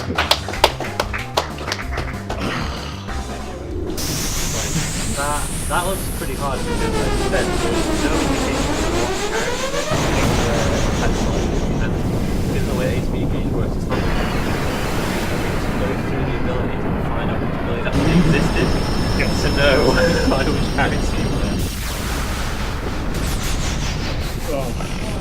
What was the final time? That is a PB, but only because, yeah. PB.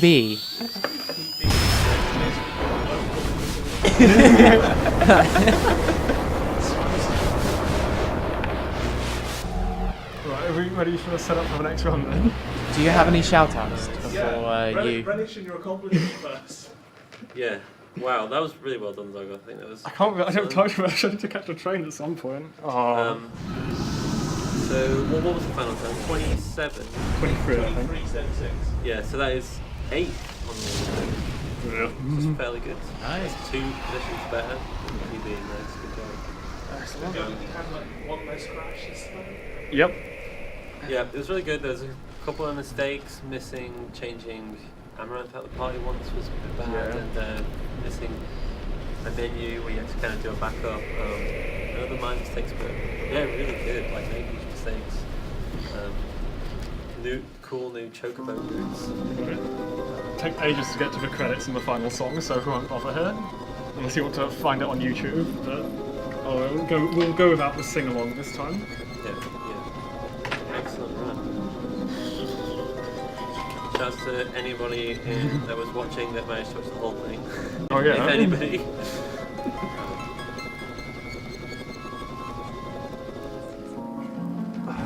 Right, should we shut up and Alright, yeah, if you guys are ready, we're going to head to a quick break before we have Crash Team Racing on with Antti.